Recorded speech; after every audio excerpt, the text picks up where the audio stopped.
want you to think about this for a second. Think of a website that you use all the time.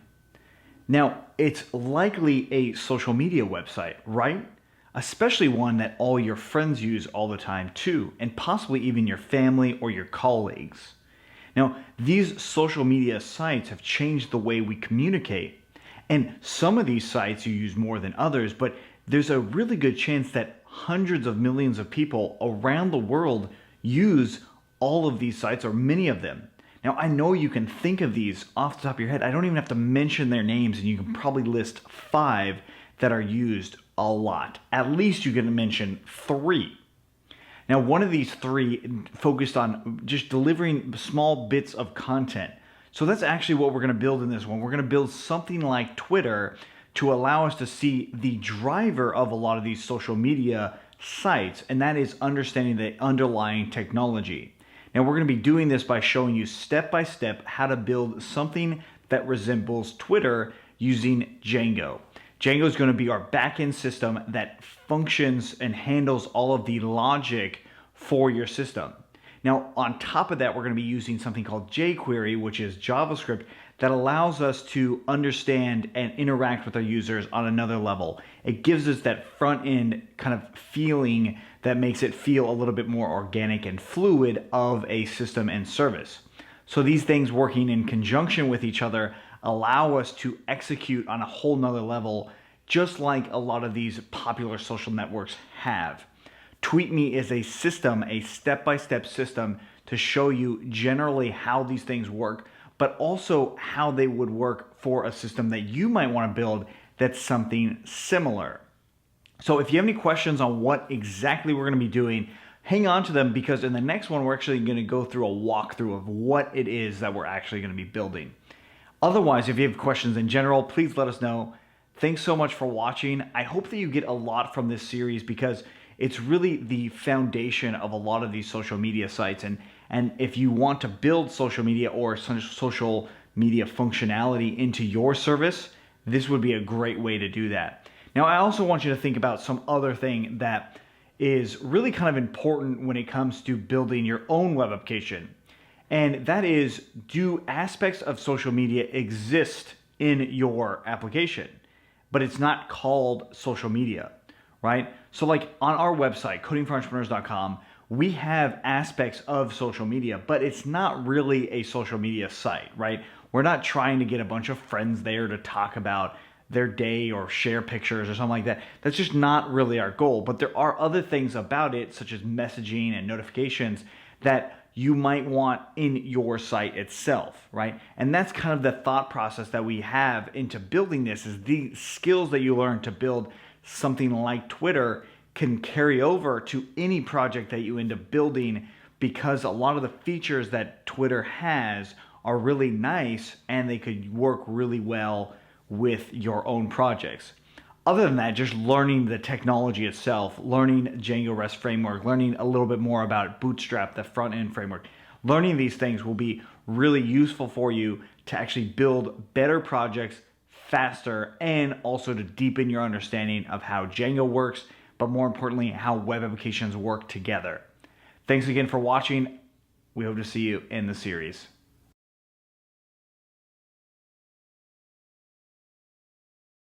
Hey there, and welcome to Tweetme. We are going to be building this service that is a Twitter-like service for your own application. We're going to be doing this step by step using Bootstrap as our front-end framework to make it look great and function well.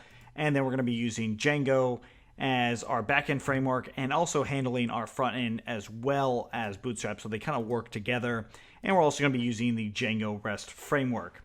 Now, what we are going to do is this right here. So I really want to just kind of walk you through this site and how it's going to work. So it's similar to Twitter. So you just come on here and just say new message, and you can just tweet out a new message, right? I can view this message. Do note that when we view it, I can actually see there's a highlight to it, and then it goes away. I can reply to this message, and this uses a Bootstrap modal to actually run a reply. Hey there, buddy. And then I hit reply, and it adds that reply. I go to view that message. Notice I went to view that reply, but it shows me the parent message there. So I can actually copy this URL and share it if I wanted to. I can also retweet any of these messages and it will come back, but it actually prevents me from retweeting the same message over and over.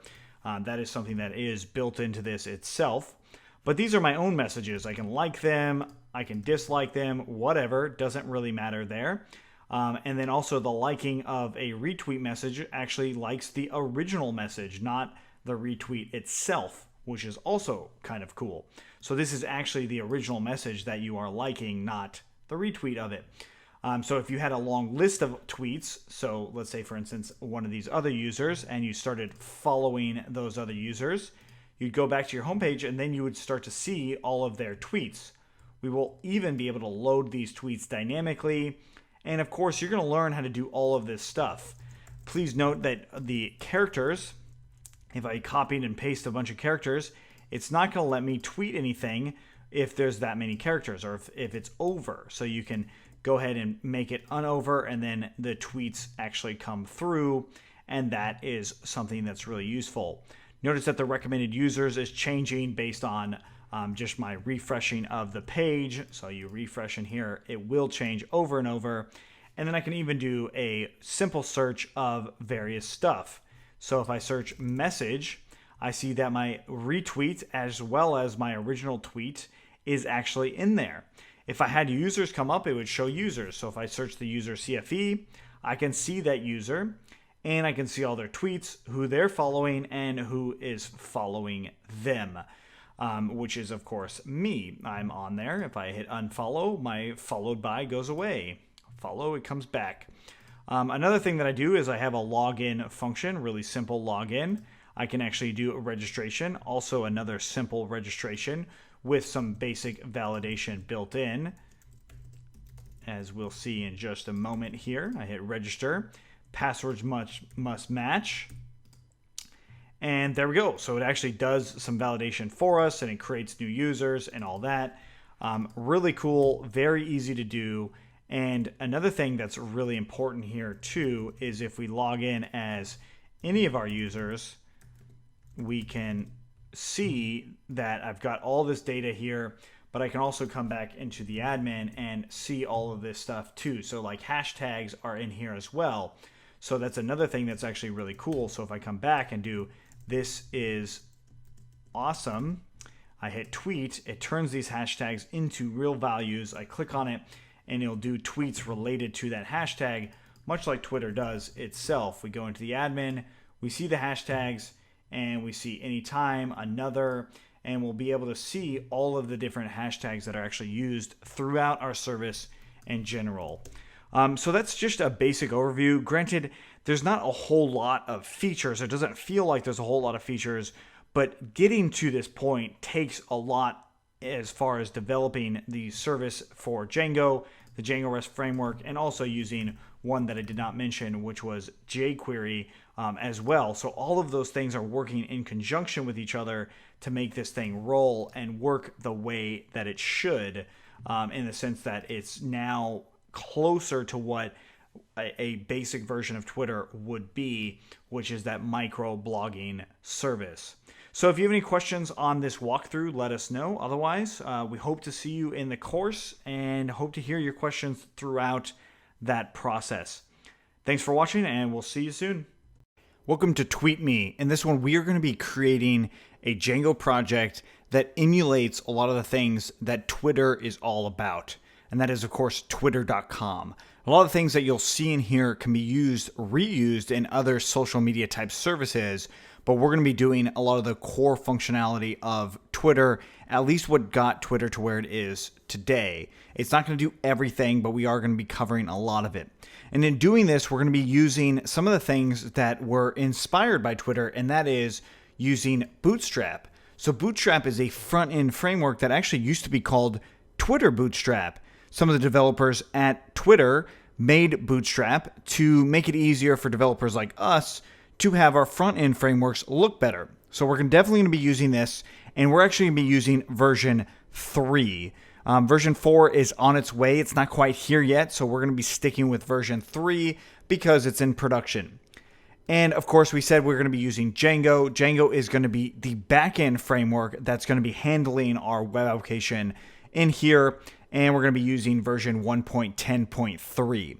Now, this is critical. I'm going to say it many, many times. Definitely use the version of Django that we're using in the video. Once you understand that version, you can change it how you'd like.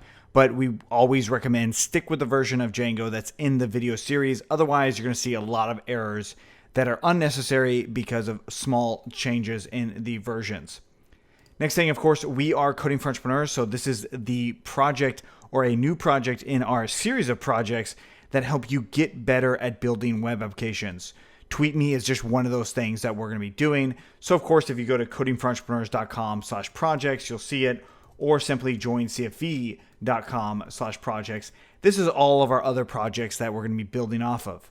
I'm going to assume that you did at least one of the Try Django series. Ideally, Try Django 1.8 and then going up from there. You could start with 1.10, but 1.8 and 1.9 are a little bit more comprehensive than 1.10 is. Of course, we're going to go step by step in this one, so you don't actually have to do those if you are already kind of familiar with Python and maybe some things in Django. The next thing is a lot of that stuff, Try Django, is on our YouTube channel, so join cfe.com/YouTube. If you subscribe here, you'll get all of our latest and greatest stuff, but Try Django series is all going to be on here, so if you go into the playlist, you'll be doing that.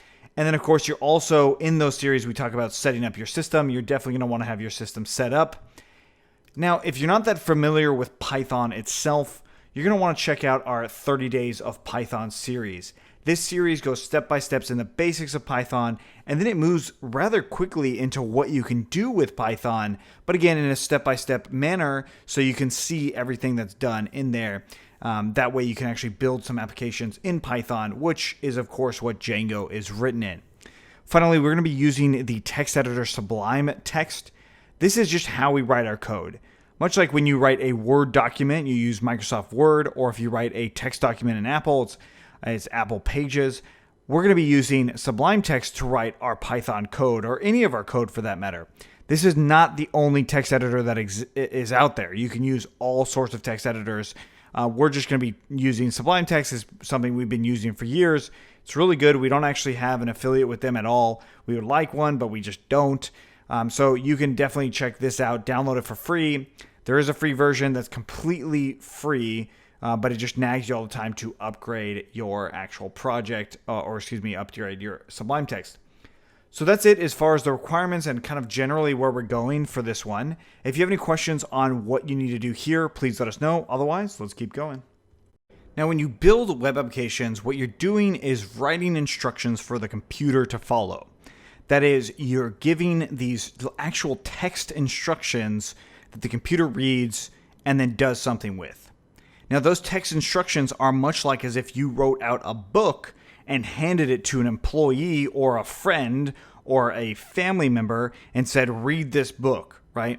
So that's essentially what you're doing. You're writing out these commands and instructions that your computer can follow. And since we're writing them out, we're actually typing them out, we can actually store a history of the changes that we make in every video. So what we use is something called Git. Git is a version control system for coders, all sorts of developers, to track their changes over time. That means it gives us a history of our changes, right? So like if I make one change today and you make one change tomorrow, I can actually see those changes happen as long as we're using Git. Now in this one, we're not going to actually show you how to use Git itself, but rather I wanted to mention that we store all the code for this individual project on our GitHub repository. So that's joincfe.com/GitHub. Now, if you've heard the term open source, this is a form of open source. This is sending our code for free for anyone to use and to build off of, or in our case, learn from and use as a reference code.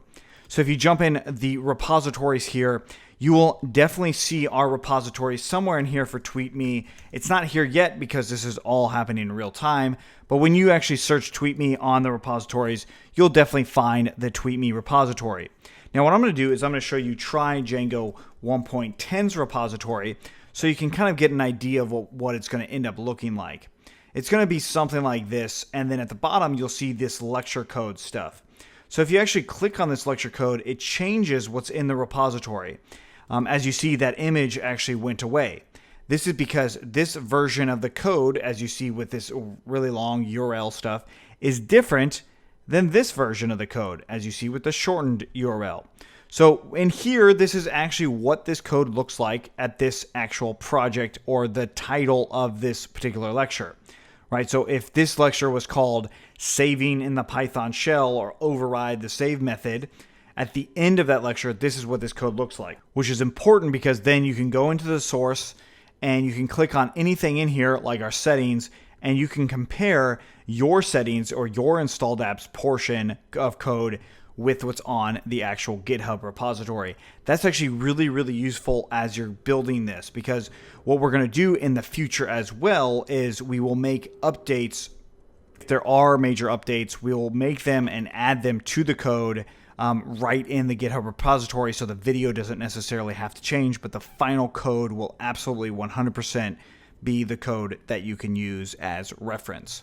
So GitHub is a very crucial part to your learning experience, not just on our stuff, but anything that is related to Django inside of GitHub. So you could say like the Django REST framework GitHub. Let's just say, for instance, we typed that out. So the Django REST framework is a popular library or application framework for Django itself. I can actually click on this and I can read through their code in here. So if I go into REST framework, I can look at this stuff. So like models.py has nothing. Let's try something else like request. And this has all sorts of code. So you can actually go in here and read about this code, and this will help you get better as a developer in the long run to try and make sense of what their code is doing. Now, that is a little bit more on the advanced side, but I do challenge you to push yourself on all sorts of things here within GitHub. So like Python requests, another open source library that you can actually go in here that's really popular, and you can actually see the different code that's coming through. We know it's popular by also the stars and the number of forks. Typically, the number of stars is a good representation of how popular that actual library is. And you can see that the same sort of thing with ours as well. You know, if you go to e-commerce 2, it has 57 stars. But if you go to, let's say, for instance, let's try Django 1.8, this one has 132 stars, right? So it's based on the popularity, but then fork as in you can clone and bring that into your own project. So there's definitely a lot of stuff with GitHub that you can try out and play around with on your own, and I would encourage you to do that. But for now, what we're mainly talking about here is using this project's code, and it's all going to be on GitHub for you to use at any time whatsoever. And again, we will be updating it based off of each lecture as we go forward. So keep that in mind while you're doing this. If you ever get stuck, definitely check out GitHub, because that's often the best way to solve your problem, because it might be something as simple as a spelling error. Okay, so if you have any questions on GitHub, please let us know in the comments below. Otherwise, let's keep going. So by now, I'm going to assume that you went through one of our Try Django series, starting with at least version Try Django 1.8 all the way up to 1.10. So you could do any of those or all of them, but I'm going to assume that you've already done those by this point. If you haven't done them, we are going to go step by step, so you definitely want to make sure that you're at least installed. But using those Try Djangos is highly recommended to get a better idea of how Django works on a more basic level than jumping straight into this. Okay, so now that we've got that out of the way, we are going to be using Django version 1.10.3 and Bootstrap version 3.3. And the main thing here is we are going to be setting up Django first. We're going to do all the Django setup first, and then we're going to do all the Bootstrap and static file setup. So this might be different than some of the other projects, but essentially we want to get as much of the setup done in the first place as possible, because we can do it later, of course, but it's a lot easier if we just already have it done, because then we can have our site and our app just look and feel a lot better while we're actually building it. So what I'm going to do now is actually start that Django project. I'm going to go ahead and minimize some of these other things, and I have my terminal actually set up here. So if I list out where I'm in my terminal, I'm going to go into my new folder, or a folder called dev. That is, if I look at my user, I'm in here right there. And if you're on Windows, you just do dir and you can see where you are. So if you don't have this folder dev in there, all you're just going to do is make dir and dev. Now I already have it, so I can cd into dev. And I see that there's a few different projects in here already. These are actual virtual environments. So I'm going to make a new virtual environment with Python version 3. And I'm going to give the actual name of the virtual environment here as Tweetme. And then we're going to cd into Tweetme. This should look fairly familiar if you worked with us already. If not, really simply, we're just making a virtual environment with Python version 3. And then we're calling that virtual environment Tweetme. And then we're moving into that virtual environment right there. So I'm going to go ahead and activate it with source bin/activate.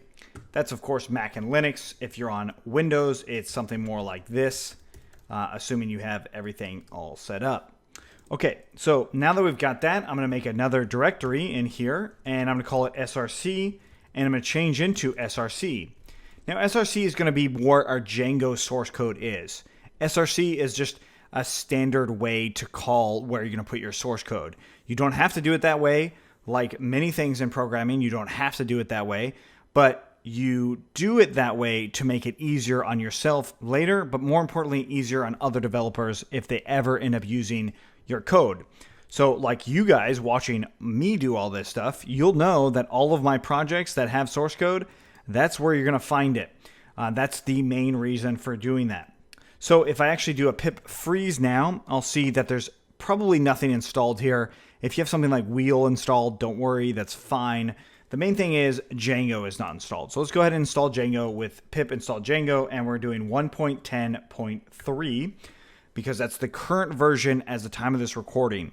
If you use 1.10.4 or 1.10.7 or whatever, that's okay. So whatever the 1.10 version is, whatever that last number is, you can change that however you see fit.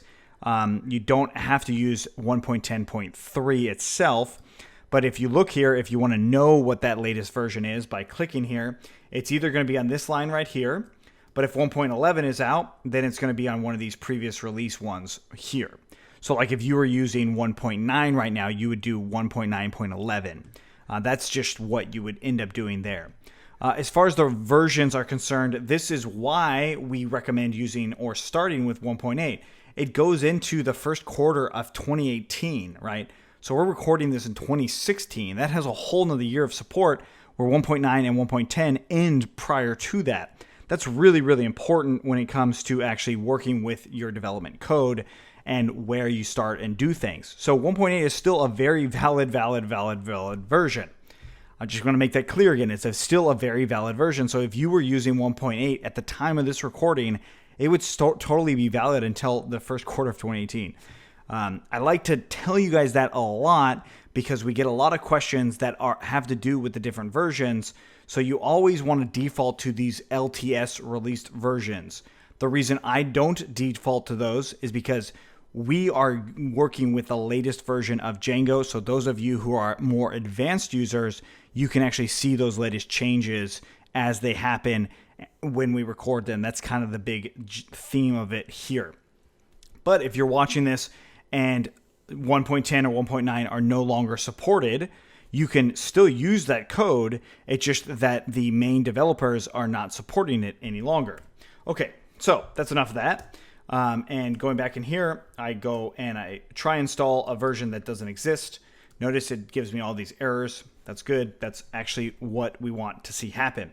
But now that if I do pip freeze, I'll see that Django is installed. And if you remember, I'm in the src folder still.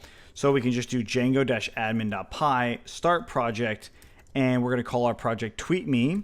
But this time I'm going to put a period at the very end because I want the project to go inside of the directory I currently am in. If I list that out, I see that I now have manage.py in here and Tweetme. This is the root of the Django project. Okay, so wherever manage.py is, that is called the root of the Django project. We will absolutely 100% reference this a lot. So keep that in mind when you're going forward. So now that we've got this, I'm going to go ahead and open up this folder, and I see that this is the folder here. I have my virtual environment stuff in here, and then I have my Django project of SRC, which has my root where manage.py is, and it also has the main configuration folder for the project, which is where settings.py is. We are going to make some changes to that in just a moment. So now what I want to do is actually add this into Sublime Text. So I open up Sublime Text. I'm using Sublime Text version 2. You're probably going to download version 3. You can use whatever version you like. Version 3 probably has more syntax editing stuff and all that. But this is just formatted in a way that is more user-friendly as far as the display is concerned. That's the only reason I'm using it, is so you guys can read the code better, basically. So I'm going to go ahead and add a folder to this project.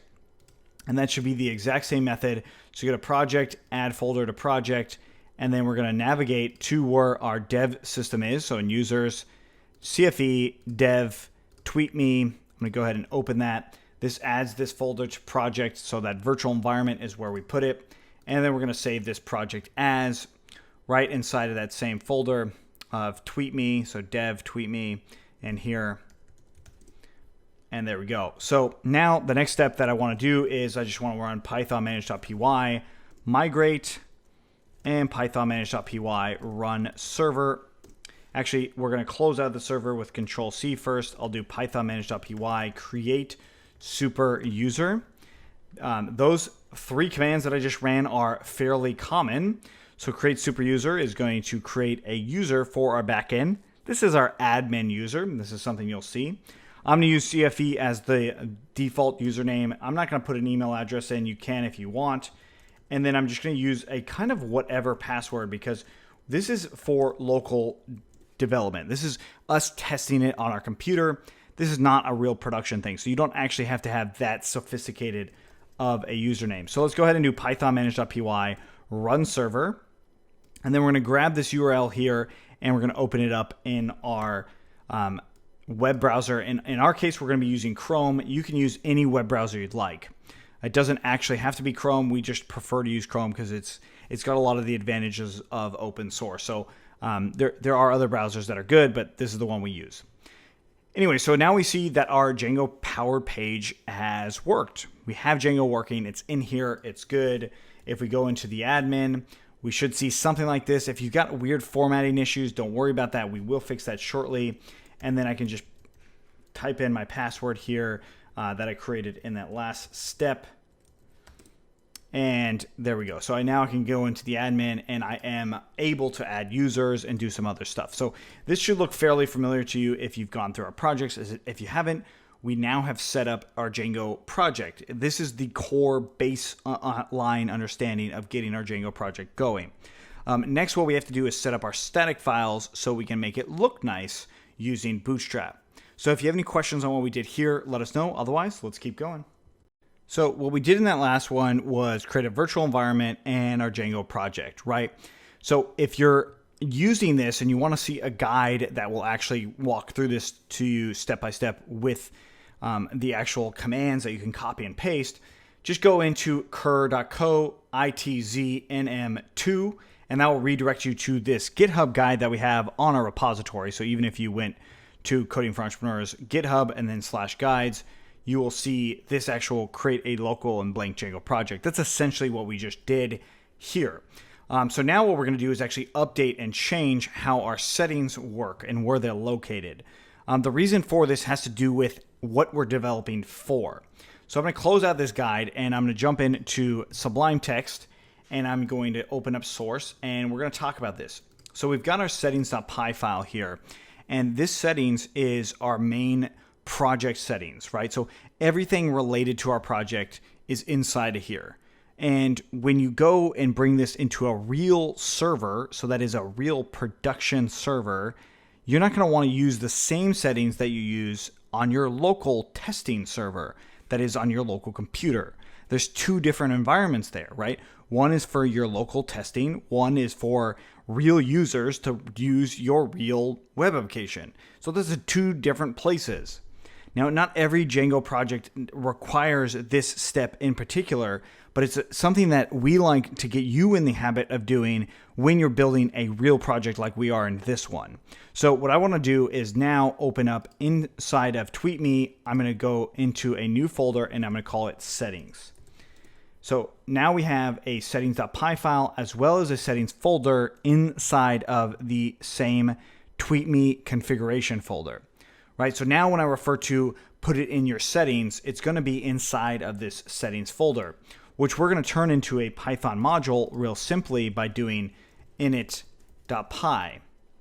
So what I just did was I turned this folder into being treated the same way settings.py is treated, same way urls.py is treated, just by putting that init file in there. A blank init file turns it into that folder. So now by Python's concern, when you're working through this, there's two now settings modules. So .py makes it a module, and then init also makes it a module. So that since there's two in there, we need to create different ones for our local environment. So I'm actually going to create 3 new files here. All right, so let's go ahead and inside of settings do base.py, and then local.py, and then finally production.py. Okay, so in base.py, I'm going to copy the base settings. So base.py settings, everything in there exactly the same. In fact, I'm going to do that for each other one as well. The main difference here in production, we're going to put debug equals to false. Now notice that security warning, do not run with debug turned on to true in production. That's an important key piece here that's going to be useful later in our actual development process. But something big just happened was we just moved our settings file one directory down. So it's actually inside of a new directory. But if you see this base dir thing here, this is assuming that it's in the configuration folder directory. So we just need to update it by adding a new OS path here. We copy that and we're going to put this on each one of those settings folders as well. This just changes that path to where it needs to be. And now we can actually delete this settings.py file in here. Oops, let's go ahead and delete it. And there we go. So we've got no more settings.py. We have base, local, and production. Those are the 3 that we actually need. So in order for those to actually work, or as the normal settings is concerned, let's go ahead and try and run the server again. If I do run server, I get this improperly configured error. And that's because our init file needs to import these. So we'll do from .base import all, from .production import all, and then we'll do try from .local import all, and then we'll do accept pass. These things we'll explain later or in another project. We'll definitely, when we go into production or a live mode, this is explained in more detail. But basically, we're going to be working in local.py. So base.py and production.py, we are not going to be working with anymore. We're just going to be working with local. So now if I run the server, I don't get those errors anymore. So that's setting up the basic settings for the Django project. Now, again, this has to do with production, and it's something to get in the habit of. Your base and local can be the same, but notice that production or the production module will override whatever's on base. Local will also override that as well. So we can really just comment that out if we wanted to, but it's nice to make sure that we have base in there just in case we might have missed something in production. Base would have that something in there. Just main configuration, main settings sorts of things. Again, if you have any questions on this, let us know. It's all about production, and that's the main thing here. Okay, so going forward, we're going to be using local.py as our main settings.py file. And again, that's going off of what we did on that guide as well. So everything we did here gives us the same result as what you might do in that guide. If you have any questions on this, let us know in the comments below. Otherwise, let's keep going. So now what we're going to do is set up our Django settings to work locally. Now, that means that we're going to be using our settings on local.py. So that is our actual settings portion of what we will be doing. So that's our static files inside of local.py, not base or not production. And this, how to do this is actually written right in the local.py or in normal settings folder itself, or the settings module itself. So if I paste this in, I see that it's how to static files. So we can actually copy some of these things, but we actually want to verify things first. First of all, we want to make sure static files is inside of our installed apps. So if we go into local.py, we see static files is inside of installed apps. Now in production or base, well, let's say just production, I could comment that out. I could comment out the admin, but that doesn't mean that locally I can't still test those things, right? And that's really the big key advantage there. But anyways, that's actually verified now. So we have our static files in there. And next we want to get our static URL, which if I scroll down, I already have that in there. That comes in by default. All right. So the next thing I want to do is static underscore root. So like where our static files are going to live. This is where they'll end up. Not where they start, but where they will end up. This is usually when you go on production, this is like a CDN or content delivery network, or basically just another server that handles your static files. Django should not serve static files as mentioned by the core Django developers. This method is grossly inefficient and probably insecure and is unsuitable for production. That means that we don't want our static root on our production pie to be what we're about to do. We can do it locally because we're going to be testing it. Testing it locally, it's 100% okay. That's why it's in the Django documentation. So I'm going to go ahead and copy another thing, and that's static files dirs. And I'm going to bring that in here, and I've got my static root. I'm going to copy the OS path stuff in here as well and just delete a few things. Okay. So I can actually do a couple things here. Static files dirs. This is a list. Sometimes you see it as a tuple, but right now it's a list. So this is where they exist to start and where they may exist in the future, right? So this doesn't always have to exist. You can use static files within apps, but you can also specify a location where you want your static files to be. So if you actually put the static files in your SRC folder, you could do that. What this is doing is putting it in that folder. That's what ospath.join basedir is doing. So basedir is the root of the Django project. Remember how we added that extra dir name on there? Well, that's because we changed where the settings files was, but this is still showing you where manage.py is. So that's what that basedir is. It's just a path to it, much like this is a path.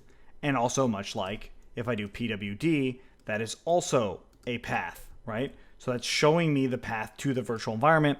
This does the same thing, but to where manage.py is on whatever system you're on. That's why it's there. So ospath.dirname, that means it works on Windows, Linux, and Mac just fine.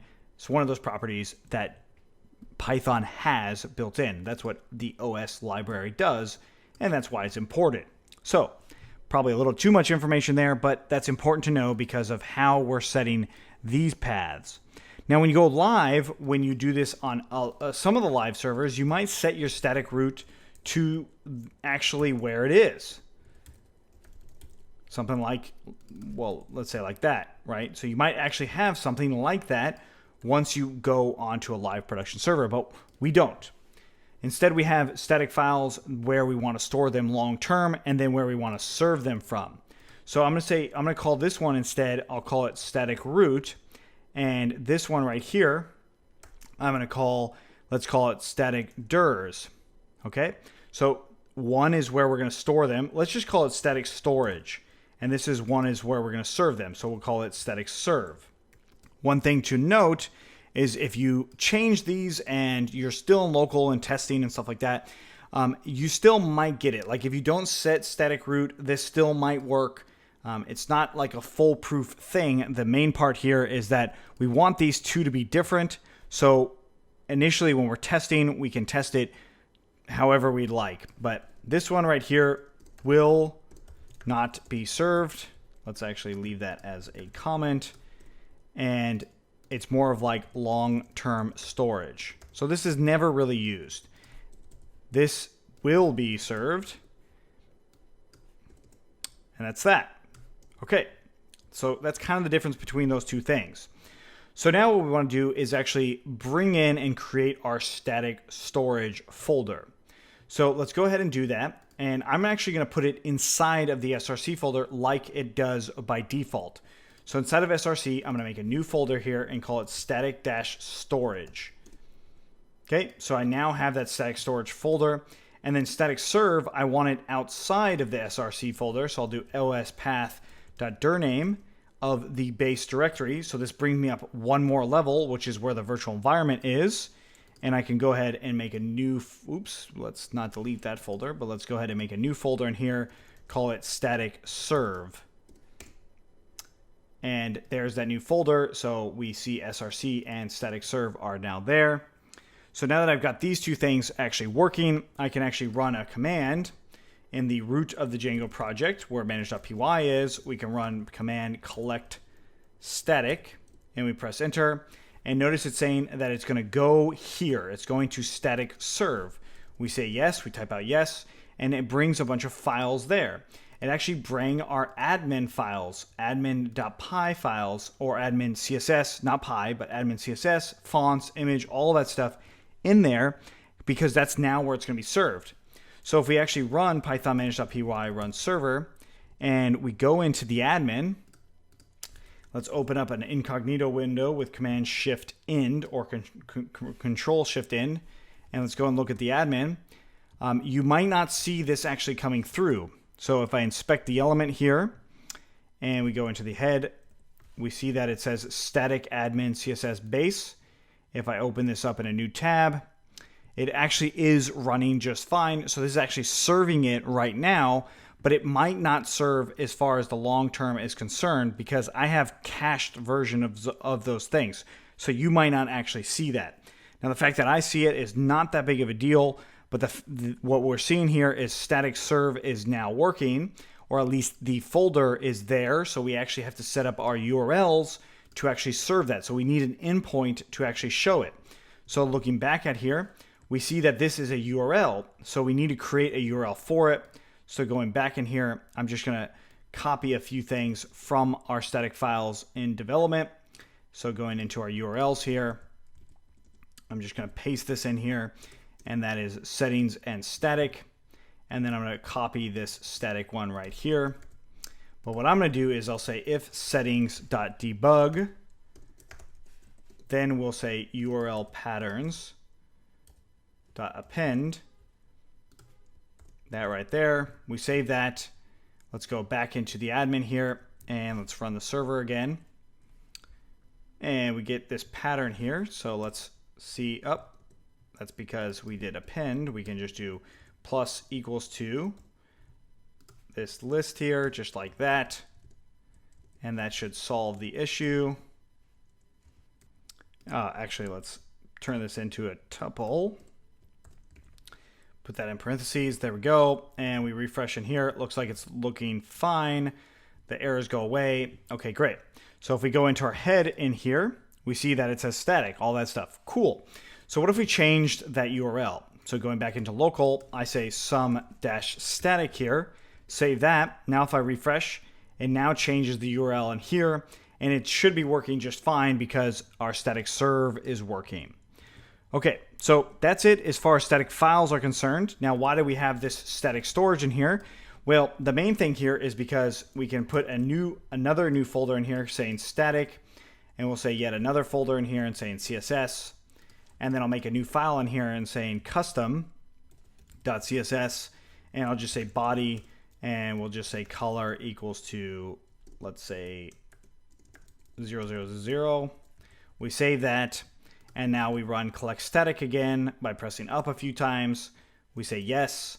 It copied it into static serve, and now in our static serve, we see that we have this new static file in here. Now this is going to be a lot more important when we actually bring in Bootstrap, but for now, that covers setting up static files.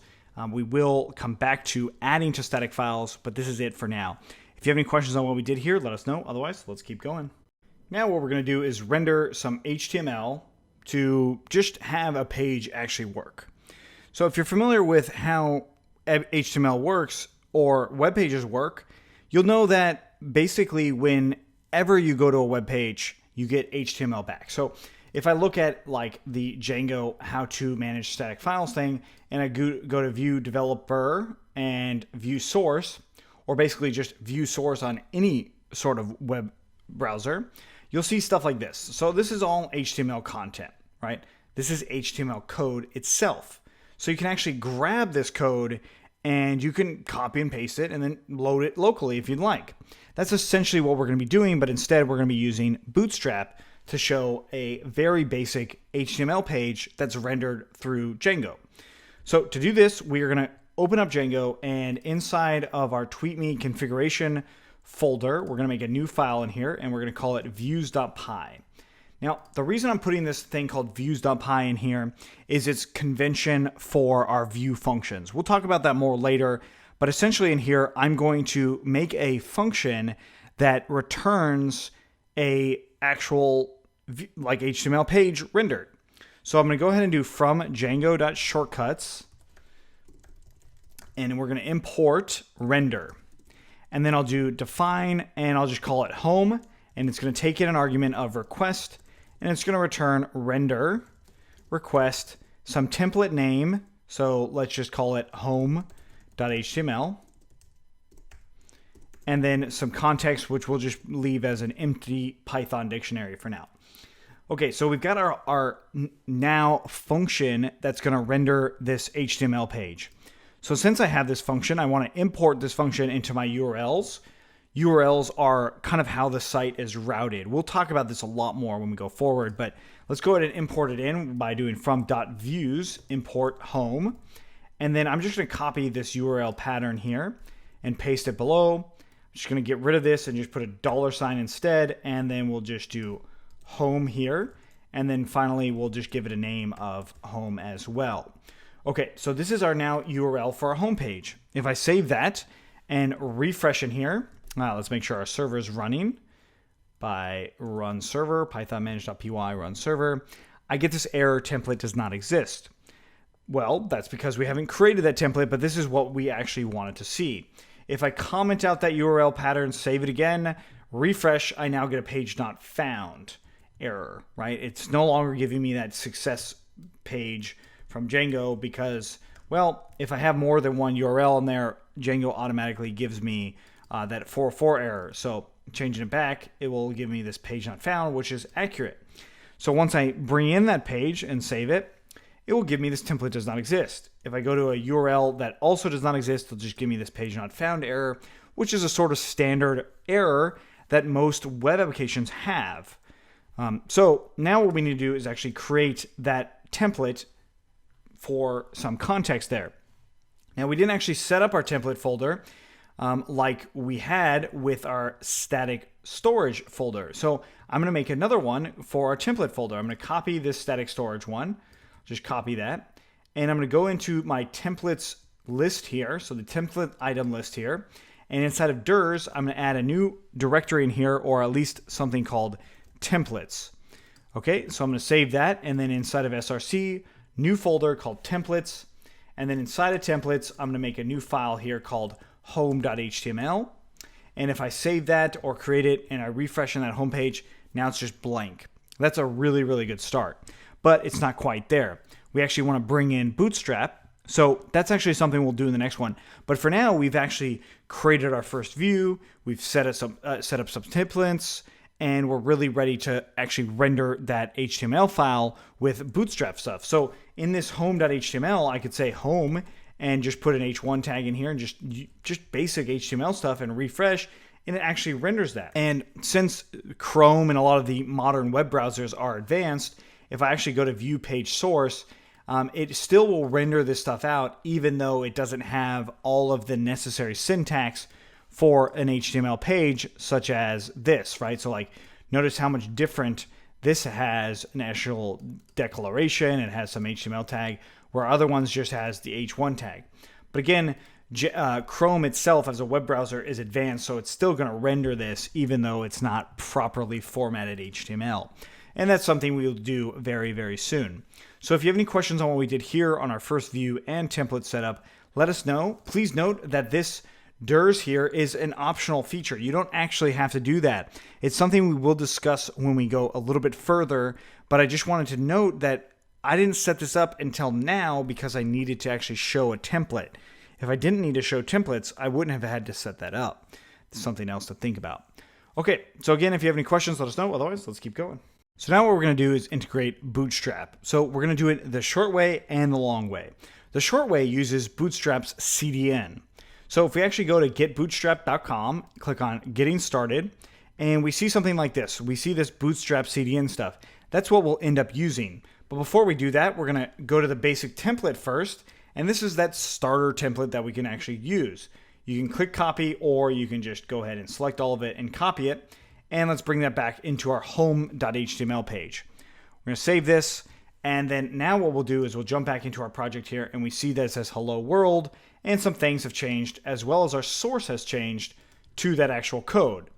Not a whole lot going on here, but the main thing that we want to do is change our CSS and JavaScript to the CDN versions. So jumping back into Bootstrap and scrolling back to the top, we see this Bootstrap CDN. So if I copy this right here, this is the Bootstrap CSS. So if I paste it underneath here, I'll see that it says bootstrapmin.css. It has some other things in here that have to do with ensuring that this is an okay request. I'm going to just remove all of them. And now that I have this, it shows the CSS a little bit better, and I can go ahead and comment this out. And then I can do the same thing for the JavaScript one, which is right below it. And then you can also do the optional theme if you'd like. I'm not going to do that. I go ahead and paste the JavaScript one in and get rid of those other two things in there. If you were going to use the CDN version, keep those things in. It just helps load it a lot faster. Okay, so if I refresh in here, now I see that it says hello world. The H1 tag actually changed a little bit. Okay, that's cool. So that's the CDN version. We could stop here, but this is not realistic for you in general. Now with Bootstrap, it might be, but for all your other CSS or your JavaScript or your images or something like that, you are going to want to bring these into your own project, into your static files, because these are static files. CSS is a static file. It's not going to change a whole lot. Bootstrap JS or JavaScript is a static file. It's not going to change a whole lot. The reason you'd use a CDN is because these files get cached or stored on people's browser. So every time you go to a site that's using Bootstrap, it will load incrementally faster. Now you as the developer, you will know about this being a little bit faster, but the user won't really see it because it's like the difference between and. Like, I mean, you couldn't tell if I snapped twice on the second time, but really it's just a slight difference that most humans won't recognize, but it makes all the difference if thousands of people are looking at it. So that's something to think about when you're using a CDN or when you're going to be using different static files in general, or where you're going to put these static files in general.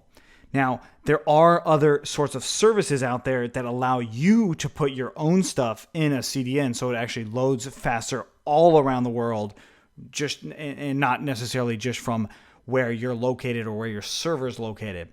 So that's a little bit of information about those CDNs. If you have more questions on that, please let us know in the comments below. But now what I'm going to do is I'm actually going to use Django's static files. I'm going to use it the way we have it set up. So let's go back into Get Bootstrap, and let's go ahead and download Bootstrap right here. Download Bootstrap. This is going to download into our local downloads. I'm going to open that up, and what we see here is CSS, fonts, and JS, so JavaScript. I'm going to bring all of these things into my Django project. Now I have that folder open already, so inside of static storage, this is where I'm going to bring it. Static storage, and inside of there, I'm not actually going to put it in this static folder. Instead, I'm just going to bring it in just like this. And now I've got CSS, JS, fonts, and static. So this is now where all those things are located. So if I run python manage.py collect static and press enter, it brings it over into that static serve stuff. That's good. That's exactly how we want it. Now, if I wanted to go and put Bootstrap in its own stuff, I can make another new folder in here and say Bootstrap and bring those same things in. I'm just going to copy it in there. So just copy and paste it in. So we have it in two spots now. And I'm going to run collect static again. I'm going to show you why I'm doing it this way, just so you guys can see it in real time. But basically, I now have the same static files in two places on my static storage folder. So if I look in my static serve folder, I see there's a Bootstrap folder, and then also these other just general CSS, fonts, and JS stuff. Okay, So now back into my manage static file stuff, we now have this new template tag that we can use inside of our template. Now let's go back in here, and I'm going to go in here and say load static. Now, if you are familiar with Django and you've been with us for a while, load static files is the old way of doing it. Now it's just simply load static. Okay, so let's put it back as load static. And now what I can do is uncomment out these, and I can use these curly brackets. So curly brackets and parentheses and percent, and then the location that I stored it in. So that is the location that I stored one of them in. And then down here in my actual Bootstrap min CJS stuff, I can actually do that same thing right here. And this should be actually static. There we go. I can comment out the Bootstrap related stuff with HTML commenting. Just like that. And we can do the same thing with the style sheet itself. So we save that and we go back into our Bootstrap 101. We refresh. Nothing seems to have changed. If I look at my source here, though, I now see it says static CSS Bootstrap min. It no longer just says CSS. It actually is bringing it to the static root that we set. So if I go to local and change the static URL to static some URL, save that, refresh, notice the static files actually change. So that means if I used something like Amazon Web Services to have my static files load, that URL would go based off of that versus this local thing. Okay, so now we have our actual static stuff set up and it's working just fine. Now, why did I put it in Bootstrap 2? Well, you can also just say Bootstrap here, and that is going to be your new static files. And if we refresh in here, it's just in one other place. It's just in a new directory. I don't actually need it in there. I just wanted to show you guys how those things would work if you wanted to put it in a different directory. Using it in just CSS and JS and fonts, that's just fine. So I'm actually going to go ahead and delete inside of my static storage. I'm going to delete these other things that I'm no longer going to use. I will add one more folder, and that is IMG. So if you have any images, you would put them there. Okay, so that's integrating our static files and Bootstrap into one place. If you have any questions on what we did here, please let us know. There is one thing that you might be wondering is like, do we need to bring in jQuery over there? You might want to do that. In our case, we aren't going to do that. You also might not necessarily, like I said, put Bootstrap in there, but it is important for what we're doing just to understand how these static files work. So again, if you have any questions, let us know. Otherwise, we'll see you in the next one. So we covered a lot in the way of settings, doing all the settings and the setup process for our projects. What we just did, if you're not familiar with it or you're not comfortable with what we just did, do it a couple times because it will help you in the long run to just do it multiple times. If you do it 100 times, you'll probably get a really solid understanding of how to do it. It's going to be super repetitive, but I've done it probably 1,000 times. So it's something that's useful in the long run because then you'll just remember how to do it and you'll be able to do it right off the bat. So what we're going to do now is actually create an app that is going to handle all of this stuff. Things that we just really haven't really discussed yet because we did so much setup. So let's go ahead and run our server again, or let's make sure it's running. And let's talk about what an app is. If I jump into the admin and click on users, I see that I have a user in here. So this is a list of potential users. So I can add a new user. I can go in and click on my one user and make changes to it however I see fit, right? I can add the user's name. So in my case, it's Justin Mitchell, and our email is hello@teamcfe.com. That's real, right? So I just changed that user. I hit save and continue and all that stuff, right? Like Django just did all of those things for me and made it really, really easy to actually create a user. And this user has a login, logout into the admin at least, right? It's not quite at an app status. It's not quite like Twitter yet, but it does have a built-in user app, right? So that means that everything related to user is already built into Django. It's one of the many advantages of using Django right off the bat. So what we want to do is create our own app similar to this, not the same, but similar to this in the sense that it will be for all of our posts or all of our tweets, that is. And we're going to call it tweets specifically, right? So let's go ahead and jump into our Django project and let's close off some of these folders so we no longer see them because we don't need them open all the time. And I'm also going to close off these folders as well.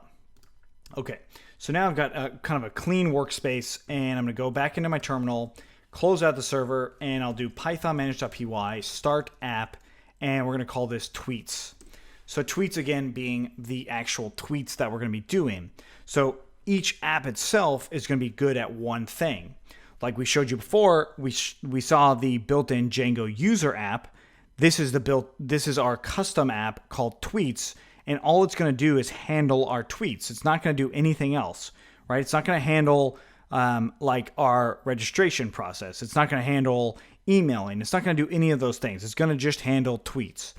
Okay, so that means that when you use Django and you build apps, you want them to do one thing and one thing really well. In this case, it's going to do tweets really well. So what we saw on the admin was our user. Now, that user data, if we run that server again and go back in here, this stuff is stored in the database, right? But each level here, each one of these fields is related to some sort of mapping, right? So like somebody wrote code that said field 1 is called username and this is what it is. Field 2 is called email address and this is what it is, and then so on. And they actually created these different fields that are going to be associated to that user itself, right? And we call it the user model. So the model is the way we want to structure that particular item, right? So let's actually build our own model so we can see what I mean. So I'm going to call it class tweet, and it's going to be models.model. And we're going to just say, for instance, we'll just say the text equals to models.text field, and that's it. Okay. So we're going to stop for just a second. So right now, I created a new Python class that inherits from something called model. And this is a built-in feature to Django, right? We didn't have to write this, it's built in. And in that built-in feature, it has also something called text field. And we'll see what this does in just a second. But what I want to make clear here is I'm not inventing anything new here. I'm basically just saying I'm going to give my text field some name that I want to call it. And in this case, I called it text. I could call it ABC. I could call it whatever the heck I'd like. But text seems to make a lot of sense. Actually, content probably makes the most sense for what we're doing here, right? It's the actual content of the tweet. Now, the end user doesn't have to see this at the end of the day, but we want to actually have this out in of itself being just like that. So let's say content, and I'll do it a few times, right? So I'll do content 1 and, well, let's say 2 and then 3, right? So I now have 3 different fields for content. So let's see what this looks like in real time. But now that I've created this app and I created a model for this app, what I need to do is I need to add it into my settings file, into installed apps, right? So I want to basically declare, Django, make sure that you look at this app. Make sure that it's treated as part of this bigger project as a whole, right? So these apps, don't get it confused with the web application, the entire Django project. Think of it as more of like a little subsection of the entire app. Is how Django calls apps, right? That's just a little piece or a little component. I would almost call these installed components versus installed apps, but apps itself is just easier to remember. It's just a smaller word and you don't have to type as much. It's a lot easier to remember apps. So that's what they are. They're the little components essentially. So after I add it into installed apps, I can go back in the models. I see that I have this. I want to make sure I save everything. And this is the format I follow. I can tab things out and do all that, but I want to make sure that I'm using my classes as camel casing with the first capital being T. So if I said tweet, another tweet or something like that, you would do that. And also you want to do them singular. So instead of tweets, you would do tweet. And I'll explain this when we get there. And then the same thing with the actual fields. You want them to be all completely lowercase. And if they're multiple words, content area, you would do something like that. Just a quick little talk about that. Okay, so now that we've got that, what we did was we made changes to our models. We added these models into the installed apps, but mainly we made changes to the models. So whenever you make changes to models, you do python manage.py, make migrations, and then python manage.py migrate. And I'm going to go ahead and run the server again. And since I actually created this model, I'm going to bring it into my admin. So going into admin.py, we're going to do from.models import tweet, and then we'll just do admin.site.register, and we're going to register that tweet in there. So we'll save that. And we'll go back into our home of Django admin, and what we see here is tweets. So tweets is the name of the app. It's also the name of the model. So if I click on tweets and I hit add tweet, I see that I now have these 3 fields in here that I can write content in, right? I can actually put stuff for these tweets. But I don't want all 3 of those things, right? Like a real tweet wouldn't have that. It would really just have one content area. So I'm going to delete these. I'm going to save it. And now I made changes to models.py. So I have to do python manage.py, make migrations, and then python manage.py migrate. So I just remove some fields, and I'm going to run the server again. I go back in here, and now I just have content. That's very good. So I can say hello there. This is the content, and hit save. And now I actually have some content saved in here. Notice it says tweet object. Well, that's because it saved it into the database, but we actually don't describe it in any way for the admin. So we just do def string or str, and we do self, and we're going to return, and I'll just do the string of self.content. So self.content, of course, is referring to the actual instance itself, and then the content that's in there. So if I refresh in our admin, I now see that it actually gives me the content that's in there itself. I can also use self.id, and I can refresh in here, and that ID is based off of what's saved. So if I add another tweet and hit save, it gives me the actual ID of that item, and that's a built-in field. It's automatically going to be generated every time, but we're going to leave it as content, and we're just going to leave it at this. So that's our tweet app. If you have any questions on this, please hang on to them for a minute, because we're going to be coming back to this and doing a lot more. So thanks for watching. We'll see you in the next one. So that last one, we talked about our models and different fields. So if you look at the field types, or simply searching Django model field types, will actually bring you to this. So if I click on field types here, it will actually bring me down to this actual area of the different fields. Now, we talked about that ID. That is called an auto field, so it will automatically generate those IDs. But there's all sorts of fields in here. So Boolean field, right? Whether or not it's true or false, that's essentially what those values are. We have a char field, which allows us to put in a max length. Actually, it requires us to put in a max length, which, if you remember how Twitter used to be, is it actually had a max length. So we might want to use the char field. And then you have some other ones as well. So like a date field, and just general things that you might actually want to use. So let's actually change our tweet again. Instead of text field, which gave us that big text area, I'm going to use char field or character field. I'm going to put in the max length argument here, and I'm going to say 140, because that is how those tweets were. That max length was 140 characters, mainly due to SMS text message regulations. That's kind of why it was there in the first place. The next thing, I want to actually put in a timestamp. So like, when did this actually happen? And I'll just put date time field, and I'll say auto now add equaling to true. So auto now add equaling to true means it's automatically going to set it for us whenever we create this actual item. You'll see what I mean in just a moment.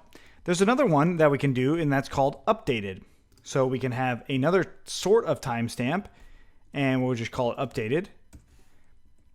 So like when we made changes to the model, and we just do auto now, and that equals to true there.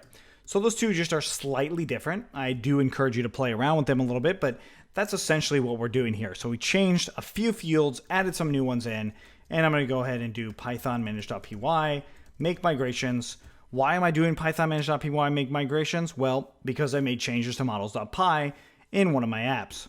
And now it's going to give me this error saying like, hey, you added some stuff and we don't have a default. So we can add a default, or we can provide one in models.py. I'm going to go ahead and add one. And notice it says the timezone.utils module is used. So I can use timezone.now. Perfect. That's actually what I want. So timezone.now. There we go. And then we go ahead and python manage.py migrate, And now we had made those changes. So if I run the server again, I can go back into my tweet and I see that, oh, well, the content is still the same, but I actually no longer have, that big text area here, at least in the admin, right? So if I add a new tweet, let's just copy and paste some text here. I'm going to copy and paste all of this right here. It's just some whatever text, and I'm going to hit save and continue. Notice it does save it, but it actually probably cuts off or doesn't allow me to type anymore. I'm trying to type right now. Maybe you can hear my keyboard. It's not letting me go beyond 140. That's because we set that limit. We set the max length at 140. So that's doing something additional with these actual fields. Something that's very, very useful here. That's actually really cool for us because then we can use this built-in feature to prevent things being too long, right? So you actually can no longer actually save a tweet or bring it into our database any longer than 140. That's how Twitter did it, but it also saves a lot of space. So something that was really smart with Twitter when they first started, this actually saves a ton of space on their actual database, which means that they save a ton of money in the long run for actually storing this content because they knew they were going to store it, but only allowing 140 characters means that it only allowed so much space on each one, which is really, really cool. So now we've kind of got our model almost done, but the thing that is really missing here is an association to our user, right? Maybe you didn't notice that, maybe you didn't realize it, but we actually don't have a user attached to the tweet. This is not something we want. We want every time a tweet happens, it must be associated to a user, right? They absolutely have to be associated to a user. Otherwise, it just doesn't make any sense. It's kind of madness, if you will. So in the next one, we'll actually talk about how to do that association right in the model itself. If you have any questions on this, let us know. Otherwise, let's keep going. So what we want to do is associate this tweet to our user. We want it to actually exist together, right? So like if I am a user and I'm logged in and I write a tweet, it should be associated to me as the user, right? It shouldn't just be random or just not associated to anybody except for the website, as we see here, right? So these aren't associated anywhere. Now, I am a user and I am logged in, but they're just not associated. So we need to associate them by using a relationship field known as a foreign key. Now, a foreign key connects different models together. Now, this might get a little abstract or a little bit more challenging to understand, but just realize that it's just creating a relationship between two models. We'll see what that means when we actually work with it, but essentially I'm going to add in a new field in here that allows me to associate every tweet to a user. So I'll just say user equals to models.foreign key, and we want to associate it to the user model. So to do that, we have to bring in the actual path to that user model. So we'll do from Django.conf import settings, and we'll just say inside this foreign key, we'll do settings.auth_user_model. Now the reason we do it this way is because if you had a custom user model, this is for you advanced users. If you had a custom user model, you would want to definitely put it into the auth user model like this. This just is more robust and a better practice overall than importing the actual user model itself. Okay, so now that we've got this, we have it actually associated to a user. Now I'm going to set a default in here for this one right off the bat, and I want the default being 1. So 1 being the actual ID of 1, so that first user. That's essentially what I want the default to be.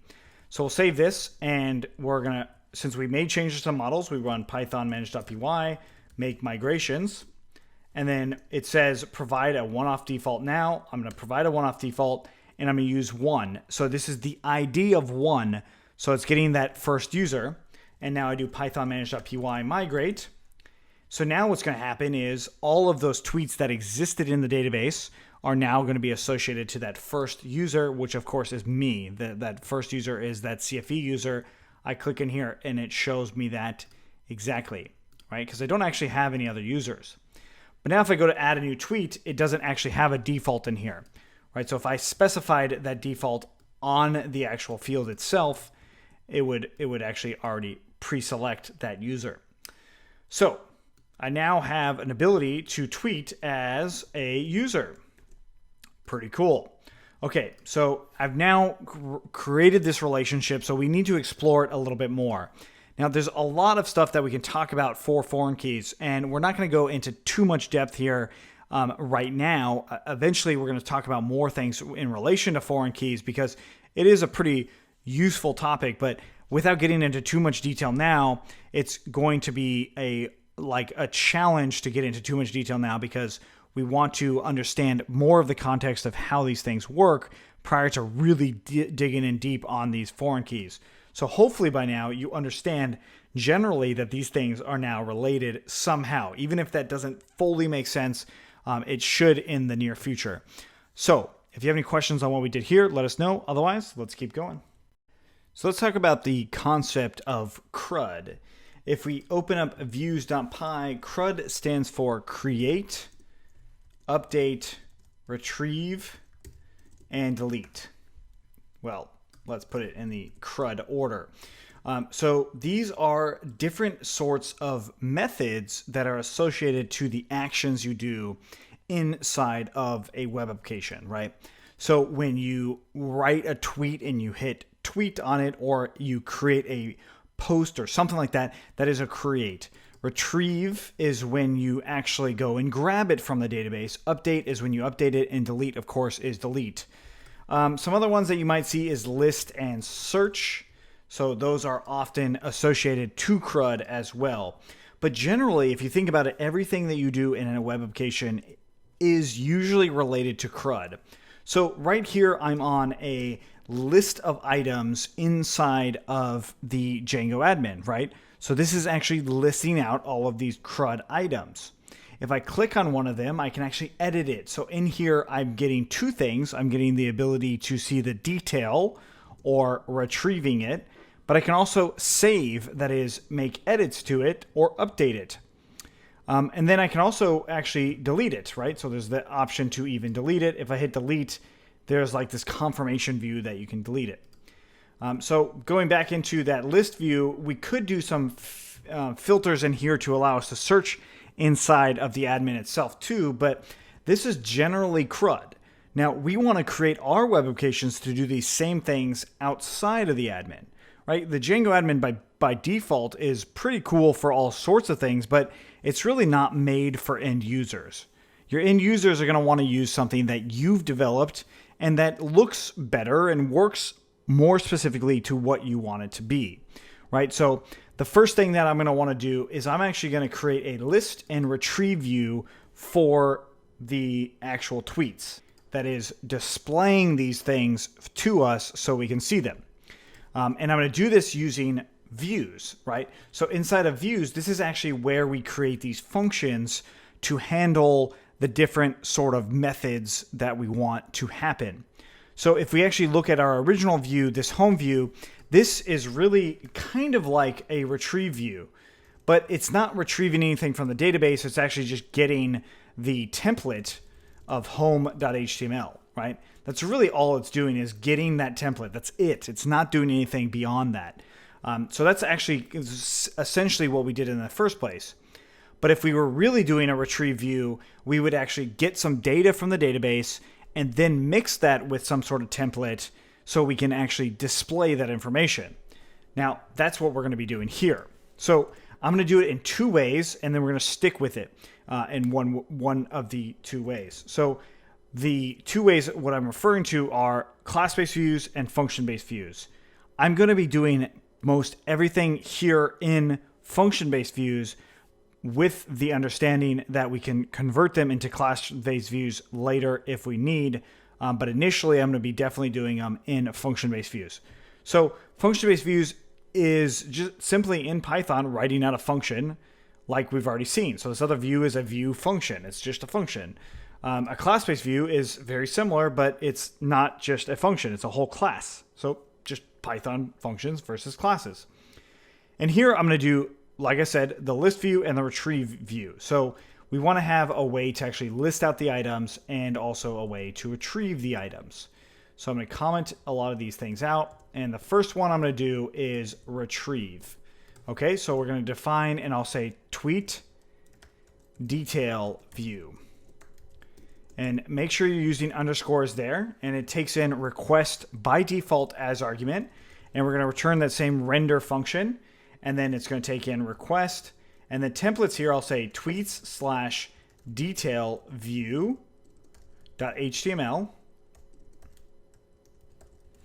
And then I'll put an empty dictionary for context. Okay, so this is going to get detail of a particular tweet. So whatever that tweet is, we want to get that particular detail. So we have to actually set up some sort of way to do this in many different ways. But the first thing I'm going to do is I'm just going to come in here and just say ID equals to 1. So we're going to get the tweet that has the ID of 1. That's going to be our first detail, and then we'll update that as we go forward. Now this is not a whole lot different than our list view. And if I paste underneath here, I'm just going to say tweet list view, and I'm going to get rid of that ID keyword argument.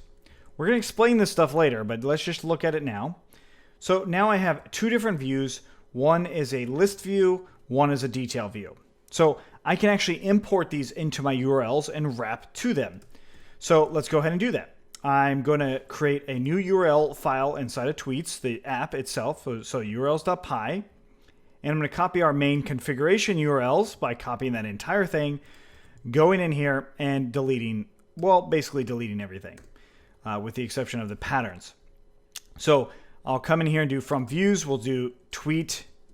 We want to get our tweet detail view, and then our tweet list view. And everything else, for the most part, we actually don't need. Okay. And then we are going to go ahead and comment out the admin. And the list view is going to be that first one. And we'll just call this list. And then I'm going to go ahead and copy that. And we're going to paste it underneath here. And I'm just going to give it a 1. So we'll adjust that later. But for now, we're just going to have these two URLs.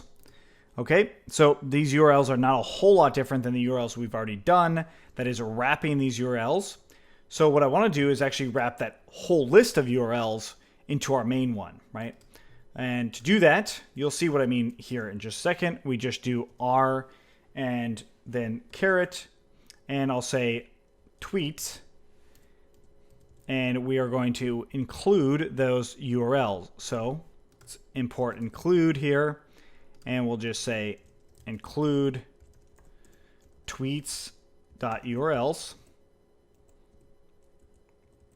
And we'll put a comma at the end. And if we now refresh in here, let's go ahead and run the server again. Up, and we got URL is not defined. Oops, we deleted a import on our URL functions. So let's bring that back in to URLs here. Save that again. There we go. Just had a little error on that line 6 there. This is the error right here, and it's saying URL is not defined. I knew what that meant, and that's because we need to make sure that this actual function is imported so the URLs work correctly. Okay, so now the server is running again, and if we go into Tweet, we should see template does not exist because we haven't created it yet. We will in a second. And then if I go to 1, template also does not exist. Perfect. Okay, so now what I want to do is actually create templates. Now before, if you remember correctly, I put templates right inside of this folder. But since we have these apps, Django by default, you can put templates inside of the apps itself and then go from there. Now our templates are in another folder called Tweets. So we come in here and say Tweets. Notice the app has Tweets, template Tweets, and then yet another file in here, and we'll call it detail_view.html. And then new file list_view.html. And while we're doing that, we might as well do update.view or under update_view.html. And then maybe even delete confirm.html. And then finally we would put like some sort of form or create view.html. So I just did those real quick, and those are associated to all the views we're eventually going to make. Our CRUD stuff, so create, update, delete, retrieve is where we're just referring to it as detail. And that's that. So I'm going to go ahead and close out these templates because we will definitely come back to them. but I just wanted to wrap those URLs in just a moment. So now we have those templates actually coming through. That's great. It's a really good start to what we need to do. Now I'm going to leave it at this in our function-based views here for retrieve and list. We still actually have to run those functions. We're not going to do it yet because in the next one, we're going to actually do class-based views with something very similar, but we want to talk about them together. If you have any questions on what we did here, let us know. Otherwise, let's keep going. So when we work inside of our views, we can run methods on our model to get these models. That is, we can query the database through the model itself. And to do this, we can import the model. So from .models, import tweet, and it's just tweet model, right? So that's the name of the model here. And we can come down here and say object or some variable name, tweet.objects.get, and we say ID equals to ID, right? So that's one sort of query. That is going to give us an actual ID unless the ID doesn't exist, which we'll experiment with later. But this essentially gives me that object from the database. This is actually getting from database, right? That's what this get call is, tweet.objects.get that ID. Now, if we want to list things, we can just say list, or rather query set equals to tweet.objects.all. Those are two different sorts of ways to grab data from the database. So in here, I'm going to say context equals to this dictionary, and I'll say object equals to obj, or the variable that we named, which we could call ABC. We call it whatever we want, but I'm going to just name object for our template. I'll explain that in a second. So we're going to do that in both places, and I'm going to make context down here, and we'll say object list being to the query set. Again, context coming through in here. Okay, so what we did here is we query the database in both places. One returns a list, query set. This is actually giving us a list of items, which we'll see in a second. And this one gives us one item. So I'm going to go ahead and do print obj, and I will also print query set. So if we save that, and we go back into our project and where our list view is, which was right here on this URL, we look back in our terminal, we see that we've got this query set here, right? So if we want this query set or this data to actually exist on the template, we have to do some stuff to it. But with this query set inside of the view, we can actually do a for loop for it. So let's say for object in query set, I can print out the object.content, right? And object.content or dot whatever is related to the model itself, right? So if I did .user, it would do user. If I did .updated, it would do that, and so on, right? So that's another way that we can actually see that. If I refresh in here, I should see that information, right? So here's that information right there that's actually coming from the database, so I can actually use it. So what I can do is then bring this into my template using this context. So what this function down here does is it takes the request and it combines the template that we have and some context. So we're going to talk about that in more detail in the next one, but for now what we're going to do is just add in this context in our list view. So in here, I'm just going to say object_list, and I'll use those curly brackets inside of this template view. And if I refresh in here, here is my actual query set. Cool. So that's a good start for that. We can do that same thing with our detail view and just say object. We save that and we go to the URL of one. We see that we get something for the actual object. Two things that we need to talk more about, and that's what we'll do in the next one. We'll talk about these templates. If you have any questions, let us know. Otherwise, let's keep going. So just to recap, we created two functions here. Each function is written to perform some sort of CRUD action. One of them is detail view, one of them is list view. They're both basically querying the database, and then we want to bring that information into a template. And we do that using this render function. That render function combines the request, the template, and the context that we pass into it. The context that we pass into it is really up to us on how we define this. And I'll explain this by adding just another context variable in here by saying ABC. So now inside of our template view, or whatever our template is, we're going to go into that detail view here. I can add in this context here with those curly brackets. So I've got object twice now. It's really the same object twice, and it's showing up twice, right? So I can come back in here and go ahead and use a break tag, and that will actually show that content coming out twice. And in fact, I can use dot notation in here by doing object.content, and I can do object.user, and I can do object.timestamp. In fact, there's also even a nice little convenience function for timestamp called a template filter called timesense. And we can see all of this stuff, right? So 1 hour and 23 minutes and blah, blah, blah. So I'm going to go ahead and get rid of this other context variable because I no longer need it. But I just wanted to mention that we can add that context however we'd like. Those are just variables that we can play around with. Using object in this case is more following the convention of how these views would work in other places. Okay, so now that I've got this, I have some context and I can work with this context however I'd like, right? So templates themselves have their own sort of templating engine they can do all sorts of things with.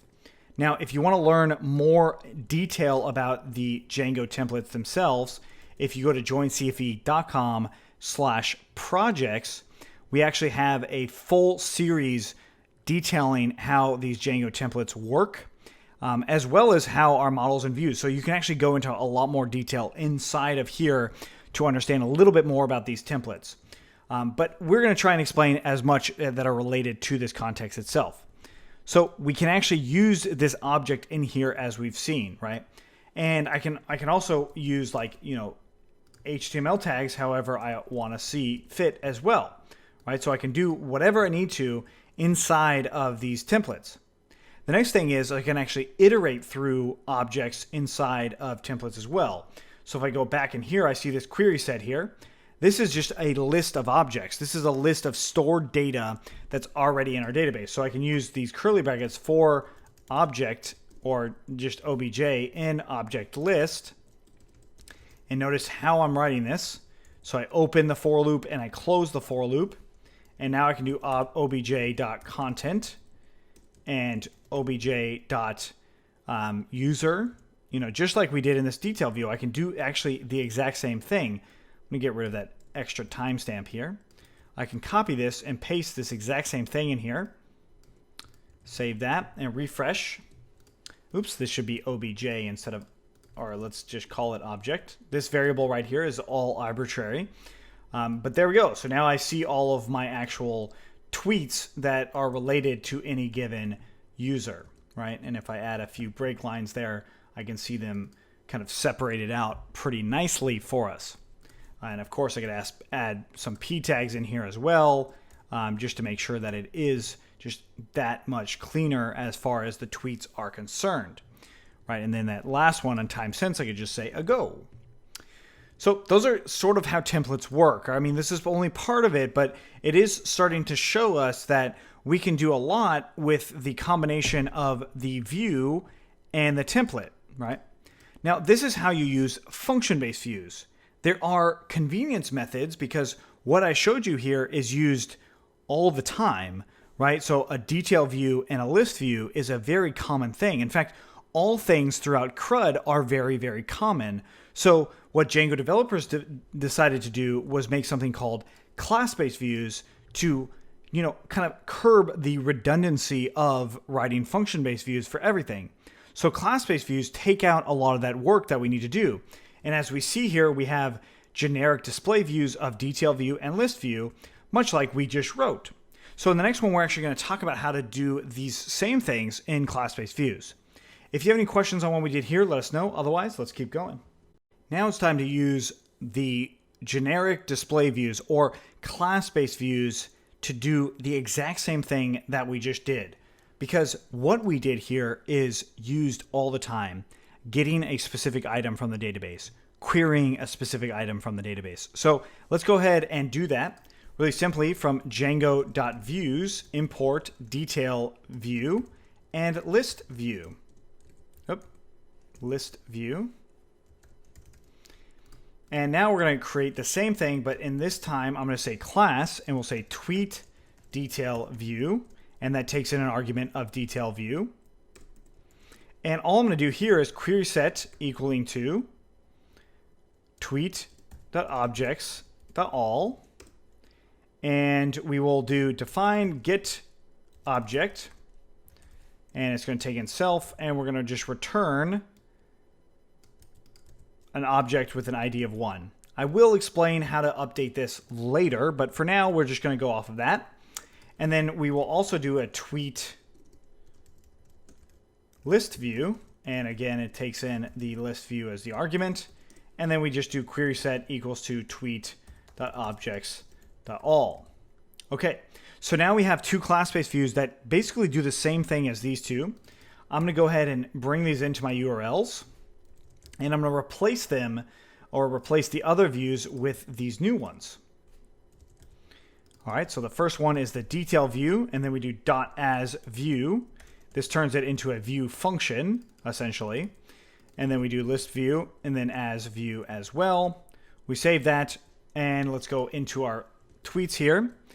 And oops, we got a import error here. And let's go see why. So if we go into detail view, we actually can import from generic.detail. It's actually, if we go from views, let's jump back here, views.generic, import those things, and those imports should be silenced. And there we go. So now we've got this template does not exist again, and it says tweet_list. Right? So by default, these views have their own place for templates. So I can actually say template name equals to, and I can put it equal to the one that we created originally. This one is list view, and the other one will be detail view, right?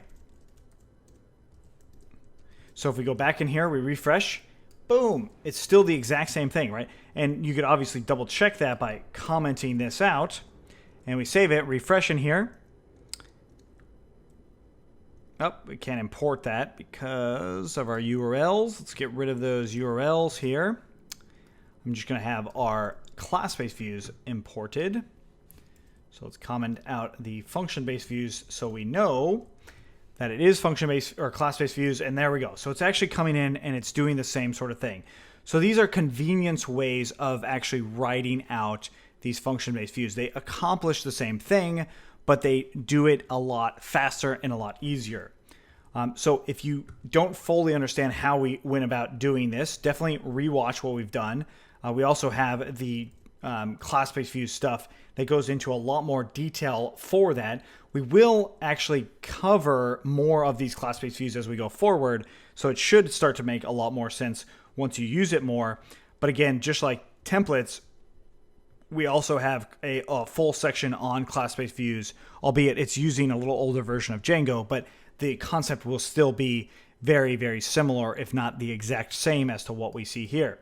Now, we didn't actually have to change these template names. So if I get rid of these template names here and we save it and we go back into our tweet here, I can just bring back and use the default ones, which is the app name. So if we come back in here, it's the app name. So tweet list, it's going to be in the app. So the app name here, and then the model name underscore list, or whatever that particular view is. So app name slash model name underscore whatever that view is. So the next one would be tweet detail.html. So we can go ahead and copy these, tweet detail, and then tweet list. And we save that and refresh.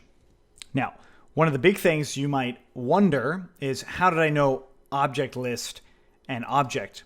Well, this comes from working with these a lot, but there's another method built into the functions themselves, or the classes themselves, and that's called get context data. So we can actually see the context data by running context equaling to super of the class. So tweet list view and self, and then, well, let's put in our safety args and keyword args here, and then get context data, args and keyword args, and then we'll print out that context, and then we'll return context. So on that tweet list view, we refresh in there, and now it's showing me the different context. It has paginator, also has object list. So this means that I can actually add in context here too if I wanted to. So if I wanted to add in, another list, I could just do it here and then save that. And again, we could print out that context and we would see that there would be something in here known as another list. And that's where that comes in. So that object list, the reason I used it in the list view, the function-based view as context, is because I knew that we would need it in our class-based view. That was the reason I showed you that in the first place. Otherwise, it wouldn't have made a whole lot of sense. Now, this get object method is related specifically to the detail, which we'll definitely come back to once we talk about that a little bit more. But this is essentially how you would understand where that context is coming from in any given list view. You could also read up more on those views themselves. So if you look in the list view itself, you can see all of the different methods that come in here and how they're called. So this is the order of how they're called.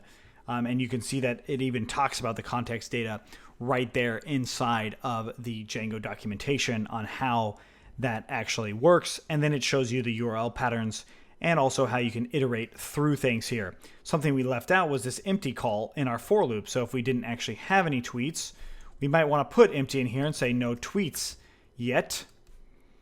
Something like that, right? If for some reason we actually had that. Okay, so that's it for this one and class-based views. We will do a lot more with this stuff, but if you have any questions on this, let us know in the comments below. Otherwise, let's keep going. Now it's time to talk about dynamic URL routing. That is making our actual page and our view adjust based off of what the URL is in here. Now this is going to be based off of something called a regular expression. So if we actually open up any of our URLs, I'm going to close a lot of these files out, and so we can actually take a look at just the URL. So let's go ahead and open up any of our URLs, but in this case I'm opening up tweets, but you could be looking at any URLs in particular. So this right here is called a regular expression. And when we use URLs, we kind of map to where it's going to go, right? So when we put this $sign here, it kind of signifies that this is the end of this URL. And if we combine that with tweet with no $sign, it allows us to just kind of have this full URL where it kind of continues on into our other URLs, right? So this URL then maps to tweet just like that. And that's it, right? Now, of course, if I change this to tweet/abc/whatever, then that same URL would be then that, right? And the same is true for this detail one. If we go down one, it's just /1 then, right? And that the dynamic part that we want is this. We want this to be able to change dynamically based off of whatever the user inputs there. So that's what we want to do here. So I'm going to change that back to being tweet. So then these are actually the correct URLs. Now you might have already been wondering like how is this being done and what's going on exactly. And that's why we're talking about it now. So regular expressions, what they do is they match a pattern or some way of how the code's going to work to actually display the corresponding view that makes sense. Now we have created common regular expressions in Django URLs as a guide. So this is where you're going to want to go there. cur.co, the number 4, WB7GG. That will redirect you here to this common regular expressions guide that's on GitHub, so you can definitely check it out there. And you can see the various different ways on how you can actually have URL patterns set up. Now, if you remember back, if I go to a URL that doesn't exist, I get this page not found stuff, right? But it does look for URLs in general. So if I do tweet and then that number, it's still doing that same sort of thing, right? Still looking for that URL. And that's how these URL patterns are mapping, right? So when we put in a URL that matches one of these regular expressions, that is if it's tweet or tweet1 or simply the home page, which was just / or admin, you know, it will actually stop there, right? So once Django decides that, hey, this is a pattern that matches, we're going to stop there and send that request to that view. That's why in our function-based views, we had this request stuff coming through. That's what this URL is doing. It's rerouting that request to that view. So hopefully that makes sense. If it doesn't, just follow along with us and play around on your own to see how you can kind of switch the way the URLs flow based on how your app needs it to go. So let's go back into the common URL regular expression pattern, and I'm going to look for the one called object ID. I'm going to copy this regular expression here, and I'm going to bring it in and replace it, the number one, just the number one, with that. And I'm going to replace order with PK. Now, this is a regular expression that matches only digits. So only numbers will come in here, and that will go to our detail view. And then those digits will be assigned to this keyword argument called PK. So let's go ahead and go into our detail view. And I'm going to go ahead and print out inside of getObject self.keywordArgs, and we'll see what that looks like. All right, so we come back in here, and I'll put a number in there.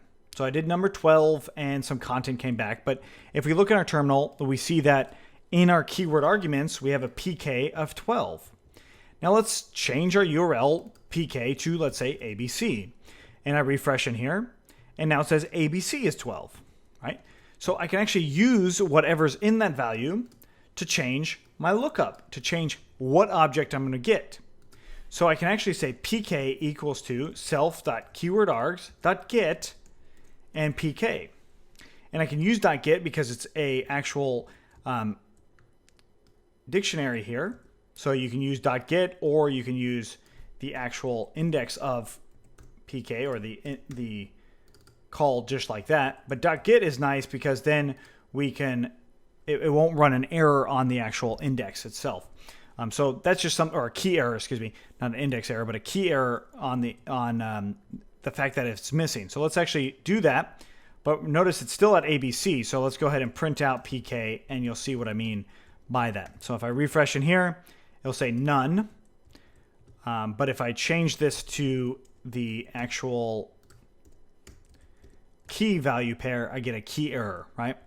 Okay, that's kind of why I use get there.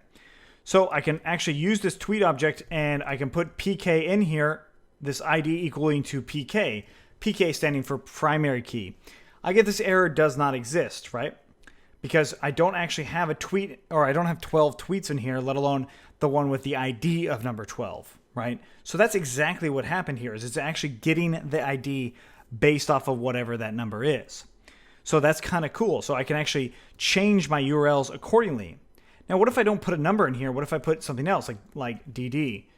It gives me this page not found, and that's because there's no regular expression that matches whatever this URL is. The only regular expression that would match it is a number. So if this interests you and you want to know more about regular expressions, definitely check out our regular expressions guide here. And this is just a short series that shows you how to use regular expressions in Python, because it's a concept that uses not just in Python, but it uses in Django, and a lot of actual programming languages use regular expressions to parse data a little bit better. So that's essentially what we're doing. We're parsing data. But you can use this common URL regular expression guide to do the exact same thing. And that's something that we do right here. Anyways, let's change this back to PK. And I'm actually going to comment out this get object stuff. We're going to save that. We're going to refresh in here, and boom, I get a page not found. That's pretty cool. What if I go to 1 and press enter? Ooh, and then 2. Now I'm actually starting to see the actual proper tweets, the ones that are coming through. Now notice that this is actually only 2 lines of code that are here. This is one of the powerful things about class-based views. That's what's happening here. Now, in the function-based views, let's actually show you what happens with the function-based view based off of this same idea. The keyword argument is no longer ID, but it's PK. So we're going to change that to PK equaling to none, or whatever default value you want here. In this case, I'll just say none. And then I'm going to pass PK equals to PK. Oh, quick little side note. PK is equal to ID, so those are the exact same things by default. Primary key is equal to ID. Those are the same things. So now that I have this, I'm going to go ahead and bring this URL in to my tweet here. And I'll just put it right in here. I'm just going to make a copy of that and change this one just like that. We save it, refresh in here, and now I've got this same sort of thing. But if I go to 12, I get this key error again. So this does not exist. So that is one of the downsides of using function-based views, is it doesn't kind of match or check against things that don't exist, where the class-based views do a lot of those checks for us. So if I refresh in here, it gives me just this page not found stuff. But there is a shortcut to this, and that is get object or 404. And we can use that in here and just basically say, instead of that, we'll just say object equals to get object 404 tweet and pk equals to pk. And that will raise a 404 error. In fact, we can use that same thing inside of this get object call as well. So just like this.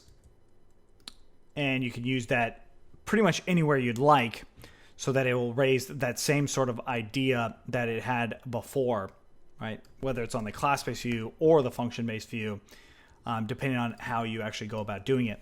But again, the detail view itself already has that get object or 404 kind of built into it.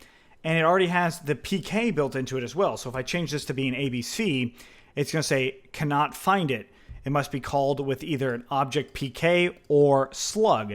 So that's why we just leave this keyword argument as PK, and we refresh in here, and then it starts working again. All right, so that's dynamic URL routing. So when I say dynamic, look at, I just go to tweet 1, here it is. I go to tweet 2, here it is. It actually is changing the content in there based off of the view itself, but also how we set up our template, right? So the template is rendering whatever that content is. Cool, so if you have any questions, let us know. Otherwise, let's keep going. Now, before I can actually jump into the create and update view, we have to think about how we can actually create things in general. So what I can do is we can look in the admin for our guide. Now you might already have a general idea of what we need to do here by the title, but basically what you need to make is a form. So if we click on add here, we see that there is a form here, and that of course is FORM, not a forum, but a form that is actually inside of here that we can submit data with. So I can hit save and continue, and it gives me these validations and it does all this stuff. So we need to do something very similar so our views can use it, right? It's not going to necessarily have a form by default. So what we need to do is inside of our Tweets app, we're going to make a new file in here called forms.py, and we'll just do from Django import forms, and then from .models import tweet, and then we're just going to say class tweet model form, and it takes forms.model form, and we'll say class meta model equals to tweet. Okay, so now that we've got this model form in here, I'm going to replace the admin form with this tweet model form. So inside of admin, I'm going to import this tweet model form. So from.forms import tweet model form, and I'll do class tweet model admin, and it's going to be admin.model admin, and we will say class meta model equals to tweet, and form equals to tweet model form, and then we will do admin.site.register tweet and tweet model form admin, or excuse me, tweet model admin. So let's go ahead and do this and come back into our admin and take a look. And we've got this error, right? So it says creating a model form without either the fields or the exclude attribute is prohibited. So that means that in my actual model form, I have to say in here fields, and you're going to usually want to be explicit by just saying fields, really the fields that you want. So I'm going to leave it as user and content. There's another way to do that, and that is exclude, so fields that you don't want. So if we didn't want user, we could write that in there. But I would recommend always explicitly saying what fields you want to use. So once we do that, and I refresh the server, I should get rid of that error just fine. And now if I refresh inside of the Django admin for tweets, it should still be in there. If I hit add tweet, the exact same thing is showing up. But what I can do now is I can get rid of one of these fields, save that, refresh inside of the model admin. It looks like our form is not working in there. So let's go ahead and adjust our model admin. And I believe this is actually written incorrectly. So if we look at the documentation for model form and model admin, we see the first thing that we did was this right here, but we actually want to go off of that form. So this is how we're going to do it, is we want to cut this out here and paste that in, and then get rid of that class meta. I'll explain that meta class in just a moment. And we refresh in here, and now it's going off of what's inside of that form. So if we change that form, the admin will change as well. So what meta class is referred to is anything that's not directly related to the fields.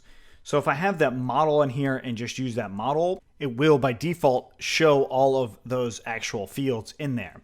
But this is much more about the model form itself, not so much about the model admin. So let's go ahead and leave that model form in, and we'll just end up using that. So in our admin site, this is what we've got.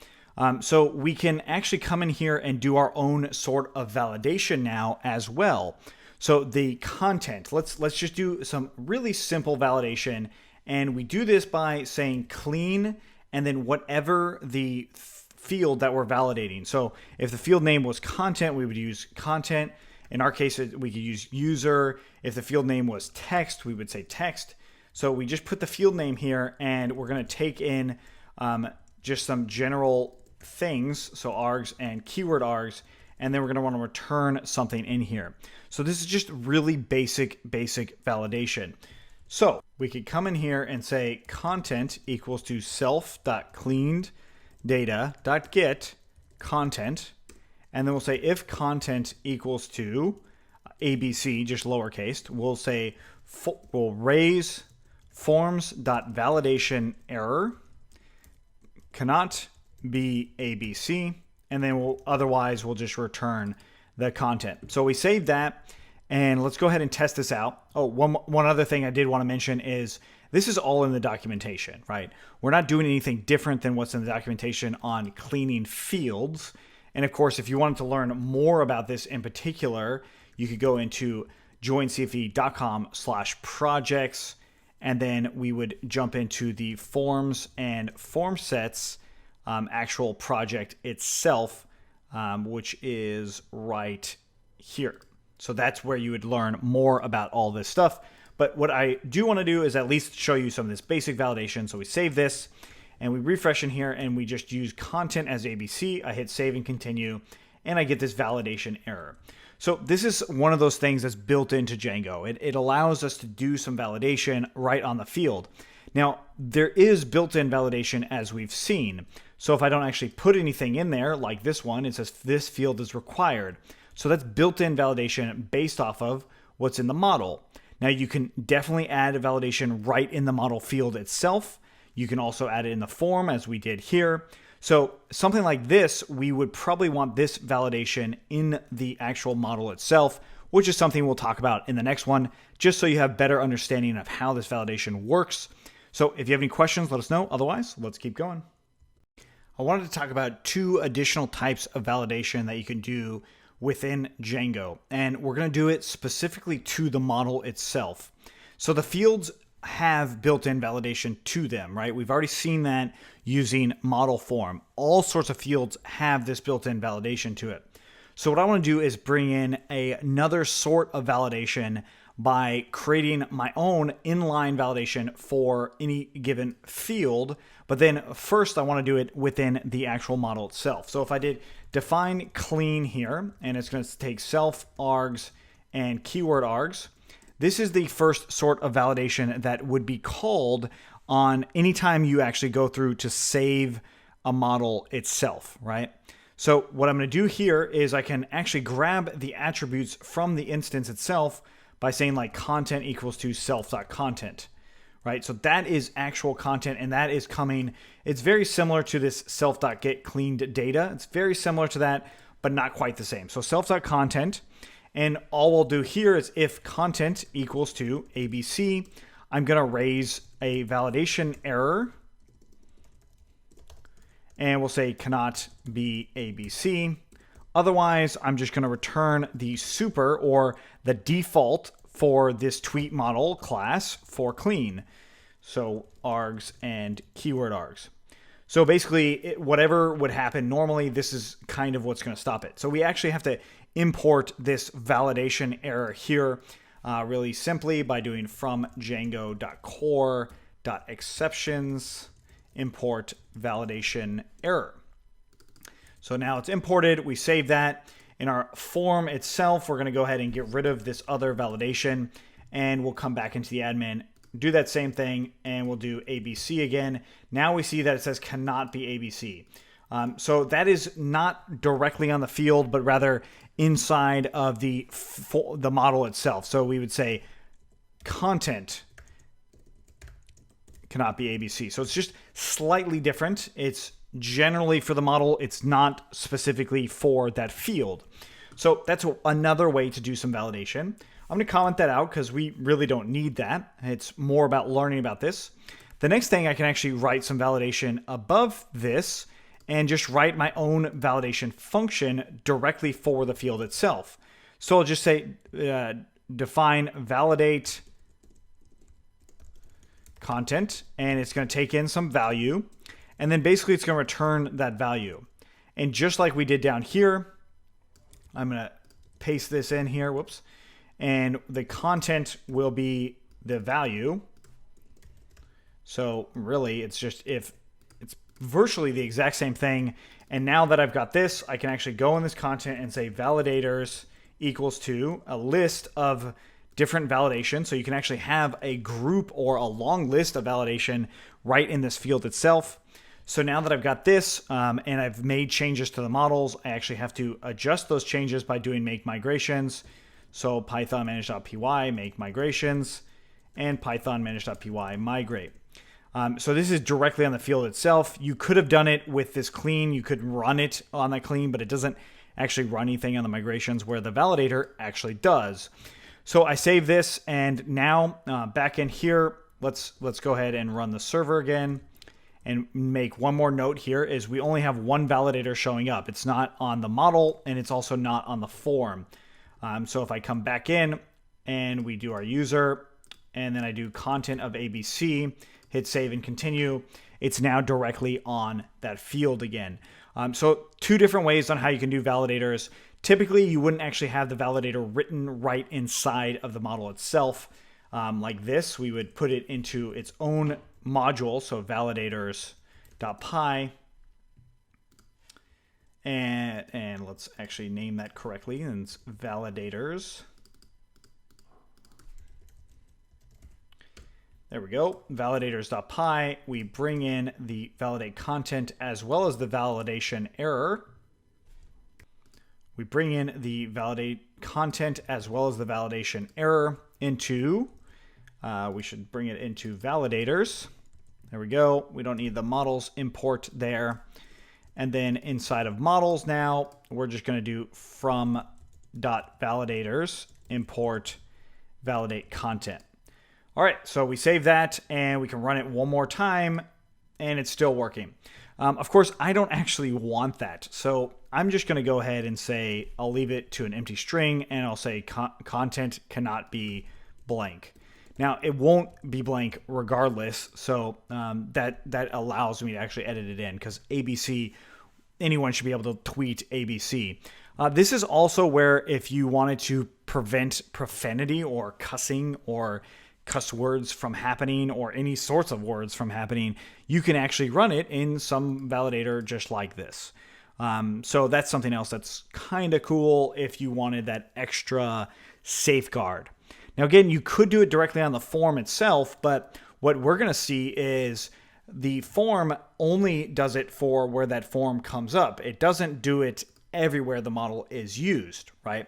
So if I went back into the admin and just changed this to just being the tweet model, now those original model form validators are gone, right? Which we could test by bringing them back in here. And we hit save and continue. Nothing seems to go wrong here, but if I bring back in that model form and bring out the model, refresh, and hit save and continue, it looks like the save and continue might be working, but let's bring in ABC. And I think that we have a little issue. Let's try and refresh this here. Try it again, and we say ABC, user, save and continue, and there it goes back to being cannot be ABC. So that's coming off of the model form itself. So the model form data, this will definitely override or be that default validator. So it's going to start with that validation, and then it's going to end with whatever this validation is as well. And we have our max length at 140. Of course, you could change your validators to also check that max length if you were to use that text field instead, which is something we're not going to do. All right, so if you have any questions on validating content, let us know. Otherwise, let's keep going.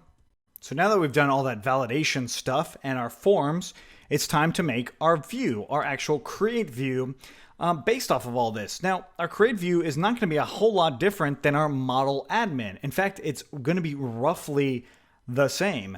So let's go back into our view, and let's go ahead and import create view here. And I'm just going to say class tweet create view, and it's going to take in create view. And we want to get our form. So let's go ahead and import our form from .forms import, and I think we called it tweet model form, but let's go ahead and double check. And that is it, tweet model form. And let's put it in order here. So right above models. And we'll just say form equals to tweet model form. I'm going to grab this create view, and we're going to import this into our URLs. So let's go ahead and clean up our URLs a little bit here. I'm going to put the detail view like that. I'm going to get rid of that function-based view one because we don't need it anymore. And then I'm going to get rid of this extra comment stuff. And then finally, we're going to grab the create or the tweet list view and change that to being create view and create, and then make the URL create as well. So then our path will be tweet/create. Okay, so we save that, and let's go ahead and look at it. And we're going to go in here and say tweet/create, press enter. Let's go ahead and make sure the server is running first. Go back, and I see tweet create view is missing a query set. So it says define a model, create view.model, or create view.query set, or override get query set. Well, really simple to fix that one. We just put query set equals to tweet.objects.all. We can save it like that.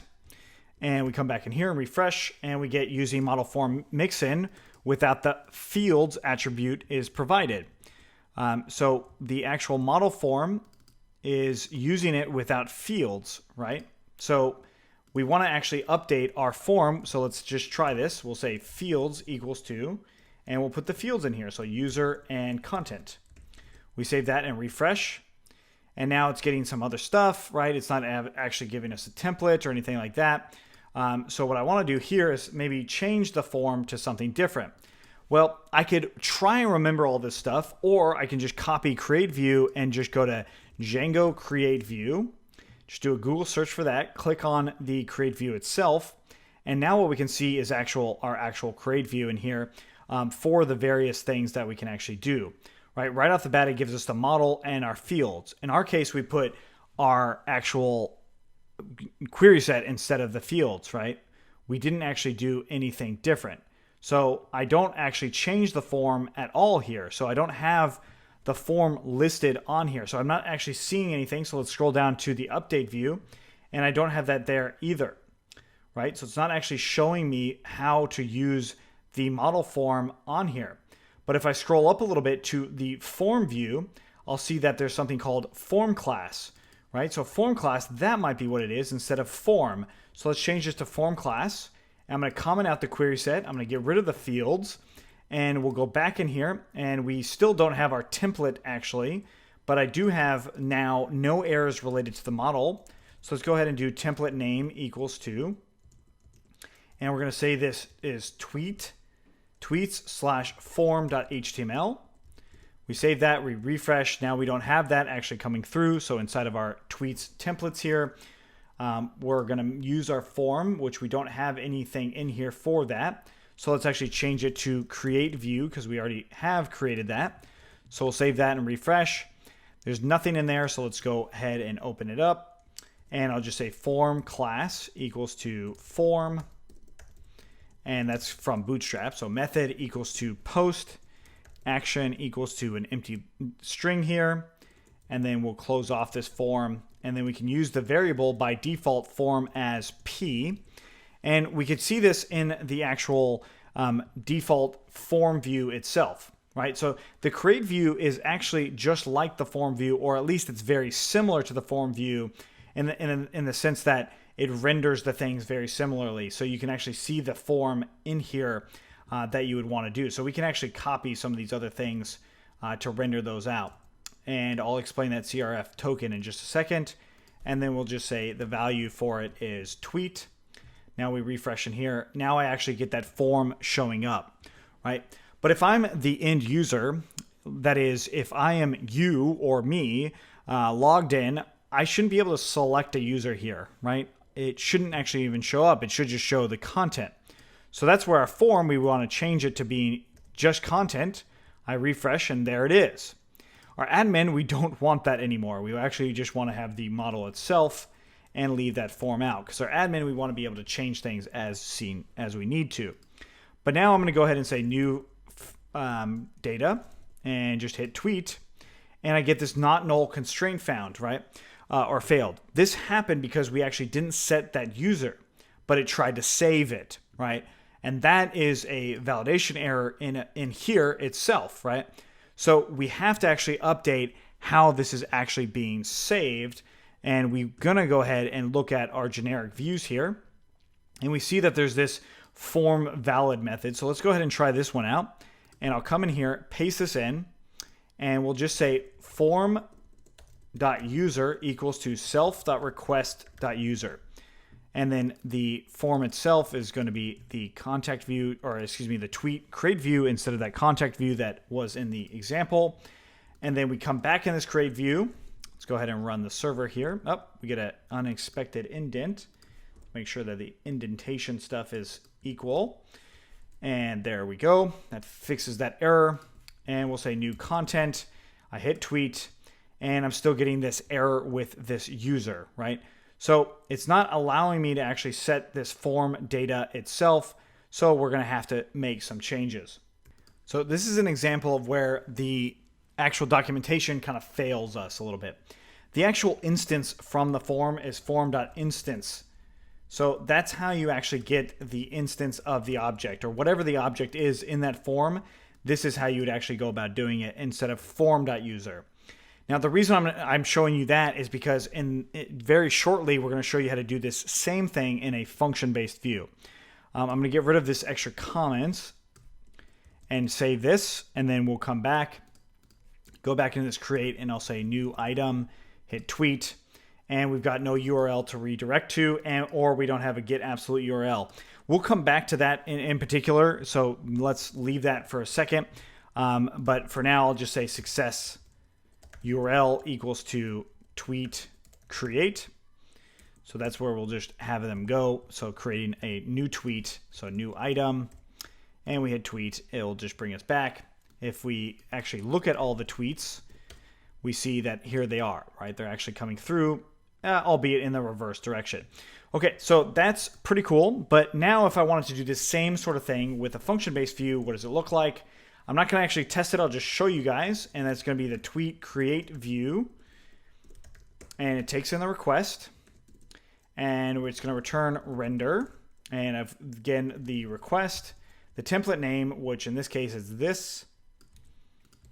And then we would put some context in here. And that context is going to be related to the form. So the form is that tweet model form. And it's going to be request.post or none.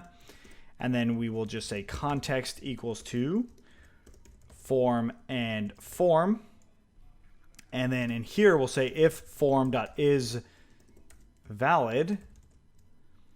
And then we'll just say what we want to do is say the object or the instance equals to form.save commit equals to false. And then finally instance.save. And then, of course, the instance itself, let's make sure we're spelling that right, instance.user equals to request.user. Those are now the same, right? They're written the same. They're not written the same, I should say. One's a function-based view, one's a class-based view, but they work the same, okay? So you could test these out on your own. You can change that to the function-based view, but this works exactly the same. Really quickly, line by line, this is just making the form happen, and it will render it whether or not the post data is coming through. And then it's going to check if it's valid, just like what we see here. And it sets that instance user to whatever the requested user is. And then we see this form actually render with this context right here. And that's it. That's all you really needed for that create view. So this is nice and all, but in some cases, we might want to adjust how this create view works with a request user mix-in sort of thing. Now, what I mean by this is, what if the user is not logged in? That is, if I copy this and pasted it into an incognito window, assuming our form is running. Oops, we got a little syntax error here. That should not be there. Sorry about that little mistake there. We refresh in here and I do something like this. I'll get this right here. It has to be a user.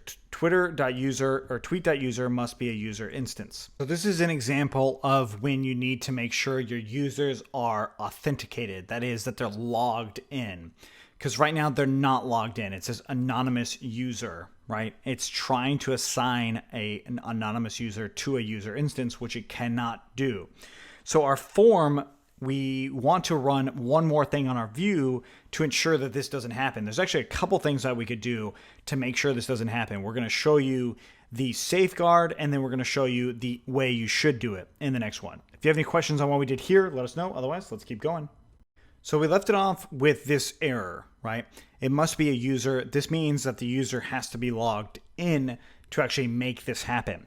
Now we can do this on our form valid method. We can actually run some stuff to prevent this from even trying to be saved in this form valid method, right? So we try to do this here. What we can do is that we can say if if self.request.user.is authenticated, then we can do all of these other things. Otherwise, we can return self.form invalid of the form. So form invalid is another method built into the class view or a form view or create view. Any view with a form mix in, you can actually run this form invalid, not valid. We can actually run that. So if the requested user is not there, then we can run this form invalid. So let's go ahead and save that, and we'll refresh in here and hit continue. And I can try and tweet as many times as possible. No errors are rendered, but it also doesn't, the user doesn't see an error. Our server also does not see an error. So the view does not create an error either. So this is kind of that fail safe to make sure that the requested user is authenticated. Of course, you could do something very similar inside of the function-based view as well, but like I said, we're not going to go through that. We are just going to be using this class-based view. Okay, so since we've got this, let's go ahead and add one more little field error that we can actually do inside of this form invalid. And we do this by importing some utility function called error list. So we'll do from django.forms.util import error list. And we are just going to add in here, we'll do form._errors. And then we're going to do forms.forms.non-field errors. And we're going to set this equal to our error list. And this is forms. So since we have forms here, let's go ahead and make sure we import Django forms. So from Django import forms. Okay. And then we're going to do error list. And inside of here, we're just going to say user must be logged in to continue. We save that. We refresh in here, hit continue, and we might get some errors. And we see no module named Django forms utils. Should be an S there. We save that. Let's get rid of that error. It does. We refresh in here, and we see now that user must be logged in to continue. If I am logged in, so I just flipped over from the incognito window over to our actual logged in user, which is evident by this. So I can go ahead and do something, and it actually works by, again, going back into our tweets. We go down and we see that. Okay, cool. So now that is actually showing us Just kind of that extra step of making sure that this user is logged in. So this is where I could actually write my own mixin for all of this stuff. So for this right here. Now, this is a mixin that is going to basically say, display that the user is not authenticated. So don't allow the form to submit if the user is not authenticated. It's not the same thing as requiring the user to be authenticated. That is, it's not going to redirect them to log in. It's just going to give us this error. So let's go ahead and make our own mixin here. And I'll just say mixins.py. And I'm just going to come in here and say class object. Or excuse me, we're not going to call it class object. We're going to call it form user needed mixin. All right, and it's going to take in an object. So form user needed mixin, and it's an object. And all I'm going to do here is copy this form valid method. And then we're going to go ahead and grab the error list stuff. So I'm going to go ahead and copy these things. So we got the forms in here, error list, all of that stuff. And then form user mixin, I'm just going to put that right there. So now I've created my own custom mixin. I can copy this, and let's go ahead and comment out this form here. And then we'll do from.mixins import form user needed mixin. And let's make sure we've got everything saved. There we go. And I'm going to go ahead and try that again on my incognito window. I'm going to run it, and I see user must be logged in to continue. Now, I can go ahead and delete all this stuff. And now I have this understanding that, hey, this is the biggest advantage of using class-based views, is you can use these things called mixins. Now, we just created our own mixin, and it was really easy. We create a class name for it, and then we just want to make sure that we run our super class for that form valid method, and we really just didn't change anything else. And it also cleans up our view code, so we can actually get rid of those imports, and they no longer need to be in there. So now our view code is just a lot cleaner, and it's still allowing us that same sort of method. Now, this is only part of the way there. We also might want to do the login required. So if I go into Django admin and I go into the login required mixin right here, and this is, if you just Googled Django login required mixin, you'll see this. But this, I can actually just grab this login required, and this allows me to force the user to be logged in. So login required mixin.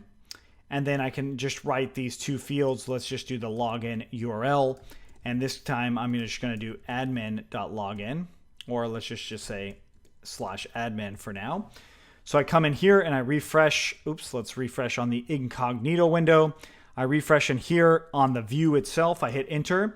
Automatically, it redirects me to this actual user, right? Or to a way to log in. And it did it on the login URL of admin. If I got rid of that and went back to tweet/create,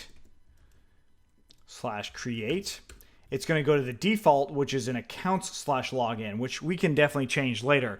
But you can kind of adjust to where that login function will be.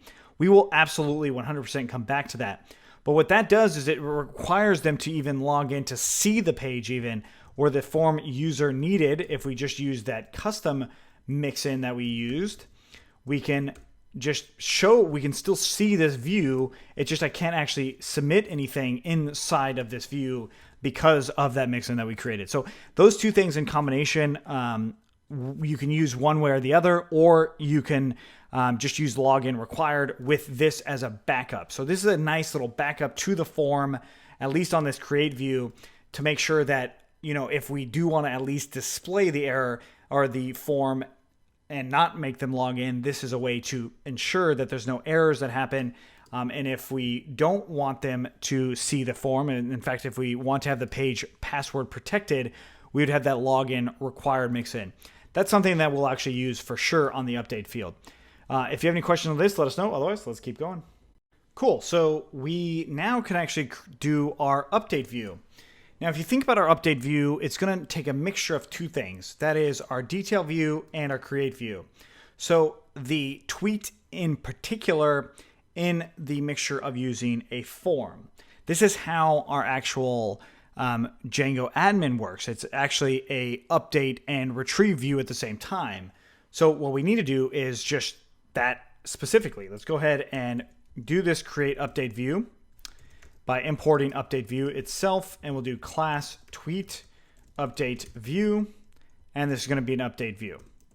Now, there's a good chance that you probably wouldn't want this at the end of the whole system, right? So after you actually create your Twitter type project, you'll probably not want the update view. Instead, you'd probably allow them to create something or delete it, not necessarily change it, right? So like, do you want to be able to change the tweets later? That's probably the big question there. We're not going to worry about that right now. Instead, we're going to say form class equals to tweet model form. And well, let's just leave it at that. I'm going to do the same sort of success URL thing, but instead of going to create, I'll just go to the tweets themselves. And then the template name, I will use that update view like we've already written here. And we'll say tweet update view. All right. So now that we've got this, let's go ahead and bring it into our URLs. And we're going to import it at the bottom. And the update view is just like the detail view, except we just add one more parameter to it, and that's adding something like edit or whatever we want to call this, like update at the end of it, and then just change all the other details. Now we definitely need that primary key in there because I still need to get that object instance. So let's go ahead and check this out. I'm going to go into my logged in user, and we go to 1. There's it. There it is right there. And if I type out update here, I get this error, right? That's good. That's exactly how it should be. So I'm going to now put in my query set, and I'll just say tweet.objects.all. We save that. We refresh in here, and now it's blank, right? It's not actually showing us anything. So let's actually go ahead and go into the create view. And well, I'm going to go ahead and pause for a second and say, well, this is a form. My update view is going to use a form. So let's go ahead and make a new file in here, call it form.html. Save it as form.html. And let's go ahead and cut out what's in the create view, put it into form.html. And now instead in the create view, we'll just do include tweets slash form.html with form equals to form. And we'll just say button underscore value or button title equals to tweet.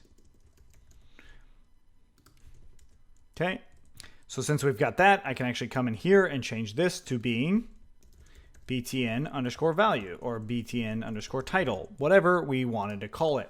So this actually allows us to use this or reuse this over and over. So now it's just a little snippet that we're using instead of rewriting the form over and over. And then button title and update should be update. Okay, we save that.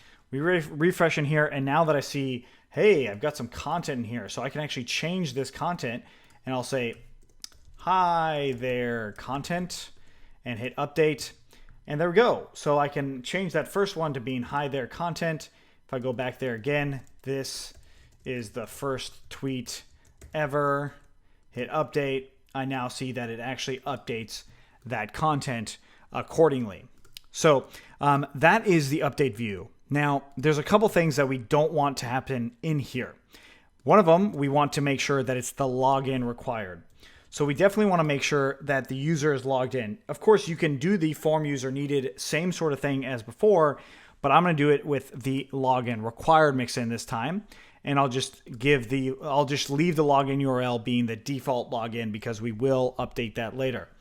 But something I do actually want to have inside of this mixin is I might want these same sort of errors to happen, but not necessarily the error that we see here.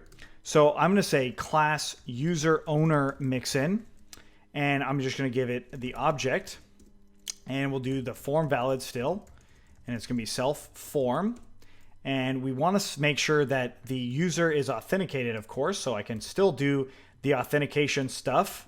So I can leave that in there, or instead I could just come in here and bring that mixin in as well and just get rid of that other stuff and tab that back. So the mixin is going into the other mixin. And I want to see if form instance user is equal to the requested user. So we'll say if form instance user is equal to that, then the form is valid. Otherwise, we're going to do errors again and say this user is not allowed to change this data. Okay, so let's get rid of that. We save that there. And we refresh in here, and we should see that I can go to 1 and then update. And if I change it and hit update, should be fine, no problems there. So let's go back into the admin, and we'll make a new user and associate it to that first tweet. So let's go ahead and do new user, and I'll say ABC, and just some whatever password. One more time. There we go. So now it's that new user. We hit save, and we go back to that tweet 1 and then update. And then I try to change it. It still allowed me to do it, so that actual mixin did not work yet. So let's go ahead and bring it into the actual view. That's pretty much the reason why it didn't work yet. So I've got my user owner mixin, and we'll go ahead and come back in one more time. I'll say 1 and update. And we try it again. We hit update. This user is not allowed to change this data. So that's giving us that just one extra thing on there as far as updating or our update view is concerned. Now, this is not the only way to do it, but it is one way. With that user mixin itself, I can actually take off that login required stuff, save it, and then go back into this update and just hit update. Again, the user is not allowed to change this data. So it's still doing the same sort of thing. So if we go back into this mixin, I did do this form user needed mixin. It's still roughly the same. So the instance user is related to the requested user. I don't actually need to bring in this form user mixin, but I can. I just want to show you that you can. But the fact that it's going to check this one first, and then it'll check that one. And in this case, the instance user is not the requested user at all, so I don't need this one in here anyway. So if the user is not authenticated, then it's not going to be the instance user anyway. So that's fine. Okay, so that is the user owner mixin, but again, I want to have the login required mixin there as well, just to make sure that that user is actually logged in, and it's more along the lines of something like this, so you couldn't even see the update or make update changes, because that makes the most sense for that in particular. Now, login required probably makes the most sense for everything, but the only exception would be is if you had a page with a form on it. You don't necessarily want to force them to be logged in to see that page with that form on it. That's kind of why we did that form user needed mixin. Okay, so that's the update view. The next one we just need to do is the delete view, and then we might want to update our list view just ever so slightly to make it a little bit more robust. If you have any questions on this, let us know. Otherwise, let's keep going. All right, so as a final step to the CRUD portion, or definitely the CRUD portion, we are going to now do a delete view. So going into the documentation for the delete view, we're literally going to copy pretty much everything that we've got here. So let's go ahead and jump in to that by simply importing the delete view. I'm going to put parentheses here and put delete view right underneath detail view. And I'm going to reorganize these so they are closer to alphabetical, or actually alphabetical. Okay, so now let's go ahead and make our delete view.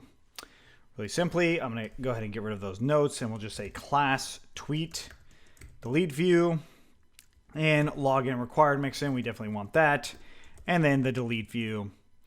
And query set, you could do the same query set that we've been doing, which is tweet.objects.all. And then you can do form class equals to, well, we actually don't need a form. I should take that back. So let's go ahead and look in here. We've got our model. You can do model or query set. That actually doesn't matter. So let's just leave it as the documentation has it. So we'll put it as model. And then we want a success URL. And I'm going to just do the reverse lazy like it says here. I'll explain that in a moment. So put the reverse lazy there. And then success URL equals to, reverse lazy, and we want it somewhere. So I'm just going to leave it at home for now. And there's my delete view. So I'm going to go ahead and copy this, bring it into my URLs, and put it into our delete view here. It's going to be very similar to the update view. Instead of being, we'll say 1/delete. And delete view, delete. Okay. So now we've got our delete view here. Let's go ahead and try it out. We are logged in, so if I go to delete number 1, let's make sure the server is running, of course. We will go there, and I don't have a confirm delete page, so let's make one. And I actually called this delete confirm, so let's actually just call it that on our actual view. So in here, we say template name equals to tweets/delete_confirm.html. We save that, we refresh in here. Blank page, we want it to actually delete and confirm the deletion. So I can just copy what they have here. Going back into that delete confirm page, we save that in. Notice it's just a post button, right? It's just submitting post data. It doesn't actually submit anything in particular, but it is nice that we can just literally hit confirm delete. So we can say, are you sure you want to delete the tweet? And there we go. I hit confirm. It brings me back to the home page.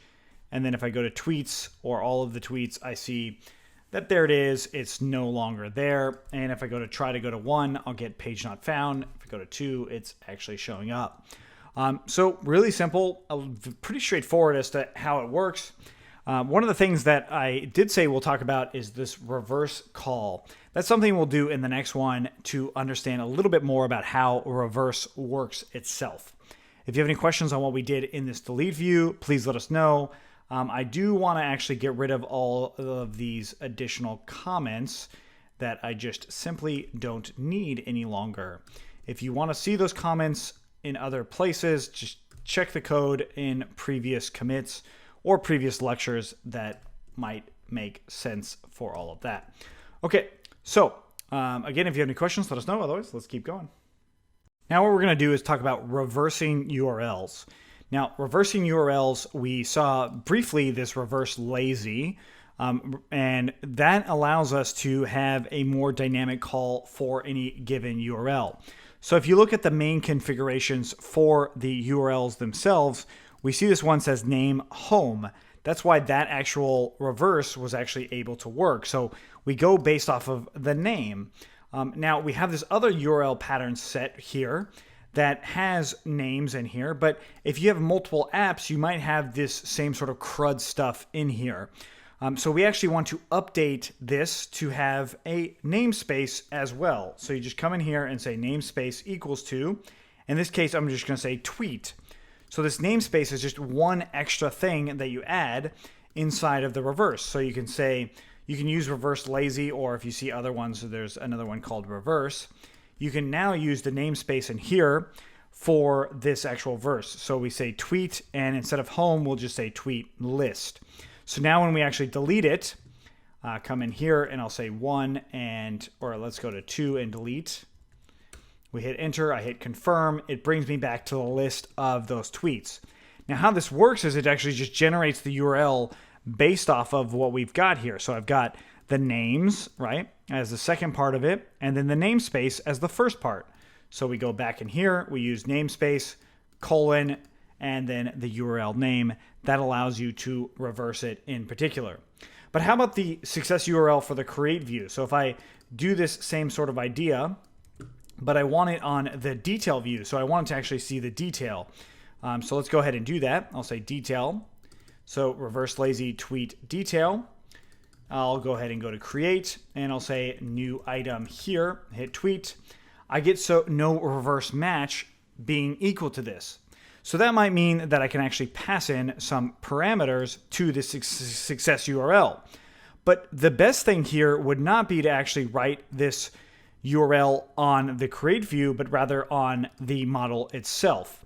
So what I'm going to do now is go into models, and I'm going to go to from Django.urls, import reverse, and then we will do inside of here, we'll do define get absolute URL, takes in self, and we're going to return reverse, or you could use reverse lazy, and we're going to use the namespace, which was tweet, and we're going to do the detail, and then we're going to do primary key, or excuse me, keyword args equals to pk and self.pk. I'll explain that in a second. So we've got our get absolute URL in here now. So we can get rid of this success URL. We don't need that anymore. So now if I go back in here and go to create, oops, we want to clean up something on our model. Hopefully you guys noticed that. You put a comma here. Every time you use a function in general, that's what you do. So we refresh in here. We'll say new content. I hit exclamation mark, hit tweet, and it brings me back to this new content. So the models or the views themselves, like a create view or an update view, it will go to a success URL if it's defined, or it'll go to the get absolute URL method. As we can see, if I comment it out and go back and try and create another one, and whatever it is, it'll say no URL to redirect you. Either provide a URL or define a get absolute URL method in the model. And that's what we did. We did the actual get absolute URL method, and that allows it to go there once the actual view has been created. So I can do that same thing for the update view. The update view should probably do the same thing. So if I go to 11 update and hit update, it's actually not bringing me to the update view. So let's see why. Might have to do with the user owner mixin, and it does. Little error there, so hopefully you guys caught that. If not, this is when we did it. So anyways, we've got the user owner mixin. Let's try that again on the update view, hit continue, and it brings us back to that get absolute URL method itself. So finally, the detail view is just its view, so we don't need a success URL. List view, we also do not. And this is just a path, realistically, and we could use reverse here as well. You can read the documentation for the benefits of either, but I like using reverse more than anything. And that just translates into tweet list, or whatever we change it into, right? So right now it's actually just tweet. But if I came into the URLs here and said list, that reverse function is dynamic now. So it would actually go back into that actual list, which is something else that's really nice. Okay, so that's it for reversing stuff. In the next one, we're going to finish off the list view with a little bit more dynamic call to it. So if you have any questions on what we did here, let us know. Otherwise, let's keep going. So now what we want to do is update our tweet list view to also be a search view or a search results view. So going down in this list view, we're going to do a new thing to our query set. Instead of it being that, we're just going to define get query set. And it's going to take in self, args, and keyword args. And now the normal query set is qs tweet.objects.all. And then we're going to just return qs. So we can bring one more thing in here, which is a request parameter. So if I print out self.request.get, we'll see what I mean in just a moment. So let's go ahead and look at the terminal. If I go on tweet here, refresh, I see that I get a empty query dictionary. So I can actually add in something like q equals to some search and press enter.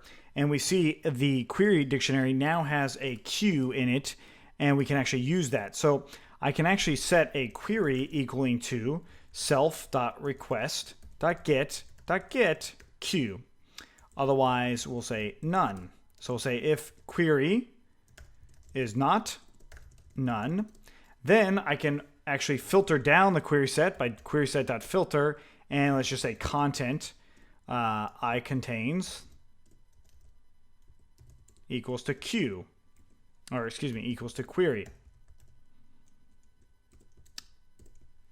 Okay, so we filtered that, refresh, and if we come in here, oops, we spelled I contains wrong. So I contains, we save that. refresh, and now it says no tweets yet. So this is because inside of our list view, we go back in here, we've got, that might be tweet list, there it is. So here's our list view, tweet list, and we see that it says no tweets yet. I could say if request.get.q, or capitalize Q, otherwise we'll say no tweets yet, and if, and we'll just say no tweets found. Save that, refresh, and now it says no tweets found, where if we had an empty query set, it will just say the other thing of no tweets. So this is checking whether or not that query, the actual request, is coming through. So now I can make a search form by coming in here and just saying search form, or rather tweet search form, whatever you'd like to call it. And we'll do .html, and I'll just do form method equals to get action. Well, we want the action to go to the actual URL. So if I do URL, and then we do the namespace, which was tweet, and then list, that's where we want it to go. And then we close off this form, and then we'll do input type equals to text, name equals to Q, and then we'll do placeholder equals to search, close that off, and then input type equals to button, or rather submit, and we'll just say value equals to search. We now have our actual search form, so back into the tweet list, I can include it here and just say include. This is going to be tweets/search_form.html, and we'll put a break tag here. Refresh. Now we've got this search form, and I'll do search here, press search, and now it's actually searching it, and it says no tweets found. I can go one step further, and in this search form, I could say value equals to, and we'll just do request.get.q. So whatever that is, we refresh in here, and now it says search here. If I get rid of that and do a search, it's going to be empty. So that form I can actually reuse anywhere else, right? So if I needed to, I could just copy that specifically and put it anywhere. But now in our tweets, I can actually do a search function itself. So if we wanted to advance this, there's something called Q lookups. So we'll do Django Q lookups, and this will allow me to search multiple fields itself. So let's go ahead and do import Q, and this is our Q lookups here. This is a more complex lookup, so I'm going to go ahead and import it in here, and this complex lookup is going to happen inside of here. So I'm going to put Q is equal to that.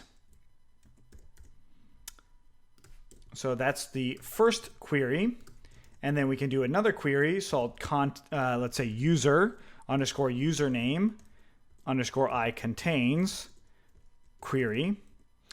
And we could do the same thing with just all sorts of stuff in here, but I'm just going to do user and username and then content. So if I come back in here and refresh, I do CFE, I now see all of that user related stuff. If I got rid of that username query and searched CFE, let's try that again. Oops, we got a little syntax error here. Let's move that bar away.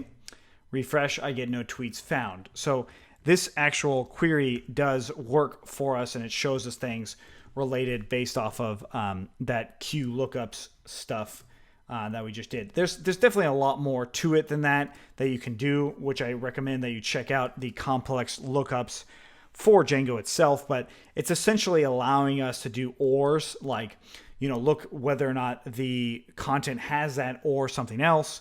And then you could have more robust queries themselves, like starts with or ends with or I contains or I exact or so on. There's a lot of different sort of lookups that you can do, and I do recommend that you check out this making queries portion of the Django database to get a better idea of how those queries actually work.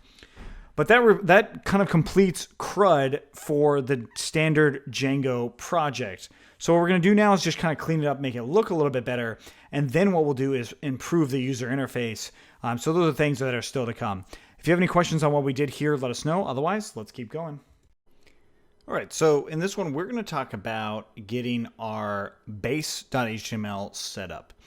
Now, base is where every other page is going to inherit from. That is, every single template will inherit from this base template, which means that a lot of the things that HTML pages need will be in that base template, so we don't have to write them over and over again. So let's go ahead and look at what I mean by this. So if we jump into our general site templates and home, we see that we've got all this HTML stuff, right? But if you look in like the list view or form or whatever, all of the other templates that we've already created don't have this HTML stuff, although they are HTML. So one of the built-in features to Django is this templating system, so we can actually substitute places that might have other content. You already have seen this. We did this include form, right? So we included the tweet form with some variables, and we changed some stuff in there with that standard HTML view. Now we want to do that same sort of idea with the base template or the home.html as our base template. So what I'm going to do now is first off, introduce this concept by creating a new file called base.html, and I'm going to put this inside of my main projects templates. So inside of base.html, I'm going to copy the contents of home.html into base.html, and we're going to change just the title to tweetme.co, and then I'm going to do this new thing called block title, and then we'll do in block title. So these blocks here, we can actually substitute out with any template that inherits from this base template. So let's see this inheritance happen. So home.html is no longer going to be this. Instead, I'm just going to say extends base.html. When I say extends, it just simply means use whatever's in base.html as our parent template. And then I'm going to go ahead and say block title, and in block title, just like we did in the base template, and I'll just say hello there. Okay, so base.html says hello world in it, and this is on our home page. So let's go ahead and take a look. If I go to the home page, it's still saying hello world, but now in our actual title, it says hello there as we set up. So I can go one step further with this and really just put this block title on the outside of it and do it just like that. So now block title's there. If I refresh, it goes away, right? So the content inside of here goes away, which is cool. So this is how the inheritance stuff works. I can also just add block.super here. So whatever's in the actual parent, it will actually show up there. And instead of hello there, we'll just say welcome instead. There we go. So that's more dynamic, more robust. So that's one thing that we can do, and that's really something very minor. The major thing would be what's actually inside of the content itself. So if I did div class equals to container, and then closed off that div class, and then I did block content here, I can actually create, so in block content, I can create a new block that I can substitute in here on my home.html with something different, right? So like we had before, I just said hello world again, right? Close off that h1 tag, and I refresh in here, and now it kind of reorients how this stuff is actually working because it's going off of that base tag. So that's really all we need for all of our other stuff. So let's do this same sort of idea inside of our actual tweet list view here. And now instead of having nothing in there, we'll just do extends base.html. And then underneath that, we'll do block content. And then at the very end of it, we'll do in block content. And I'm going to tab all this stuff in. We'll save that, refresh in here, and then we'll go into tweet. And now we see that it's tabbed in a little bit, and it looks a little bit more dynamic. So the same sort of idea we want to actually extend to all of our other pages. So our detail page, we want to put it in here as well. And block content. In fact, I'm going to go ahead and just paste that so we can do a simple copy and paste with those. And our search form doesn't need it. I'll explain why in a moment. Our other list view that we had created otherwise, let's go ahead and put that in there just in case we want to change it sometime later. All right. And then our detail view, we definitely want it. Oops, that's not what we want. We want to get the block content stuff. So detail view. And then in the block, create view, same sort of thing. Block content, in block content. And really, we're just inheriting from that original piece.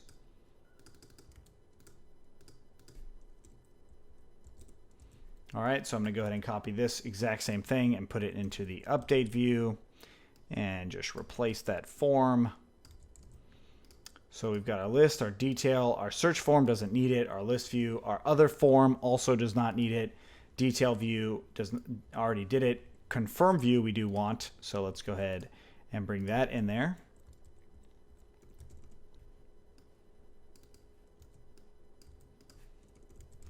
Okay, so why does form.html not need it? Well, this is because if we look at our create view, we bring in that form.html. We bring it in right here. So we don't actually need to put the inheritance in here. If you did, you would see something different happen. But that's actually just changing all of our templates to have an inheritance. So to double check this, because it doesn't seem like a lot of things have changed, we can go back into our base and update our title. So in our create view, we can say block.super, or let's say create tweet, and then using the curly brackets, block.super. Save that, refresh, and then go into create, and now we see create tweet. So this means that all of our stuff's actually working. We still have some things that we want to update for Bootstrap in particular, but now that we have the inheritance, we actually can use Bootstrap everywhere because now every single page has the same page source with the exception of what's inside of that main container or where that main content is. So if you have any questions on what we did here, let us know. Otherwise, let's keep going. So in this one, we're going to be using media objects to build our actual tweet list. So this is just the styling of it to make it look nice. That's pretty much it. That's all I really want to do here is have this as a media object. It's actually made sort of like that. That's kind of why it's there. As we see, we've got blog comments, tweets, etc. So we're going to use it for tweets in the way that they actually set up. So I can actually just copy their example here, and we can jump in to our list view for this actual one. So if we actually look at our tweet list view, we don't have a template itself other than just tweet list. So this other list view that we did have in there, we probably don't need anymore. So I'm going to go ahead and delete it. And let's go ahead and look at our list view to make sure that that didn't do anything, and it didn't. Okay, great. So now that we've got that, let's go ahead and paste in that media object. So right here, I've got some sort of media object that's starting to look good. But what I want to do is actually think about this in terms of the ease of editing things. So the first thing I'll do is actually bring it in here. I'm going to put it inside of this for loop, right? So I've got this for loop, and this is where it's going to go. So I'm going to replace some of this content in here, like we'll just say object content. Right here, I don't actually need the heading itself. And then I'll just put a break tag and I'll just say via, and I'll put the user and all that stuff, right? And just put a little bar there, and we can close off the rest of those things. So this is not a huge shift to what it was, but now if I save it and refresh in here, things don't seem to have changed. Oops, that's because we put it in the list view. Let's go ahead and bring it back and put it into our actual tweet list here, and that's this right there. So if we save that and refresh, now we've got a little bit of a new look for the media itself, right? So now that I've got this, if I do a search, it still is giving me that tweets not found here. So I can actually write an HR tag, which gives me a line. So that actually spaces out essentially how these tweets would work. And this image object is showing up. So I'll just say pretty much if object.image, which it won't have, but we'll just put that in something like that. That way our image piece will just go away. Okay, so now it's not showing an image actually come through. So it has the media heading or the media stuff in there, and it's now kind of formatted a little bit better. So this is cool, but it's not quite there yet. What I want to do now is also have some sort of link in here, and I'll just say a href equals to, well, somewhere, and we'll just say thread, or rather view. And we close off that A, and that's now a way to actually view the link. And if you remember back to how we created this, we're going to do object.get absolute URL. And now we can actually view individual tweets themselves, right? So the template is actually starting to come through with this component for the media. And we can actually update it to where it's aligned even better by just playing around with the code that they have. Like, so we've got this media list too, so we can turn it into a list element here, where then it's nested in here. So you nest things by putting it inside of the media body, which we'll look at. And then you can just do all sorts of things for that particular list. Not a huge deal here, but the styling of it is starting to look a little bit better. But what I want to do is make it even more robust. So I'll do div class equals to row, and I'm going to close off the row here. And then inside this row, I'm going to do div class equals to column small 8, column small offset 2. I'm going to explain that column offset stuff in another one, but for now, we'll just go ahead and paste that stuff in. We refresh in here, and it brings everything in ever so slightly. We can do that same thing with the form. If we wanted to, we can bring that form in there.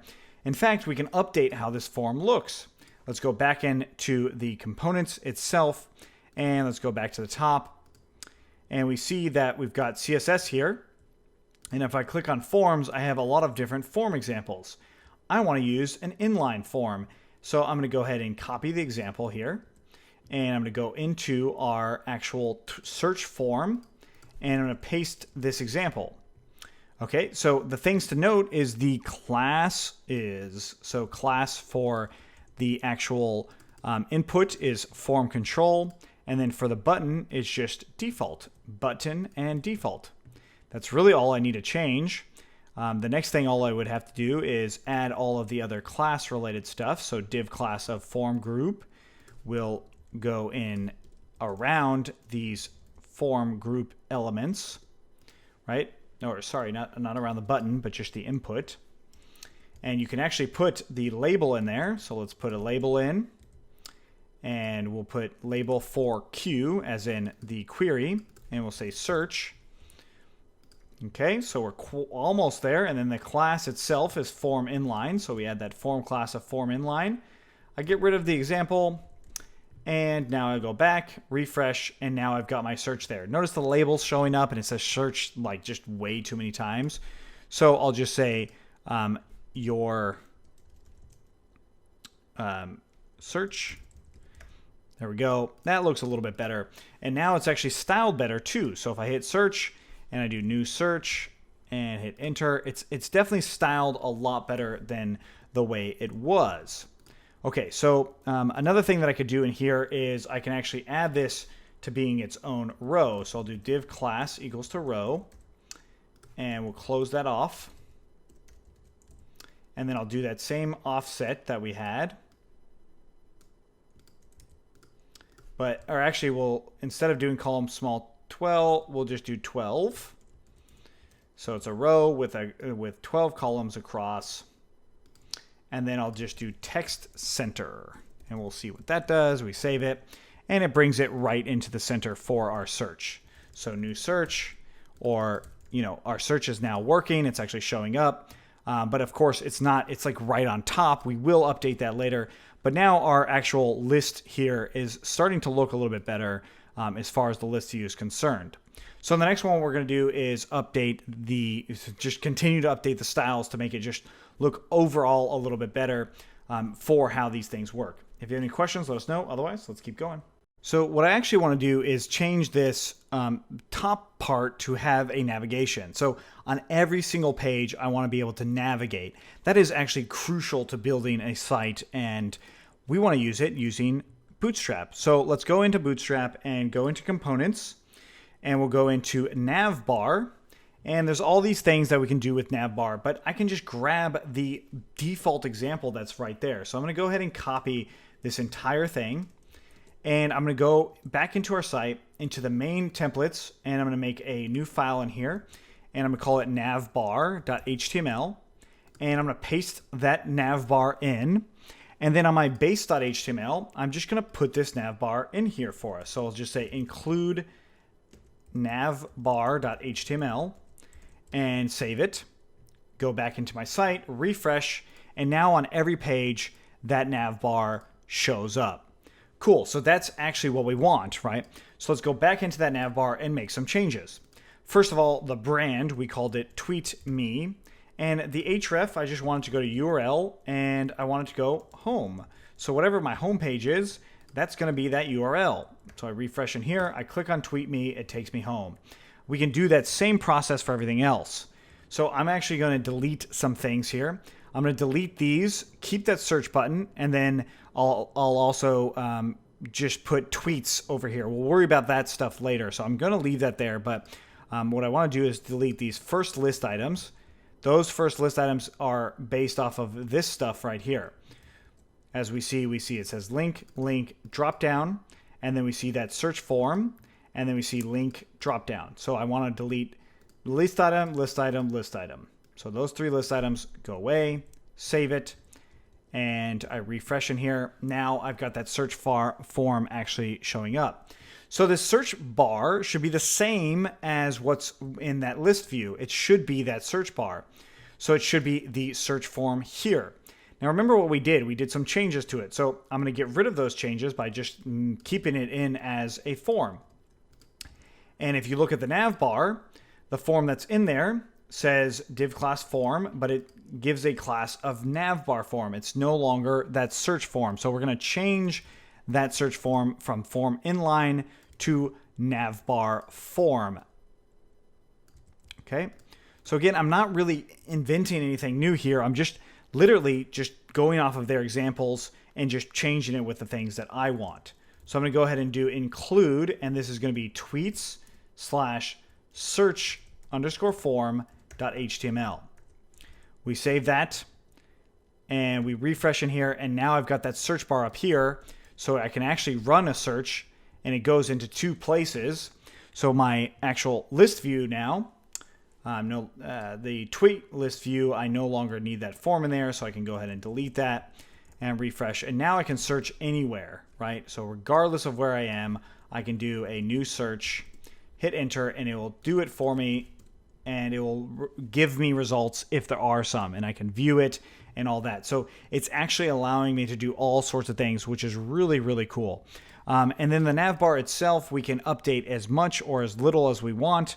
And do notice that it does collapse too. So it is actually collapsing things based on what they are or where they are in the nav bar. So that search function is still there, depending on if it's inside of this collapse function right here. So collapse, navbar collapse is the things that actually collapse inside of that content. So if you didn't want it to collapse, for example, we could try something like this. Let's cut it out and paste it in here and refresh. Notice the search bar is still there. Now when I collapse it down, the search bar is still there. If I open up the collapse function, it will come back, right? So no matter what, that search bar shows up. So learning that sort of stuff is just about playing with the code itself. Knowing HTML and CSS does help, but just playing with these things also will as well. So I'm going to close that out or get rid of that other UL class that was in there at once. And now let's go ahead and collapse it down again. Still looking the same, but overall, the search function now shows up no matter what. This is something that's really cool and really useful for us. So a couple things to note when you're working with HTML. If you open it, you must close it. So let's say, for instance, if I got rid of this div here and I refresh, I get something like this. Now, by me looking at this, I don't know for sure that that's the problem, but I will recommend that if you have problems like that, just go based off of their documentation, copy their actual examples, and then paste those back in, and then replace your content as you see fit, right? That's all I did there. I really just replaced my content as I saw fit. So let's go ahead and just see what I mean by this. If I went back in here and copied this whole thing and pasted it in right below it, just for our example here, all I really would have needed to do was change this form to have a method of get and then an action as to where it was going to go. So the URL was, we called it tweet list, and then we had our search function of a name of Q, right? That's pretty much all we had in there, but we did also have the value being to request.get.q. That was also in there as well. So if I cut out our other nav bar, let's just cut it out for a second, and we save in here, and I still see that search working, right? It's still working. It's that other one that we just brought in. So that's where you're just going to want to make sure that you're paying attention to that stuff. Of course, if you miss anything, definitely check your code against what's on the GitHub. All right, so that's making a nav bar. If you have any questions, let us know. Otherwise, let's keep going. So in this one, I want to actually make our tweets, that is tweets, the individual tweet. I want to actually describe how those columns work by looking at an individual tweet, so the detail view itself. So let's go ahead and open up the tweets detail view, and we see this block content here. What I'm going to do is now go and say div class equals to row, and then I'm going to close off the div class of that row. So what row does is it gives us 12 columns. Imagine if there's invisibly 12 columns all the way across. So we can see this by let's say div class equals to column small 1, and I'll say style background color is red. And we'll close off that div, and I'm just going to put the username in here. Okay. And then I'm going to do that a couple more times and then change the color from red to yellow, green, and blue. Okay. So if I save that, we should see in here our detail view. Oops, this should be in tweet detail, not detail view. So let's actually get rid of those other ones. We keep on having them come back. So we don't want them anymore. Don't save that. We just want the list and detail. Okay. So now I've got that. I see that there's these four little things in here, right? So I've got those columns, and if I actually bring this content outside of that block, it goes away. Okay, so I've got these different columns in here, and they're kind of offset a little bit. Now, they're offset because of how the container is, right? So we have this container in here, and our nav bar is inside of that container. That's why it's offset. So if I take that nav bar out, it brings it all the way across. It doesn't actually have it in the way that we may want. So I'll come back to the nav bar in just a moment, but let's go ahead and think about this idea of 12 across by going back into this detail. If I copied and pasted this 3 more times, I'll see those colors all the way across, right? So I have these 12 columns. Now, if I break this down, those 12 columns change in width based off of the size of the browser. So I keep going down, and then woof, now it goes 100% across, right? So it's completely wide. So this is technically column small. So if I did XS on each one, I'll do it just on the first 4 so you can see that. If I did that, I refresh, then the columns change a little bit. It just starts to look a little bit different. It's kind of hard to tell because of how that is, but that is essentially doing the same thing. So let's actually go ahead and close off the div on the row here, and we'll do another div class equals to row, and we'll save that. And now what we see is those three, or well, there should be, well, there is three actually, so let's put the 4 in there. So now what I see is there's 4 that are going across. So there's still 12 all the way across. Okay, so let's go back, and I made it bigger again. Notice that the rows are now separated, right? So this is now its own row, and the one below it is its own row as well, which we can denote by doing several break tags. Okay, so what this is saying at extra small and bigger, so basically a cell phone or a smartphone and bigger, it's always going to be only one column, no matter what. It's always one column. Now, if I wanted it to be all the way across, as in 12 columns, I could save it as 12 columns. No matter what, it's going to be all the way big, right? If I scroll down, no matter what it is, it's going to be big every single time. Now, there's different ways on how to look at this. You can do LG. So if it's large, let's do 3 this time. If it's large, it's going to be 3. If I go anything smaller than large, it will break out and go to the next default, which it defaults to being small. So if I did medium, I could say 6. So if I save that, it goes down to 6. And then I could do column small 3, and then column small or extra small being to 12. We save that, and that changes the dynamic of how this actually works. So that's how those columns are actually coming through.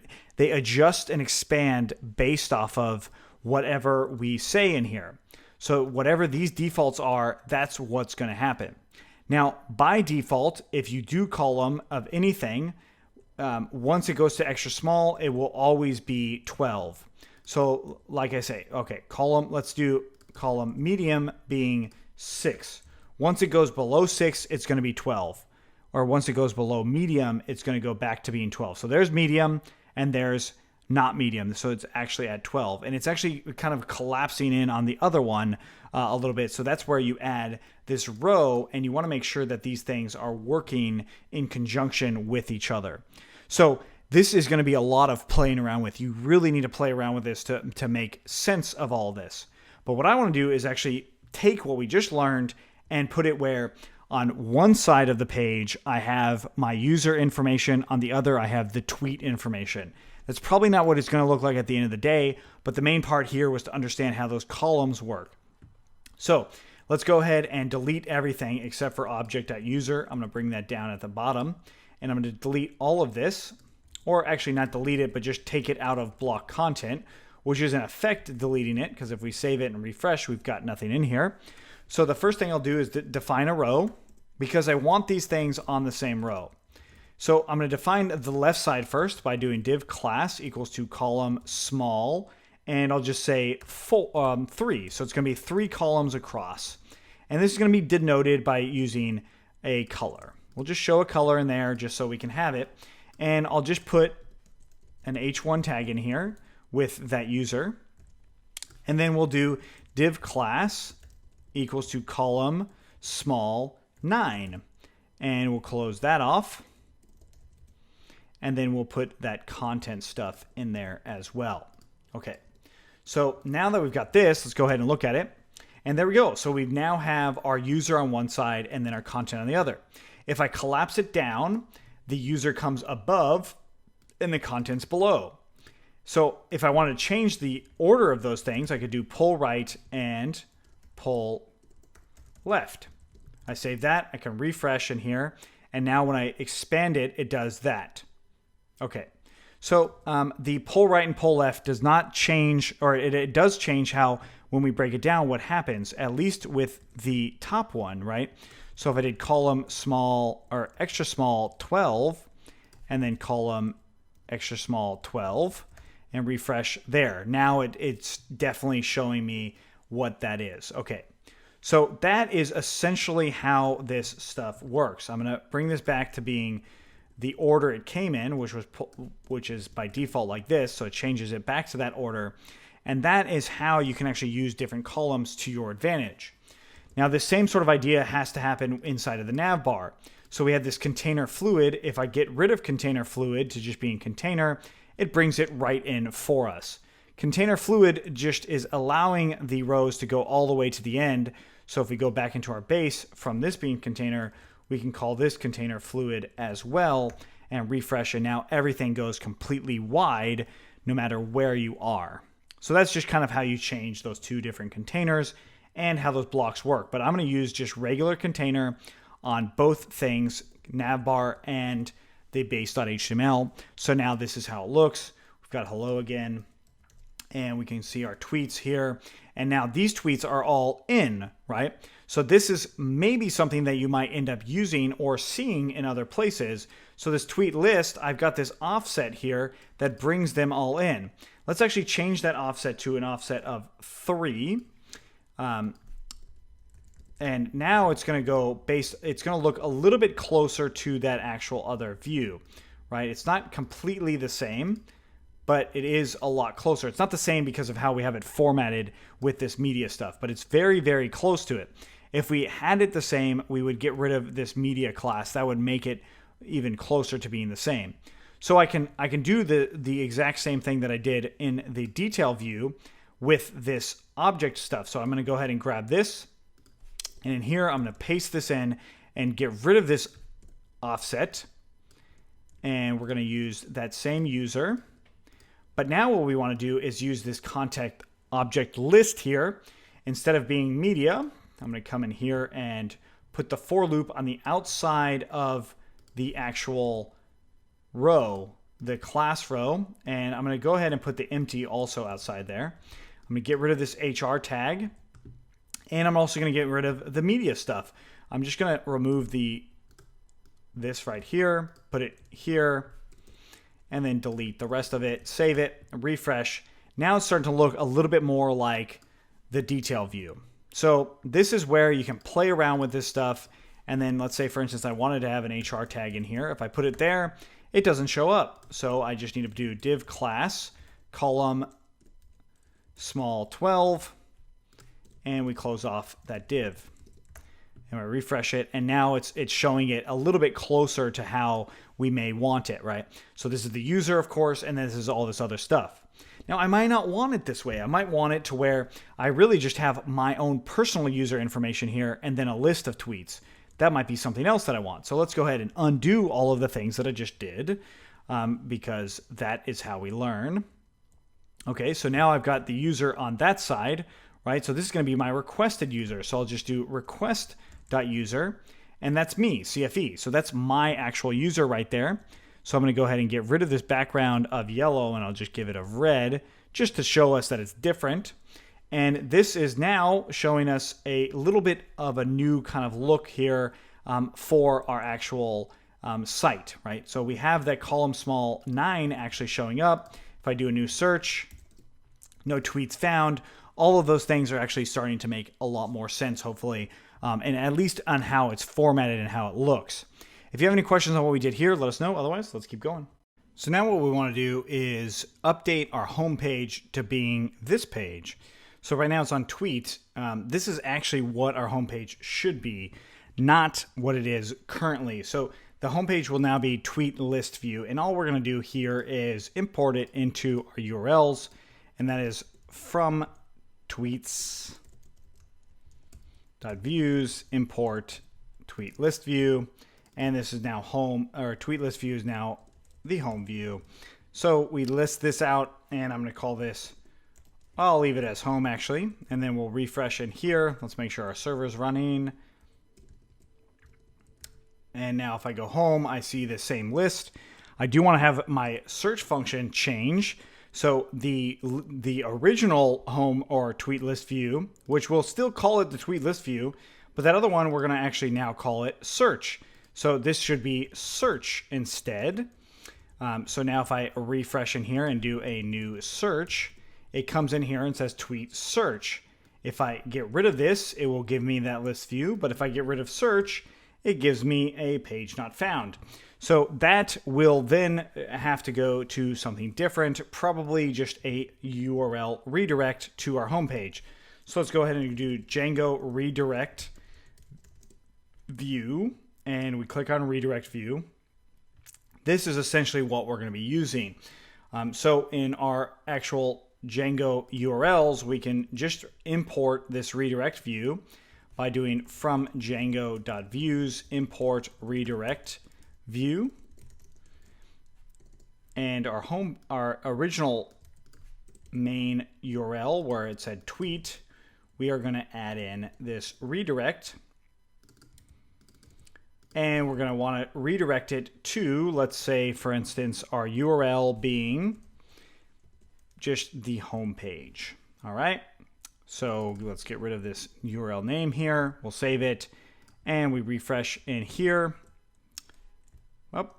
We can't import the redirect view from there. We have to import it from generic base.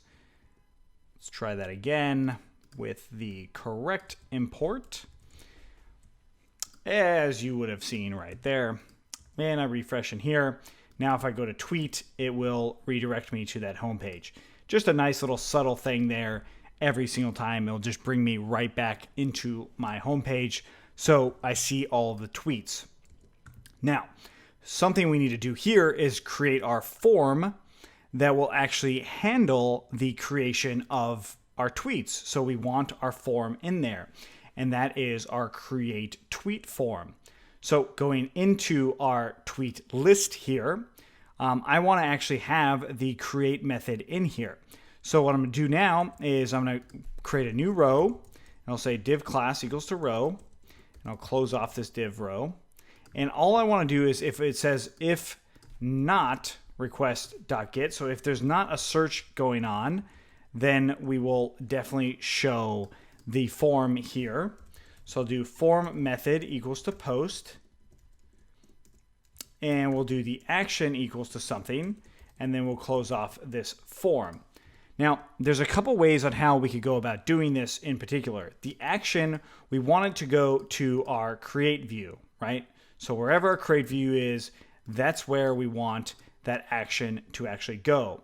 So instead of going through this whole thing here, what I'm going to do is I'm going to import that form. So the form is still in there. We've got that post method in here. But now what I can do is say if action URL, we'll put in the action URL, and we'll do end if. So now I've got a form that's kind of built in for us, right? So going back in that list, I'm going to go ahead and get rid of this and say include tweets form.html with form equals to form action URL equaling to, well, we need to put it somewhere, which I will say create URL, and then btn title equals to tweet. Close that off. We refresh in here. Well, I got the button showing up, but I don't actually have anything else. So I'm going to have to update this to have a form and our action URL actually show up. I also want to have this on this side in particular, so I actually can keep this, instead of being a div class row, I can just get rid of that and put this inside of the column small 9. So it's going to actually be inside here, so it's actually over and above all of those other tweets. Okay, so now I need to add this form in as context to our view. So our view was this list view right here. So I'm just going to add this form in really simply by doing context, and I want to give this form a name. I can say form, but really I want to call it create. Let's call it create form, create underscore form, and we're going to equal it to our actual tweet model form. That's it. And just the parentheses, which means that it's not going to be requesting any data. It's just giving some context there for us. So then in our tweet list, it's going to be with create form instead of just form. And then our action URL we have to actually set up. And that's going to be, again, context and action or create URL is going to be equal to where our actual create form is, which we're going to use reverse lazy to find. Reverse lazy, and that is tweet create. We save that, we refresh in here, and let's make sure that our tweet list is also saved. Create form, we refresh in here, and now I've got my content coming through, and I can actually do new tweet. Hit tweet, and new tweet is created. I go back to the home. If I scroll to the bottom, I'll see that that new tweet is actually there, and it's actually working. Let's actually update this form to a Bootstrap form. So going back into Bootstrap, we're going to go into our forms, and that is in our CSS, and we're going to go into forms here, and I'm just going to scroll down, and I want to do a form that looks like this. Let's say our text area form. So this unfortunately isn't straightforward to do with just built-in Bootstrap itself. So what I'm going to try is I'm going to come in here and just say text area, and then I'll do name equals to, actually nope, we're not even going to do that. I will instead just say class equals to btn and btn primary. We're going to save that, refresh in here, and this gives us an opportunity to update the way our form actually works here by using a third-party service. So we'll do that in the next one, but I also want to add in an HR tag right there so that the tweet content is going to be all right here, and it's going to be in a little bit more of a robust way. But before I jump into that third-party content stuff, I want to render this field out to being a text area. So I'm going to jump into my forms, and I'm going to do this by doing content equals to forms.char field. And now I want to do a widget, and I want to say it equals to form.text area.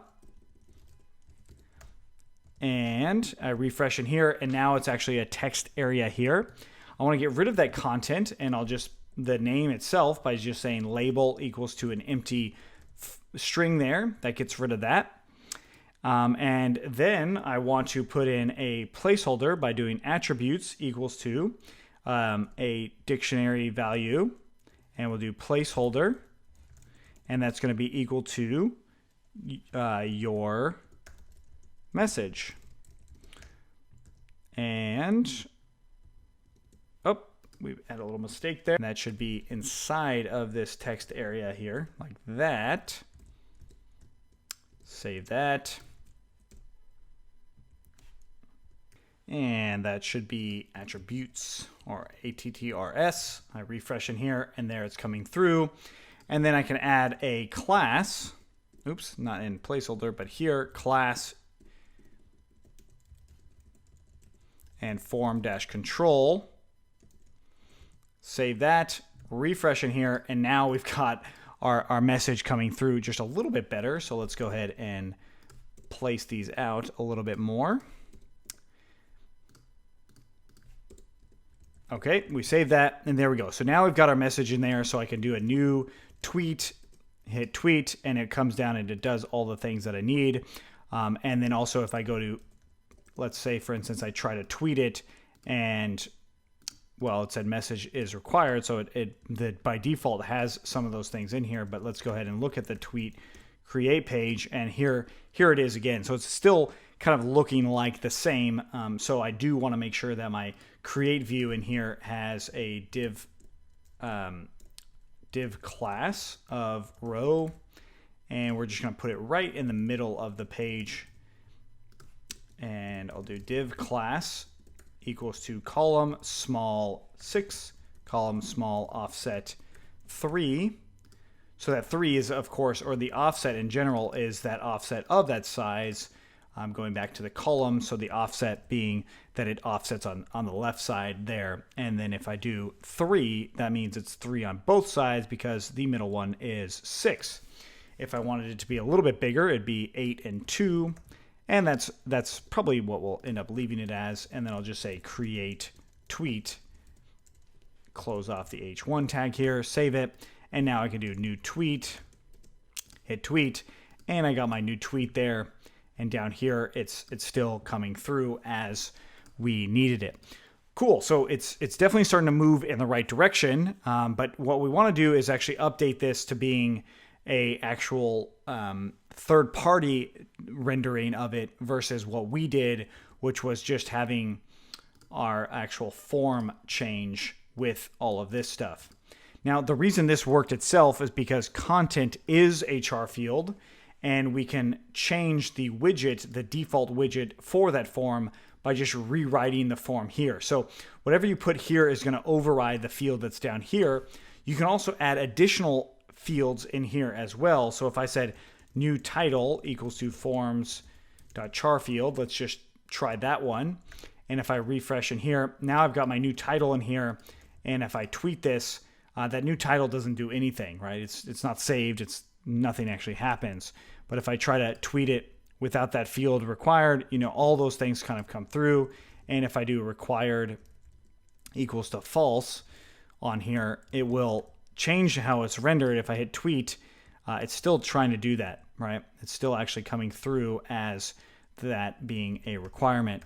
But you could overwrite it if you needed to. Required equals to false. It might not override, and it is. So there we go. And it does save data, but it's empty data.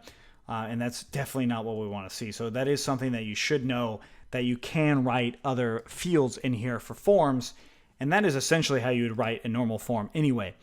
Okay, so if you have any questions on what we did here, let us know. Otherwise, let's keep going. In this one, we're going to be installing Django Crispy Forms, which allows us to do this a little bit easier, right? So I got rid of those other fields, but I can actually just dynamically do this by using a template filter. And that's what Django Crispy Forms allows us to do. So let's go ahead and install it. I'm going to just go through their guide. And of course, it's djangocrispyforms.readthedocs. Or if you just Google Django Crispy Forms, this is what you'll find. So we're going to do pip install. Let's close out that. We'll do pip install Django Crispy Forms. You could do the upgrade. That's not really necessary, but Django Crispy Forms is the main thing here. And then we want to add it into our installed apps. So going into our settings, into local, I'm going to put it above tweets and just put Crispy Forms in here. And I will put this on our production as well as tweets, because if you were to go live, you would definitely want to make sure that your installed apps are working at least very, very similarly. Okay, so now that we've got that, we want to go off of their template pack. So we'll do inside a local at the very bottom. We're going to do crispy template pack being Bootstrap 3. Now, they do have other Bootstrap versions on here as well, but going off of Bootstrap 3, that's the version we're working in. And that's essentially all we really need to do here. So the next thing I would need to do is just go into our project and do python manage.py migrate, because we added something to installed apps. So let's go ahead and run the server again. And then in our list, or actually in the form itself where we've got as p, which was rendered out as a paragraph, we just do load crispy forms tags. And then we just change this from as p to crispy. Save that. And we refresh in here, still loading the exact same way. So let's go ahead and go back into our forms.py. And I'm going to just comment out our content char field that we created and refresh in here. And now it's doing it a little bit differently, right? It doesn't do it perfectly the same, but it is very, very close to what we might need. In our case, we wanted that text area, so that allowed us to do that with what I had before. So if I leave it back like this, it still is going to render just fine, just in the way that we wanted. But now that we have Crispy Forms, I can do it pretty much any form that I load. There's other things to Crispy Forms that are nice, but what I just did is something that you might end up doing in other places as well. I just wanted to show you that there is a third party that makes that portion a little bit easier to do as far as the rendering concerned. And Crispy Forms is one of those popular frameworks to do that. All right, so that's pretty much all we want to do here for the Crispy Forms section. If you want to see more of that stuff, please let us know on our on our site itself on joincfe.com/suggest and suggest or upvote a Django Crispy Forms project if you guys want to see that in more depth. Thanks for watching. We'll see you in the next one. So we've done a lot of stuff that we might want to test on a regular basis. And that's what we're going to actually be doing in this one. We're going to do a basic test on our actual models. So this is just a way to make sure that it's working well for us. And it's by introducing the Django tests or unit tests built in. Now, there is a more comprehensive look at this on Django Tests Unleashed. So if you go to joincfe.com/projects/Django-test-unleashed, you'll learn more about tests in particular than what we've done here. Really, all I'm going to be doing is testing the models themselves, or how the models are actually created to ensure that our models are good. So inside of tests.py, this is where we're going to be running our tests. So I'm going to go ahead and just come in here and first off import our models. So from .models import tweet, and I'll do class tweet model test case, and we'll do test case as the actual class. First thing that we want to do is define setup. So we're going to actually set up an object itself by really simply just saying tweet.objects.create. Well, we need a couple things here. We need to actually have a user, and then we also need some content, and I'll just say some random content. So let's go ahead and bring in a user by doing from django.contrib.auth import get user model. That's probably new to you maybe. So we'll do user equals to get user model, and that actually grabs our default user model. And so in our setup, we'll do user.objects.all, or rather .first. So just some random user here. And this is how we can run setup by default. You don't actually have to do this setup. You can do it, but you don't really need to do it. So you can write your tests by writing this setup. So this is any sort of setup that you might need to do in any given test. So we can do it in this setup process, or we can do it in an actual test. So I'm just going to do test tweet item, and this is going to take in self. So doing test underscore whatever will actually do the test for us. So I'll just say object equals to, well, this in particular. And then all I want to do is set and make sure that self.assert true, well, a condition. So the condition being object.content is equal to this actual string, right? So I definitely want to make sure that it is equal to that. That is something 100% that we're going to want to test to make sure. So now that we've got that, I can just run in here python manage.py tests, or excuse me, test. And that actually runs a test here, right? So we've got not null constraint failed, tweet user ID, right? So user.objects.first is not actually giving me anything. So let's go ahead and create a user up here in our setup case, and I'll just do create username equals to jmitchell3, whatever, some random user equals to that. Let's try it again. We run test, and we still get this here. And this is because we've got no attribute asset. It should be assert, not asset. And we try it again. Now it runs, works just fine. So it creates a test database, and then it destroys it. Right? So that's where my setup process actually made sense, right? Probably didn't make sense prior to that, but now it does because it actually created that user object for me.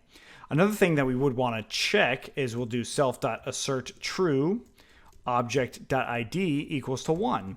We can test that as well, and that is also true because it's doing a test database, which means that this will be literally the only object. Another thing that I can do is import reverse, and we'll do from Django.contrib, or excuse me, .core.url resolvers import reverse. Let's double check that's the import, and we can actually just do Django.urls. So let's go back to our tests and Django.urls. Okay, so what we want to do is we'll say actual, or let's say absolute URL equals to reverse, and this is going to be the actual tweet detail, and keyword args equals to pk, and that's object. Well, we could say pk equals to 1 because object.ad equals to 1, right? So this is our absolute URL. So we'll do self.assert equal. And this time we can just do two different components. So we'll do object.get absolute URL, and then our new absolute URL. So those assert equal is pretty much the same thing as assert true. So we could do this as well by saying assert equal. Essentially the same thing. Okay, so assert equal, and we go ahead and run it. We do a test, and it's okay. It's just fine. So now at any time, we can run these tests, and we can assure that the things that we've designed in this test are actually coming through. So we are testing the test item here. Now, this is, well, it's okay. It's not perfect. So let's actually just do another one. And I'm just going to say define test tweet URL, and we'll do self. And this time I'm actually going to create that test URL again. So I'm creating another object here, and I'm just going to run the test URL itself. And this object should be object. Well, we're just going to do object.pk. So that should actually run it, and it should work just fine. So now it's saying running two tests. And there are third-party packages to make this a little bit more verbose, or you could see what's going on a little bit more. But the main thing here is now, whenever you have a file called tests or something called test underscore something else, if test is in there, it's going to run a test when you run python-manage.py test, and then it will do all the things that you set forth here. And this is useful for all sorts of tests. If you want, you can also do forms and views just to ensure all that stuff's working just fine. Now, I think doing forms and views is maybe a little bit redundant of information, but some people definitely believe in the power of testing and doing it for every last piece. Now, I like to test as a user, so I don't always test every last piece like some developers do and always recommend. So if you want to go best practices, you would write tests for everything. And to learn about that, check out Django Tests Unleash. Okay, so if you have any questions on what we did here, let us know. Otherwise, let's keep going. So we're now at a point where we might want our tweets to be a little bit more dynamic. So if I posted a new tweet here and hit tweet, it actually loads and it brings us to that tweet. That's nice and all, but I want it to be dynamic. That is, I want to click this and no page reload happens. Now to do this, we have to use something called AJAX. AJAX stands for asynchronous JavaScript request. That's essentially what it means. And it's AJAX, like that. Now you can perform AJAX in all kinds of ways. But before we can actually perform AJAX, we have to set up an API, or at least a basic API, to do this. Now what an API does is it allows us to set up some sort of connection with our backend in a different way than what we've done so far. So what we did already was in our actual app itself, we have forms, right? So forms kind of do the validation inside of an actual form. And then we have a view that actually handles everything from that validation, right? So it uses the form to do the validation, and then the view actually stores the data. The view does all of the work for the storage. So we want to do something very similar with an API. We're going to have something to validate the data, and then we're going to have something to store the data. So we're going to create what's called a serializer, and then we're going to create another view for that actual API. But before we do that, we have to actually run through and install the Django REST Framework stuff. So Django REST Framework is a third-party package that's made for Django specifically for building APIs. It's a really, really good package. I hope someday that it actually gets combined with Django in of itself. As of now, it's not. So the Django REST framework is really cool. It does a lot of things. We're going to be kind of scratching the surface of it. So if you really want to learn a lot more of it, we definitely have more Django REST framework stuff on our actual site. So codingforentrepreneurs.com/tags/Django-REST framework. And of course, that's also at joincfe.com/tags and so on. So this is a place where you can learn more about the Django REST framework in a lot more detail. But we're going to be doing it so we can tweet and then also get our list of tweets that should come out. So those two things are what we're really focusing on here. That's what we're going to be building for in the next few videos. So right now what I want to do is actually install the Django REST framework by going into their documentation for installation. Now it gives you a few optional packages in here, but really all we need is the Django REST framework. But since it has these other ones, I'm going to just go ahead and install them into my virtual environment. And you just copy and paste them in, and we'll let those install. And you can also clone from the GitHub, but we're not going to do that. So then in installed apps, we want to add this REST framework in. So I'm going to go ahead and jump into my settings file or settings module for each one. We're going to put it inside of base, local, and production. Okay, and I'm actually going to close out pretty much everything except for my local.py here.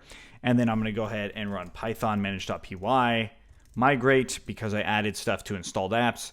Nothing happens, but it does at least run those migrations. And that's something that we always want to do. So now what I need to do is actually set up the API. I've done the installation, and now I need to set up my first serializer. So to do this, before I actually set up the serializer and actually run and do the views, we're going to just create a new module inside of tweets. This is not what they say in the settings. I just think this is a very clean way to do it. And that is inside of tweets or any of your apps, you make a new folder called API. And then to turn it into a Python module, we make that init file. So init.py. And now we can use this Python module for anything. What I'm going to do also is just make views.py and then another file called serializers.py. And you can even make yet another file called urls.py. So this is a submodule inside of tweets that is essentially going to be doing a lot of the things that we saw in the main Django project or Django module itself. So URLs, we can bring that into our other one. I'm going to go ahead and comment out these URL patterns though, because they're not actually in there, as well as the views. And then we'll worry about views and serializers in the next one. So as of now, we've created and installed Django REST framework. We've created the necessary folders and modules for creating the API. Now, in the long term here, we're going to be bringing in the API much like we did here. So I'm just going to go ahead and copy this, and I'll just say API tweet, and then include tweets.api.urls, and this is going to be tweet API as the namespace. All right, so what's happening here is we just created essentially a brand new URL endpoint with those URLs, or well, what's going to be those URLs inside of our URL patterns itself. And it's really just very similar to what we've already seen. Tweets.api, which is this module, .urls, which goes into this module. That's actually how we route it up. Okay, so if you have any questions on what we did here, let us know. Otherwise, let's keep going. We're going to make our first serializer or model serializer with our tweet model. Now, this is very, very similar to how our actual forms work. So serializers are based off of forms, but serializers do one additional thing that forms do not. Serializers actually help us display the data we need, at least formatting the way they should be displayed. The view still handles the displaying of it, but the serializer can display the data in a way, and then it also can validate the data when we send some data in. This will make a lot of sense once we actually do it, but for now what I'm going to do is actually create one of these serializers. So we want to do some imports here, and this, of course, is the documentation for it, but we're just going to go ahead and jump in to our serializers.py here, And this is where we'll actually do some imports. So I'll do from REST_framework import serializers. And then in here, we're going to create our model serializer. We're actually going to do our model serializer. So what we have to do is from tweets.models import tweet. Now, the reason I did this instead of a relative import like forms is because the actual serializer module is in a different location. So another way to do this is also from ... models import tweet. But this is better because it's a little bit more robust for what we're doing here. And of course, like I said before, I just put this in an API module. You could put this inside of the app itself. That is okay, but I like having it in its own little contained module for everything that's related to the API for this particular app. Okay, so back into it. Now we've got our serializer import from the REST framework as well as our tweet. We're going to go ahead and do class tweet serializer or tweet model serializer. And it's going to be serializers.model serializer. And it's going to be class meta model equals to tweet. And then fields, whatever fields we want to have in here. So I am going to put user as well as content. We're going to save that. And now we have our actual first serializer. So we can use this serializer to put into our first view. Now, views, we are going to go ahead and look at the API guide and open up the generic views here. These views are, well, very, very similar to the other views that we've already worked with. So concrete view classes, we can actually see that there's CRUD already listed out here. There's create, retrieve, update, destroy. I said delete before with CRUD, but destroy and delete are the same. And then list. So it actually has all of those things.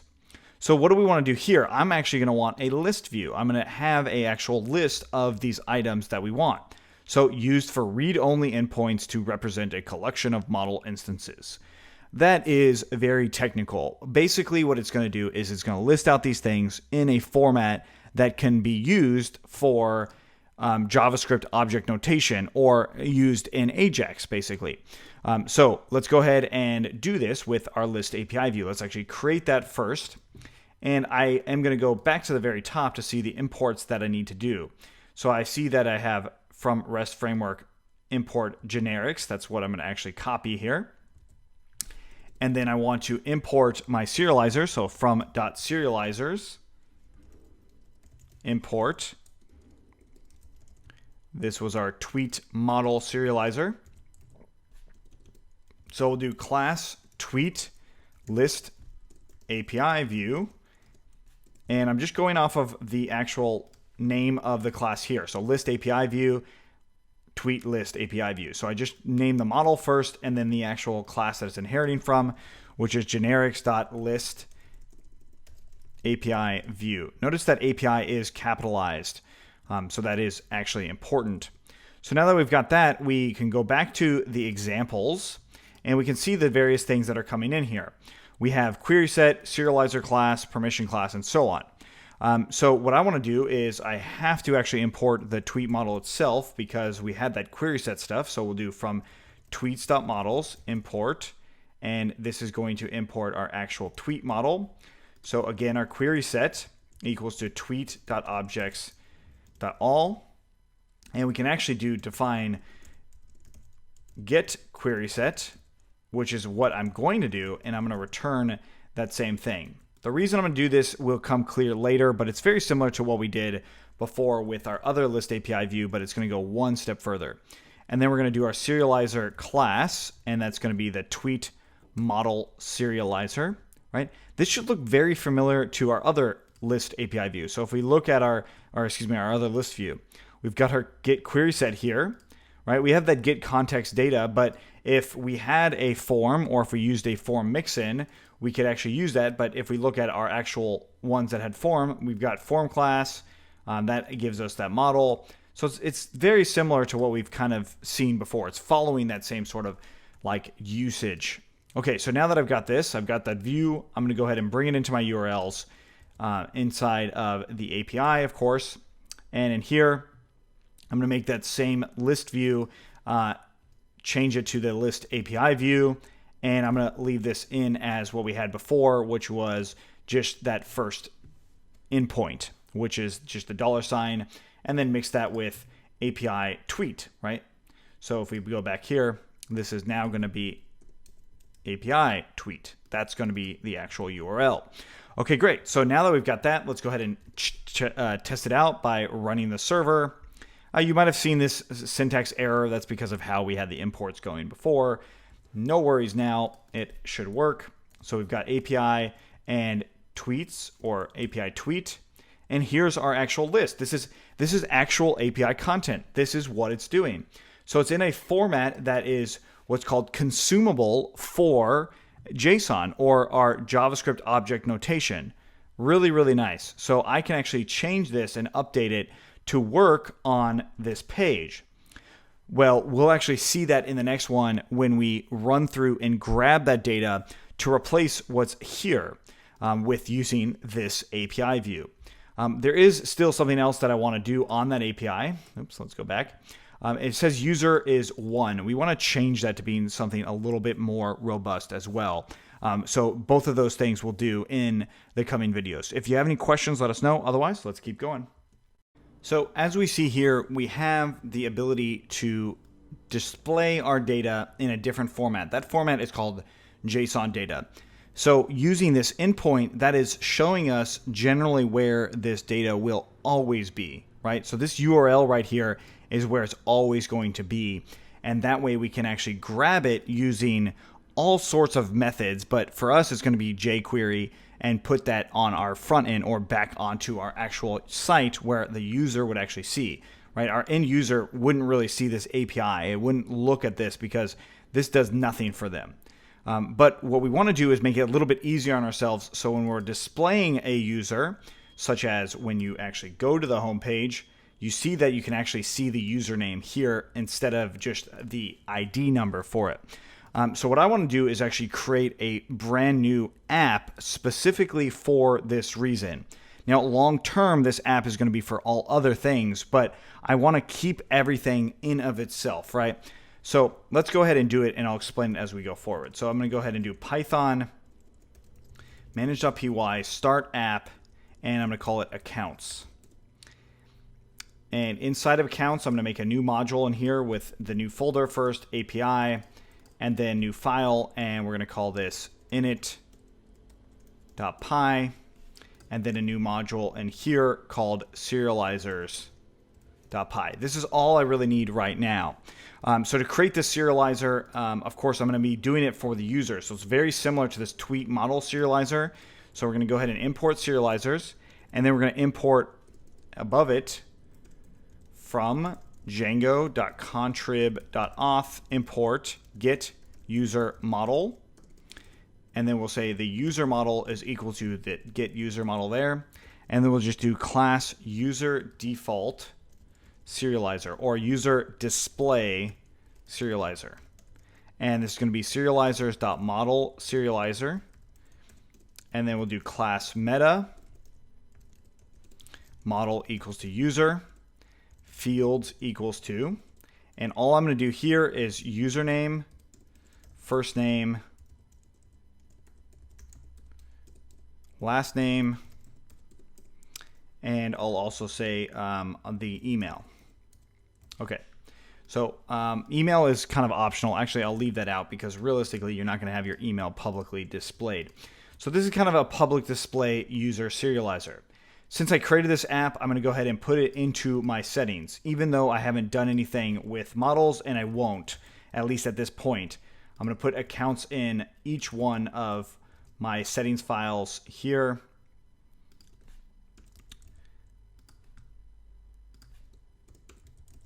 Okay, there we go. Close out local. Now I've got this user display serializer. I can actually bring it into my tweets API. So this is how serializers actually work.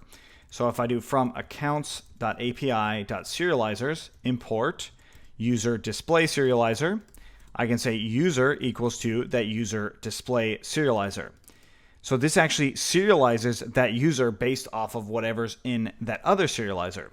Let's see what that looks like in action. If I run the server and I go back in here, I now see that this user is no longer a 1, but rather it actually displays the data based off of the actual user information that's coming through, right? It is like there's just so much going on here that it's like too much to explain all at once. But basically, there's a foreign key here, and that foreign key is well understood by both APIs by how we actually write and map it, right? So these serializers are very useful for us in many different ways. Notice all I had to do was add that serializer to this user, and it created this new stuff for us. It actually shows that robust information that we might need. Okay, so that is it that we're going to do for the user display serializer. That's it. We don't need to do anything else. There are other things that we might want to do, such as like we could add a URL in here that we want to show. Let's say, for instance, let's actually go one step further and show that we can actually even create some sort of URL or some other data that we might want to display for this particular users. Now we're using Twitter, so maybe we do something like follower count. We will get there, but I'm going to just at least show you how cool Django REST Framework is and how these serializers work by using something called a serializer method field. So I'll just say follower count equals to serializers.serializer method field. So since we're using a serializer method field, I have to also put this new field inside of fields here. And then I have to run a method down here called define get, whatever I named that. So I called it follower count. So get underscore whatever that name is. And then it's going to just take in self and object, whatever the object is, as in the instance of the user. I'm just going to go ahead and return a number of 0. But I can also print out the object.username. And that will actually display a few times. So if I refresh in here, I see that it does display the username however many times the list has, but I now also have that follower count on there, right? So that's how you can actually run some methods right inside of the serializer to show and display better data. It's really cool, and there's a lot of things that we can do with these serializers. So that's where I say, like, if you check out the Django REST Framework stuff, we get into more detail for every little thing that might need to happen for that, especially the one with the Django plus AngularJS. Anyways, that's it for the display information for the user data. If you have any questions on what we did here, let us know. Otherwise, let's keep going. Now comes the why. Why did we do all this? Why did we create an API in the first place? Well, that is to make our actual page and project work a little bit better for us, right? So we want to emulate this, but instead of using the Django view for it, we want to actually use Ajax to grab it from the back end and replace whatever's in this data, right? So let's go ahead and do that now. I'm going to jump in and I'm going to actually leave the serializers open for at least the tweet serializer. I can close out the other URLs as well as the view for now. All I need is the serializer because I might need to do some changes to that. The next thing I want to open up is actual views.py inside of the tweets app.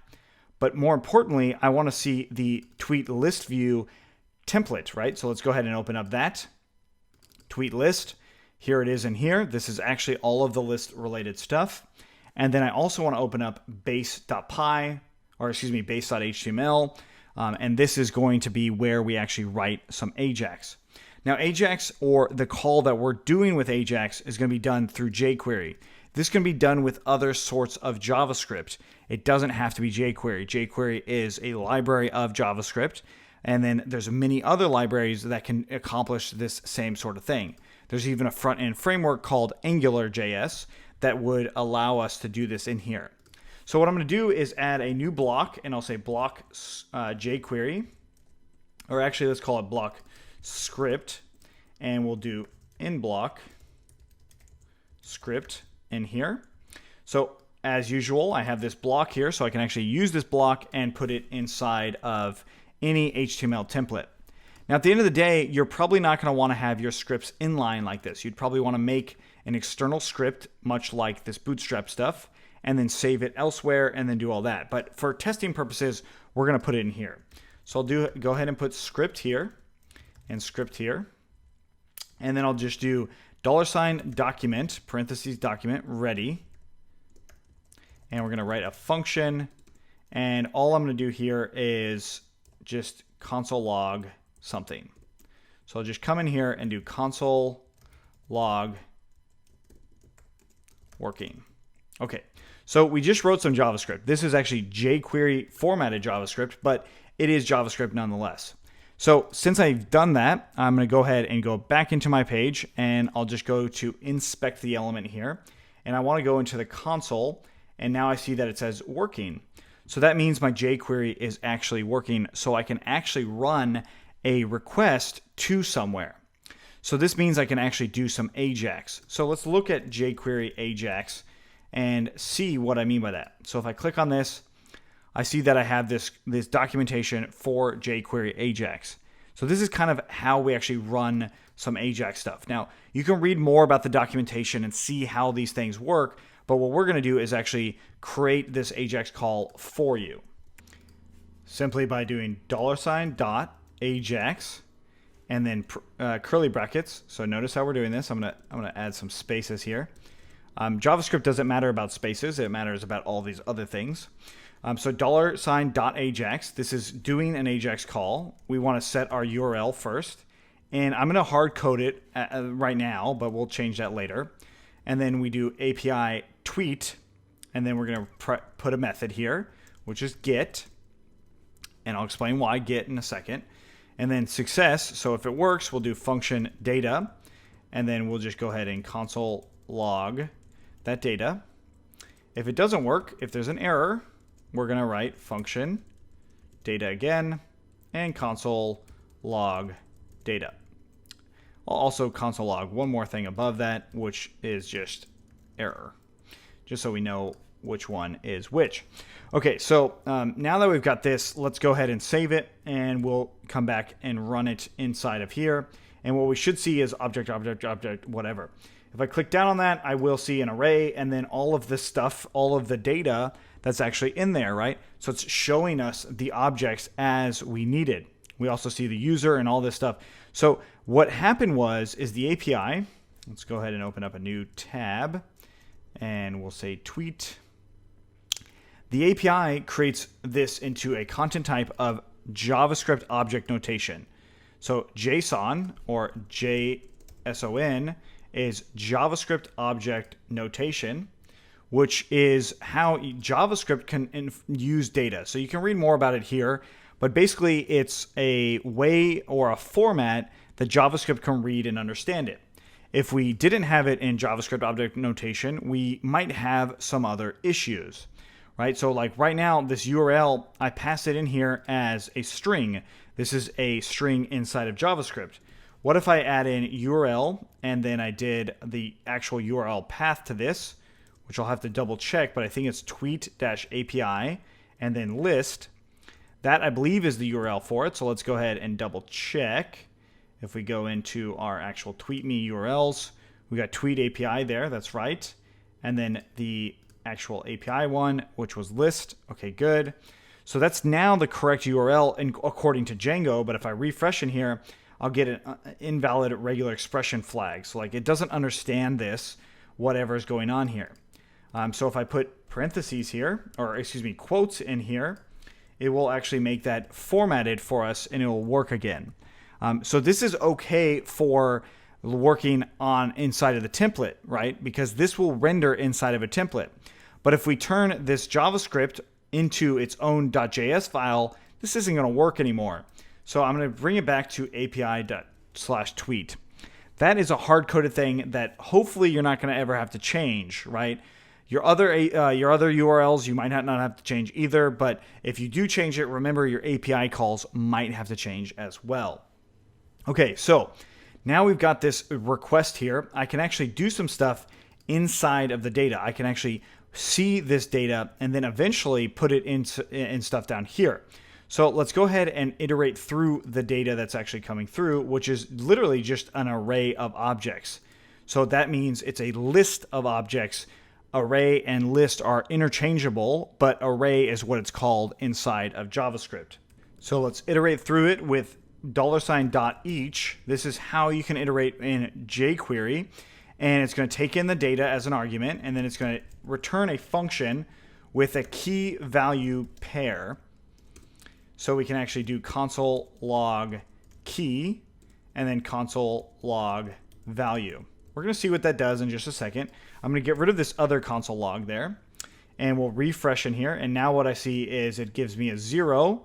That is the key or the position point for that actual array item, and then the actual object, which is a user, and then also content. So I can actually go with the value. This is the object. We can say .user, and then I can also say .content. So let's take a look at that.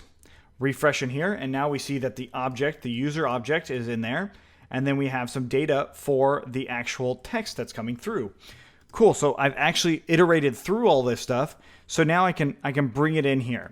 What I'm going to do now is just a div ID of let's say stuff, or really just general content. So we'll just call it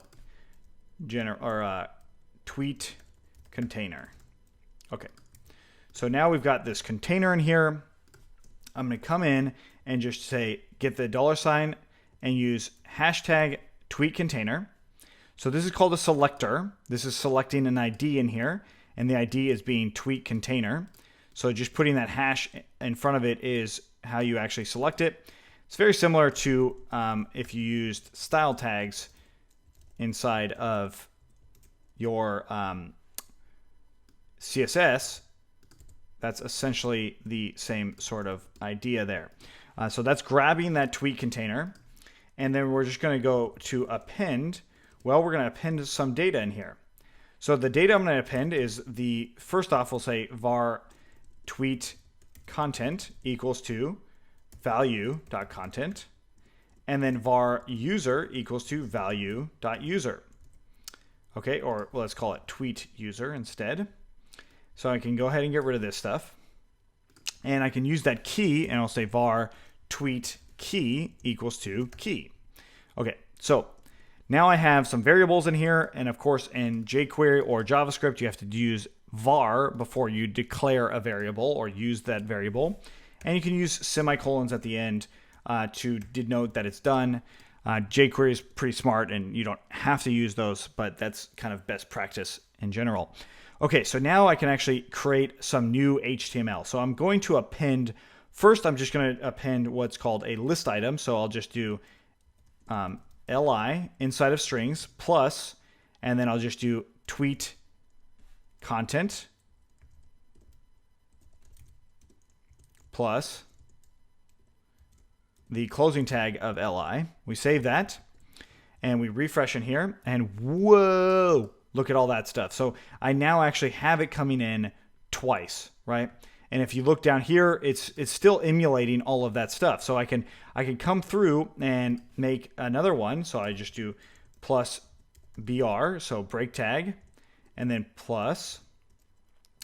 We said the username, so we'll do tweet user.username, and then that is now we can then come in and do plus the bar. Notice the spaces are still in there. And then finally, we can say plus ahref equals to, well, I'm just going to put a hashtag for now. And then we'll just say view. And we'll close that off. And there we go. So that should look very similar. If I save that and refresh in here, it's now looking a little bit closer to what it was. So break and then do via. Save that, we refresh, and oops, we want to put spaces. Notice that when I don't put spaces, it actually doesn't give me those spaces. So I put those spaces back, refresh. It's really starting to look more like this stuff down here. It's missing the time, of course, but it is showing us the other things. Okay, so now let's go ahead and reorganize how this actually should be. And we put it in this for loop. So this is the for loop where it is right there. So we actually want to replace that for loop with this container.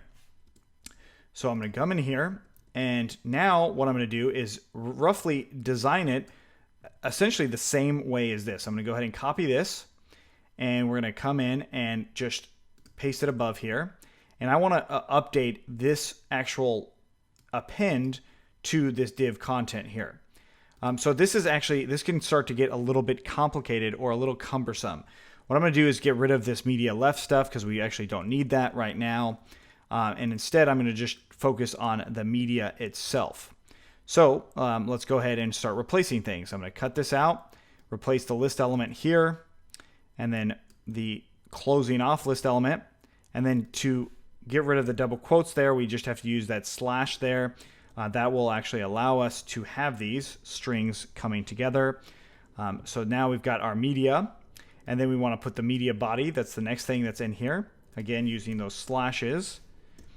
You can also change them to single quotes if you wanted to. Object.content, we already have that, so we can go ahead and get rid of that. That's tweet content down there. We already have that break tag too.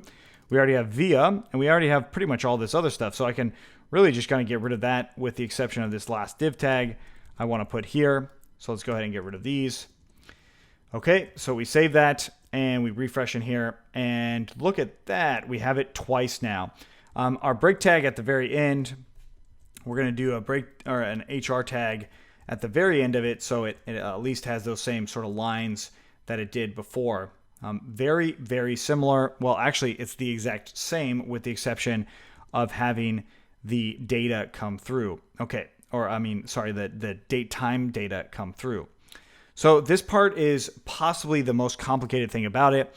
Basically, you need to make sure that your string is one long string, and a string inside of JavaScript is double quotes or single quotes on the outside, and then you have to, when you're adding them together, like this is one long string, then I add some JavaScript object notation or a JavaScript object here, and then I have to open that string back up. So these pluses, this stuff, all of that is very crucial to creating that actual string.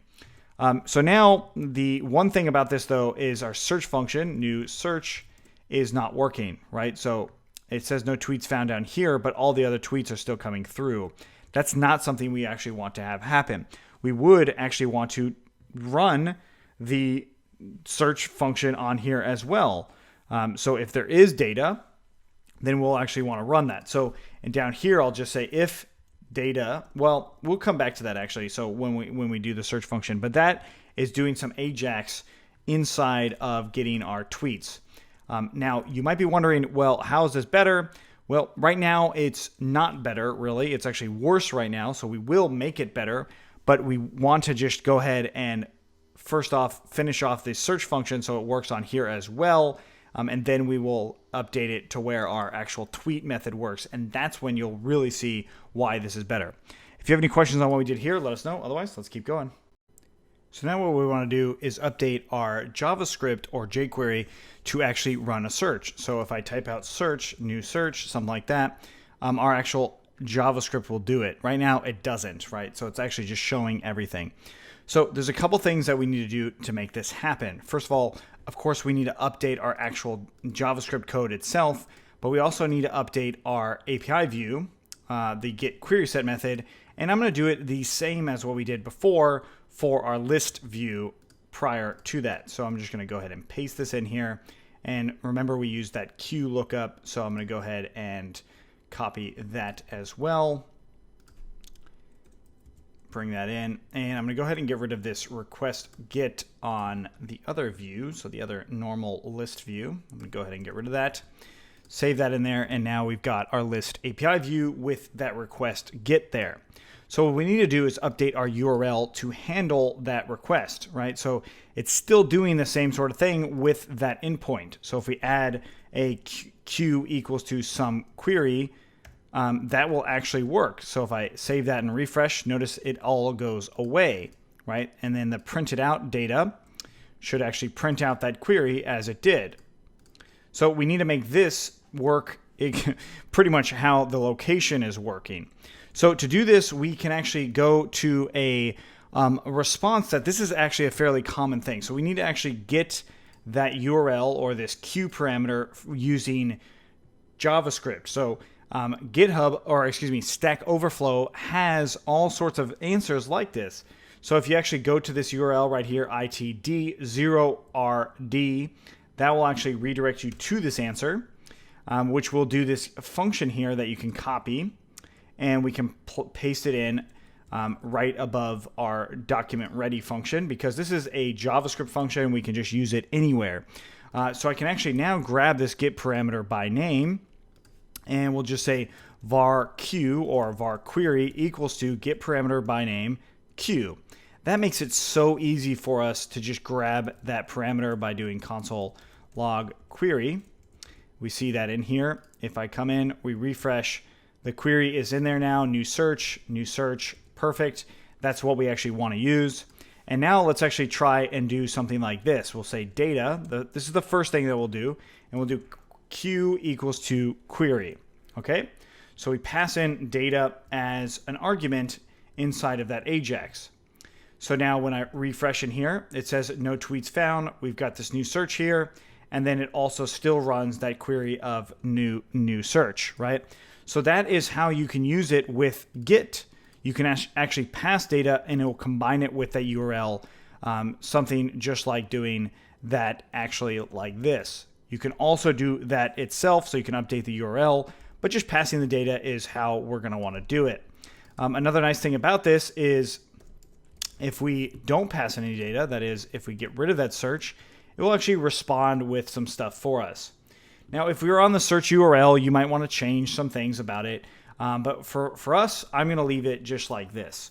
We also might want to have a completely different page than our list view for search, but now it actually works. So new search will actually do some stuff. And if I do CFE, it will also do some stuff as well.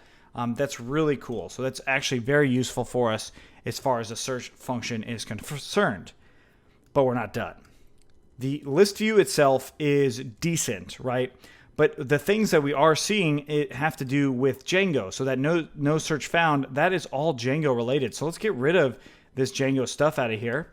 And now I want to update it to where it does do the search correctly. So if I do new search, the stuff is not actually showing up, right? So the not found is not even in there. So if I scroll up a little bit, I see the reason being is because of how this success function works. So I want to change this a little bit to do a couple things. First of all, I'm going to make a new list here and say tweet list equals to an empty list, or tweet list is also just called an empty array. But since we're using Python a lot, we'll just call it list.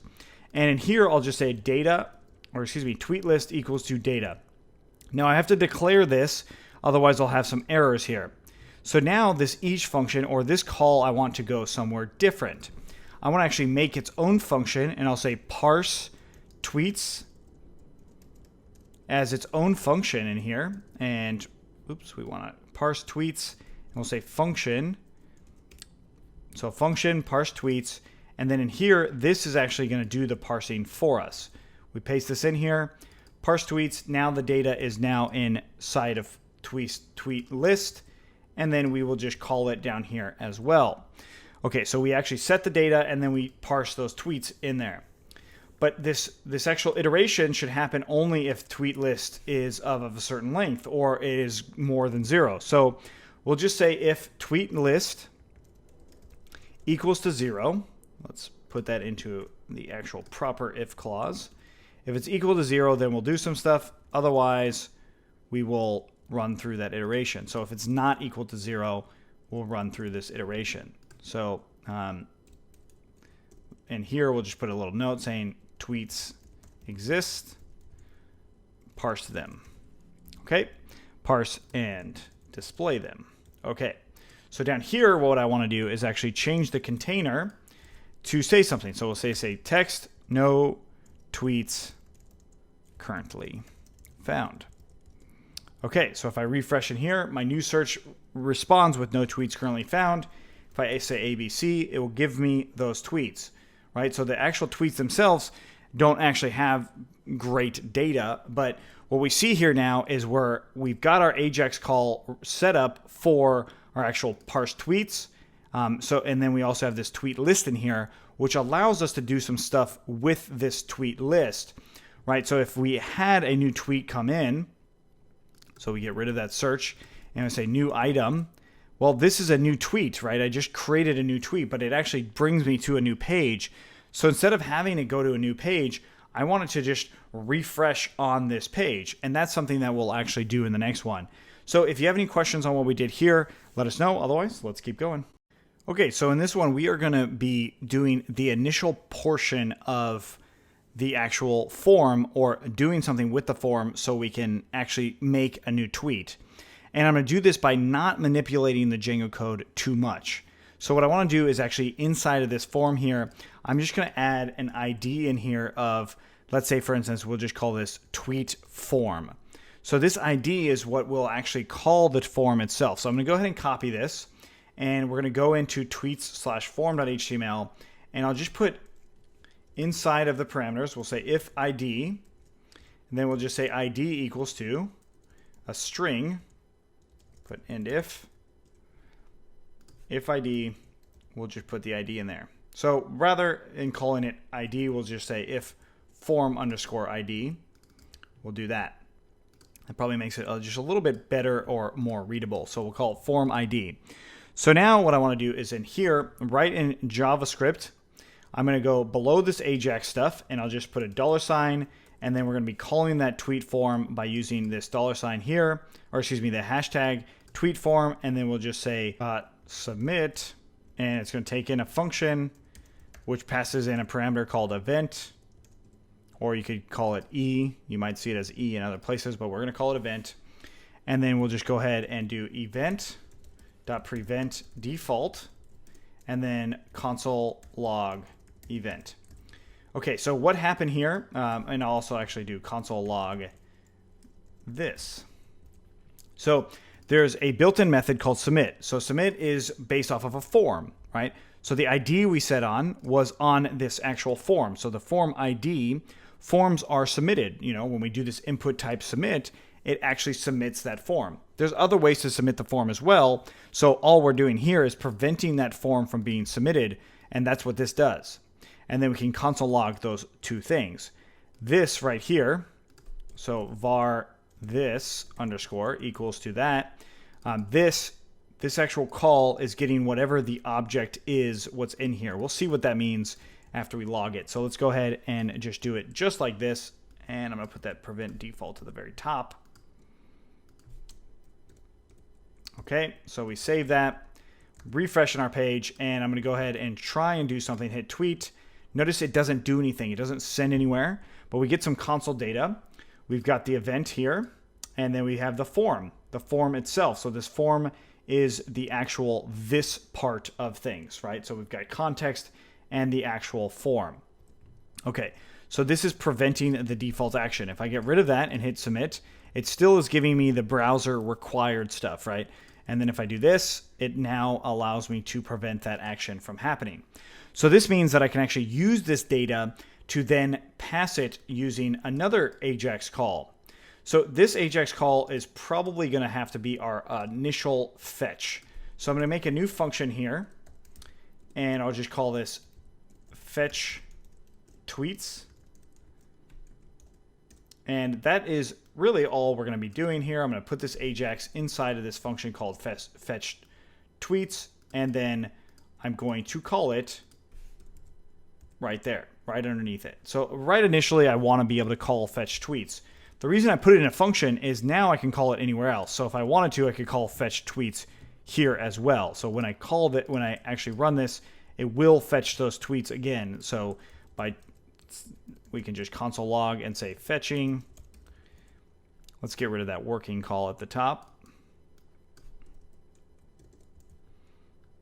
Okay, so I refresh in here, it says fetching.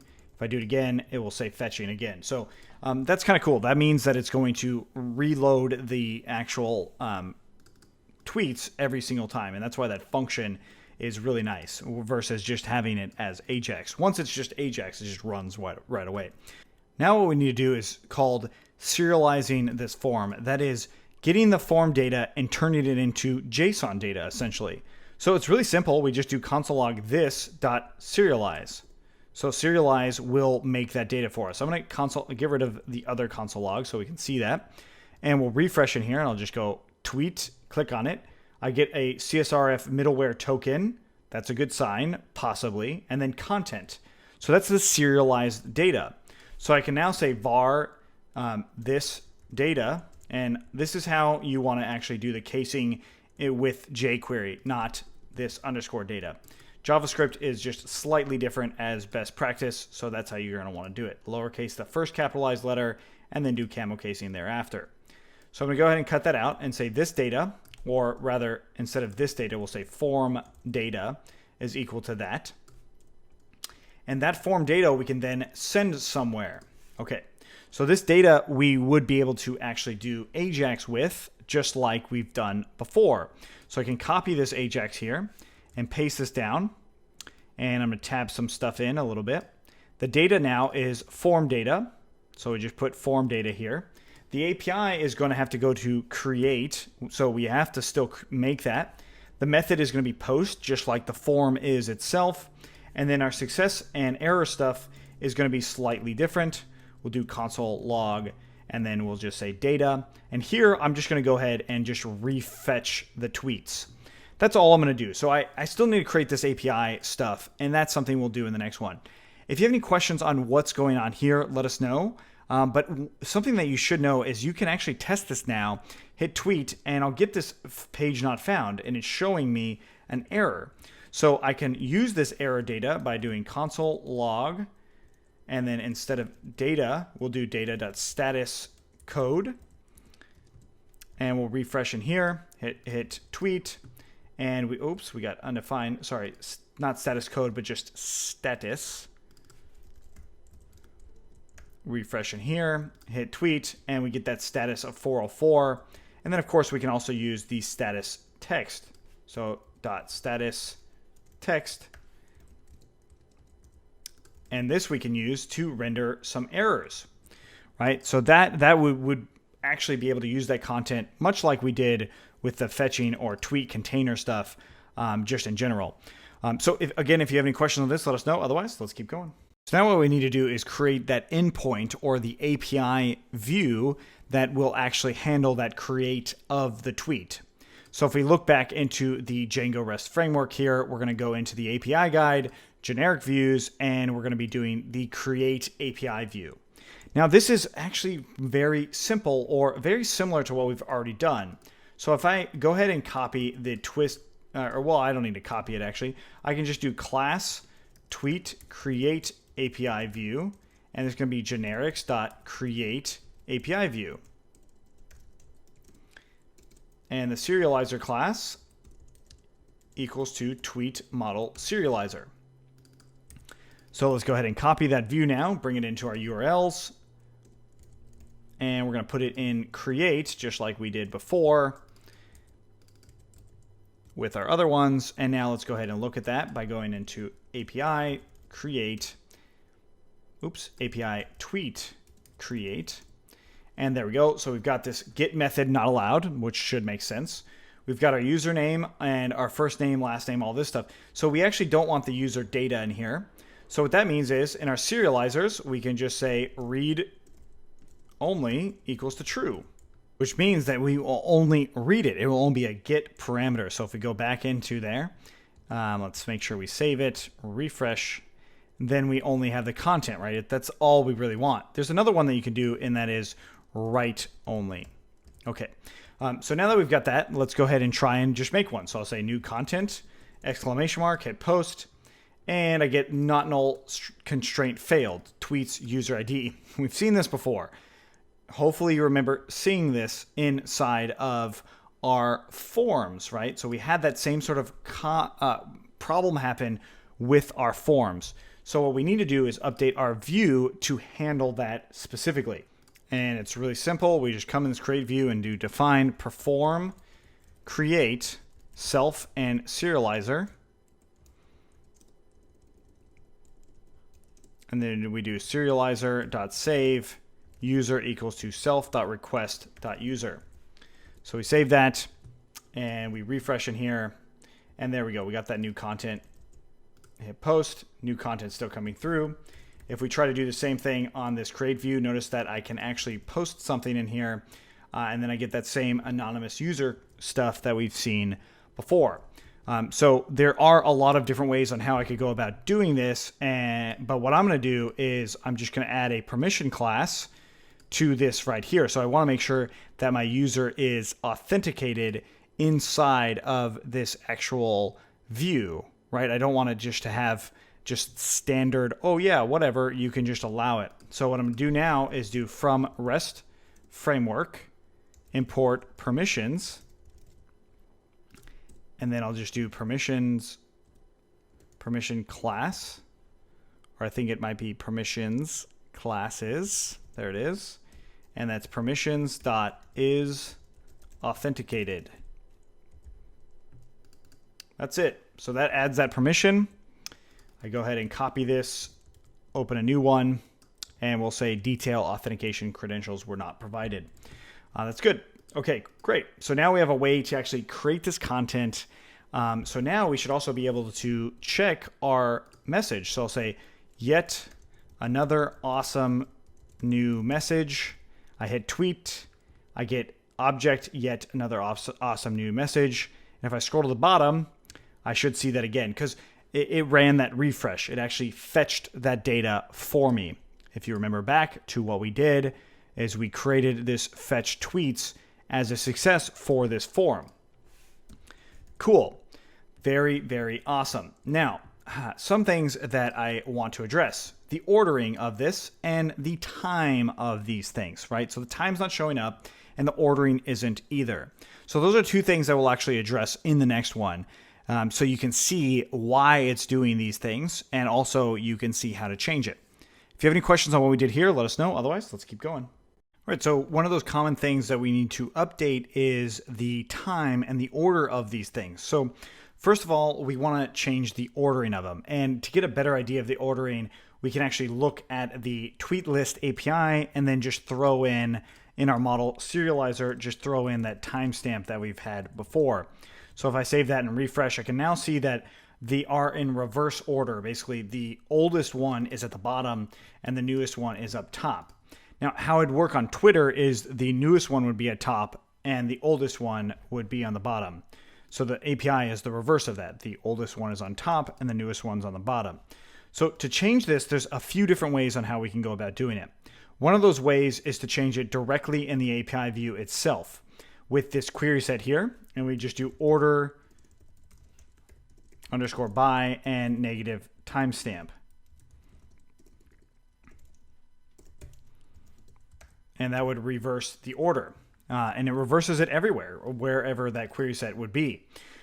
If you didn't have a timestamp, but you still wanted it in that reverse order, you could just do negative PK, and that would just reverse the ordering based off of the primary key, which are auto-incrementing, so they go up by 1 each time. So you assume that the most recent one added will have the highest number on that primary key, but we're going to keep it as negative timestamp. So that's one way to do it. Another way to do it, I'm not going to leave it like this, but I will say that you can come into the model itself and do class meta, and you can do ordering equals to a list of the ordering that you want. So in our case, we could do negative timestamp, but we could also do content. You could do whatever field is actually inside of the tweet itself. Once you do that, you're going to want to run migrations if you go that way. And then the final way is doing something called a model manager, which is something we are not going to cover, but model managers are something else that you could do it where you actually override the .all function itself to change it on the ordering that you would want. So anyways, that's it as far as the ordering is concerned. Let's go ahead and get rid of this get request printout. So now that it's ordered correctly, if I do a new post and hit tweet, let's see make sure I have no errors here, but it looks like I did have an error, or at least it's not posting anything. So let's try that again. We'll just do new post, hit tweet, and it's actually not posting our data. So let's go ahead and see why. The console log is not posting. And let's make sure our form ID is in there. Tweet list, all that stuff should be working. So a new post. I did see that it actually did post them, but if I hit tweet, they're not actually going there. They're not actually updating, at least on the list is concerned. That's okay. We will update that. But the next thing that I want to do is actually update our serializer to have a few other things here. So I'm going to leave timestamp in there, and then I'm going to say date display, date underscore display, and then I'm also going to do a time since. So 3 different ways on displaying the time. The date display one, we are going to make a serializer method field. So serializers.serializer method field. And we are also going to do that same thing for time since. Okay, so now in our methods, we do define get date display, takes in self and object. And in this one, we're going to return object.timestamp. And then we're going to just shift the time here. And that's strftime. And then we just do formatting of it. And I'm just going to do %B, %D, %I, %M, and then %P. Notice the capitalization on there. So this stuff is coming from the Python documentation for date time. So it's the strf shift or basically formatting time function. And then you can use the formatting based off of the directives that are written here. And it gives you examples of what comes out. But what I did, we'll see what that looks like in just a moment. I'm going to do something similar with time since. And I'll do something similar as the Django time since built-in feature. And I'll do define get time since, takes in self and object. For now, I'm just going to return object.timestamp. We'll update that in a moment. Let's go back in to look at the Tweet API list. And what we see here is we've got our timestamp coming through. And our date display is November 30th at this time. Notice the ordering. If I scroll down to the bottom, it's going to say November 29th at this time. Now, this time is based off of a few variables here. One of them being the actual the settings that we have for where we are. So if I scroll down, this right here, this time zone is actually making that adjustment.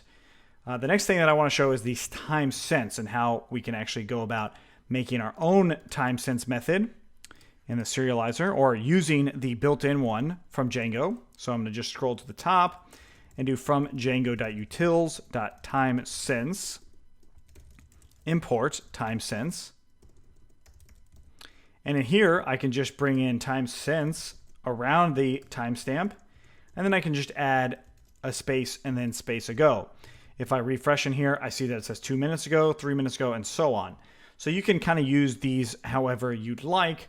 I'm going to use just the date display on the tweet itself. So let's go back into our tweet list here, and we're going to go ahead and jump into our actual content. That's this container right here.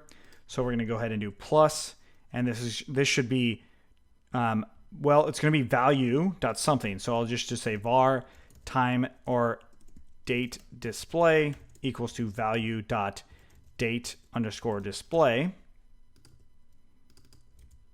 So we're going to add that in there. And then we're going to add another one of those bars, just like that. So date display, this is coming off of the actual API. So if I refresh in the API, notice there's an underscore there. That's why you have to do it there as well. Put a semicolon after that. We'll do a little refresh. And now we've got our actual time showing up here, which is cool. So it's actually showing exactly how we might want to see it. Okay, so that is one way. And then in the serializer, I'm going to actually update it a little bit and say, put a comma there. And now it says November 30. It doesn't say 30th. You can actually see more ways of formatting by playing around with what's going on here. But I'm going to leave it at this. And this says what time. If I scroll down, it will say that as well. If you wanted the year, you could use the year, such as capital Y. Or lowercase y, either way. And that will give me the year, depending on which one I'm doing. And there you go. So you got November 30th, and then you can say at. You could do all sorts of things in here with this stuff, right? So that's cool. Now that we've got that, we've got a few different ways on how we can actually display our content, or at least displaying our actual date information, right? So this is pretty cool, but what is failing is doing another new tweet and hitting tweet. It doesn't actually change anything in here, right? So I'm not actually seeing it show up, but if I refresh, it actually does come. So what I want to do is actually take it out of here and then put it into this as its own item. So that's something we'll do in the next one. If you have any questions on what we did with this date stuff, let us know. Otherwise, let's keep going. So now what I need to do is fix this tweet. So if I say another new tweet and click on tweet, it should actually clear out the text area there. And then it should move the tweet down in here. If I refresh, of course, it is there, but it's not actually working the way it should. Now this has to do with how the form is actually rendering out. So instead of fetch tweets, we should do something different. We should actually append this to what's already happening, which is the same thing as what's going on here. So since it's the same thing that's going on here, or at least inside of that each, we're going to make another new function specifically for that. So we'll say function, and we'll say attach tweet. So as in attach it to the actual HTML page. And I'll just say tweet value, and then I'll leave it as that for a second. And we're basically going to cut out this entire thing here and just paste that in. And we'll change value, the value argument in there, as tweet value. And then we'll just grab this attached tweet and we'll paste that in here. This tweet key we actually don't need. I'm just going to put it back right there. Okay, so that grabs that value and then appends it. So now that we've got this function, let's go ahead and save it. And we'll refresh in here. Notice the tweets are still coming in just fine. All I did was take this out of the each clause and make it into a function, because the value that comes back in here is the same. So this data is the same thing as that tweet data. We called it tweet value, but it's the same thing. So it's tweet data. So I can do this exact same thing here, and I can put it inside of this form. So this will attach that tweet value for whatever's sent back from the database. So I'll say another new item, and I'll hit tweet. If I scroll to the very bottom, I should see it in here, but let's see, it's not coming through yet even there. So we'll have to try that again. Let's see, attach tweet. So it should work. We saved it again. Another new item again. Hit tweet, and if I scroll to the bottom, it should actually be showing up, but it's not. So let's go ahead and see our console log as to why. So we'll go to inspect console, and I get tweet value is not defined. That's the problem there. And that's this here. So we just put data instead. So we'll try that again, refresh, and we'll say new item, exclamation mark, hit tweet. If I scroll to the very bottom, I see new item has come through. Now, why did it go to the very bottom? Well, that's because of this right here. Inside of attached tweet, we have this prepend value, or append value, excuse me. So what I can do in here is say prepend, and basically we'll put another clause in here and say if prepend, or a conditional value, is equal to true, then we're going to prepend the data. Otherwise, we will append the data. So the default value is appending the data, and we go through there just like that. Now, I could copy and paste this in here just like that, but that's repeating myself too many times. So I'm not going to do that. Instead, I'm going to cut this out and say var tweet formatted tweet formatted HTML equals to that. So now I can use that tweet formatted HTML in this append call. And then I can use that same thing in a prepend call. And then all I need to do down here is on the attached tweet for our actual call for the submit button, we just add true in here. And that will update that function to work accordingly. So if I refresh in here and say yet another post, hit post, we got prepend is not a function.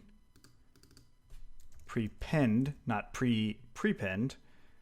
And we did that everywhere else. Oops, let's update that. Prepend, let's try that again. Another time, hit, and there we go. It's showing up here, but it's not clearing out that text area.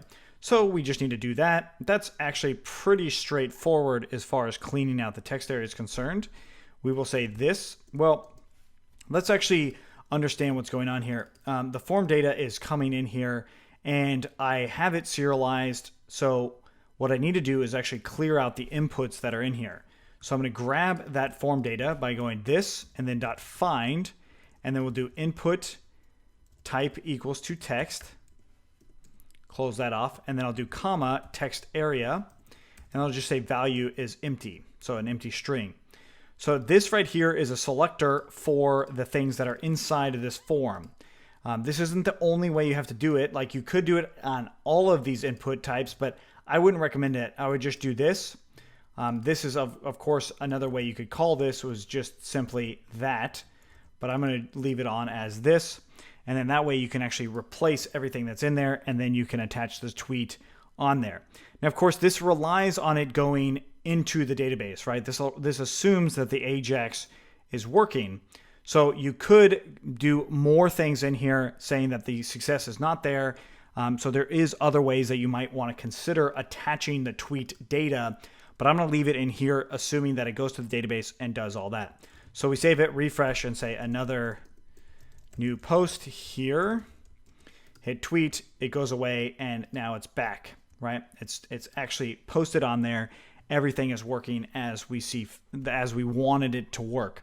Now, of course, the URL is not working, and that's okay. We're not going to do that quite yet. But something I do want to do is prevent it from tweeting if the count is too high, meaning I have too many characters in here. I should not allow tweets to happen, and I'll show a little warning. So that's something we'll do in the next one. If you have any questions on what we did here, let us know. Otherwise, let's keep going. All right, so in this one, we are going to be updating our form to actually count the number of characters that are in our text area and then prevent the form from being submitted if there are too many characters. That is, we are going to have characters of up to 140.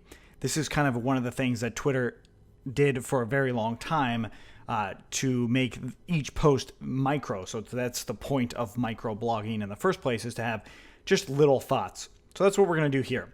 The first thing I want to do is, instead of hard coding the actual span or wherever we're going to be putting the number, we're not going to hard code it. Instead, we're just going to use jQuery to append it. So we're going to bring it into the form the jQuery way, and that is append.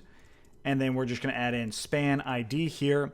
I'm going to set the ID of tweet chars left, and then we'll just put 140 in there, and then I'll close off the span. Okay, if I save that and refresh in here, I see now that I've got this 140 there. That's good. That's exactly how we want it to appear. So the next thing here is we need to think of how this actually works.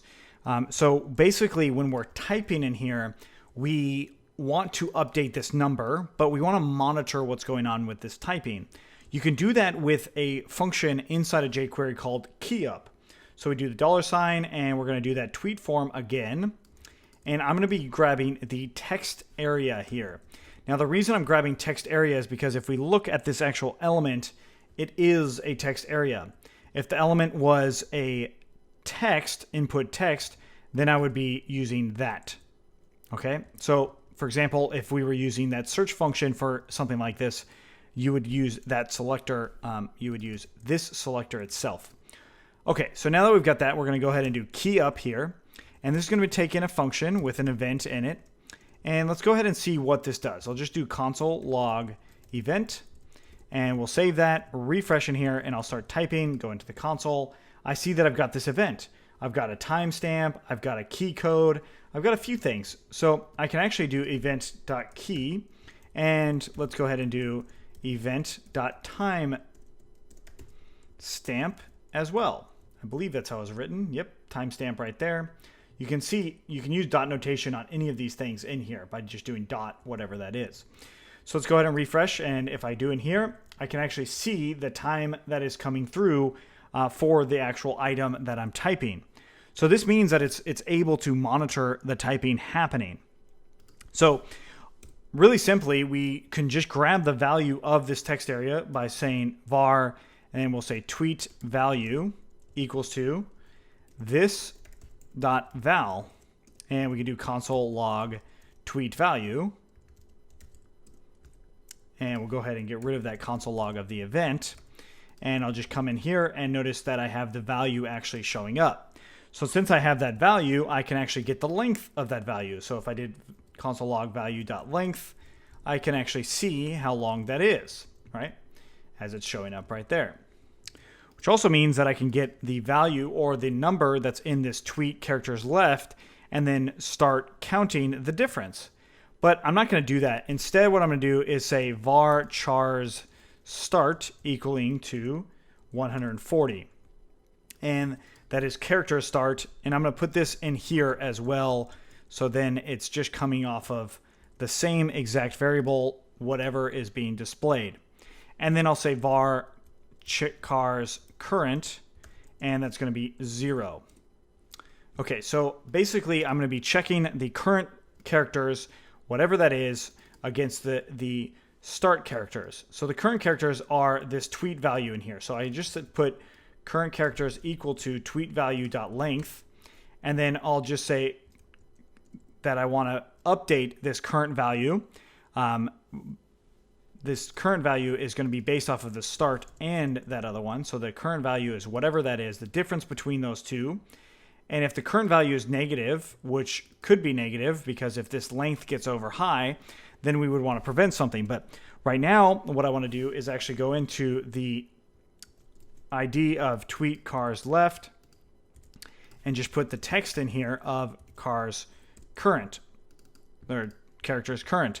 So if I refresh in here, I see that that number is going down as I'm typing, right? So that number is good. If I go ahead and copy and paste this a few times and let go, I'll see that the tweet number has changed. It's now down to negative 266. So there's a couple things that I might want to do here. And that is, I might want to add a class of something to the characters. So we'll say if chars current is greater than 0. Well, this is where we're going to actually remove some stuff. So we'll just say remove classes. Else if the chars current is equal to 0, we're going to add a class. Add, let's say, green class or gray class. And then else if cars current is less than 0, then we'll come in here and say add red class. So how do we add these classes? Well, real simply, we can just go ahead and say var, and we'll do span tweet or span cars equals to. We'll just grab that as the selector there. So now we can just do that. And in here, I can say if the current, I'll do span cars, and we'll do add class, and we'll just say gray color. We'll use consistent gray. And then I'll do that same thing for green or the red one. And then finally, we will remove these if needed. So remove class, gray color, and then span chars, remove class, red color. And then the gray one, we also might want to remove that class for those as well. So let's go ahead and try this out. And I want to actually create these. So I'm going to go ahead and add these as styles into my base.html. And I'll just say style, red color, and we'll just say color is red. And then gray color, color is CCC. Close off that style tag, save that, save this. Okay, now let's test it out and refresh and type some stuff.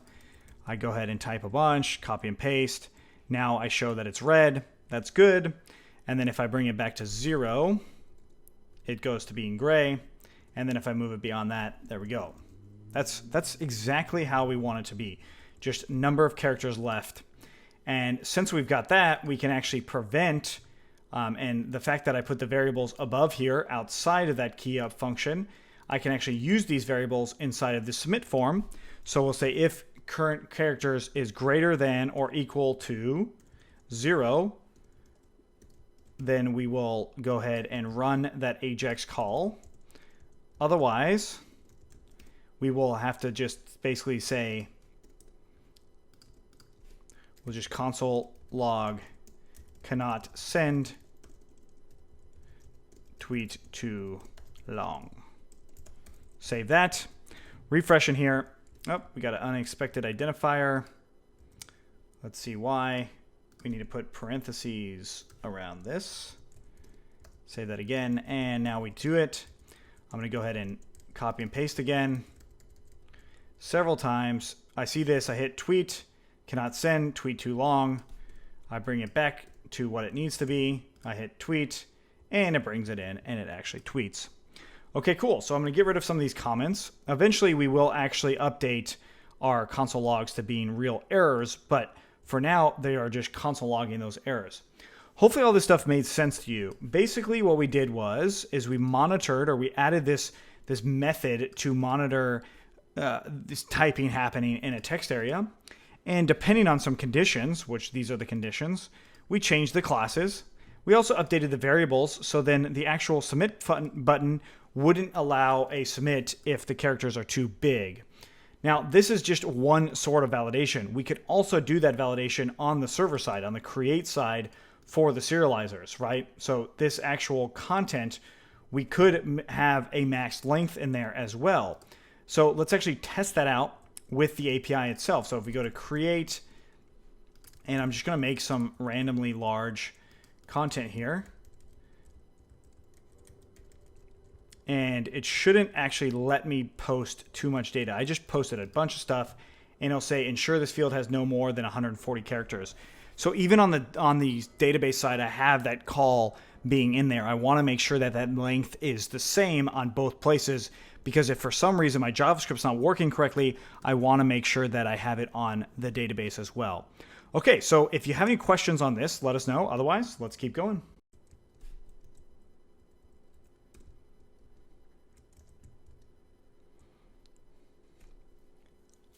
Since we're on this key up kick, we might as well update our search function to do automated searching. Now, this is completely optional, and I don't think Twitter has this built in, so you might not necessarily want your search bar to be everywhere if you end up doing this. Automated searching, of course, is if I type here, it actually starts to do the search for me. So it actually sends it back into the database. So what I'm going to do now is I'm going to go into base.html, and I'm going to go ahead and create a new script in here. The reason I need it in base.html is because it's on the nav bar. It's going to be everywhere, basically. So I'm going to go ahead and do document.ready function, and then this is where we're going to actually write our code for it. So before I can really get started, I have to figure out how to get that key up method. So let's jump into the search form. This is the actual search form. So I'm going to give it an ID of, we'll say, navbar search form. That's the ID we're going to be using for it. I'm going to go ahead and copy this, and we're going to come back into base.html. I'm going to grab that ID, and I want to do input type equals to text, as we've seen before. And I'll say key up function event, and then we'll do console log event.key. Go ahead and save that. Let's go ahead and take a look. We refresh in here, and if I start typing, notice it starts typing. Very good. So that also means that I actually have some typing done, and I would be able to do this automated search stuff on here. So that also means that I can just use this as my value, or I could just say var this item value equals to this.val. Or really simply, search query is equal to this.val, and I'll just do console log search query, save that, refresh in here, and oops, we're not getting this value. Let's go ahead and actually just grab that feature here, and we'll just say that. Let's try that again. Oops, that's because we're in the wrong area. Okay, let's bring that back by saying this. And we try it again, and now it's actually logging as it should. Okay, great. So this means that I'm able to start running that sort of search. I can actually do some Ajax in here for this search, and it's going to run right away. So to do this, the first thing I want to do is actually update the URL that's coming through. And that URL, if we search it, is this right here. So it's tweet/search and that query. So what we're going to do is create the actual function inside of here. Now, a couple things that I need to do is I need to make a new variable called typing timer. And then I also need another one saying done interval. So like how long it's going to be, and I'm going to just say half a second, which is 500 milliseconds. So this is in milliseconds. And then finally, I want to actually grab the input itself. So I'll say search input equals to this right here. And then we'll just put this search input like that for key up. And then finally, I want to put a query for the search. So I'll say search query equals to, well, it's just an empty variable there. And I'll just say search query is equal to that now. So now I have a key up function. I also want a key down function. So when we actually finish typing, so key down, very similar to what we have here. And then I also want a final function as in when I'm done typing. So I'll just say function done search typing. And this is going to actually do our actual change, right? So I'm going to say here, I'll do if search query do search. Okay, so now what's key up and key down? Now we've already done key up. What does key down do? So let's go ahead and do console log, and we'll say event.key. Okay, so I refresh in here, and I'm going to go ahead and type, and it's still showing this stuff up, right? So it's basically when the key goes down. It's like I press it, and then when I'm done pressing it. That's essentially what is going on here. So what I want to do then is I want to have key down. So that's when the key's pressed. Key up is when it comes back up. So that's when it's technically done. Okay, so now I'm going to go ahead and do clear timeout. And this is going to be the typing timer. And then I want to add a typing timer equaling to set timeout. And this is going to be the done typing, search typing, right? So the actual function that I want to use. And then the interval, so done interval, that I'm going to use it for. So this clears the timeout for that timer, right? So we set that timer first, and this is what's going on. This is actually running that timer. So as we type, it clears it out and sets a new one every single time. Once we finish typing, it sets a new one. This right here is just going to just clear out that timer. So clear timeout as in once I actually start typing, it's going to clear out whatever that timer is, no matter what. And that's what this is doing. So this is clearing it out and then resetting it. So once we have that final keystroke come up, this is going to set that interval, and then it's going to go into this search. And then this interval, this timeout is based off of this interval right here. So if we wanted it to be, 10 seconds long, I'd use 10,000. And then after 10,000 seconds of not typing anymore, it will then run whatever functions in here. And that's what that set timeout feature does. So in here, we'll just say if the search query actually exists, then we'll just create our URL, which is our search URL, and that's tweet/search $Q equals to, and this is going to be the search query. And then we'll just do document.location.href equals to this URL.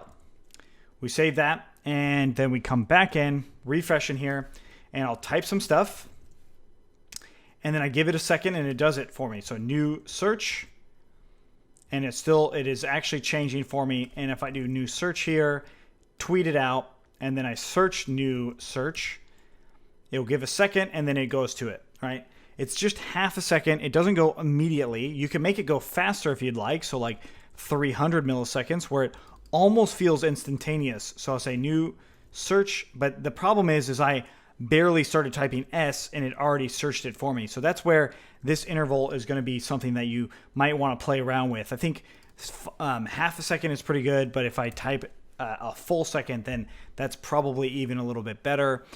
Overall, that's probably a little bit better, but this is essentially how you would do that kind of auto search stuff in here. So I'll say new search, and then I just leave it. It does a search for me.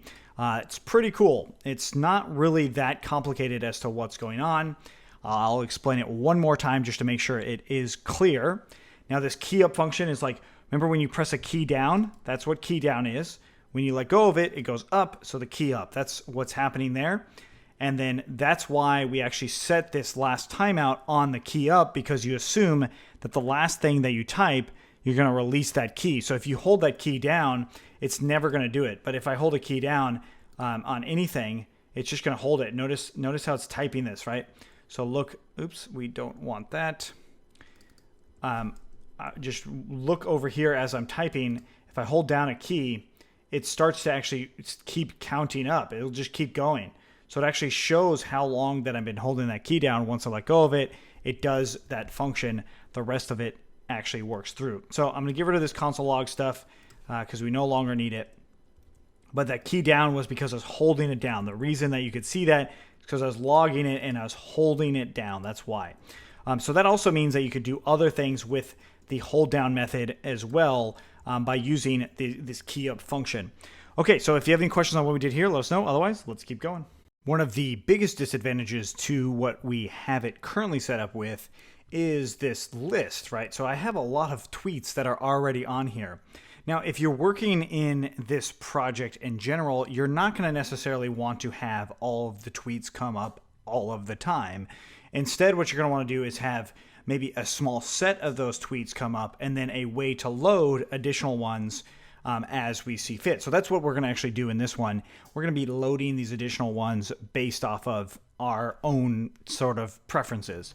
And this is going to be based off of pagination. So we're going to update our API view or our list API in particular to do pagination. Pagination is basically saying multiple pages, like turning our list into multiple pages, as we'll see in just a moment. So the first thing that I want to do is update my API view to have pagination. Now to do this, I'm going to create a new file in here, and I'm going to call it pagination.py. This is where I'm actually going to be doing the actual pagination. So I'm going to go ahead and do from rest_framework, import pagination, and then we're going to make a class standard results pagination. This is going off of the example, so you can definitely see that example, and it's going to be page number pagination. And then we're just going to say page size equals to 10, page size query param equals to page size, and then max page size equals to 1,000. Okay, so again, this is coming off of the documentation itself. That's this one right here. So I changed it to being page size of 10. So that is the default page size that I'm going to be working with. So now that I have this pagination class set up, I'm going to go ahead and import it into my project here. So we'll do from pagination, import standard results pagination, and then in our list API view, we'll just do pagination class equals to the standard results pagination. We save that and we go back into our list API view, and now we see there's a count here, next, and all this stuff. So count is based off of how many items are actually in the database right now. So this is tweet.objects.all, if you remember how our query set goes, right? So it's actually showing only 10 in here. You could count them out, or we could simply just go back into our actual list view, refresh in here, and now we see that our actual items are gone. And that's because we've changed how this works.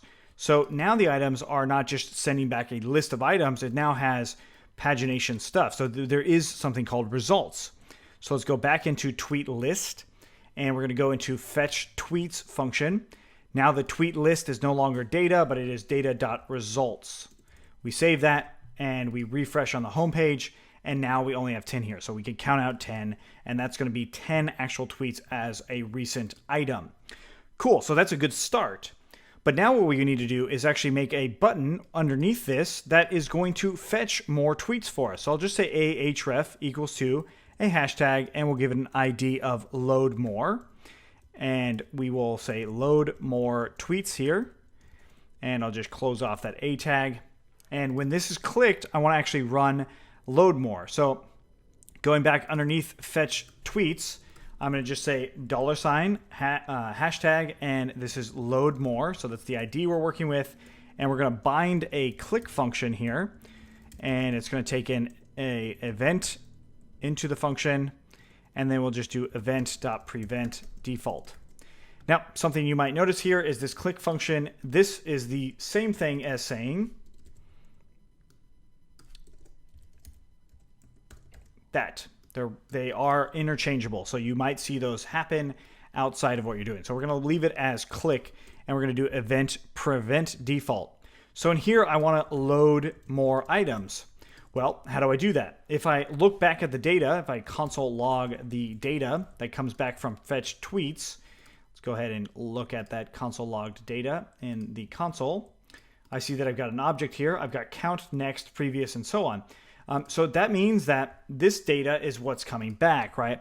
So hopefully you already understand that. And that also means that we have a new variable in here that we can use, and that is next tweet URL. And we're going to just make that empty. And in here in our success call, we'll just say next tweet URL equals to data.next. So basically, it's going to set it to whatever this is. You can do the same thing for previous if you wanted, but we're just going to keep loading stuff, so we don't really need to worry about that previous one. So now that we have this as a new item, we want to update our fetch tweets call with this URL.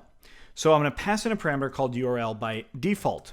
And what I'm going to do is put a condition in here saying if not URL, then we're going to say the fetch URL. Let's make a new variable here. It's called fetch URL. And the reason I'm putting it within this function is because this function is the only place that's going to use it. So if not URL, if it's not set, we'll just set the fetch URL equal to what the default was, which is this. So we'll just go back, and now it's the same. It's virtually the same.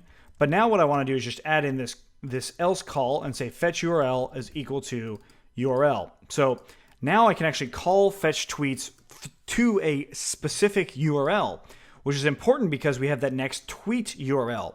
That is actually coming back right here. So if I click on this, this is a whole new set of tweets. They're different. If I click on the next one, those will also be different. That's important because now my load more button can actually fetch tweets based off of my next tweet URL.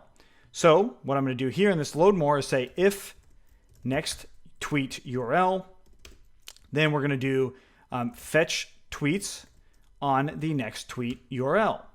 And since we already have this stuff already set up, as in the parse tweets, we have it going where it's going to attach the tweet and it's going to append them to that container. So it's already going to bring them to the very bottom no matter what, right? And that's what's going to happen here. We're going to parse those tweets. We're going to do all of those things and bring them to where they actually need to go, which we will test in just a moment. So let's go ahead and save this, and let's go back into our project. We'll refresh in here. And what we see is we have our 10 tweets. If I click on load more tweets come up. And I'll just click it a couple more times to prove that they actually are the actual tweets. But now if I go to the very bottom, I see that I can still click this, but it's not loading anymore. So at some point, if there is no next URL, then we want to remove or at least hide this button.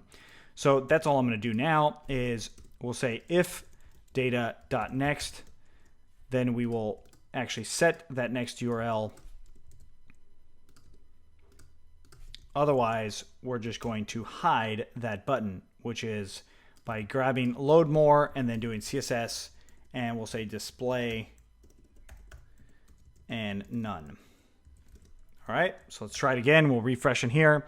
I can load more tweets, go down, and then the final one, I no longer have that load more button. But that's loading those tweets more dynamically, right? So it's actually showing up a little bit better. So a little better.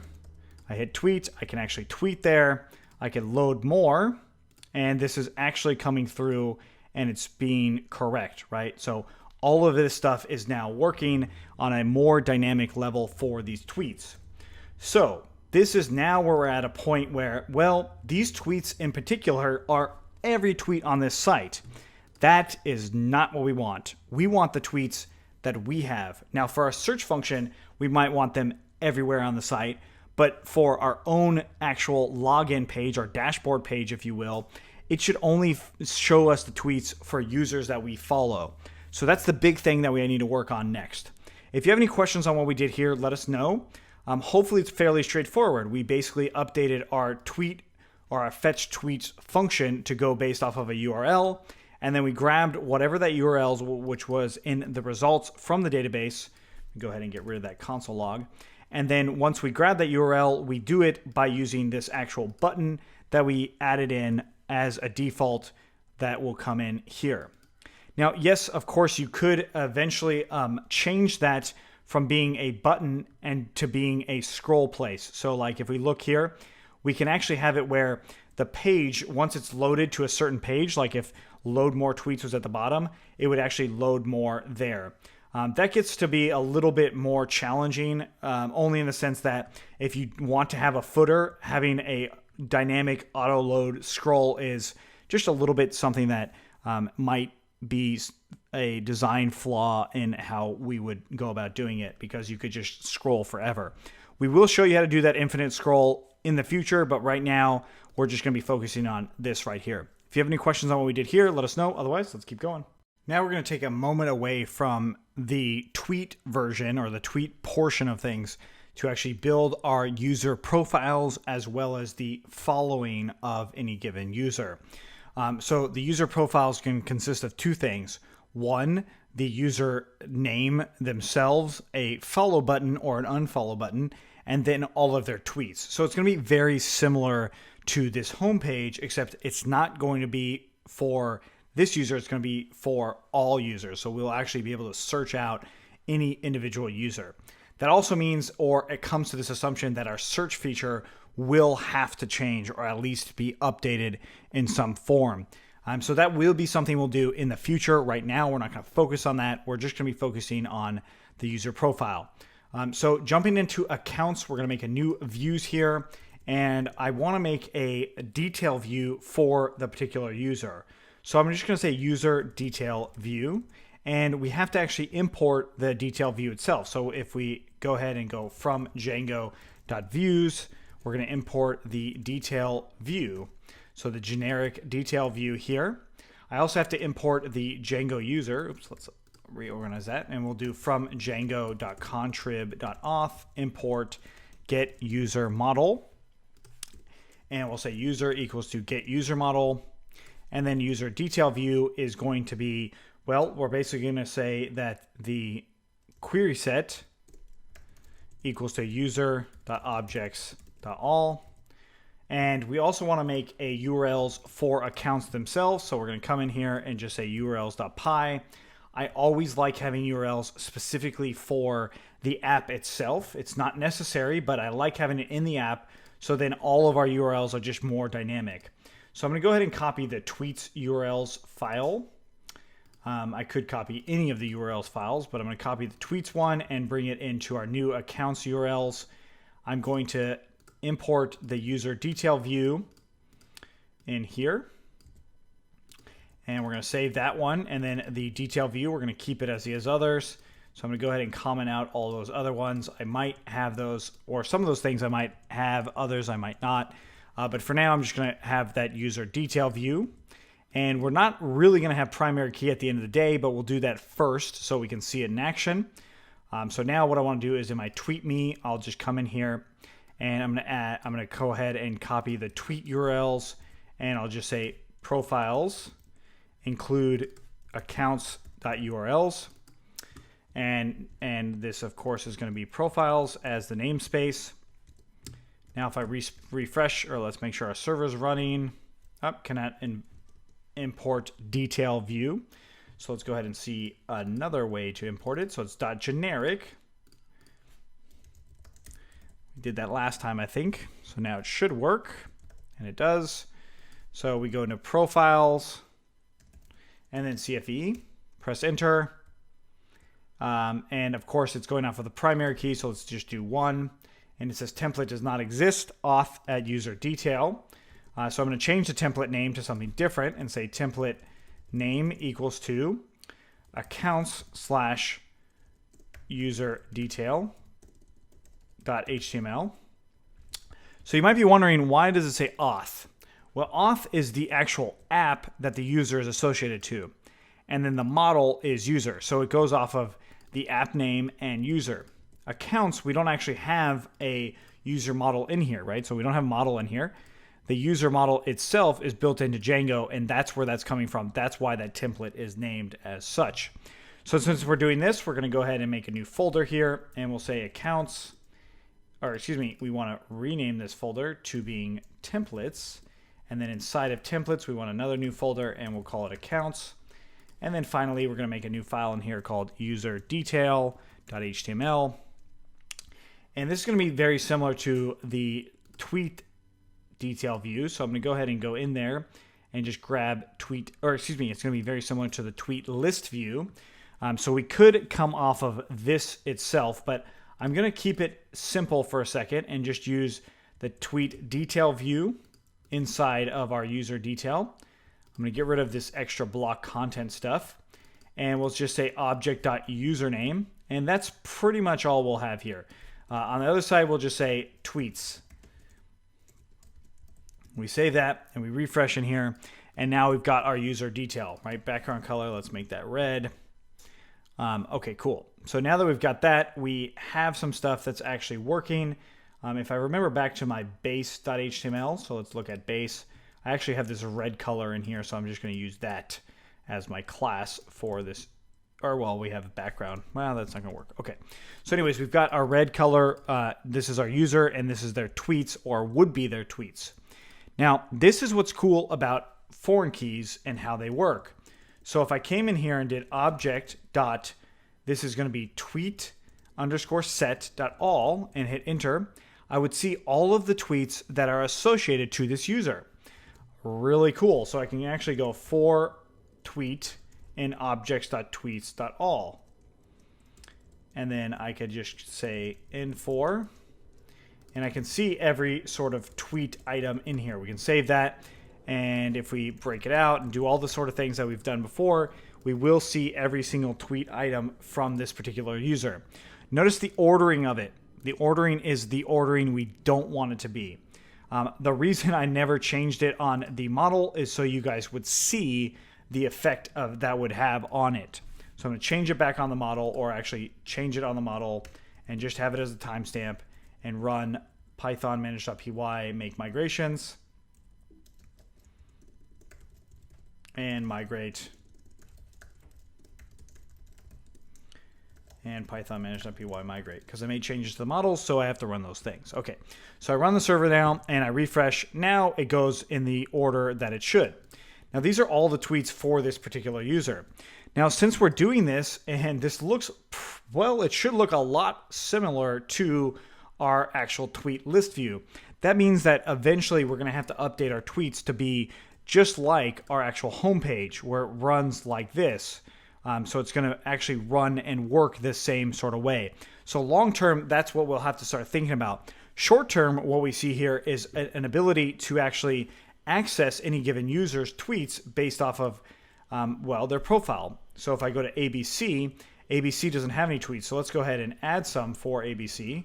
Just by going into the admin, I'll just go to some of these tweets here and just add a few of them to being ABC's tweets. We save back, refresh, and now we've got some tweets for that ABC user. Although my logged in user is CFE, but I'll be able to soon follow this particular user. Now, before I leave this section, I want to change this from being the ID or the primary key to being their username. So let's go into our URLs and take a look, and we want to change this to being username. Now, I could try and remember how the actual regular expression works for username, or I could just go to my common guides and I'll see something in here for generally what usernames are going to be. So I'm just going to paste that in there, and now I've got that username there. So if I refresh on this page, it gives me this error. So let's try something by doing lookup field, and we'll say username. We'll save that, and it's not actually changing anything. So this lookup is not working. So let's try to do something different, and we'll say Django detail view lookup field. Press enter, and this is going to the REST framework, has something like that. But I think our Django detail view doesn't allow us to actually change the lookup field it is. But we do have something called get slug field here. So there's this method of get slug field. So let's try and see if we can change the get slug field to being a different item. So I'm going to go ahead and say, instead of lookup field, let's try slug field. Because I had that method of get slug field, maybe slug field is the one that works. And no, that doesn't actually work. So let's try another one. And we'll do define get slug field. And here we're just going to return the username. I'll say self, and we refresh. Still not getting anything, right? I'm not actually getting this object based off of this slug. Okay, so the reason I showed you guys that is because this is how you kind of diagnose problems. You can go through this way and just try out a bunch of different stuff. Once you get familiar with Django, you can definitely try those things out. Of course, I did show you another method on how to actually get this stuff. If you remember, you might not. It's okay if you don't. I'm going to import a new one called getObject or 404. And now what I'm going to do is define getObject, and it takes in self, and we're going to return getObject or 404, and that is going to be based off of the user model. And then we'll say username iExact equals to self.keywordargs.get username. And of course, self.keywordargs.get username is coming off of this keyword argument, which is username. We save that, we refresh in here, and now we're saying no user matches the given query, as in 2. That should be right. If I do ABC, ABC comes up, CFE, CFE comes up. Cool, we now have an actual user get user object, and it's working well. So the slug field and get slug field name and stuff like that, you could read more about the documentation, but this just makes it nice and easy for us right here. Again, you can change it as you see fit. This lookup field stuff that I mentioned before actually works with the Django REST framework. So that's something else to note if you were working in that. All right, so if you have any questions on what we did here for the profiles, let us know. One of the things that we can start updating is these actual links. That is something we would want to have at some point in the near future. So if you have any questions on this, let us know. Otherwise, we'll see you in the next one. Now what we're going to do is update our user detail API to actually, our user serializer, user display serializer, to include our URL. We already did the follower count one, but now let's go ahead and do our URL. So URL is being where their actual profile is, right? And it's really simple. We just do define get URL, self, and object, and we're going to return, well, we want to return reverse of some kind. So I'm going to come in here and say URL, and then we'll just do from Django.urls import reverse lazy, and we're going to return reverse, and this is going to be profiles and detail, and then keyword args equals to username and object.username. And that should actually do it for us. So let's go ahead and look at our detail view in our list. So we'll do list API/tweet. We come in here and we now see that we have our URL for every user profile. And what that means is then in our list view, tweets detail list, we can actually update this formatted HTML to have a link next to our actual users. So instead of via, we would just put in here, come in and say a href. I'm going to just bring this down a little bit. A href equals to a single quote and then a double quote plus a double quote or two double quotes. And then we want to have actually tweet user.url and then plus double quote, single quote, and then close that off. And then in here, we would just close off the A tag. Okay, this looks right. Okay, so we save that. And we're gonna go ahead and refresh on our home page. And now I have the ability to actually see the user. Click on the user and it will take me there. Okay, great. So that's it for actually linking the users in. Not very complicated, but is something that you would want to have, especially on the API stuff, so we can definitely see these end users. And if we change the actual where the user is, let's say, for instance, we got rid of it being on profiles, but rather put it like something like this, and we refresh in here and click on that profile, I can now actually grab the profiles and they're right on a short link where these other ones will still work, right? So if I go to tweet, it redirects me back to where I should be. And then if I go to tweet create, it will still bring me there. right? So having an empty sort of regular expression like this allows that to be at the very end. And then the last thing is, if I just put in some random thing, it'll still raise a 404 error. And that's because of how our username regular expression works. It doesn't find a regular expression at all that fits that. But even if it did, it will say user page not found, no user matches given query. So that actual call that we did, this right here, allows us to be a little bit more dynamic with our username and also where it's actually located. So that is something that's kind of cool. So now our user profiles actually end up being / whatever, like our domain name / whatever, which is, I believe, how Twitter actually works. If it doesn't, we will check it to adjust accordingly. But now you know generally how to change the URLs to fit a little bit better with what something you might want to do. All right, so if you have any questions on this, let us know. Otherwise, let's keep going. All right, so in this one, we are going to be creating a user profile. And this profile will include the users that we are following. So this will allow us, using our foreign keys or many-to-many fields, this will allow us to actually do a reverse relationship so we can also see who's following us. It's not necessarily mean that they follow each other, but we will work a lot of these things out as we go forward. So to do this, we're going to put it in our accounts model, in our accounts app, and in the models here. We're going to go ahead and open up and do just class user profile, and it's models.model. And first off, we'll say user, and that's models.one to one field. And it's going to be the settings.auth user model.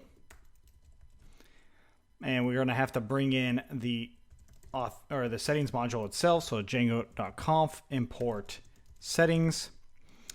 And we're going to do something similar here, but for our what we're following. So we just say following. Okay, so this is us, and then as far as the following will be concerned, we'll do many-to-many field. So we can follow a lot of users, and a lot of users can follow us as well. So this is us, this is who we're following, and then finally we're going to make an str function, and this will just return our self.following.all, and then we'll just put a count here. So I'm going to turn that into a string. There we go. So we got our user profile now. There's a couple things that we need to update, and that is our related names. So here I'll just say related name equals to profile. And then here I'll say related name equals to followed by. Now, it's not following, but followed by. I'll explain why it's followed by once we get there. So let's go ahead and run our migrations. And inside of the shell, we'll do python manage.py, make migrations, and then python manage.py migrate. Very good. Okay, so now we have our migrations in here. Let's go ahead and add this user profile within the admin. So from .models, import user profile, then admin.site.register user profile. We saved that, and now what we're going to do is go into the admin. And now what we're going to do is make sure our server is running, and then go into the admin for the user profiles. We're going to add a user profile for our first user, which is CFE. We'll go ahead and hit save and continue. Notice it says this field is required. That's only because we probably want to say blank equals to true in here. So we'll go ahead and do that. Run the migrations, migrate, and run that server again. Refresh in here, hit save and continue.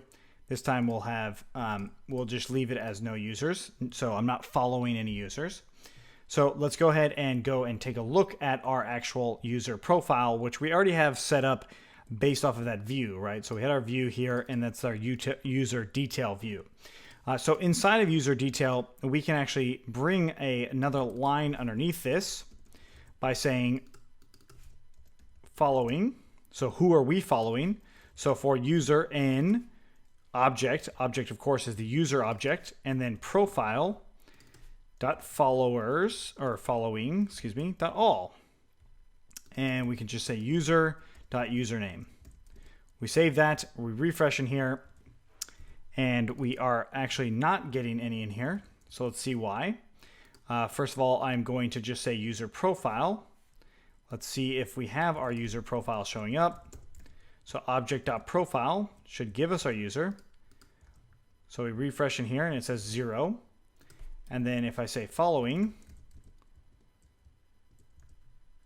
I have none. Okay, so let's go back into our models. This is it right here. And we look in here, we actually do have none. So that's good. Okay, cool. So that's parts working. So we'll just say empty.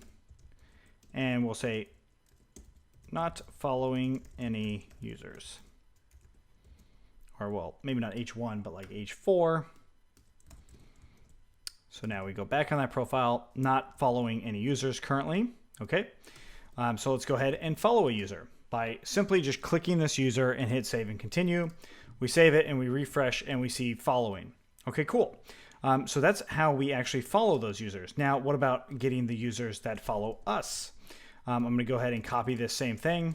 I'll put an HR tag above it and paste it in below. And we'll say followed by. And now instead of object.profile, we can just do followed by.all. We save that and we refresh, followed by, not followed by any users. Okay. So let's go ahead and see why. Well, the actual CFE user is not being followed by anyone, but what about this user? So we can grab that user by going just simply ahref, and it's going to go to that username. Of course, long term, we are going to change how this stuff works. So don't worry too much if you want to like make these links a little bit better right now. You don't have to do that too much right now. So if I click on ABC, oops, we want to go /ABC like that. Refresh, we click on that ABC user, followed by is empty, right? So we actually should see a user in here, but let's go ahead and see what that object comes back. We see it and it says 1. So if I do .username, I now will see that username. So this is actually for profile in object.followedby.all. So that's actually giving us the profile instance here. So that same href can work. And now it's just going to say profile.user.all. And we go ahead and close that off. So I save that. And now I can see who's following whom. So the reason this works, it has to do with the way that these related names work. Okay, so let's go back into the model and take a look. My profile is this one, right? So if I do my user object and I do user.profile, it's going to give me that profile for that user. Now, if I do user.profile.following, this will give me all of the users I follow, right? And then let's go, I'm going to just leave this note underneath here. But then if I did user.followed by, this gives me the users that follow me. So the reverse of whatever's here. That's essentially all it's doing. Now, the other user, the ABC user, does not have a user profile, but does have people that are following that user, right? So that's what's happening here. Well, we definitely want to have that user profile be created when the user is created every time. So no matter what, we want to make sure this user's profile is created.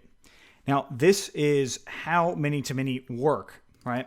It's not a whole lot different than foreign keys. They are actually considered foreign keys because they're related to the model itself. But the reverse relationship is what's really going on here. And we use that related name specifically so we can see the users that are related to any given user, right? And that's exactly what's going on here. So this is getting that reverse relationship.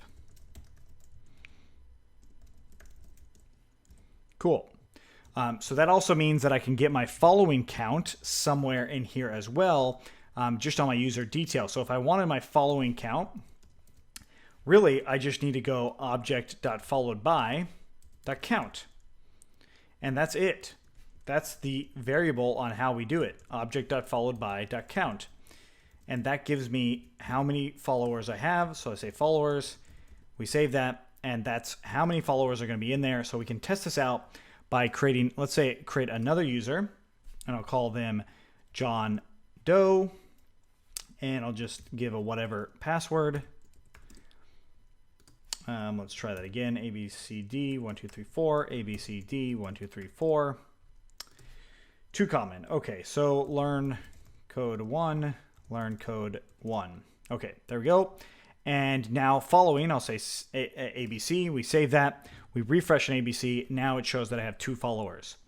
I can go back into that user and follow more people, right? I can follow myself too. That's probably not something we want at the end of the day, but let's go into John Doe, and it says followers 1. I'm followed by myself. So that's something that we won't actually want to show up inside of our actual all call, but it's not something I'm going to worry about at this point. The main thing here is being able to actually follow these users. Okay, cool. So now what I need to do is make the functionality actually work. So that's what we'll do now. If you have any questions, let us know. Otherwise, let's keep going.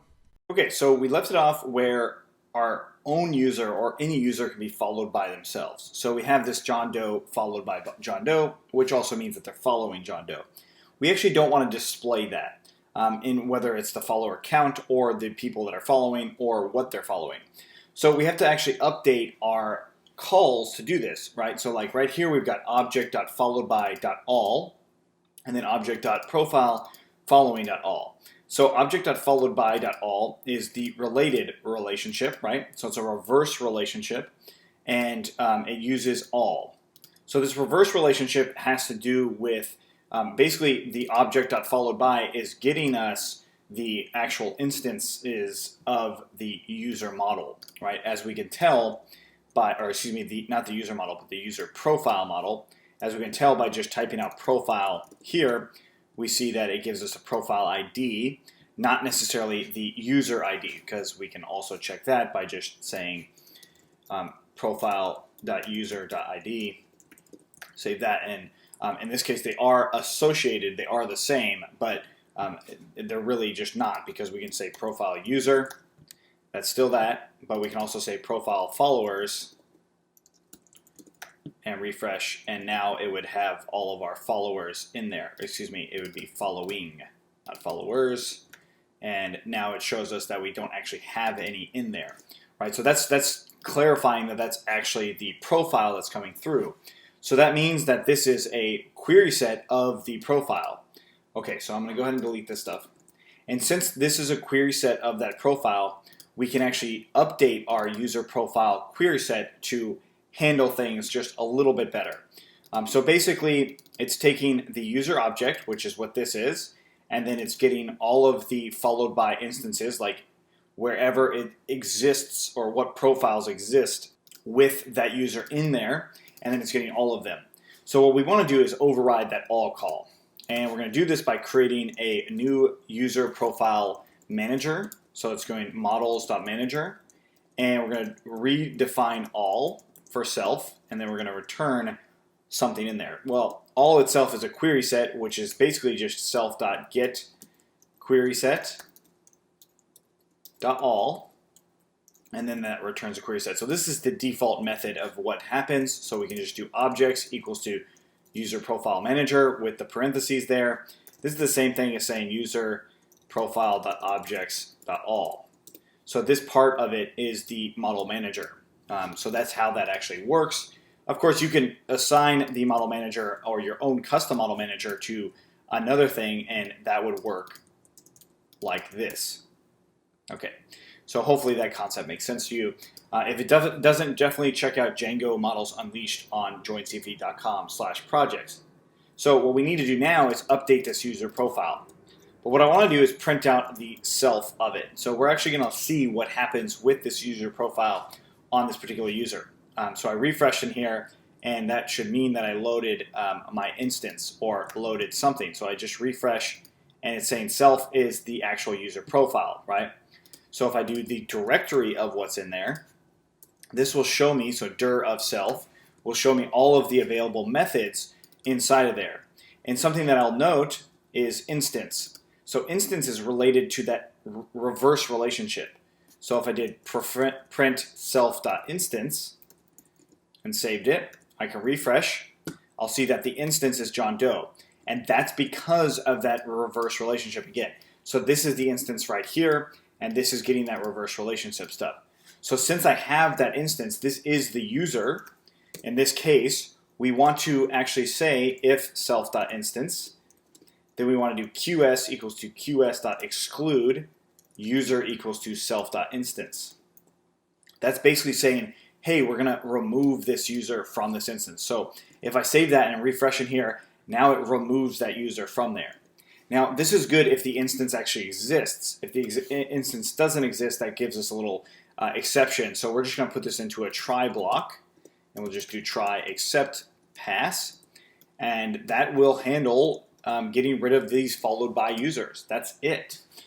Really simple, nice and easy for us. Now we can see this in action, or this try block, the problem with it, by simply saying inside of the model manager, say use for related fields, saying true. So this is also for that one. And if I can just come in here real quick, copy this out, paste it in here, and refresh, we get this error, right? So that's where this error comes in, and it's from profile.all, right? So when I actually do directly from the user, let's actually look at the user detail. This right here is the profile instance, right? And then this gets the following attribute or the following field, which is a many-to-many field, which all, and here, this is actually just users, right? That's the user instance. These are actual usernames. Where down here was a profile instance, but it had that original user instance added into there. So that's why we put it into a try block, because in some cases that user instance will be there, in other cases it will not. So let's go ahead and get rid of that. And adding it to related fields is why this part actually raised that error after we added that in there, because it does the related field, which was using that profile. Refresh. Okay, so if that doesn't make complete sense here, essentially what I'm doing is I want to make sure that whenever my user, I as the user am calling a reverse relationship to these following, I just want to remove myself from it. And that's essentially how we did that. But we're still missing something, and that's the following, right? So followers and following. Followers is coming from our detail here. This is followed by and count. So this then we would just do .all and then .count, and that now gives us 0. So .all is coming off of this right here, where count is going to count literally all of them that are available, which would include our own user. So now what we want to do is update the following. I mean, we're not going to do it with this sort of reverse relationship. Instead, on the actual user profile, we're going to make a model instance that's going to remove that. And we're just going to say define get following, so like who I'm following, and we'll just do return self.following.all, and then we're going to exclude the user, or myself. So we'll say user equals to self.user, and actually we're going to have to exclude not user, but rather username, because this right here is, this is basically a query set of users. So let's say users equals to that, right? And since that's a query set, it's much like saying user.objects.all. The only way we can actually exclude a user from there, we would do exclude and then some field for that user model, which username is one of those fields, and then that's where we do self.user, which is that person right there. But we could even do self.user.username to be even more verbose in what we're doing here. So let's go ahead and leave it as that. So users equals to users, right? So following, this is getting the users themselves. It's not getting their profile, but the usernames themselves.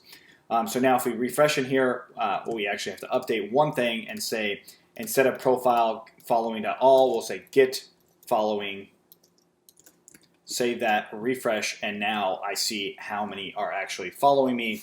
And if I did .count on this and saved it, and I get int object is not iterable, oh, whoops, we don't want it there. We want to put it above this.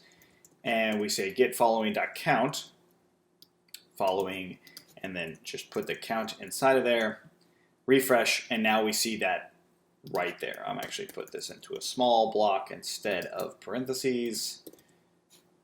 And we'll close that out and refresh. And now we see following 2. And there we go. So that is actually doing the following for us. And if we click it on other ones, we see now it says it's following 1 and followed by 2. Cool. So that is the methods that we need to actually allow us to see the followers and following. Now what we need to do is actually make a function that allows us to toggle whether or not we're following any particular user. So if you have any questions on what we did here, let us know. Otherwise, let's keep going. So now it's time to make a actual feature that we can actually click on here that will follow this user. So I'm going to do a couple things here, and that is I'm going to make a new view in here, and we're going to just say class. Notice it's just a regular view. We're not doing the API view just yet, and we'll say user follow. And this one I'm going to actually import the generic view, so Django class-based views view, and I'll click on class-based views, class-based view reference view, and this is the one I'm going to import. So Django.views import view, and in here we're just going to add a define get method, and we'll return some render and some other stuff.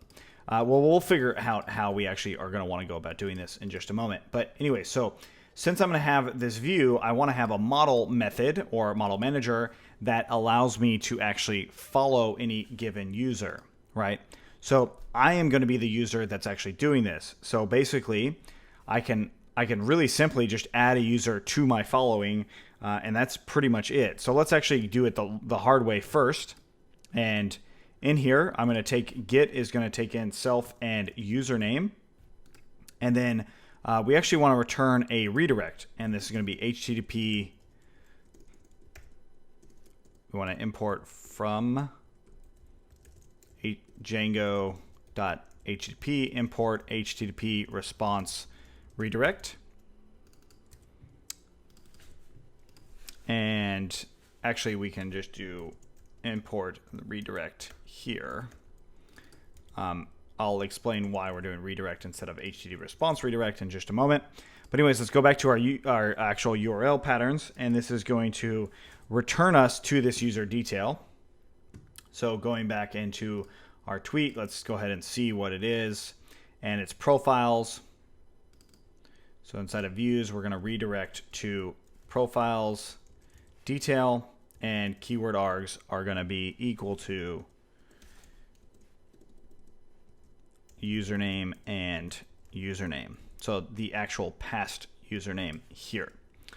And I'm going to actually say username and then args and keyword args. And also we want to have requests in here too. Okay, so HTTP response redirect, what we would basically be doing in here instead would use the reverse call. So if you were going to use this, you would just say URL equals to reverse profiles detail, and then those same keyword arguments here. And then you do the HTTP response redirect to that. So this redirect actually just shortcuts those two lines. But I did want to mention that so you guys would know about it. Okay, so now that we've got this, let's go ahead and grab this username. So wherever this user actually exists, we want to make sure that that user is really there. So what I'm going to do here is I'm going to do something similar to the detail itself, and I'll say user equals to, or rather toggle user equals to objects, or get object or 404 user username iExact, and we don't need to get the keyword arguments this time because it's being passed into the get function. Once we have that specific user, we'll say if request.user.is authenticated, then we are going to grab the request user. So we'll say user equals to, or user underscore profile equals to user request.user.profile. Now this might not exist, right? So we don't actually have anything set up to make it exist right off the bat. So what I'm going to do here is import that user profile. So from .models, import user profile, and we'll just do user profile.objects.get or create, and it's going to be user equals to the request.user, and then we're just going to get that returns back a tuple of the user object or whether or not it's created. So it'll return back something like that.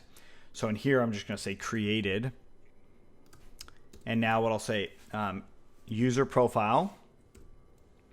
Well, we want to check whether or not this actual toggle user is inside of that user profile followers. So we'll say user profile dot followers, or following, excuse me. If user profile following, let's look back in here. We want to check if that toggle user is in following. So back into our view, if toggle user in user following dot all, then we'll just remove it. So user profile dot following dot remove toggle user. Otherwise, user profile dot following dot add toggle user. Okay. So let's go ahead and put this in here. We'll call it user following view, user follow view. And we'll bring this into our other URLs, which is inside of our accounts here. User follow detail. I'm actually going to copy this detail view here and we'll paste it in. User follow view, and then we're just going to have an endpoint called follow. And follow. We save that. We're going to refresh in here, and now I'll just say follow. Well, we get this error. So it looks like our redirect is incorrect. So let's go back and look at it. Oh, it's right here. So actually I believe we can just type out the keyword args like this. So let's try that. So I actually just, in redirect, not reverse, but in redirect, I think I can just type out the keyword args like that. And sure enough, I can. Now in this case, I can't actually change my following here. So let's go to ABC. This is a user that I'm actually following, right? So I'm currently following this user. So if I go to follow, it should toggle, and it does. It gets rid of it. So let's do it again and just say follow. And again, it's bringing it back, and the following count goes up. So going back into user detail, really simply, we can come underneath this followers here. Actually, I'm going to get rid of the background color style because we don't need that anymore. And I'm going to add a button in here. So in a P class, we'll say a href equals to btn and btn link. And then I'll just go href equals to, well, we really just needed to go to follow, but we can actually write a more dynamic URL here. So we'll do URL, and this is going to be profiles follow, and username equals to object.user. And that's how we can write out that URL for follow. And we'll close off the A tag and then the P tag. All right. Save that, refresh in here. Follow is not actually working, so let's go back and take a look at that URL. And oops, we had a slash there. We want to get rid of that. Try to refresh in here. And now it's still not working, so username is empty. So we are going to jump back in here. Profiles follower. Username equals to object.username, not user. There we go. And now we've got follow. Okay, so a couple ways on how we can actually change the verbiage here of this follow, right? We might want to do that. We might want to actually have this follow. Okay, so, and also we might want this URL to be a little bit more dynamic and taking the logic out of the template.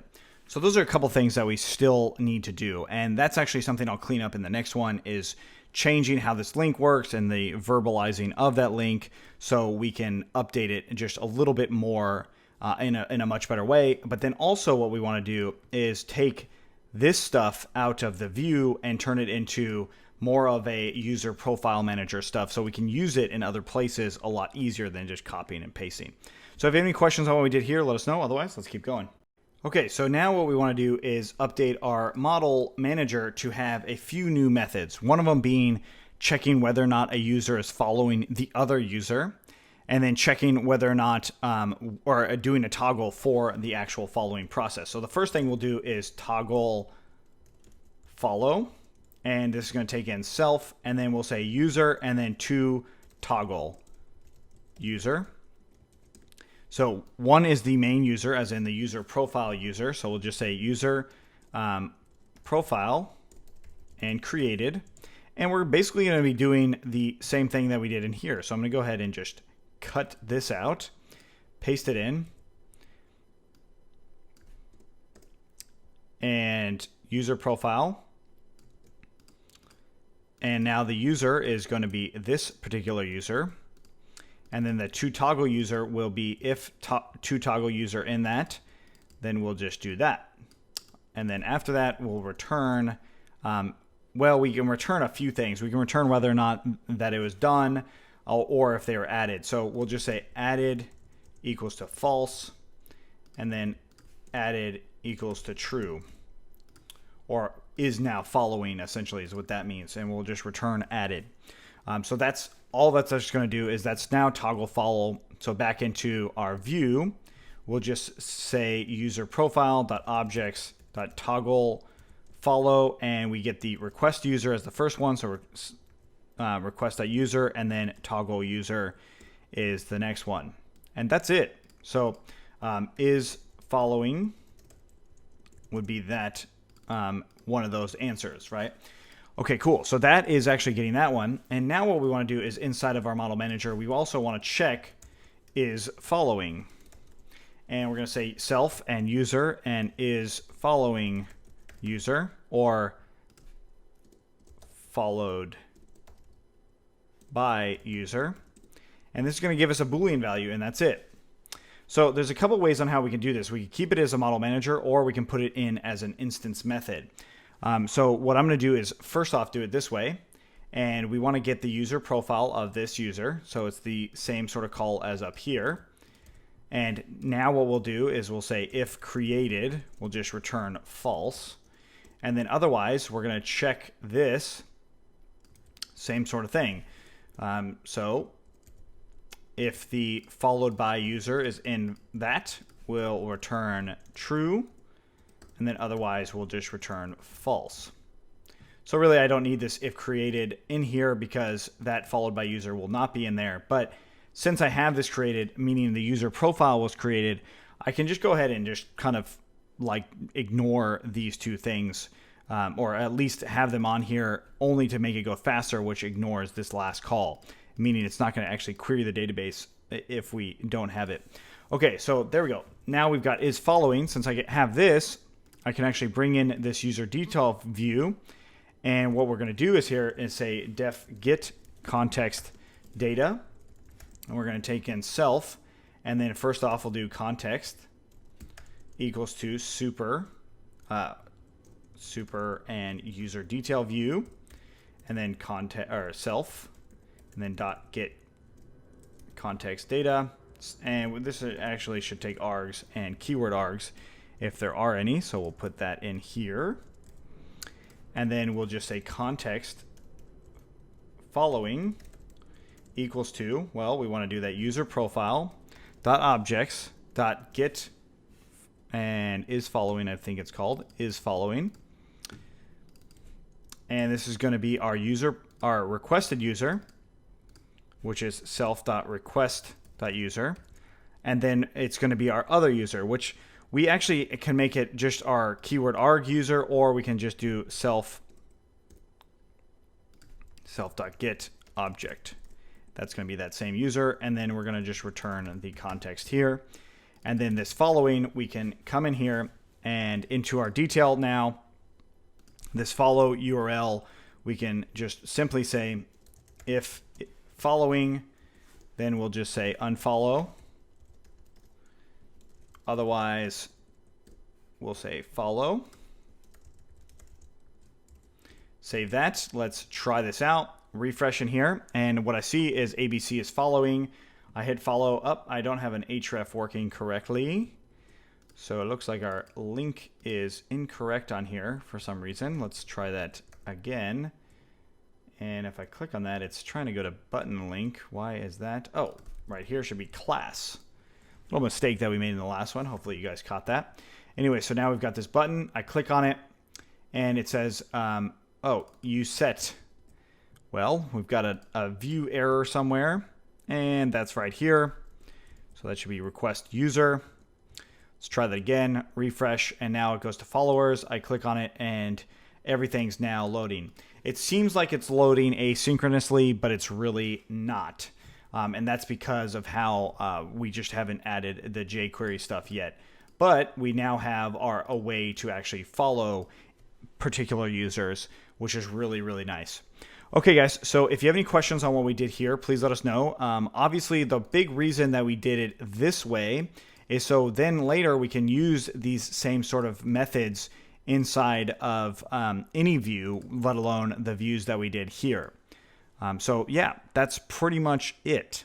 I'm going to just clean this up a little bit right here, and I'll just say following equals to, just like that. Okay, and then one other thing I did want to update was this user profile URL, and all I'm going to do is go into the model manager and define, and we'll say follow URL, or rather get follow URL, much like get absolute URL, and we're going to return self, and this should return a reverse call.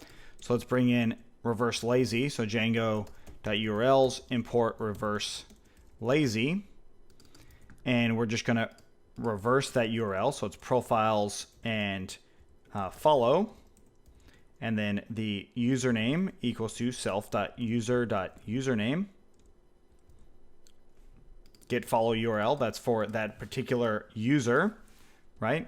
And then we can also say get absolute URL if we'd like, which is going to be the same as the general detail view for that user, profiles and detail. So we save that, we get follow URL will come in here. So now instead of being object.username, it's going to be, well, here's a little tricky part. If we did object.profile.get follow URL, there is a chance that this profile is not made. So that's something we still need to do in the next one. So if I go to one of them that's not made, I get this, reverse lazy. We made a little mistake there. We did reverse lazy here. So this should be a keyword args. So let's keyword args equals to, this is where redirect and reverse sometimes don't play well together. And that's what we're going to change it as. Good thing we tested it. Try that again. And now if I go to follow, this is actually not allowing me to come in here. Another little error. Save that. One more time. And there we go. So now I can still follow. But if the user doesn't have a profile, so let's actually delete these user profiles. I'm going to delete, let's see which one doesn't have one, and that is the ABC user. This one does have it, so if I click on this, notice that it's giving me false no matter what, right? So it's saying that I am already followed, but it's not actually letting me unfollow them because that URL is not working correctly. So in the next one, we actually have to set up a signal to create these user profiles no matter what. If you have any questions on what we did here, let us know. Otherwise, let's keep going. All right, so in this one, we need to set a user signal for if our user's created, it automatically creates our user profile. Now, the signal we're going to be using is something called post save. Now, post save is a signal that's sent at the end of the save method. So basically, it sends some data somewhere that we can use if we decide. So when I say use, I mean that we can actually write a function, a receiver function saying post save user receiver, and it takes in arguments of sender, instance, created, and then a few other arguments as well, which you can find those arguments right here. They're actually right in the documentation for the signals themselves. So then in here, I'm just going to go ahead and print out the instance. And this means that I can actually work with the user auth model by importing the signal. So let's go ahead and see what I mean by that. And if we come in underneath this one, we'll just do from django.db.models.signal. We're going to import post save. And then down at this bottom, we'll do post save.connect and the receiver function that we want to wrap in. And then the sender, well, a lot of times you can have the sender being the model that's actually written in there. We're going to be using the user auth model. So we just do settings.auth user model, just like we've seen with the actual model itself. if you did the view where you grabbed this, it's going to run into some errors on models.py. But anyway, so now that we've got this, let's go ahead and save it. And I'll come back in here and go to users, and click on any of these users and hit save and continue. And we look in the terminal, we should see that username.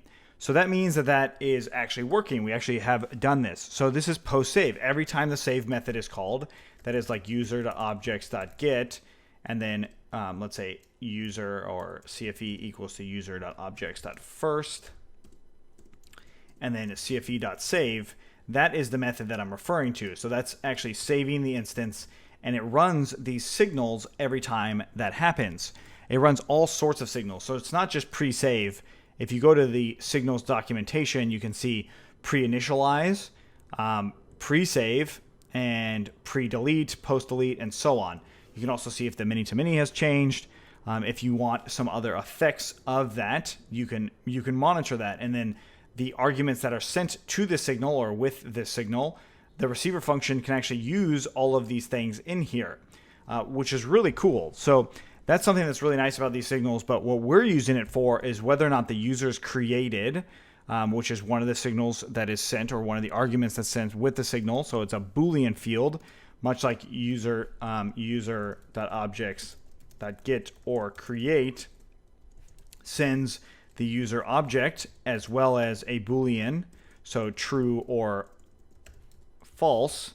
It sends those values back. This created does that same thing. So all we need to do here is say if created, then we'll say new profile equals to user profile dot objects dot get. We'll say get or create user equals to instance. So instance, of course, is the instance that's being sent of whatever actual sender is coming through. So in this case, it's the user object. And we know it's going to be the user object because that's the signal that's actually sending it. We know that that's what the instance will be, as we've already tested by looking at that. So now that we save this, we can go ahead and actually test it out. Let's go into our users, and we'll create a new user in here. And I'll say another new user, and I'm just going to give some password. Doesn't really matter what the password is. We save that. Now if I go into home, I go to user profiles, I now see that I have another user profile in here for that another new user. So that's what you'll definitely want to have. So this is also where you can make all other kinds of things that are going to be based off of this user if you so desire. Another thing that you might consider doing here is within using Celery and Redis, which we have a short series on, you can actually run some deferred tasks here, like email tasks or something like that. That is something that you might consider doing in here that might be outside of your normal request response relationship. So anyway, so that's actually creating this receiver function, and that's really useful for us in general. There is one more I'm going to go ahead and create, and that's the ABC user, just so we have all of our user profiles in here now. And if I go to this user profile, I can now go back and follow and unfollow this particular user because that error is no longer a problem. Okay, so that's it for user signals. If you have any questions on what we did here, let us know. Otherwise, let's keep going. Okay, sweet. Well, now that we have this user signal, we did test it the manual way, but there's also a way to test it with Django tests. So I'm actually going to come in here and do a test specifically for the user profile. I want to make sure that this user profile is created when we come through. So I'm going to come into our tests, and we're going to go ahead and import from .models, import the user profile. I also want to go ahead and import the user itself. So from Django.contrib.auth, import get user model, and we'll say user equals to get user model. And then we want to create our test case. So we'll just say class user profile test case, and it takes in test case as an argument, and we'll define setup. So the setup portion of this is going to be, well, it's similar to what we did before. So in our test, we had some random user created, right? And this one, we are going to save it as I want to create another random user, but I want to make sure that I can actually use this same username. So I'm going to set a username up here by being, or excuse me, inside of the setup, we will set up our username here. I'll do self.username equals to some user. And then we want to create this user. So I'll say new user. Well, let's actually make that a proper username by doing some user. And we'll do new user equals to user.objects.create. And we'll say username equals to self.username. Okay, so then we'll define test profile created. And we'll do self, and we'll get the username equals to self.username. And we basically want to make sure that the username exists. So we'll do just self.assert true, and that is going to be user profile.objects.filter user equals to, and or well user underscore underscore username equals to self.username dot exists. So let's actually make that into its own thing. So user profile equals to that, and we really just need to make sure that it exists and really that there's only one. So we'll come back here, assert true user profile.count equals to 1, and that's the test that we want. Now, something that might not work is this user profile part or the username part itself. So that's something we can test in just a second by just simply doing python manage.py tests, and oops, not test, but test. And we ran test, and it works. It works just fine. So we actually created this username, and we can do this by also printing out the user profile, save that, and run it, and it prints out that user profile. So it's actually showing us that that user is really working, which is cool. So that also shows us that the signal is working. I just wanted to show you that there are ways to do these tests to make sure that this stuff actually does work on a programmatic way. Now, if there were some errors in here, then we would see that. So I've got my new user profile being this count, but what if I tried to create another user with that same username? So we'll do to define new user, or excuse me, test. You have to use test underscore new user, and we take in self, and let's try and create this new user, and we would basically, this should give us an error right there. So let's go ahead and run it, and we hit tests, and we get an error already. So unique constraint failed, right? So it won't actually allow that to happen, which is really important. So we can just do self.username equals to some other username. We run that test again, and of course it does those 4 tests, and it works just fine. The reason it's doing 4 tests is because of the other 2 tests that we ran in our other test. Okay, so if you have any questions on what we did here, let us know. Otherwise, let's keep going. So now that I'm able to actually follow some users, I should only see tweets from the users I follow. So this user, CFE, I'm actually going to unfollow all of their users. Well, let's go ahead and just click and do it. So we're going to unfollow everyone, and we'll go back into CFE. I'm not following anyone, but I do have 1 follower. Okay, that's fine. So we go back in here. These tweets should have nothing. I should not see any tweets in here because I'm not following anybody. So we have to update our API to do so. I'm going to go ahead and close out some of these old things here, and we'll go into our tweets API. We'll go into views, and this is where we got our tweet list API, right? So what we've been doing is getting all of the tweets from everyone that we have. Okay, so let's leave that open, and then also let's open up models. So what we want to get is my following. So the following for my particular user, and then I want to get the tweets for all those users.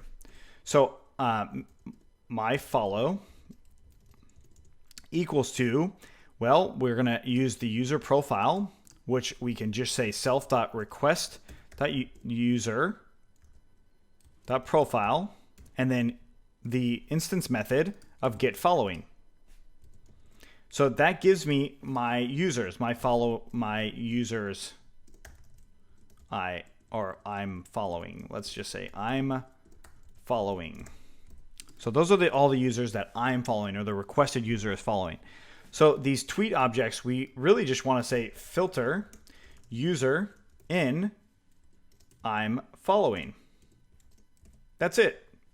So if the requested user is not actually there, right, it will give us 0. Like this could return none. And then this would return none as well. So let's go ahead and look at it. We refresh in here. No tweets currently found. No tweets. So let's go ahead and find a user. I'll just do a little search here. And again, it's still saying no tweets found. Now that's a little bit of a problem. We will need to update that search. But if I go to the ABC user, I hit follow. Notice it has 2 tweets. I go back. Now I have 2 tweets and all is right in the world. So that is really simple. A nice little way to actually show our tweets in the way that the user is actually following. Now, it took us several steps to actually get there, but now that we're there, it's really, really useful. And we do know by our tests and what we've created that the user will definitely have a profile every time you run this, assuming that user is authenticated. So this generics list API view is something that we will or probably need to update at some point, because if I go to it as an anonymous user, I do get the anonymous user showing up. I get all the things that we might want to see, except for that login function or just some other page. But we'll go ahead and leave it at that for now. If you have any questions on what we did with this, let us know. Of course, it is fairly straightforward, which is really, really cool. So if we go back into our tweets and just make another ABC tweet and just, do all of those things, we go back into our site, we refresh, and those tweets are actually coming through. Really, really cool. So if you have any questions, again, let us know. Otherwise, let's keep going. All right, so in this one, we have to update our tweet list to include our own tweets. That's one thing that we definitely do want, is when I do a new tweet, it shows up, but then if I refresh, it goes away.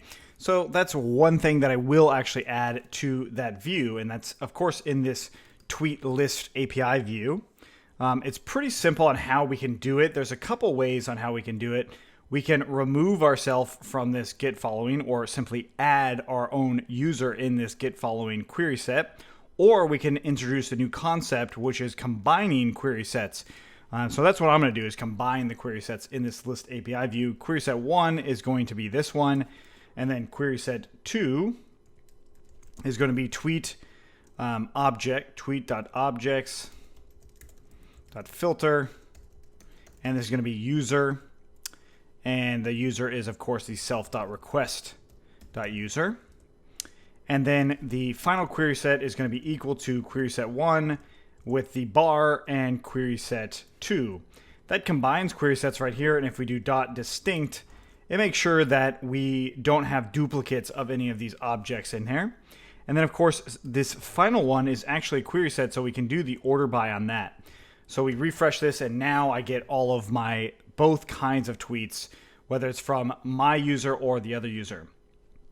Really cool. So I can load tweets and all that stuff. So that's now looking exactly how it should. Of course, is a lot different than just having all of the tweets show up. In this case, the CFE user is the one who's created all those tweets for the most part. But in general, these are all of the tweets now that I follow, including my own user.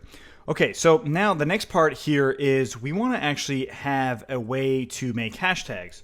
So I'll say hashtag something, right? And if I hit tweet, we want to turn this actually into a hashtag or a linkable item here. And it's fairly straightforward on how we do it, but the part that makes it a little bit harder is understanding how the regular expression works itself. So we're going to write the regular expression for you. In here, we're going to say function, and we'll say update hash links. And in here, we're going to just run through where our hash links would actually exist, which is in this case is in the class of media body. So if you remember back here, we have it inside of media body, right? So wherever that is, that's where it's actually going to do it. So we want it only in where it's held for media body. So that means that I'm going to do a new function here called media-body.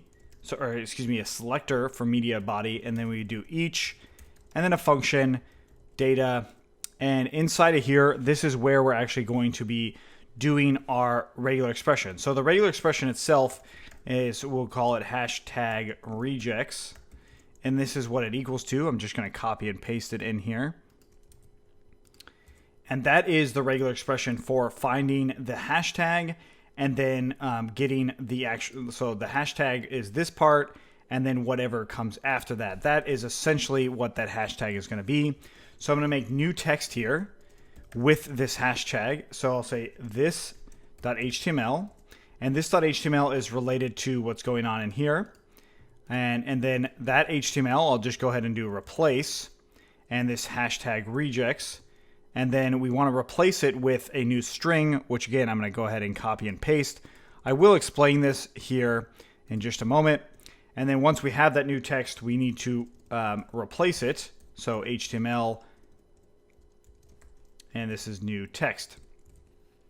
So what's going on here is this is the regular expression, and it brings back two types of things. So it's either going to bring back whatever is in front of it. So if there's a space in front of the hashtag, then it's going to put that space back. And then we're going to make a link here, which it goes to tags, and then the actual hashtag itself without the hashtag item. So we're removing that hashtag item from this. So let's go ahead and save it. And then we're going to just do this update hash links, and we're going to do it after fetch tweets. So at the bottom of that, we have got parse tweets and then update hash links. And then also we want to do it when we actually add the item from the form. So the tweet form, we'll do that there as well. So we refresh in here. We should save everything, refresh, and our hashtags are actually not coming through. We got a little syntax error on it. So let's scroll up a little bit. And this should be HTML right here. Save that, refresh. And now we've got our hashtags coming through. Notice that if I click on it, the actual tag itself just goes to hashtag, and that's it. So now we actually have our hashtags, and we can try them out at any time. So any time a new hashtag is created, hit tweet, and there we go. So now we've got these new hashtags in here.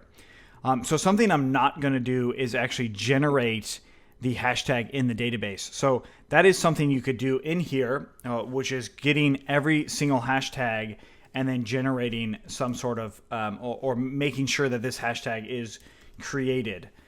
So create hashtag here. You could do it right there when we actually do the forming of the hashtag, but I'm not going to do that. Instead, what I'm going to do is every time I click on the hashtag, that's when I'll actually create it in the database.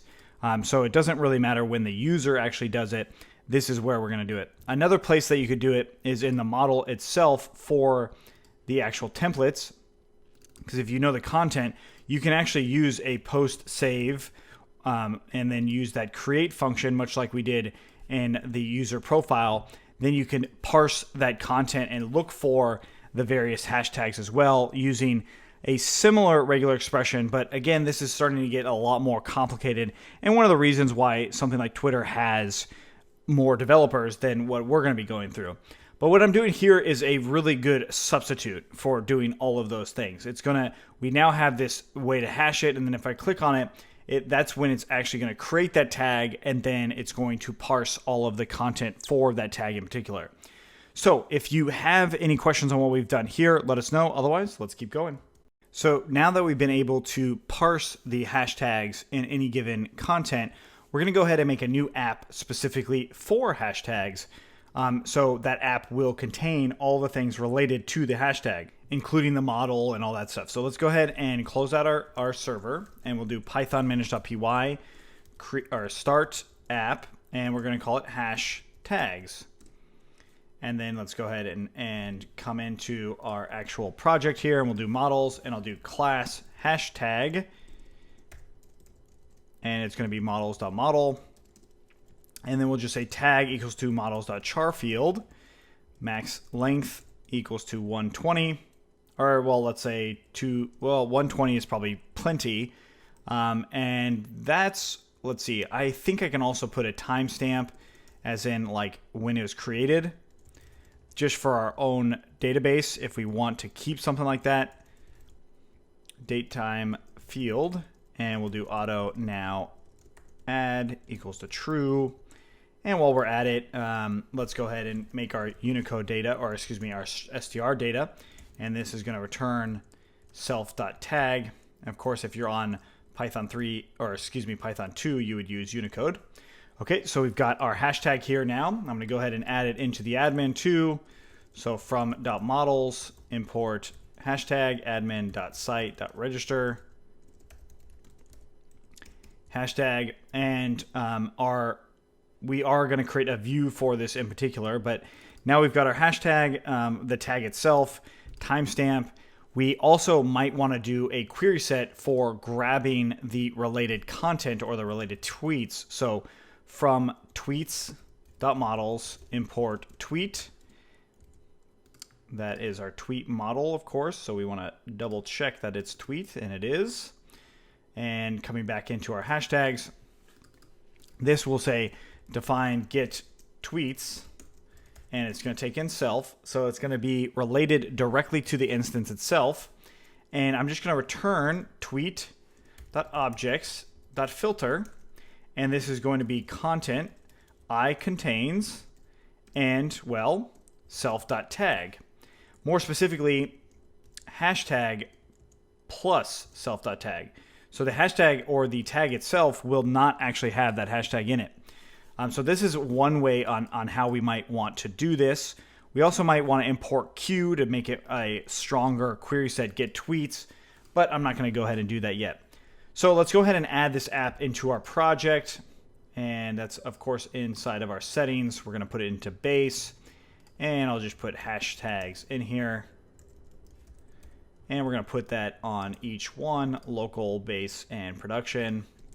Just kind of getting in the habit of doing these things. I know it's a little redundant, but now that we've done that, let's go ahead and make migrations. Python manage.py, make migrations. And then Python manage.py, migrate. Very good. Finally, we need to run the server. And now we just need to make our view for this. And I'll just say, first off, we'll import from models, we'll import the actual hashtag. And then I'll just import a view, a standard view. So from Django.views, import view. And in here, I'm just going to go ahead and say hashtag view. And this is going to take in view as an argument. We'll define get. It's going to take self request, hashtag, and then args and keyword args. And this is going to return render request. I will make a template for it, so we'll just do hashtags / tag view.html, and it's going to take in context of some kind.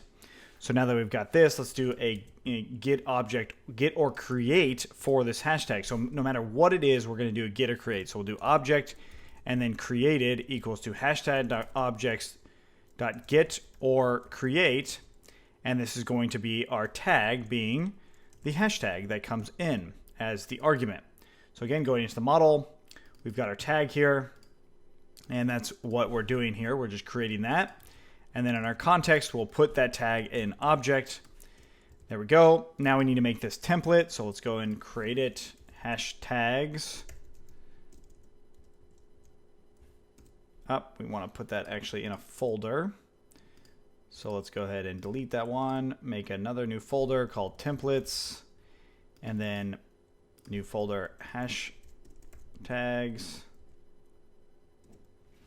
And then there, we'll just do tag _ view.html. Okay, so this tag view, I'm going to make it actually very similar to this tweet list view. Or actually, yeah, let's make it a tweet list view for now. I'm literally going to copy that tweet list view and just leave it as is, with the exception of removing all the block script stuff. We're going to worry about those things later, but for now, I'm going to just get rid of it. So I've got my requested user. Instead of that, we're just going to do object.tag. And then we don't need the search form in here. Instead, what we need is we're going to do a actual row of those tags. But really, I'm not going to go into it too much because we will have to change this later. So we'll do for object in, or excuse me, for tag in object.getTweets. Then we'll do tweet or tag. Probably should call this tweet as well. And we'll just do tweet.content here. I'll put a break tag just so we can see these come out. And then I'm going to go ahead and end that for loop. All right. So we now have our tag view. We have our view created. Let's go ahead and bring this into our URLs. And I'm going to just bring this hashtag view directly into our primary URLs, mainly because we are not going to be doing a whole lot with hashtags other than what we just did. So hashtags.views, import hashtag view, and then right above the tweet URL, I'm going to put it in here and say tag. And this is going to be the hashtag view. Let's get rid of that. As view. And then name hashtag. Okay. And then in here, we want to actually put the hashtag. So we'll just say p hashtag and then dot star $. Actually, we'll put a slash and then $. Okay, so this is going to give us this hashtag view. And now we've done a lot of stuff. So let's actually test this out. And I'm going to go ahead and click on this. Notice it says tags instead of tag. So let's bring it back on the URL to tags. And hopefully this actually creates it. Notice it did, and it gives us that actual tag. We go back in here, and we'll go ahead and do hashtag here. There's another one, another tag. Click on that, another tag, yet another, and we just keep on clicking and we see that these tags are coming through. So if I click on hashtag, it's actually coming through there too. And then hashtag tweet, boom. Okay, cool. So we now have our actual hashtag views. And if we look inside of our tweets or our hashtags in the admin, we see that we've got our hashtags here. And there's all sorts of stuff that we can do to make this a little bit more robust. But for now, this is how I'm going to leave it. The one thing I will add is the reverse call. So from Django.urls, import reverse, lazy. And this is at least going to get us our tag. So we'll do get absolute URL, self, and we're going to return reverse lazy. And this was just hashtags. And then the keyword arguments were, and that was hashtag, and that's self.tag. And this should be lowercase. Gonna have to double check that URL name, and we called it hashtag actually, so not hashtags. And there we go. So now I have my hashtags working, so I can click on them. I can see all those links. So there's still a few things that we need to do, and that is creating this feature for multiple places. That is our search function, as well as clicking on these tags and seeing this same content come up, assuming that that content even exists. So that's something we still need to do. We also need to do some registration and then clean up that search function. That's pretty much all we're really going to be handling, but the retweet ability will be another thing that is actually fairly straightforward on how it's going to work. So if you have any questions on what we did here, let us know. Otherwise, let's keep going. So in this one, we are going to be doing retweets. That is, we're going to literally copy everything from the original tweet and then tweet it back out. So the original tweet being the parent tweet, right? So there's going to be one top tweet and then a bunch of tweets below it that are coming from that top tweet originally. So to do this, there's a few different ways on how you could go about doing it. What we're going to do is add in a new field in here called parent, and it's going to be models.foreignkey to itself. So it's going to be in of itself, and we'll say blank equals to true and null equals to true. So that means when I tweet this or retweet it, it's actually going to copy that original tweet, and then it's going to give credit to that original tweet as well. So then every single time it's going to do that, right? It's going to actually make that parent tweet as the big one. So to do this, I'm going to make a tweet manager as well. So models.manager, and I'm just going to define retweet. and it's going to take in self and parent object. So the actual object is in the original tweet. So we'll just create a brand new tweet, and of course I want to make a user as well. So my original user, or my new user, and the parent object is how this is actually going to work. We're going to make a new one here. We'll say object equals to self.model, and we're going to grab the parent object being parent equals to parent object, or the past parameter here. User equals to the past user. Content equals to parent object dot content, and then we'll just do object.save, and we'll return that object. That's pretty much it, right? So it's just copying all that other information, and then we'll just say objects equals to tweet manager. Okay, so now I can use this sort of retweet function to actually work on something. Now, there is one other thing, though, is we want to say if parent object dot parent, so if it has a parent, we'll say OG parent, or original parent, equals to parent object dot parent. Otherwise, OG parent equals to parent object. So if it already has a parent, that is what we want to go off of. So if I'm retweeting somebody else's retweet, I want to get that original parent, or the original tweet itself, not somebody else's retweet of that tweet.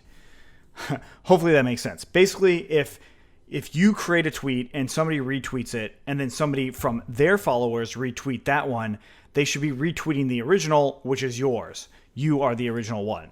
So that's what we have to do here, and that's all this does. It actually creates that object for us. So let's go ahead and make a view to handle this, or to try it out at least. And this is going to have to do a couple things. We have our tweet detail view, which we can still check out by going into any given tweet. Let's say, for instance, tweet 121, no such column. Oh, we made some changes to models, and we need to make sure we update those changes. So Python manage.py, make migrations, and then Python manage.py, migrate. Let's run that server again. Okay, good. Now we've got that back. Let's go into a tweet that probably exists, which is 11. And now after this, I'm just going to do retweet, right? So I'm going to make a view called retweet that is really just an endpoint for it. So inside of our views, we're going to use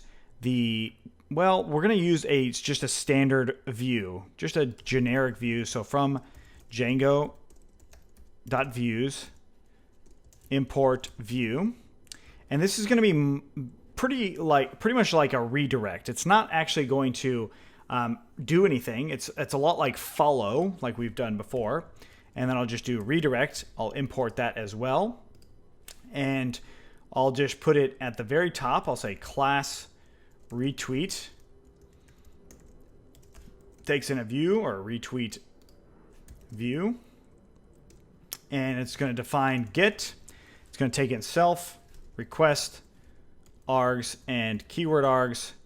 We probably also want to get the primary key, which is going to be related to the URL we're going to put it in, which is this primary key right here.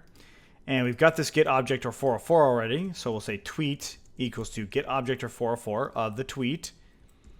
And then we will say primary key equals to primary key. Very good. And then we'll say if request.user.is authenticated, then we'll actually do the retweet of this.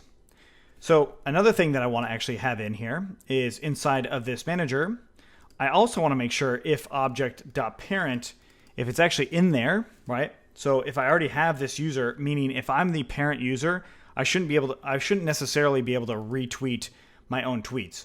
I'm not going to worry about that yet, but let's think about it as we go forward. So I'm going to go ahead and retweet this, and I'll just do tweet.objects.retweet. And this is getting the original object, which is this tweet, and the requested user. So we'll do request.user and the original object. And I'll say new tweet equals to this.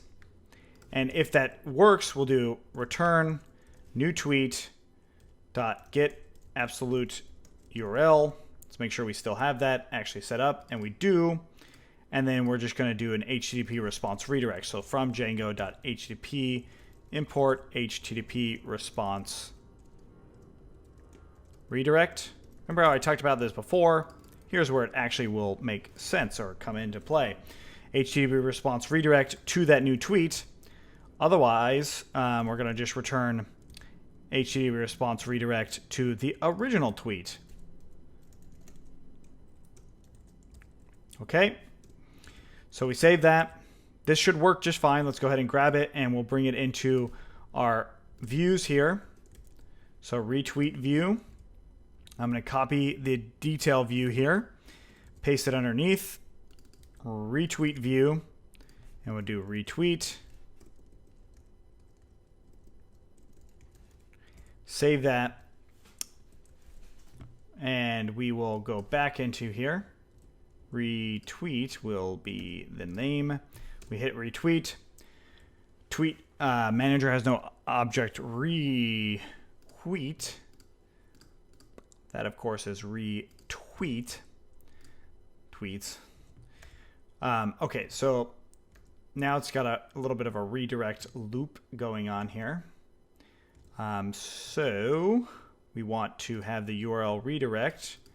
Let's just have it go to our homepage for now, if the retweet works. And okay, so we've got new content here several times, so that's something we might also want to block. But let's go ahead and come back into the admin, and I'm going to look at how many times it retweeted. I'm just going to go ahead and delete all of those. And we will delete a bunch more. Oh, that's all the rest of the tweets. And that's fine. So let's go ahead and delete this. We're going to delete all the tweets now. Come back in here and say new tweet. I hit tweet, and there we go. So I have a new tweet. If I go to view it, which I can't because I don't have that link set up. So let's go ahead and set that link up real quick. And tweet list, we've got our link display down here. So we're going to have to grab our URL for it, which in this case, I'm just going to hard code it for now. So we'll just say tweet, and then the ID. I don't think we even have the ID in there, do we? So we'll just do tweet object, or tweet value dot ID plus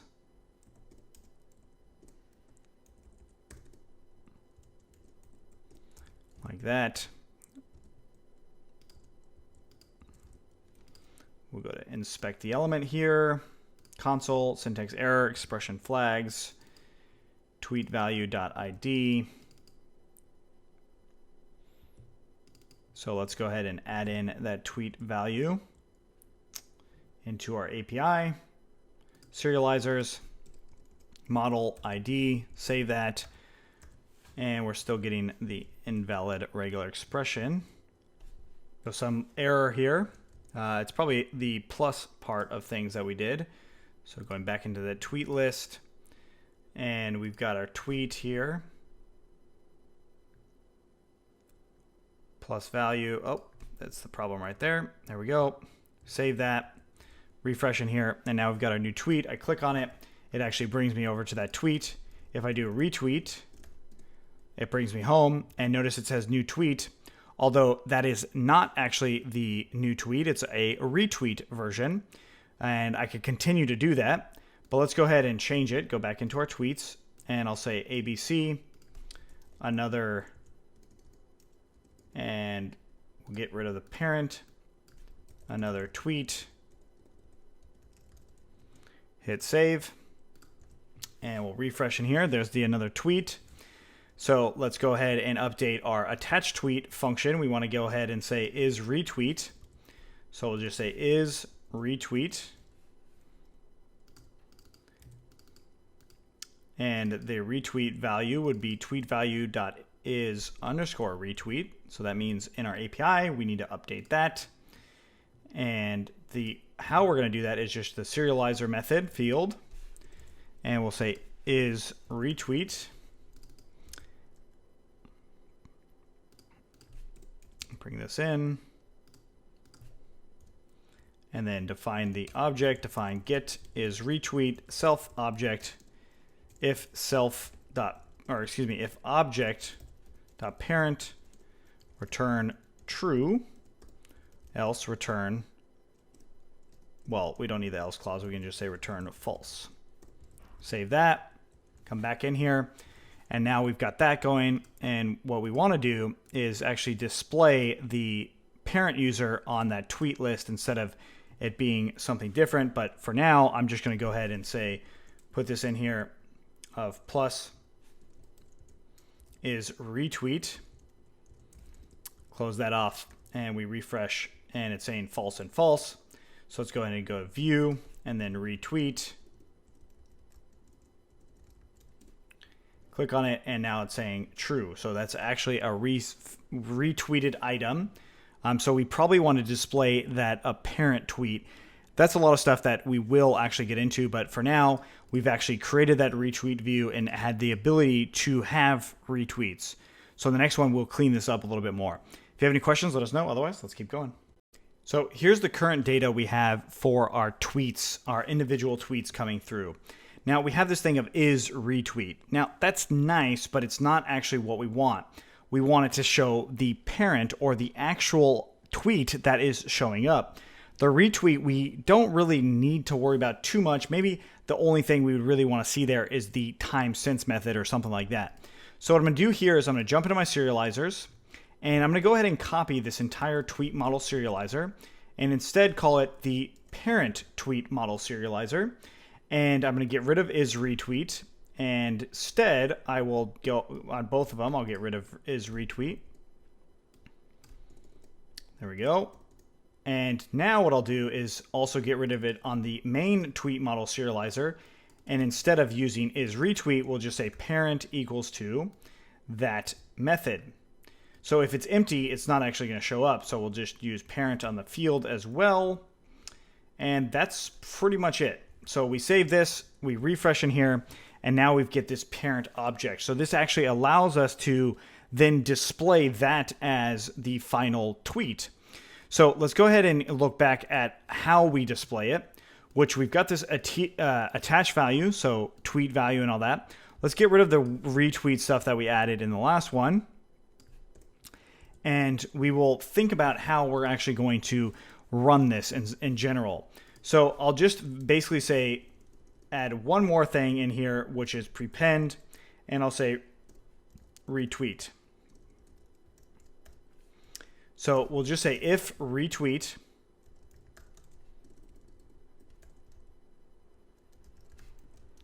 we're going to format an HTML one way, otherwise we'll format it another way. So the original format is going to be the default. Cut that out and paste it up there. And then the retweet format is just slightly different. But what I'm going to do is add an H1 here and say retweet. And then what I'll do also is, since we're going to be adding in this tweet value here, this stuff will actually be tweet value.parent. So I want to do say if retweet and tweet value.parent.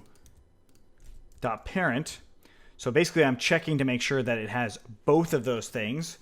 Then we're going to use tweet value.parent it as our main tweet. So I'll just say var main tweet equals to this tweet value.parent. And main tweet will be the user main tweet.user.url, right? So we had our user from tweet value.user. Now it's main tweet.user. And then also main tweet.user.username. That's the user it was originally from. And we will also do the tweet content as main tweet.content.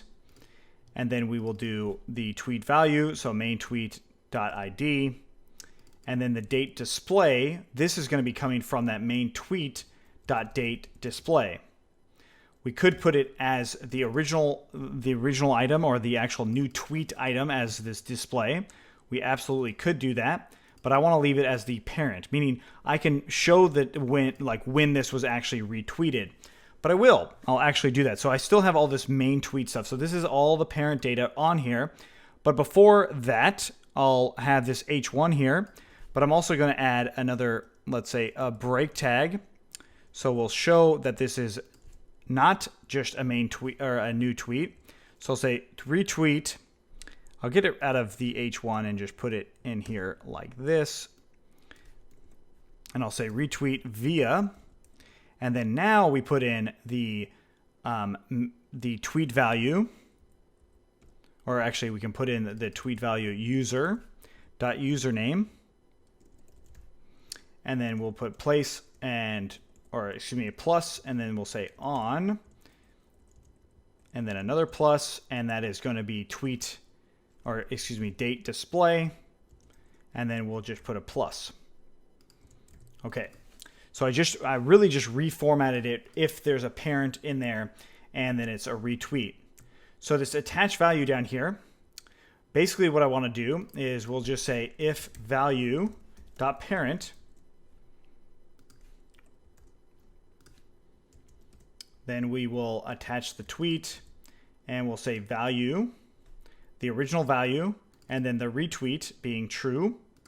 So I'll say false and true, so we don't want to append it, so that's prepend still, and then true. Or excuse me, we don't want to prepend it, we want to append it still.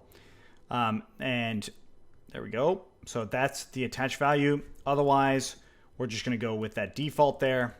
Save that.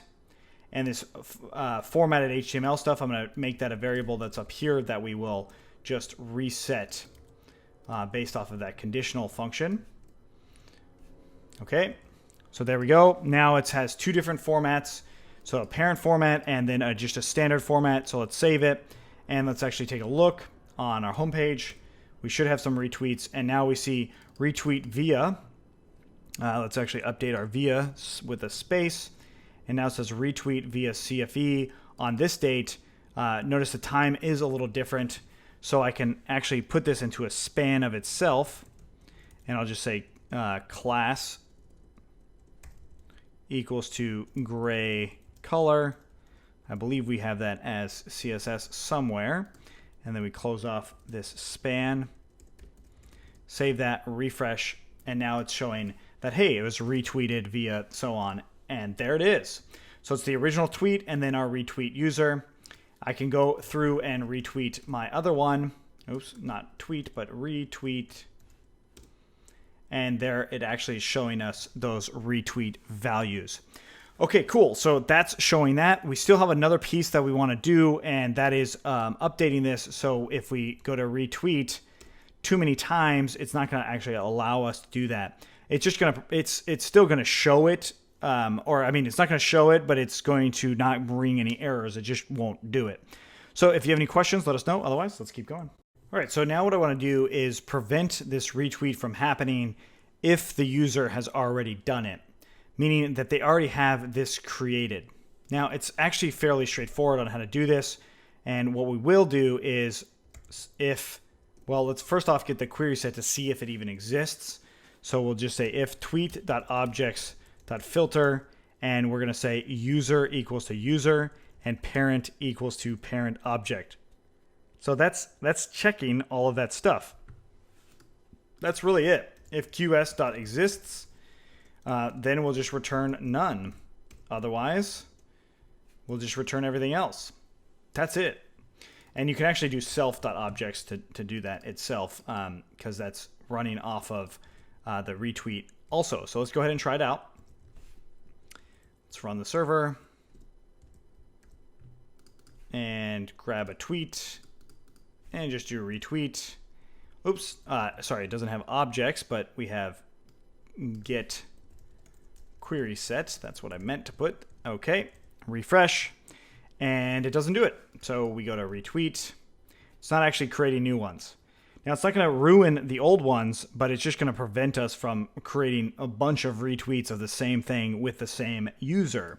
Once you retweet it once, that's it. You shouldn't have to be, or you shouldn't be able to retweet it again. And that's essentially what we did here. So that's all for the retweet version. Now what we need to do is actually make a button to handle that portion. So in our tweet list, we have it where the view, the actual non-parent tweet, so this is new or fresh tweet. And then this is retweet. Down in the fresh tweet, that is where we actually want to retweet it. Although we might have it retweet in both places, just because if you are the end user and you're trying to retweet it, that's fine if you're retweeting somebody else's retweet, if that makes sense. So let's go ahead and just do it right next to the view function here. And it's very similar to that view function, so I'm just going to copy it from the end to end here. And then put a nil plus, and then we'll just say retweet, oops, plus that, and then retweet after it. Retweet, call this retweet, save that. We're going to grab this same thing again and bring it up one. We'll just put it everywhere, so we'll save it. Refresh up. We need to make some spaces here. Put a line and a space.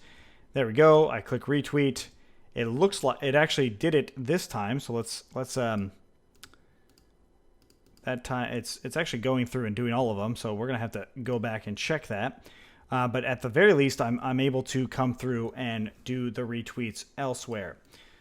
So what's happening here, I think, is it's retweeting the subtweet. So if let's go ahead and look at that. So we'll go to admin, and we'll go to tweets. Another tweet. This is probably going off of the parent being the most recent tweet. So we might have a little bit of an issue with our retweet item here. So the tweet, this is it right here. So when we go to retweet, it's actually retweeting whatever's there. If there's not a parent, it will retweet it automatically. If there is a parent, it's going through and retweeting, and that's because of this right here. It should be OG parent just like before. Hopefully you guys saw that. If you didn't, it's okay. Now if we try it, let's go back into our list. And I hit retweet. It actually doesn't do anything, which is even easier to see if we go to one of the newer tweets. Try to do that. All these are retweeted. So I'll say another new tweet. Hit tweet here. Looks like we're getting an error. So let's go into our console. And we've got a bad request. New tweet. Hit request. And we're getting a bad request on our create function. So we're going to have to see why. Let's go ahead and open up that URL. And we'll say new content. Hit post. We've got our parent coming in here. That is the problem. So let's go back into our serializer. And that's because this should be read only equals to true. We save it now, refresh, and now it actually creates it. Okay, good. So when we create a new tweet, we'll say new tweet and hit create. And then we don't have our updated retweet stuff down here. Let's see, where was that? There's a space and line. So new hashtag, hit tweet, and there it is. I can hit retweet, and it actually does retweet it.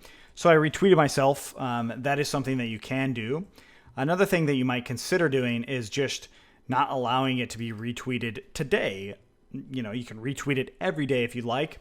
That's actually something that I think is a good idea. So from Django.utils import time zone, and then we'll do another filter, and that is going to be time stamp __ year equals to time zone .now.year, and we're going to just kind of repeat that for the other ones. So let's go ahead and just, I'm going to press this enter here so we can separate these out a little, and comma,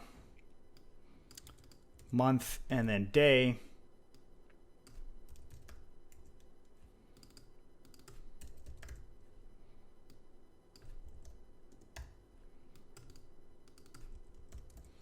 Save that, and let's go back in, and we'll retweet something. This query requires pytz installed, so let's go ahead and install it. Pip install pytz, and run server. Let's try that again, and it won't necessarily retweet the same thing over and over, but until the next day. So I hit retweet on another tweet, That doesn't seem like it actually went through. That's probably because it has a parent item here. So let's just do a new tweet, and then we'll retweet that. And now it's doing the retweet here. And I try to do it multiple times and it won't let me.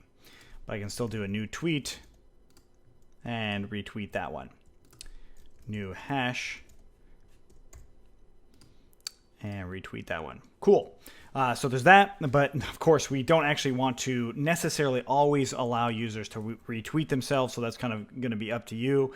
But that's how you do retweets, views, and all that. The retweet function, yes, you could turn it into Ajax and stuff like that, but it takes just a whole nother level of things. Right now, this is a great solution. It just retweets it and then redirects you to the home page. So the next thing that we need to do is actually updating our search function, as well as our individual user tweets, right? So that's not actually showing exactly how we want it to. All right, so if you have any questions on this, let us know. Otherwise, let's keep going.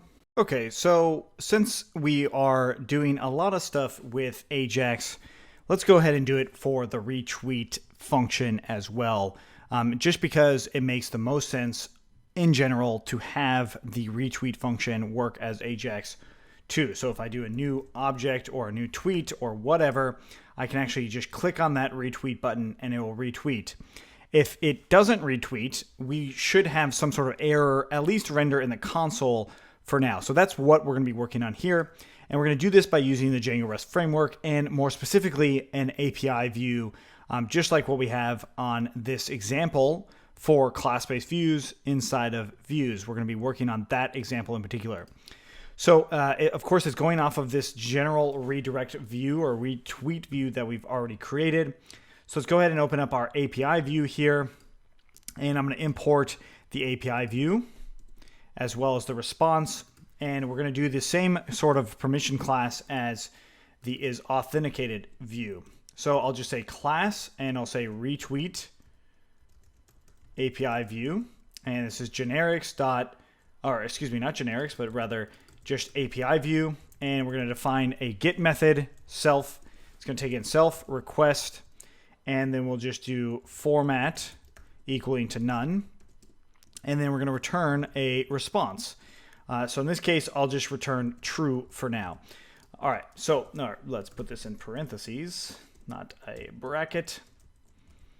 So how is this going to work exactly? Well, we need to make sure our authenticated class is in here. So we have, or excuse me, our permission class, this user is authenticated. Otherwise, it's going to say that they do not have permission. So let's go ahead and add this into our URLs. And it's going to be similar to these detail views. So I'm going to go ahead and grab a detail view in here and put in our redirect, or excuse me, our retweet view in here as well with these Twitter API view. Let's lowercase that API view there. There we go. Okay. So now let's go ahead and take a look at this. I'm going to go into my API, tweet, and I'll do one, and then we want to have it as our retweet. So let's go back into our URLs, and we see this should say retweet. And can't import that. Change that to view with the lowercase. There we go. We save it. Refresh, and then just do retweet, and this should be called retweet. And notice we get this get gets an invalid keyword argument. So much like our other views, we have to add PK in here as well. And what I want to do now is use that tweet, that same sort of view actually. I'm going to go ahead and copy this right here. Well, maybe not a complete copy, but I'll at least bring it in. And we have our tweet object. Instead of having it get object or 404, I'm just going to go ahead and say tweet.objects.filter pk equals to pk if tweet, well, this should actually be tweet QS as in a query set. If tweet query set exists and tweet query set.count equals to 1, and the requested user is authenticated, then we'll go ahead and use the tweet object and this will be tweetqs.first. That gives us that actual tweet object. And by default, it's going to return the response of true. Well, actually, what we should do is by default return none. So then when I come in here, no matter what, it will just say none. Oh, this should be exists, not exist. Refresh, and I get nothing actually returned, right? So it returns nothing back. But I might want to say status being like 400. So there's something in here. It's not a good request because this tweet doesn't exist in the database based off of all of this stuff, right? Okay, so now that we've got this sort of function working, I want to go ahead and test it out, but I want to actually bring back a serialized version of that tweet. So if I return a response, I should actually bring back that tweet data from the serializer. So let's go ahead and try it out by doing data equals to tweet model serializer, and then the object, which is tweetqs.first. Or we could actually go off of the new tweet. So let's go ahead and look at our new tweet model, or our retweet model. It will actually bring back that new tweet for us. So maybe that's actually what we want. So we'll just use that new tweet in here instead of the original tweet. And then we just do .data, and then we return that response of that data. So we save that, refresh, and let's go into a tweet that probably exists. So let's do 5. 5 doesn't seem like it's working. Let's do 10. It doesn't seem like we're getting anywhere here. So I'm going to go ahead and tab this back, comment out the authenticated stuff. Looks like 10's not there. Let's go to 187. There we go. And now we've got content being nothing, right? So let's go back to 185. And we're still getting content being nothing, although we should be getting new tweets in here. And 202 is actually coming through, so we are getting new tweets. So instead of this data, this new tweet data, let's go ahead and try the original tweet data, and that actually does send us back some stuff. So if we actually use that original tweet data in the serializer, it will actually bring us back some new tweet data. So let's go and look at that model and see why. This should actually be sending back the model if the item is actually in there.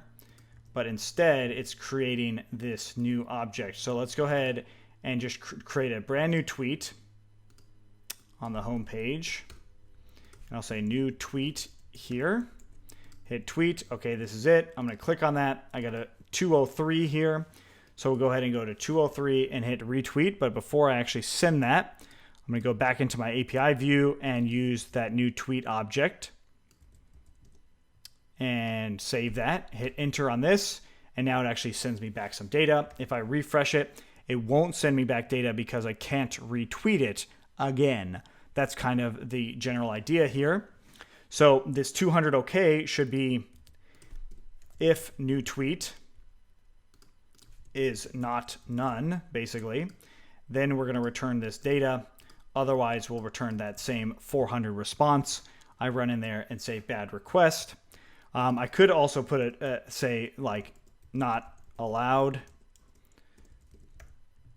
as the response there, or more simply just saying message is equal to some message. The first one I'll just put as not allowed. So I'll do the default message being not allowed. And then the tweet message, if it is none, we'll say message being cannot retweet the same in one day. We save that, put this as the message, resave it, and let's make sure everything's saved in here. Got a little syntax error. Put another curly bracket there. Try that again. And it says message cannot retweet the same in one day. Okay, cool. So now it's working. And our retweets, if we go back home, we do see that the retweets are actually there. So since I have this endpoint, I can actually use it in my call. And it's only going off of the endpoint. It's going off of whatever the URL is for that given tweet, right? So this detail, or look in the API, it's going off of the retweet API detail, which is not that complicated. So it's basically saying tweet/ID. So this is going to be API tweet/id/retweet, and that's how we'll do it. So going back into that tweet list, we've got our retweet value here, and I'll just say class equals to retweet.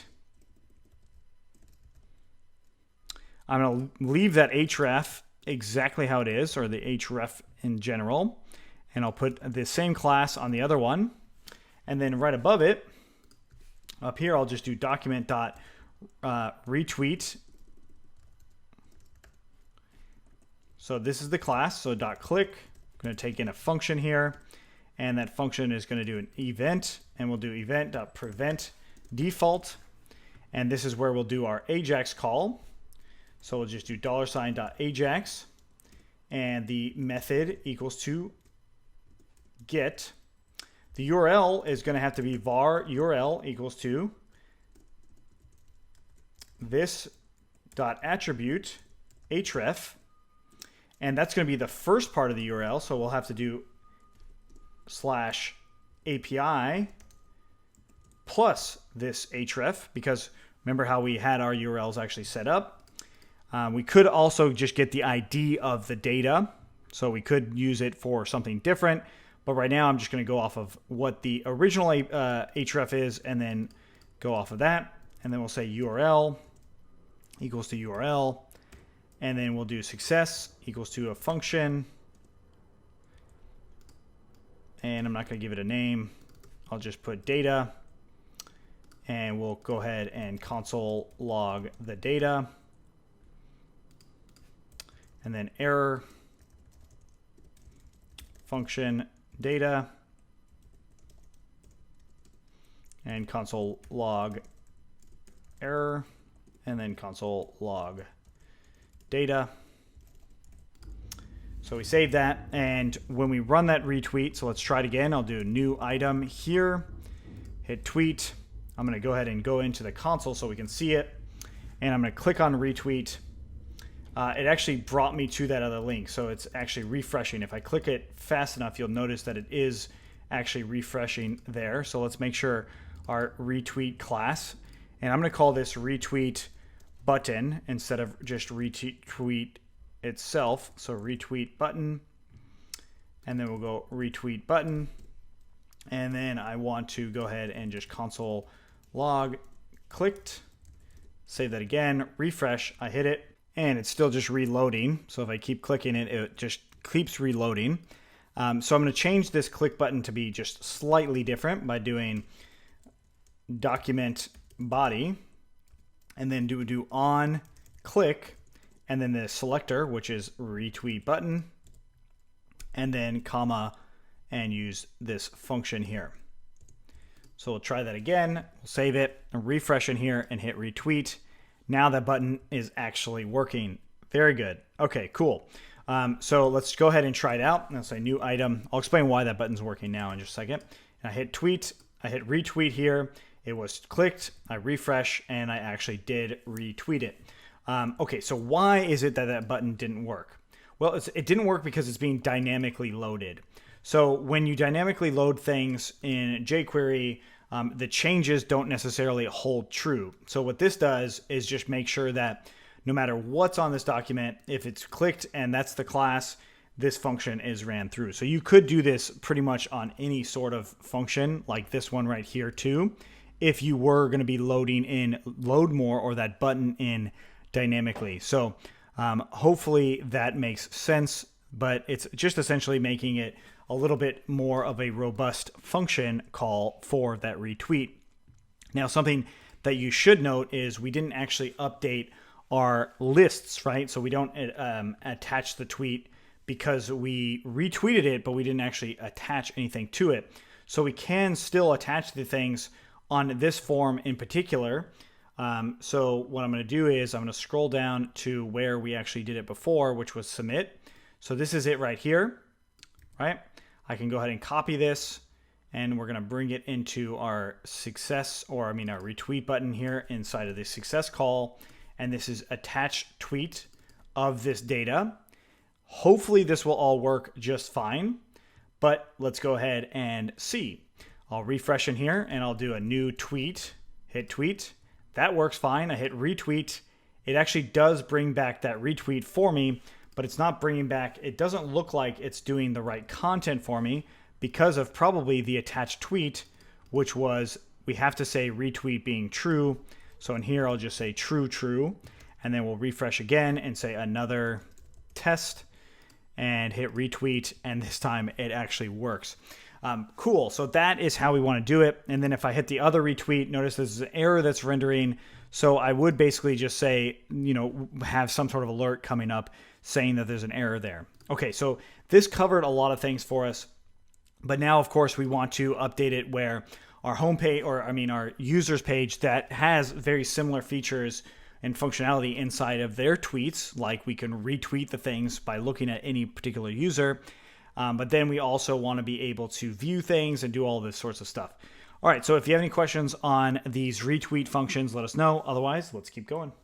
Okay, so in this one, we have to use jQuery to highlight another thing, which is our user. So if I say at jmitchell3 or some user, let's do like a tweet to them.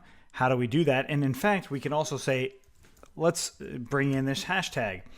So if I hit tweet, I can use the highlighting method for jmitchell3 the same as the hashtag. So let's go into that tweet list and let's look for it. So it's really just update hash links.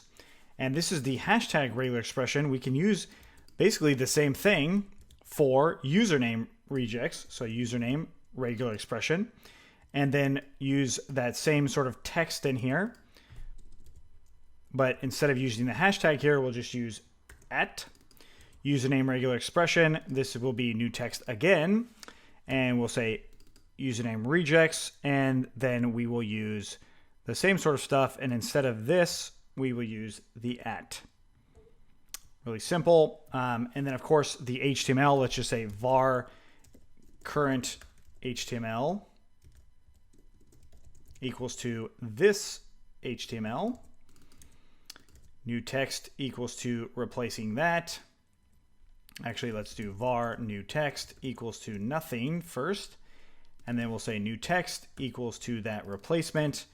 And then new text yet again, new text equals to new text dot replace.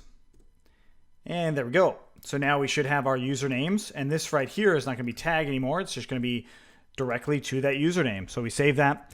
Refresh in here and notice that it actually links it in. I click on it. It should take me to a user if that user actually even existed. So I'm not going to really worry about if the user exists. I'm just going to at least have those links working.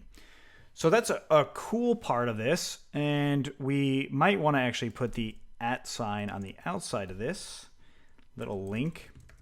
So we refresh and we can actually click on it like that versus how this was. Okay, so now that we've got this, I want to do something new. And we mentioned that it could be something that you could do, but I'm just going to show you how to do it because it's actually pretty straightforward. Now, the part of it being pretty straightforward is we want to have some sort of notification for this user. We are definitely not going to be building the notification system for this, but we'll at least show you generally what you would need to do if you were going to be building one yourself. So going into models.py on the tweets model, we're going to import RE as in the regular expression up here. And we also want to import the Django post save signal, which we did in the accounts model, if I remember correctly. And that's in there. And we're going to go ahead and bring in post save. So inside of down here, we're going to go ahead and do define tweet save receiver. And just like before, we'll see sender instance created, and then args and keyword args.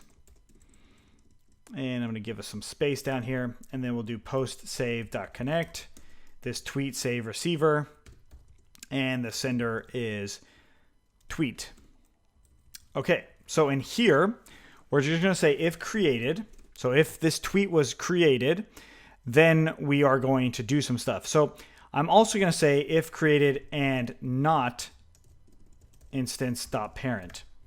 So meaning the parent is nothing. It's not actually in there. So if retweets happen, we're not going to get, notified again. So this is where we would notify a user. Okay, so how are we going to notify this user? Well, it's fairly straightforward. We are going to be using a regular expression, and that regular expression would be, let's just say user regex equals to, well, R, and then we want to use the @ sign, and then we'll put parentheses here. And this, what's inside of here is going to be based off of our username. So if we go into our URLs, we can actually just put this exact same thing in here and go back into that model and paste this in as those parentheses.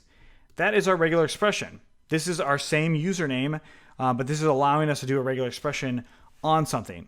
So what I'll do is say match equals to, or im as in the match that we're going to end up doing, and that's re.search, and this is going to be instance.content. And then the username that we actually get from that is im.group and username. Okay, cool. So that is how we grab our username. So we could actually send notification to user here. Now, this is not going to be a whole lot different than our hashtag as well. So we can use virtually the same thing for our hashtag, although there's some characters in here that we might not necessarily want to use. So I'm just going to go ahead and just say hash regular expression equals to. I'm going to go ahead and copy this, and then I'll just say hashtag, and this is going to put a hashtag there, and the regular expression for this will just be /w and then /d, and that's pretty much it. And then we do the same content here, and now I'm going to go ahead and import from hashtags .models import hashtag. Well, let's actually make sure that we, oh, nope, we can't do it that way. Unfortunately, we cannot actually send it the way we're about to. So I'll do another thing, and that's going to have to go to the next one. But basically, we would then come in here and say send hashtag signal, which we'll actually talk about in the next one, with the hashtag being equaling to m.group, and this is hashtag. So we can go ahead and print out the hashtag, and we might as well print out the username as well. And let's go ahead and see these things in action. Let's go ahead and do a tweet. I'll say at CFE, hello, and then at user. Let's see if we can get two of these. I'll hit tweet, and I get a little bit of an error. So let's go into our terminal and see what's going on. The search string is missing one prepositional argument. Oh, of course. So re.search should have the user or the regular expression first. Sorry about that. Little mistake there. All right, let's try that again. And notice it actually did send that, but we'll do another one and say hello. And this is a cool one, don't you think? At user. We hit tweet, and we go into our terminal. We see that we've got CFE and hello. So it's not getting all of our actual username group. It's only getting one of them. So let's try it with a different thing. So I'll say another type here at user, hit tweet, and in there it's not actually doing anything. Again, we get another error. So we got none type has attribute group. So really, we're going to just go ahead and just say if m, or this should be h_m for hashtag, and then we'll also say if m, then we would do all those things. Save that. Let's try it again. Hello there at Justin. We hit tweet, the tweet goes through, and then it shows us Justin. So it's not showing us every instance of this regular expression. It's only showing one of them. So let's try it with a different sort of regular expression. I'm going to try it with match. And let's go ahead and do it again. And I'll say hello there at Justin or whatever. And then that, hit tweet. We come in here and we're not actually getting any matches in here. So I want to update this regular expression to be multiple things. But for now, I'm going to leave it just like this. So what we can use instead is just find all. and that actually will return a list of the things that it finds. So then I'll just go ahead and print out what that list is. And then we'll do the same thing with the hashtag and find all. And then we'll go ahead and print that out as well. We'll save it and try it again on our tweets. And we'll say at jmitchell3, hi there, man. And then this is awesome. Hit tweet, go into terminal, and we see that we now have a list of items of usernames that we actually get from this find all. So we actually don't need that if clause anymore now. I'll just say usernames equals to that, and then hashtags equals to that. And that is then we could send a signal to actually update the hashtags inside of the hashtag models themselves. So this is actually doing all of that search for us in Python. So all the things that we need necessary will happen, such as notifications and also creating the hashtags when they actually happen, when they're actually first used instead of when they're first clicked. All right, so if you have any questions on what we did here, this is something that's useful for using and learning about regular expressions. So Python regular expressions this case is understanding Python regular expressions, and that's something we cover in the Python regular expressions portion. And that is where understanding how this works makes all the difference in what these things do here. Okay, thanks for watching, and we'll see you in the next one. All right, so in this one, we're going to create our own custom signal so we can actually use the hashtag data to create the hashtags. So inside of our hashtag app, we're going to go ahead and make a signals.py file. And this is going to be going off of the documentation, of course, Django dispatch signal. So going back in here, you don't have to do it exactly like the documentation. So I'll just do from Django.dispatch, import signal, and then I'll just say parsed hashtags as the signal name, and we'll call it signal, and then providing args equals to, well, whatever arguments we want to pass for this signal. In our case, we'll just do hashtag list. That's it. So parse hashtag. So now back into the other receiver function, we're going to go ahead and import this one. So we'll do from hashtags dot signals, import the parsed hashtag signal, and then we'll just go ahead and do hashtags.send and the hashtags. So this particular list right here. So that will send them. And then in our model itself, we can actually now do from .signals import parsed hashtags. And then we'll create a receiver function. So define whatever receiver function we have, and that's going to be parse hashtags receiver. And it's going to, well, it's going to take in some stuff. So we'll just say args and keyword args right now so we can see what happens here. And I'll go ahead and print out args and print out keyword args. And then we'll go ahead and do connect and the parse hashtags receiver. Notice I don't have a sender in there. I just have that stuff. Okay, cool. So let's go ahead and check this out. I'm just going to copy this other tweet that I already have and tweet it. And I'm getting error unhashable type list. So what that means is I actually can't bring in the list as a type, right? So let's go back into the model. I can't actually send it as its own type. So what I'll do here instead is I'll just say that hashtag list equals to that. So let's see if a keyword argument works here. And this should be hashtag list. And we'll go back into our signal, still hashtag list. So we'll try that again and copy and paste, hits tweet.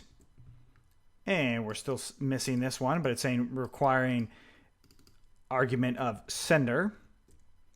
So going back into the model, and we'll just say sender equals to instance dot underscore underscore class. The sender itself doesn't actually matter that much right here. So we'll paste it in, try it again. That time it tweets it out and it gives me this hashtag list. Notice it's a keyword argument now, and that's what we actually printed. So going back into our signals for the hashtag, this right here, we can actually put in hashtag list as an argument and also sender, and now we can use this hashtag list. So if the length of hashtag list is greater than 0, then we'll do for tag in hashtag list, and we'll go ahead and create or get or create new tag. So we'll say new tag and object equals to hashtag, or excuse me, rather created hashtag.objects.get or create, and this is going to be tag equaling to tag, or this variable here, tag var. And that's pretty much it. So that means that it's going to parse and receive them. I'm going to go ahead and do that again. I hit tweet, and that actually should create them for us. Let's just try another new set of hash tags, and we'll go ahead and open up the admin to look at the current hashtags to make sure that those aren't in there. I don't see them anywhere. I go ahead and hit tweet. I refresh in here, and there we are. So that's how you do your own custom signal. Fairly straightforward. And the nice thing is Django will always give you the errors if you didn't do something correctly. This send part is the key here, that actually sends that hashtag list, as we saw just a moment ago. Now you could do this same sort of thing for notifications. So if you built your own signal or you are working with a notifications app, you can actually send those notifications. The big question you should have here is, why couldn't I just create the hashtags right in here? And that has to do with the hashtag model itself imports the tweet model. It's only because of get tweets, this actual function right here. And that's actually more important than creating the tweets in the first place, but rather getting the ones that are related to that hashtag model. And that's completely the point. Okay, so if you guys have any questions on signals, let us know. Otherwise, let's keep going. Okay, so now what we need to do is update our tweet list to have our JavaScript located in a different place. That is, we are going to make it so we can use it anywhere, or this same sort of features we can use anywhere. Now, when I say anywhere, I mean that we can use it on any of our pages. So if I click here, it would be able to be used here as well. So to do that, that means that I'm going to have to update all of this features and functionality into a new function called something different. So before I do that, I'm going to go ahead and actually update our actual URL and how this thing is actually grabbing various URLs. Okay, so the main part of this is based off of the initial URL, the initial fetch URL. So I'm going to change this to being something different. So let's go ahead and cut it out for a second. And then at the very top, we're going to say var initial URL, and we're going to set it equal to that. And then we go ahead and copy this and then bring this down to the initial fetch URL. I'm going to go ahead and get rid of that console log. We don't need that anymore. So now I have this initial URL, but I also have a place where I store all this stuff. So if I scroll up a little bit more, I have this thing of tweet container. So that's going to be our initial value. So we'll say var initial container equals to tweet container, right? So that's the name of it. So it's ID of tweet container, or ID tweet container. So I'm going to go ahead and use that and scroll down and replace all of our tweet container stuff in here. In fact, we're going to do one step further, and I'll just say $ tweet container. That way I can just use this exactly. So this is the selector that we'll end up using for that initial container.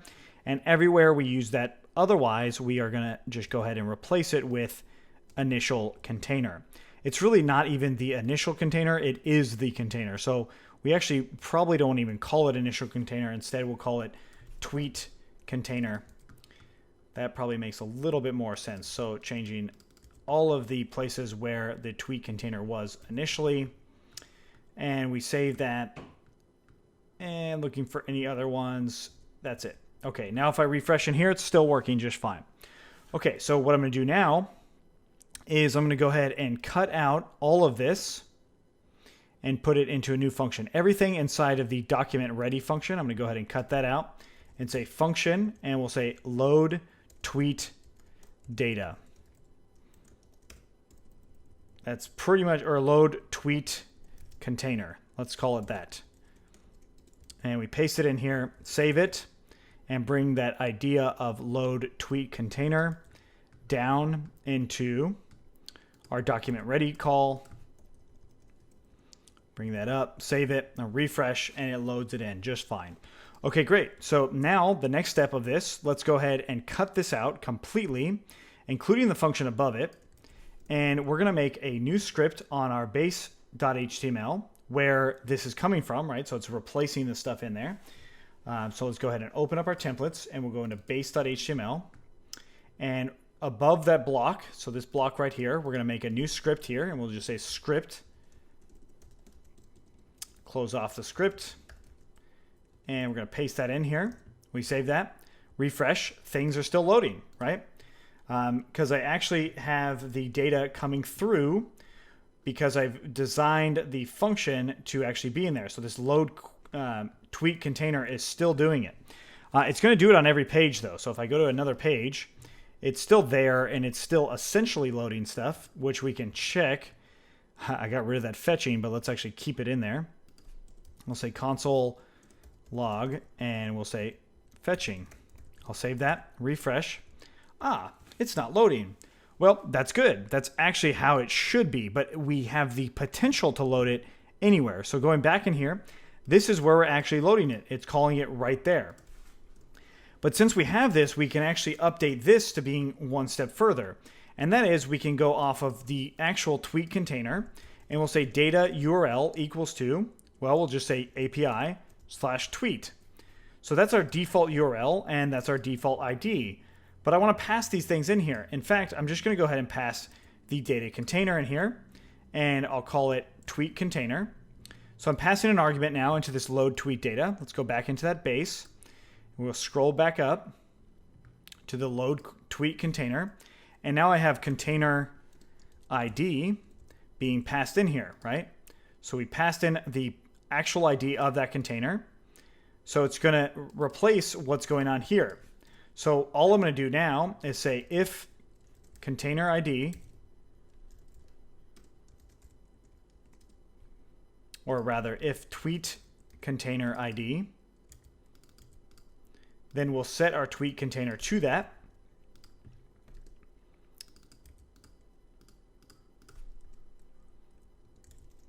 Equals to $, that plus tweet container ID, or we'll set it back to this. So now we've got our tweet container in here. We save that, and I go back home. I'm actually not getting any of this data. So let's go ahead and take a look why. We're going to save this. We've got our tweet containers coming in here, and our tweet list is coming in. We refresh. It is still fetching, but it's not actually getting the right URL stuff. So let's go ahead and look at this, and I'll just say console log tweet container ID. There it is. This right here. It should be tweet container ID. There we go. Refresh, and now it works again. So it's a little bit more dynamic. Okay. The next thing is we can actually grab this data URL. Well, we can pass it in as the parameter, or we can actually get it inside of here. So this is going to be that initial URL. I have it as this right now, but really all I can do is let's cut this and put it down here and just say $, and we're actually going to do tweet container dot attributes, and we'll say data-URL, or we'll use our default. So if it has the attribute of data URL, it's going to use our default, and we can see what that is by doing console log and the initial URL right underneath it.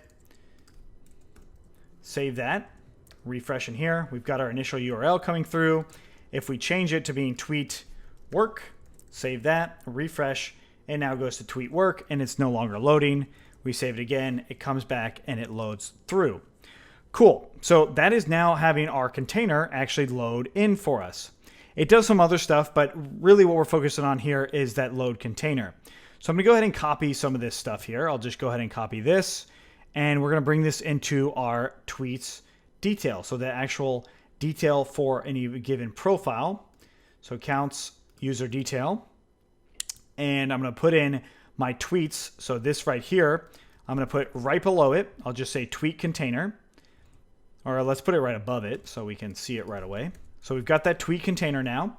So all I need to do is add that script in right here. Block script, load tweet container. And we refresh, we click on the user, and now it's loading in all of that user data. Now, of course, that URL is incorrect, right? That's not actually the URL for this user. So what we really want is object.username and then tweet. Refresh in here.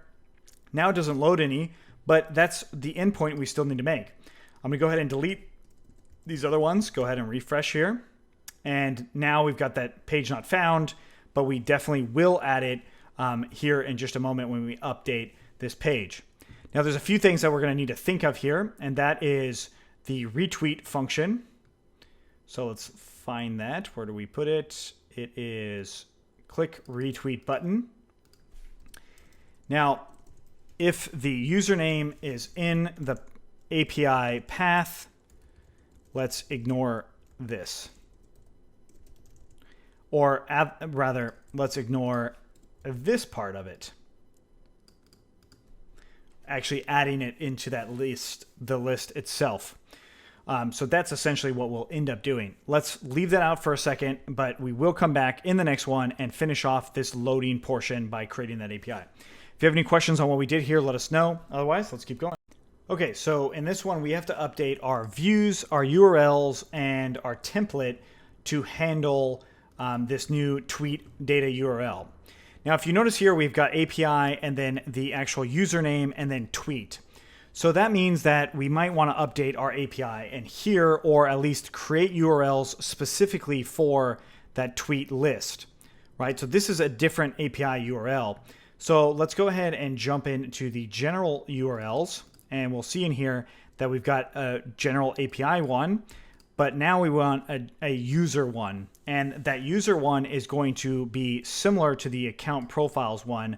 So I'm going to go ahead and copy this, paste this in here, and just say API. And I'm going to put this underneath the tweet one. And this is going to be in profiles.api and profiles-API. So it's very similar to, accounts.api, and this is going to be the profiles URL or API URL. So inside of here, we're going to go ahead and just do urls.py, and I'm going to grab the URLs from the actual tweets URL. So I'll go ahead and copy this, accounts APIs, and now we are going to be doing tweets.views, and we're going to be importing tweets.api.views. All we really want here is the list view, and I'm just going to say tweet. We just want that one. I'm going to delete these other ones. We also want the username stuff, so I'll just say in here $P username, and we're going to have to just double check on how we did that username keyword argument before. So let's go ahead and look for it. Should be in our account URLs. There it is right there. So let's replace that one. Okay, so now we've got our new URLs in our API, this right here, and then we have them generally on the site too. So let's go ahead and take a look. And if I go in here to API CFE tweet, press enter, I get that tweet list. So now I have a keyword argument, a new one for that particular user. So the reason I'm putting it inside of here, or the accounts stuff, is because everything related to this user will be in here. That's why I'm putting it there. It's still going to be using the other APIs, but it's going to be related directly to that user, not necessarily directly to the app itself. But now that we've got this, let's go ahead and grab this tweet list API view, and I'm going to go into that view itself, and we're going to do our query set based off of the tweet list API. It's going to be similar to this, But now what we want is actually getting the user itself. So instead of getting I'm following, we want to get the user that's in there. So what I want to do here is say if, well, we want to get the user. So let's say requested user equals to self.keywordargs.get, and we'll say username. If requested user, then we will get those following those query set. Otherwise, we'll just do all this. So if there's a requested user, we're going to be doing similar stuff as this, but it's going to be that requested user. So I'm going to go ahead and copy these query sets here, paste this in, and now user in I'm following, instead of I'm following, it's going to be they're following, they follow. Or rather, we don't want to do they follow yet. We'll just do their actual tweets themselves, which is going to be QS2. So we'll leave that as QS. And we'll put that ordering in here. So these don't have anything to do with their mentions. It just has to do with them themselves. And we'll put the user there, requested user, and all the other stuff is coming through. We refresh in here. Invalid literal for int base CFE. So this might be user underscore username. I believe that's what we have to do. And it's true. That's what we have to do. So these are all the tweets that this individual user actually put in. It's going to be easier if we go to ABC. They only have one tweet, right? So they literally have one tweet, and it's actually in here, and it's showing up just right. So we can refactor this stuff to be just a little bit better, and that is by tabbing out this query stuff and removing it from these other things. So let's just go like that. Okay, so now we set our query set. If there's a requested user, we set it as that. If there's not, then it's going to go off of my own home list. So if I refresh in there, that's still working. If I go back to tweet, that should also still be working, and it's still getting 50 based off of me, the currently requested user. Now let's go ahead and take a look in our homepage. These are still coming through. I click on CFE, and there's my user, and it's now showing all of my tweets. I hit load tweets, and it's still showing via, and all that. So if I go to a different user, such as ABC, I see my ABC tweets. I can click retweet. Notice where it goes. It actually pins it there, but if I refresh in there, it goes away. So that's because it shouldn't actually show up there, and that's part of the reason why I mentioned that in the last one, which was updating that actual portion of the view. But the query set tweets are actually there, and they're working. So what I'm going to do in my user detail is I'm going to move this following stuff over to the other side. And that is putting it there, refresh, and now it's here. That makes a little bit more sense. So I've got my tweets there, and we'll update the way it looks later. But if I hit view, I can now view them. I can go back to that user, whatever. That's all really good. So now the tweets are at least showing up a little bit better. Now we still need to make a search view. That's not something we're going to do yet. Instead, what we're going to do is go back into that base.html and update it. So if the form is not there, or if it's not on the main tweet page, like as if it's not on the /tweets, we're just not going to go ahead and put in any sort of tweet. So if username is in the API path, let's ignore. And there's a lot of different ways on how we could go about doing this, but rather what I'm going to do is I'm just going to say if the initial URL equals to that API path, then we will actually attach the links and save it in there. I refresh in here. Now if I do retweet, it actually does it. Or well, let's see. Bad request. We can't do that. Can't do that. So let's do another tweet, whatever, and hit retweet, and it retweets just fine. I refresh, it's just fine. Let's go back into ABC. I do want to retweet this one, but it's not going to let me. Cannot retweet the same in one day. So let's go ahead and make a new tweet for ABC. Just go to add tweet, user ABC, a new tweet, save, refresh in here. We got a new tweet. We hit retweet. It doesn't do anything. We don't have any like, good job, you did it. But if I go back in here, I see that it says a new tweet and I actually just retweeted it. So that part is definitely working. Okay, so a couple things we still need to do is a like button for any given tweet, and then also having the ability to do a little bit better search. So if you have any questions on what we did here, let us know. Otherwise, let's keep going. All right, so in this one, we're going to make a like button on our tweets. So this is going to take a few different steps on how we're going to go about doing it. The first thing that I'm going to do is actually just create the click function for it. So I'm going to come in and essentially copy this document body stuff by saying document body and then on click. And then we're going to say tweet like, and it's going to be function e, and we'll do e prevent default. And then this is where we'll do the Ajax. So basically what I want to do here then is I'm going to say var equals this underscore equals to this, and then we'll just say this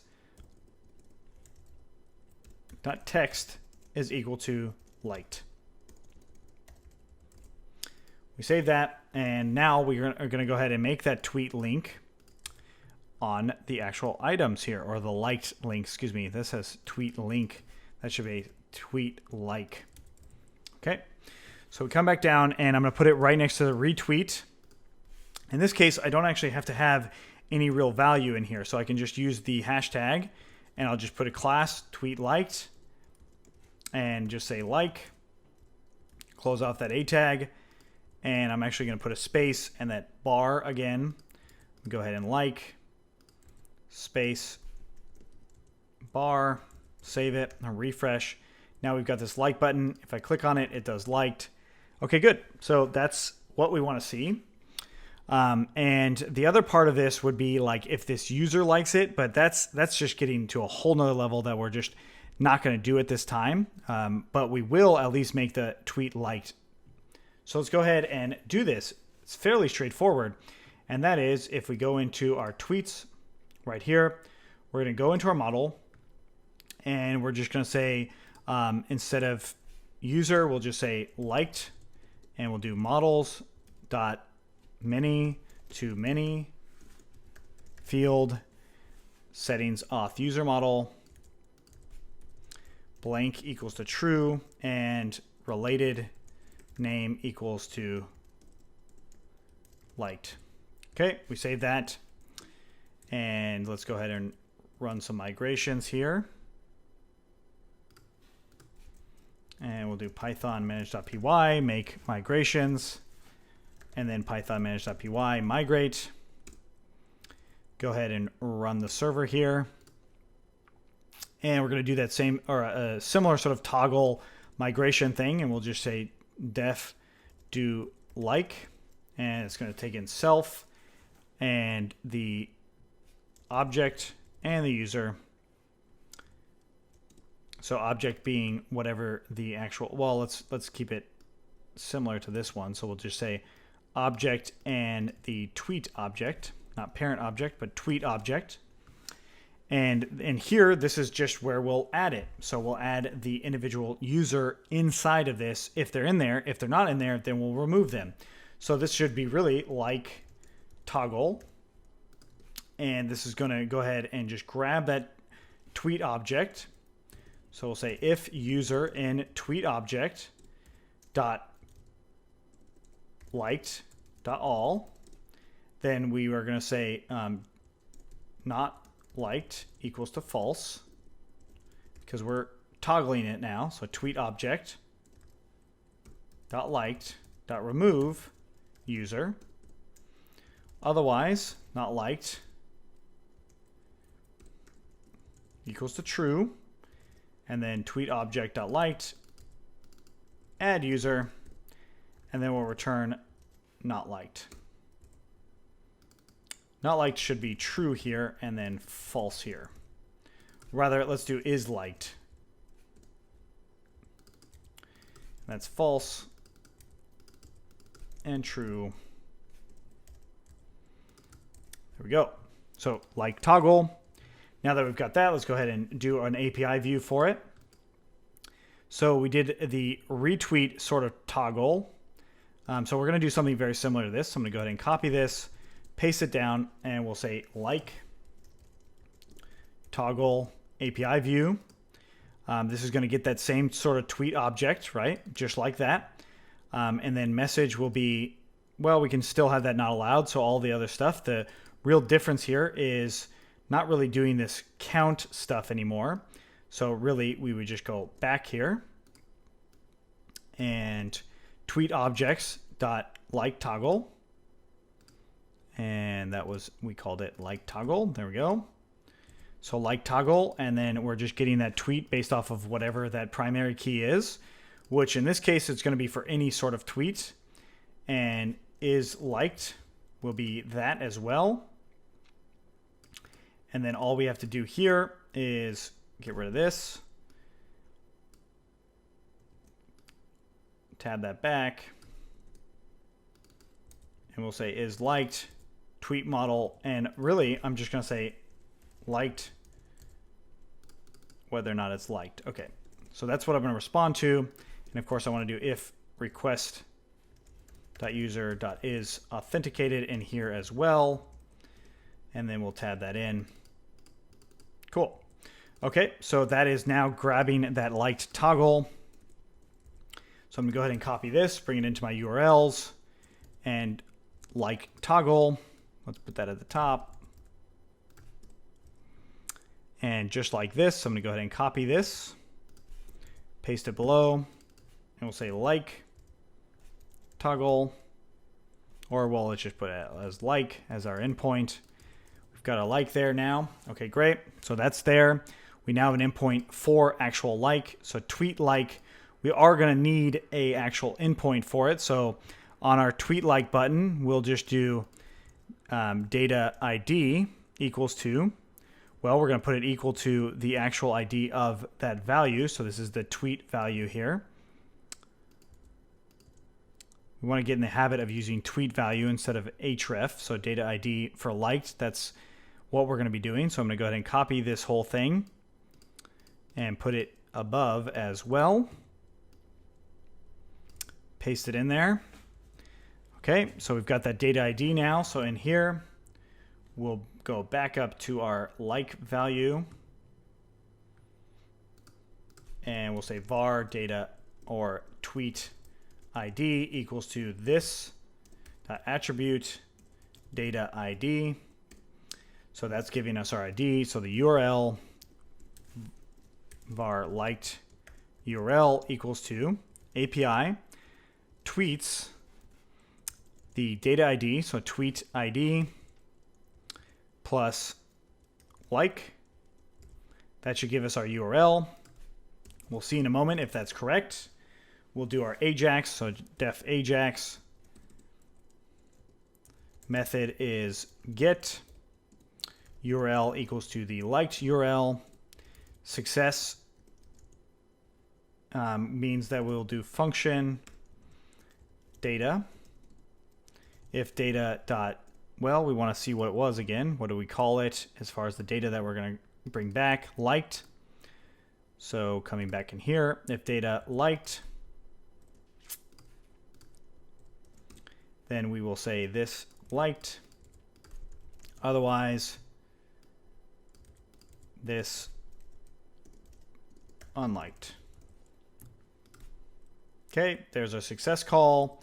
And then error, we're going to put a function in here, data, and then we'll just do console log data and console log error as we've done before.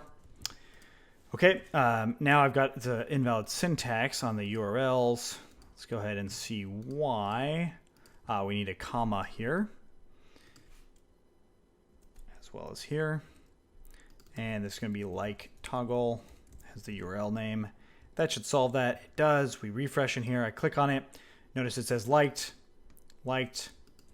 So I go ahead and inspect the element here. Go to console. It looks like it's just working fine. Let's go ahead and go into any individual tweet. And we see that we get some likes on here. Cool. So that means that we can update this to being a little bit more dynamic as far as how many people have liked it and whether or not I, as the user, have liked it. Those are a couple things that we still might end up doing.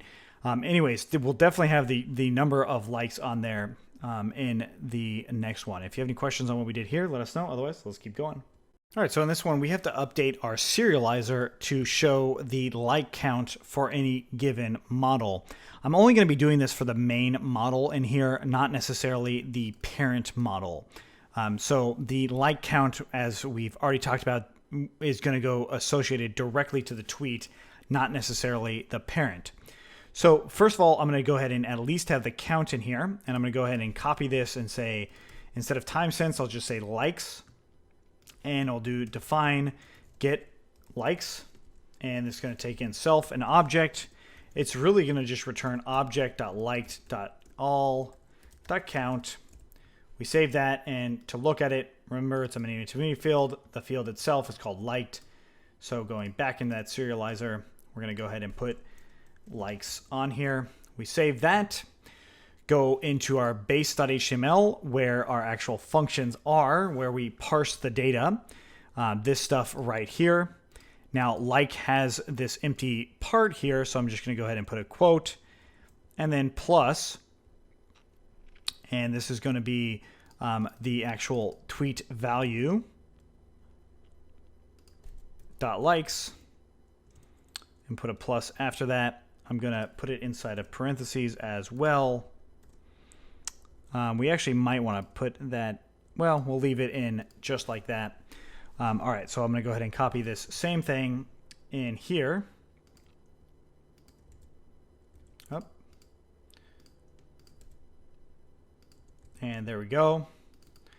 So we should now see our like value, and we do. So likes coming through, they're all there. If I click on it, notice it just says unliked. If I refresh, it will stay as 0. I like it. It stays as 1, or it updates as 1. So I'm not really going to worry about that portion of it right now. What I do want to see, though, is a different verb depending on the actual user, if they like it or not. So to do this, it's going to take us one step further on our actual serializer. And this is actually something that's really useful to understand because it allows us to pass the request into our serializer. So inside of this tweet list API view, we can define get serializer context of self. And we're going to do context equals to the super, so the default of this, so it's tweet list API view. And it takes in self and then get serializer context. And we actually want to put in args and keyword args just to be safe. And then we're going to do context of the request equals to self.request. Since it's a view, it actually gets the request, and then we'll just return context. So what this means is we can actually go into our serializer and update a new serializer method field, and we'll call this did like. And we'll make a method for this, define get did like, self and object. And we'll do the user, or well, first of all, we'll say the request equals to self.context.get request. So that's what we just passed. And we'll say user equals to request.user. And then basically I'll return false. And if user.is authenticated, then we will check if this user is in the liked objects. So we'll say if user in object.liked.all will return true. Save that, put the did like inside of the fields here, save that, and let's go back into our project here. We got the list, that's looking okay. Now what we can do is come back into our base.html and this verb here, and we'll just say verb, or var verb equals to liked, or rather like. And then I'm going to make another couple conditionals here, and we'll say if tweet value, and we said did like, I believe in our serializer we called it did like. So back into the base, tweet value did like, if we did like it, we'll say verb equals to unlike. And that's pretty much it. Save that, refresh, and doesn't seem like it's coming through, and that's because we need to put our verb here. Plus verb, and replace that, save it, come back, refresh, unlike, click on it, it's unliked, and now it's back to 0. Click on it again, it's liked, back up to 1. Okay, so that's it for the liking portion of this. We've got our view, our retweet, and our liking portion. And this also works, of course, if we click on our user. This will work here too, right? So I hit unliked, it will still work there. It works everywhere that those tweets are coming through, and that's why we did it in the JavaScript in the first place. The retweet works. We don't see it do anything, but it actually does definitely come through. If it's successful, it'll come through. If it's an error, it will not come through. But overall, it is now starting to work a lot more like Twitter. So if you have any questions on what we did with this like stuff, let us know. Otherwise, let's keep going. So now what I want to do is actually create a reply tweet in here that's going to actually allow us to work with this and format it accordingly. Before I actually jump into that reply stuff, I want to actually update my base.html to how we actually format the display tweet. So we've got attached tweet, but we don't actually have something for formatting tweet. And this will be useful for us in the future when we do our actual individual single view of any sort of tweet. And I'll just say format tweet. And all it's going to take in here is the tweet value. That's literally it. So just whatever the tweet value is, that's how we're going to come through and format this tweet. So the first thing I'm going to do is do var container. And this container, we will replace where it ends up going, but the container itself is the div media body stuff. So div media body, and we close off the div, and then we close off the div again, and then we just add in an HR line. So this is the overall formatted tweet container. The next part will be the actual tweet itself, so the tweet content itself. So I'm going to go ahead and come in here, and I'm going to copy and paste everything from that. So I'm going to cut this out, or well, let's just copy it for now, and then we'll come back to it. And I'll just say var tweet content equals to whatever this is, right? So we've got our tweet content in here, and I want to make sure I use a double quote at the very end. So this right here is essentially for that general tweet. Now, we already talked about this container. I'm going to put it below here. And instead of having just it empty in here, I'll just say plus tweet content. Okay. So tweet content, we have to update these variables in here, and that's tweet value.content, tweet value.user.url, tweet value.user.username, tweet value.date_display, tweet value ID, tweet value there. Verb is going to be based off of this stuff, so I'm going to go ahead and copy this and paste it up here. So tweet value verb, that updates that, and then finally tweet value likes. So now we have this format tweet in here. This is part of it going, but we're not quite there yet. So I'll just say formatted HTML is this format tweet, and then we pass in that tweet value as we've done here. And all I'm going to do now is just return the container. So that returns the final container, or the final HTML is essentially what that's doing. So let's save it and let's take a look. I refresh in here, I get nothing back. So let's go ahead and inspect the element here, and let's see why. Unexpected string and then load tweet container is not defined. So let's go ahead and come back and look at. So let's handle the first one is unexpected string, and we come in here. Here's the problem right there. So let's go back to that and just put a plus here. Notice that Sublime Text did not do it, but if I refresh, all of the errors go away, and the tweets are formatted in that sense, right? So this is a normal tweet. But what we can actually do is also have that sort of reply. Now, this tweet content, this in and of itself can also be a function. So the tweet display. So I have the formatted tweet in here. I don't necessarily want the actual tweet value being whatever this is. So I came through and I did say that that is going to be it.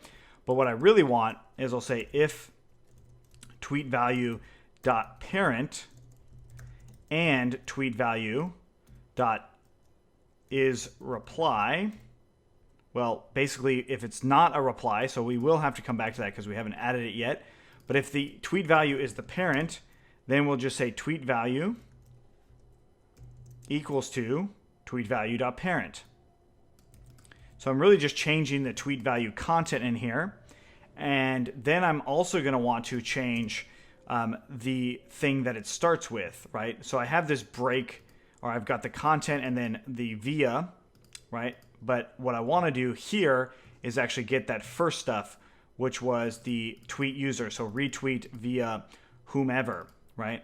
And then we have all this other stuff. So me as the actual value user, the one that's retweeting, that's the stuff that we actually want to see. So I'm going to go ahead and copy this and paste it in here and say var retweet equals to this string here. So double quotes on the outside. And there we go. So we've got retweet via and then the username and the display. So I'm actually going to change this var of retweet up to here and just say retweet equals to that. Otherwise, we'll just put it equal to null, which is what it is by default anyway. And now that we've got this, we can update our container just one step further. And I can really just say plus retweet in here, which this is not actually going to do anything unless it's set. So we save it and refresh in here. Notice that I've got null coming through, so we don't want null there. So let's get rid of that and just do an undefined. And now it's showing us undefined, so we don't even want that either. So let's go ahead and just say in our container here, we'll just say if retweet, then our container value is equal to this. Otherwise, our container value equals to without it. So let's go ahead and just put that variable container up above. Declare it there.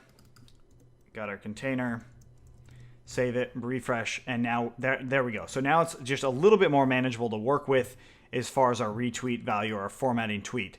So down here with our formatted tweet here, we can just go ahead and, well, pretty much just cut this out and just say, I'm going to go ahead and also comment that out and just paste this in here. Tweet formatted HTML. We're going to format that tweet based off of the value. We get a syntax error here, so there's still something wrong with it. And tweet user is not defined. And that's probably coming from our repeat, and it is. So tweet user is this. So again, we need to update this to tweet value .user.username and then tweet value date display. We still need that as well. Save that, refresh, and there we go. So now we're still seeing those retweets come through and all of the content is still pretty much the same. Now, the reason, again, that we actually set it up this way is so we can reset it any time, right? I can actually update how I prepend these things and also update what's being displayed itself. So this in of itself should also be up here. And then we're just really setting the content down here into that original tweet. And then we're updating all of the container stuff down here if we need to. Okay, cool. So now that I've got this, we are going to go and start to actually get our reply value coming through. So since we actually covered a lot of sort of refactoring here, that's something we'll do in the next one. If you have any questions on what we did here, let us know. And the big thing here is we actually did end up writing more code, but we got rid of the redundancy of the code, and we really just kind of reformatted how this tweet value works. Now, a lot of this stuff I can actually get rid of on this attached tweet, right? Because I actually have it in format tweet. So we attach the tweet after we format it, and that's pretty much it, right? We don't need this retweet value in here any longer because the retweet is going to be coming off of this tweet value.parent. That's assuming that this means there is a retweet, right? And actually, this retweet right here shouldn't be called retweet, but rather like a title or just a sub content area, something like that, versus retweet, or, well, I call it reweet. Let's change it at least to being consistent to what it should be. So basically, we want to say if there's a pre-content value, then we're going to do that. So this should be pre-content. Let's just call it pre-content. If there is a pre-content value, then we will update our container accordingly. And when I say we have a pre-content value, and this has everything to do with the reply stuff. If we weren't doing replies, we probably could have left it how it was. But since we are doing replies, we definitely should update everything else. So if you have any questions on what we did here, let us know. Otherwise, let's keep going. All right, so now that we've refactored the way the tweets are rendered, we can now start to think about how we're going to reply to these tweets, or at least display how we reply to them. The functionality of how we reply to them is not that big of a deal. The display will be. So what I'm going to do now is create a new variable and say is reply, and I'm going to set it equal by default to false. Right, so is reply is false, and so basically I'll say and not is reply. Otherwise, we'll say else if tweet value dot parent and is reply, then we're going to update this content. And I'm not going to put the pre-value content to being the same, right? So the pre-content is no longer retweet, but rather reply. And now instead of changing the tweet value because we don't want to, we want the tweet value to still say there, reply to, and then we'll say at.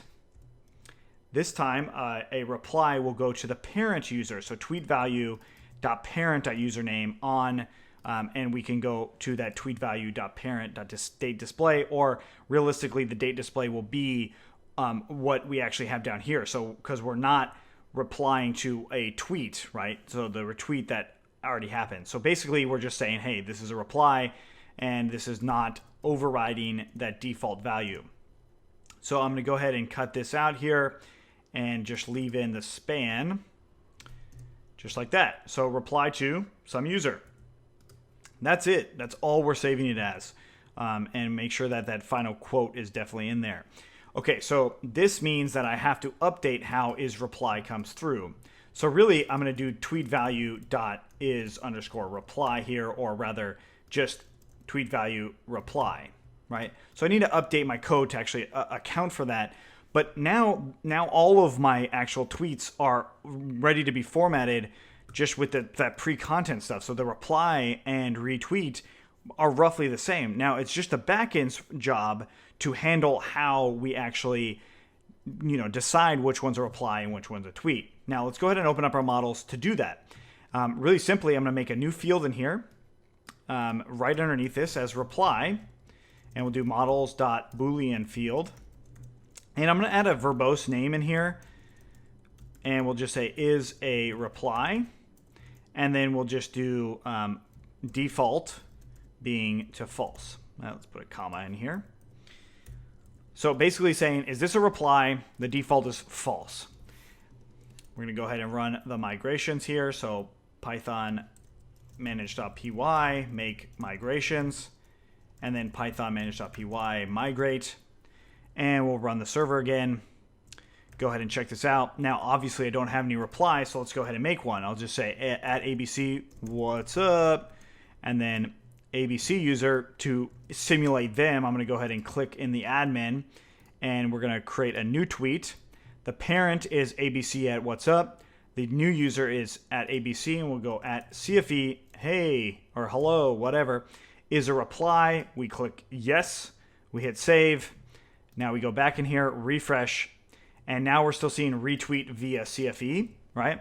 So it's actually looking like a retweet, so that's not correct. So let's make sure this is saved.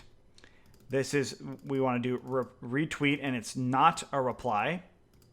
So it's the opposite of whatever this is. So if this is true, then this should not come through. And then if this is true, that is how it should work. So we refresh in here, still not giving us the right thing. So let's go ahead and do console. Oh, I actually know exactly why it's not giving us the right thing, is because our admin, or our API itself, does not have that reply in there. So let's go ahead and update our API. Because we made changes to the model, we have to make changes to the API, not in the parent tweet, but rather the tweet model itself. Save that, a refresh, and now there it is, reply to @CFE.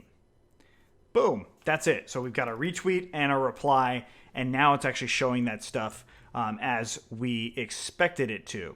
Now there's something going on with the actual updating of this. I'm not sure why that's doing that right now, but we'll worry about that thing a little bit later. But for now, what we have is definitely showing this reply stuff. So we need to actually make the ability to do a reply.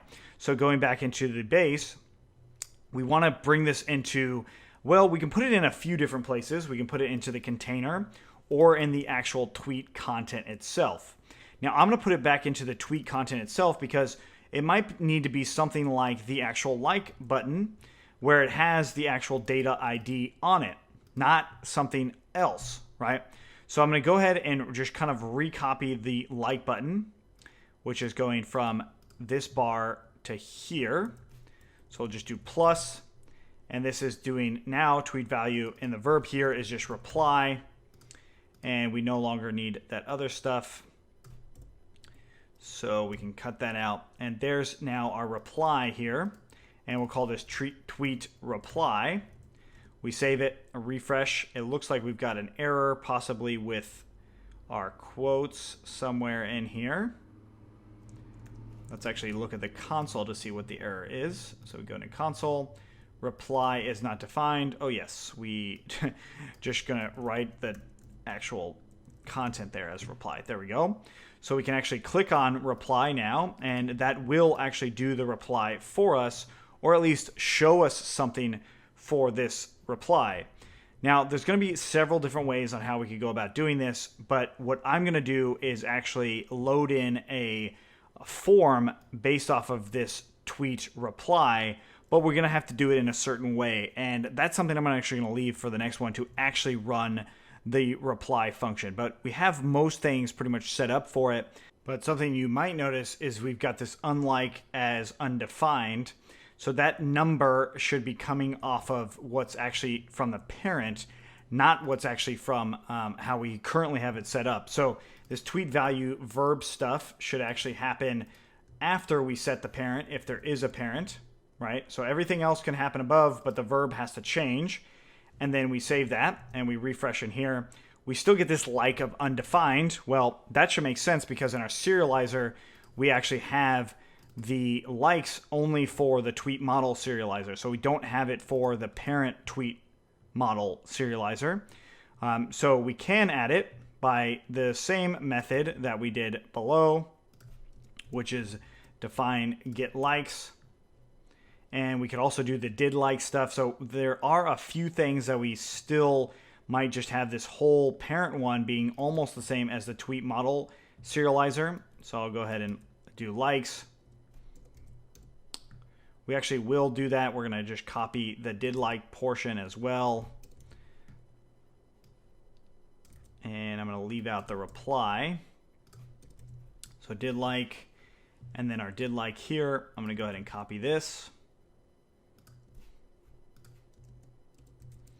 Paste that in there, save it, and we'll try that again. Refresh. We get a server error. And that's because we've got the, oh, whoops, likes has to be in the fields. Save it, refresh, and there we go. So now we have whether or not we liked it. So it got it liked here. I set unlike, and it goes away. I like it again, and it comes back. Now, the challenge here is if I unlike the original tweet or the parent tweet, it unlikes this one too. So it's not actually going off of the parent. It's going off of the parent tweet and not the retweet of the parent tweet. That's just something to note. You are actually liking the parent tweet when you like it just like that. So that's how we're going to leave our retweets from working. Most of the time, you're probably not going to see these like back to back to each other. You might, but the thing is, you're actually liking that original tweet. So if I click on that tweet, it goes to the original tweet. It doesn't go to the retweet action of that. And that's why we did that. So that just kind of updated all of those things for us to make it work in general. That's it. And now that we've got that done, we're now ready to really just get onto that reply portion, which is what we'll do next. If you have any questions, let us know. Otherwise, let's keep going. Now it's time to update our reply button to work closer to how Twitter's button works. And of course, it's coming inside of this Twitter content on that format tweet here. There's a couple things that I need to update in this, and I left out the single quotes on accident. So let's go ahead and make sure that we have those in there just for better, proper formatted CSS and HTML stuff. That's mostly just HTML. But anyway, so we're going to update this reply button to do something for us. So we're going to grab it much like we did with the retweet button, but this time we're going to actually have it open what's called a Bootstrap modal. And this is like an internal pop-up, if you will. So I'm going to go ahead and scroll to this retweet button and really just copy and paste this to being tweet reply. That's what we named the reply class there.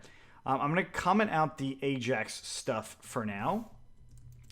But the things that I will grab are, well, I want to grab the actual ID for this. So I'll say var parent ID equals to, and it's going to be, well, let's do var this equals to this, and we'll do parent ID this dot attribute data dash ID.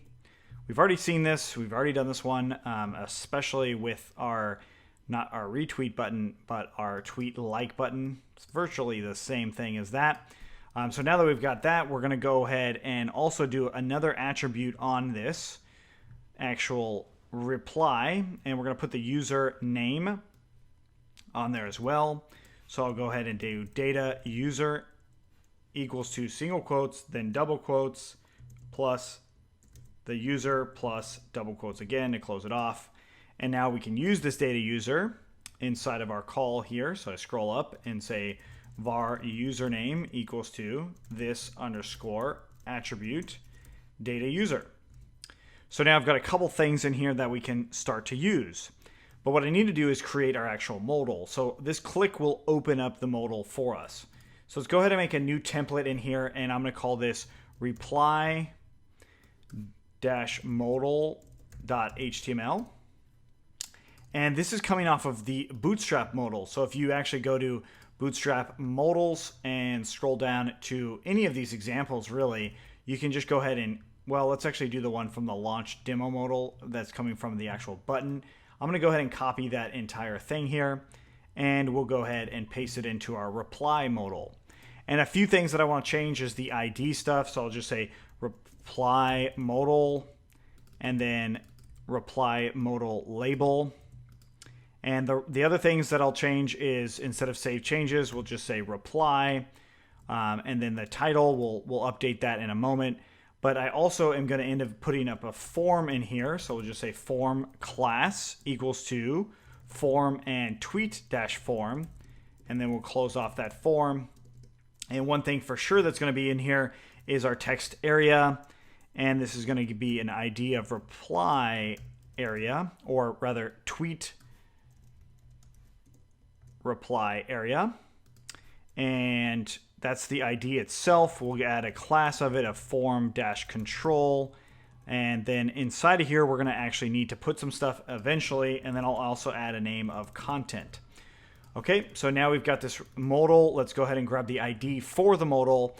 And going back into our base.html, I'll actually open up the modal really easily by just doing $ reply modal. And this .modal stuff, that is coming directly from Bootstrap itself. So I'm going to go ahead and save it.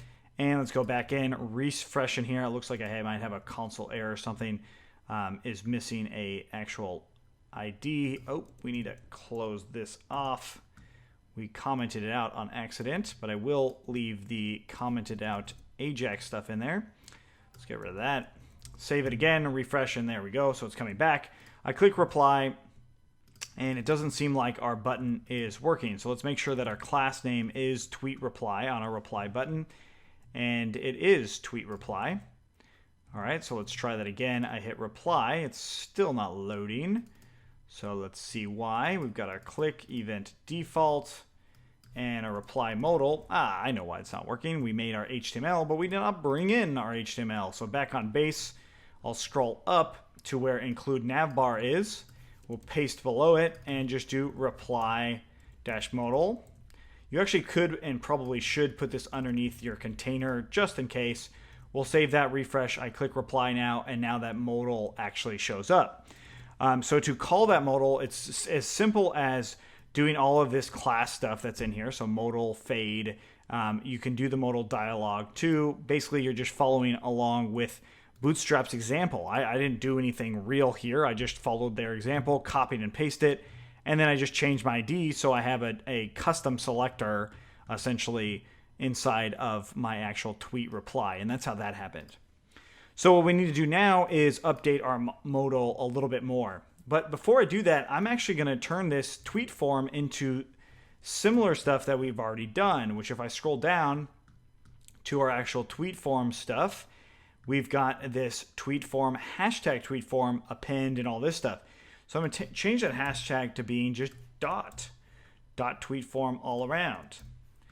I'm going to go ahead and save that. And since I've changed it inside of there, I'm also going to change it in our form itself. So we said form ID. So instead of that, I'm just going to add if form class, and I'll put that inside of our actual class method here. And I'm not going to put the ID, but instead just have form underscore class. We save that. So now we've got this form class in here. So that means that in our tweet list, we are, instead of being form ID, it'll just be form class. Some minor changes here for a good reason. I refresh in here, notice that it's still working. And if I hit reply, notice that we've got our form in here. And if I type, well, it should actually update, but right now it's not. We will come back to making sure that that happens. But anyway, so that is one of the main things there. And we've got our tweet form text area. We might have to update how that portion works itself because it's not seeming to do it right now as far as updating how the form works. The character, the char's characters actually did make some difference in there, and it might have something to do with this right here. It probably does, so we will come back to that. But for now, I'm going to come back and just finish off getting all the data that we're actually going to put into this modal. Now, the first thing that I'm going to do is I'm going to grab this, or not this, rather. We're going to grab that reply modal, and then I want to get the text area that's in there, and then I'll put a value, and really I'm just going to say @ and then plus the username. So if I save that and refresh in here and hit reply, I see that it gives me that username. If I start typing in here, notice that that's the one that's changing, not the other one. That's an important note to see there. Okay, but anyways, we go ahead and close that off. I refresh in here, but my reply, the actual form the form is already having a reply in there. But I want to add a little space in that and just do that exactly. So I refresh, I hit reply, and there we go. I should actually be able to start typing right away. So what you might be tempted to do is just grab this here and just do .focus. That unfortunately does not work. So the method that you would use is really just using the Bootstrap modal stuff. So we'll just say reply modal on, and then shown.bs.modal. So that's Bootstrap related, and then we just do function, and this function is going to be taking in that text area. So text area and .focus, and then we close that off. Just like that. We save it, refresh, and I hit reply, and that is not grabbing it. So let's see and take a look again. I'm going to try that one more time, and this should say shown, not show. And then I refresh and I hit reply, and there. Now it actually brings it in, and I'm able to actually type right away. So if I hit reply, I can just start typing my reply. That's actually kind of important. Now, the reason that we did it this way is because there are methods that are shown. You can also say hide. This is not quite the same thing, but if I hit hide, it does run that hide. So let's actually look at this as far as console log hide. And I hit reply, hit close, and notice it says hide. So those are the two different methods on how you can actually handle stuff. Shown means that it just popped up. So there's other things that you could do. And if you had other inputs on your actual modal form, then you would probably use the actual ID. So I called this tweet reply area. I could just do text area, tweet reply area, and I refresh in here and hit reply. And let's try that again. I hit reply and it's doing it one more time. So that is another way that you could go about doing it. Okay, cool. So now that I've got this, I actually need to update it to being closer to our other form. So let's go ahead and scroll down and take a look at those things. Now, of course, we've got our text area here. We've got our span characters. And in this case, what I want to do is instead of just doing that one, I'll say this.find,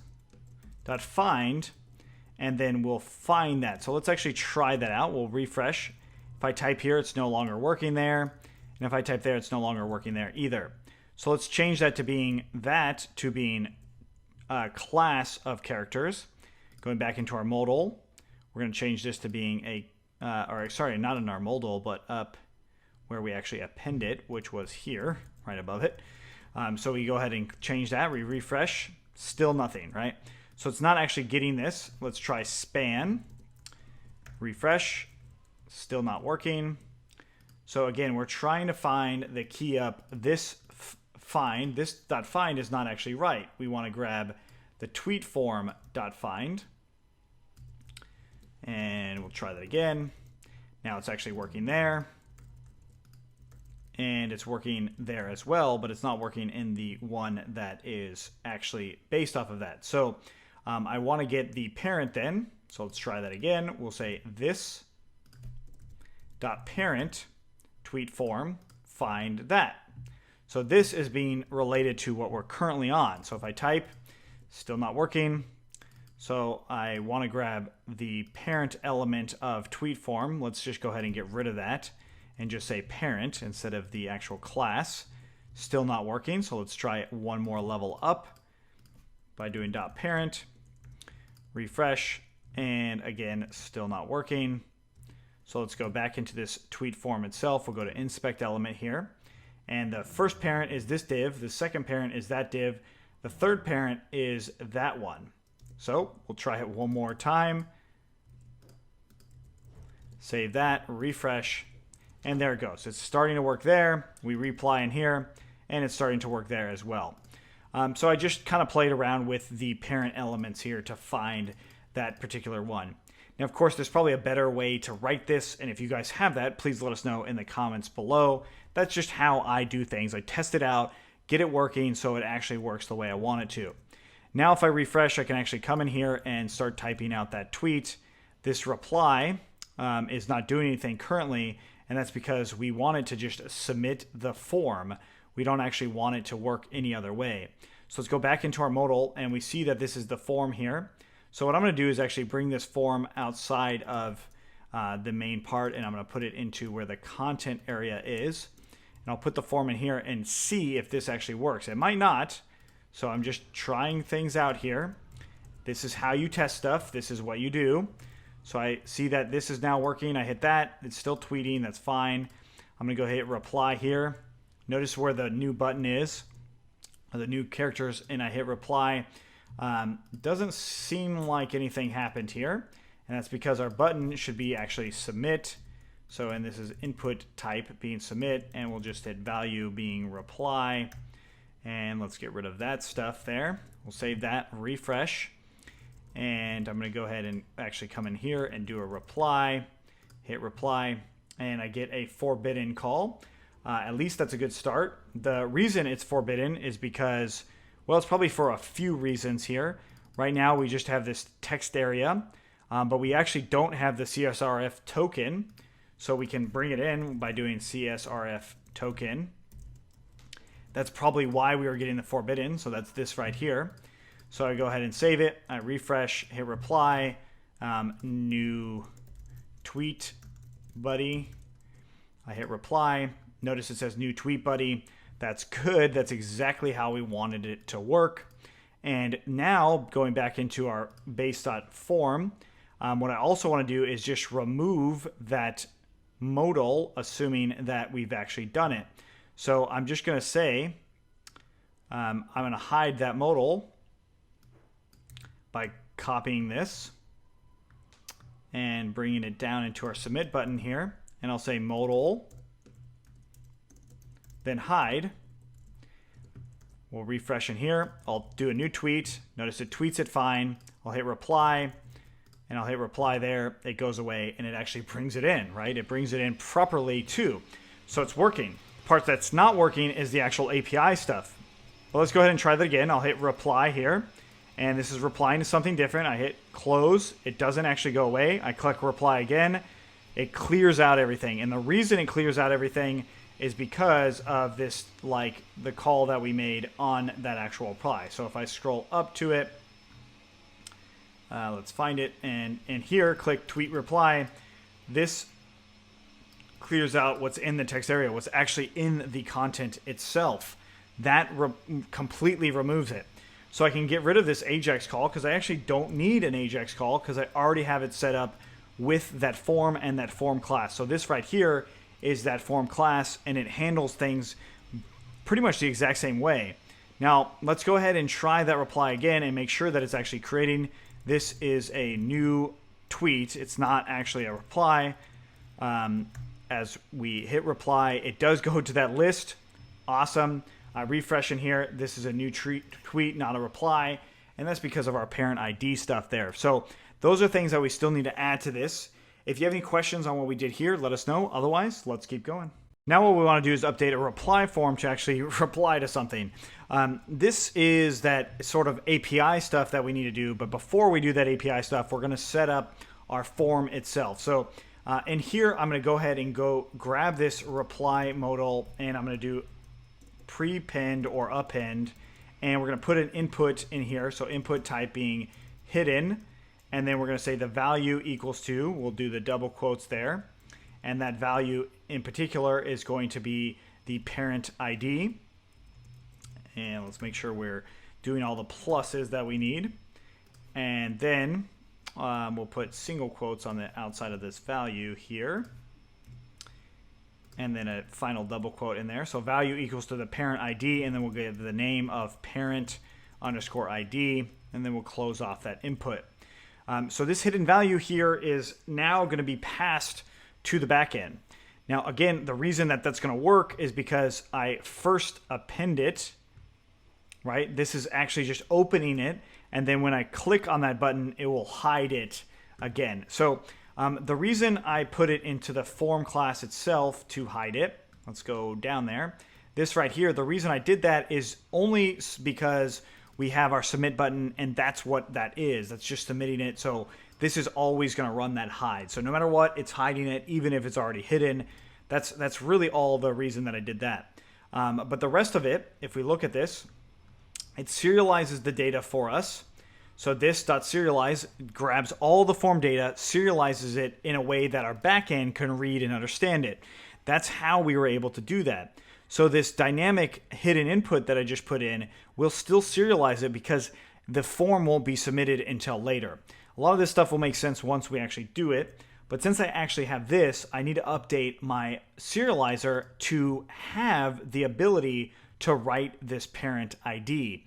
So inside of this view, when I actually create the view, my serializer needs to be able to grab that parent ID and do something with it.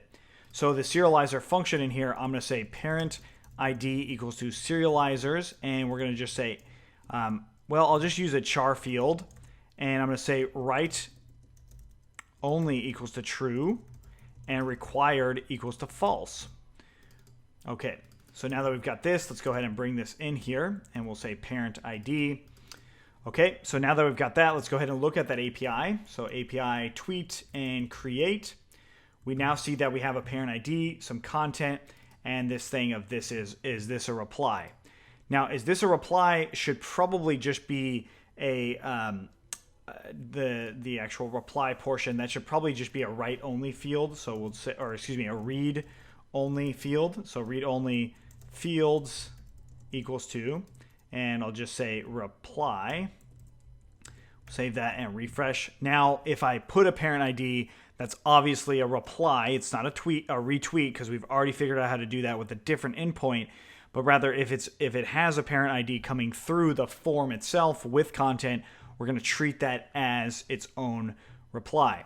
Okay, cool. So let's go ahead and just do this now. Let's bring it in, and we're going to run some tests here. So I'm going to go into the reply. I'm going to inspect the element on this reply, and I should see in here a actual input of parent ID. I actually have it in the wrong place. It's actually inside of that text area. That's not where we want it. So going back into our base, let's scroll back up where I think we put append, and what we want is after. So we'll say after. We'll save that and refresh. I'll hit reply again and go to inspect element here. And now it's showing that hidden input. It's got a value and a name. Perfect. So this is now allowing us to reply to whatever this is.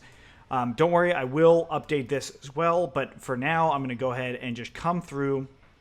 And this is how we're going to go ahead and do it. I'll just say hello there.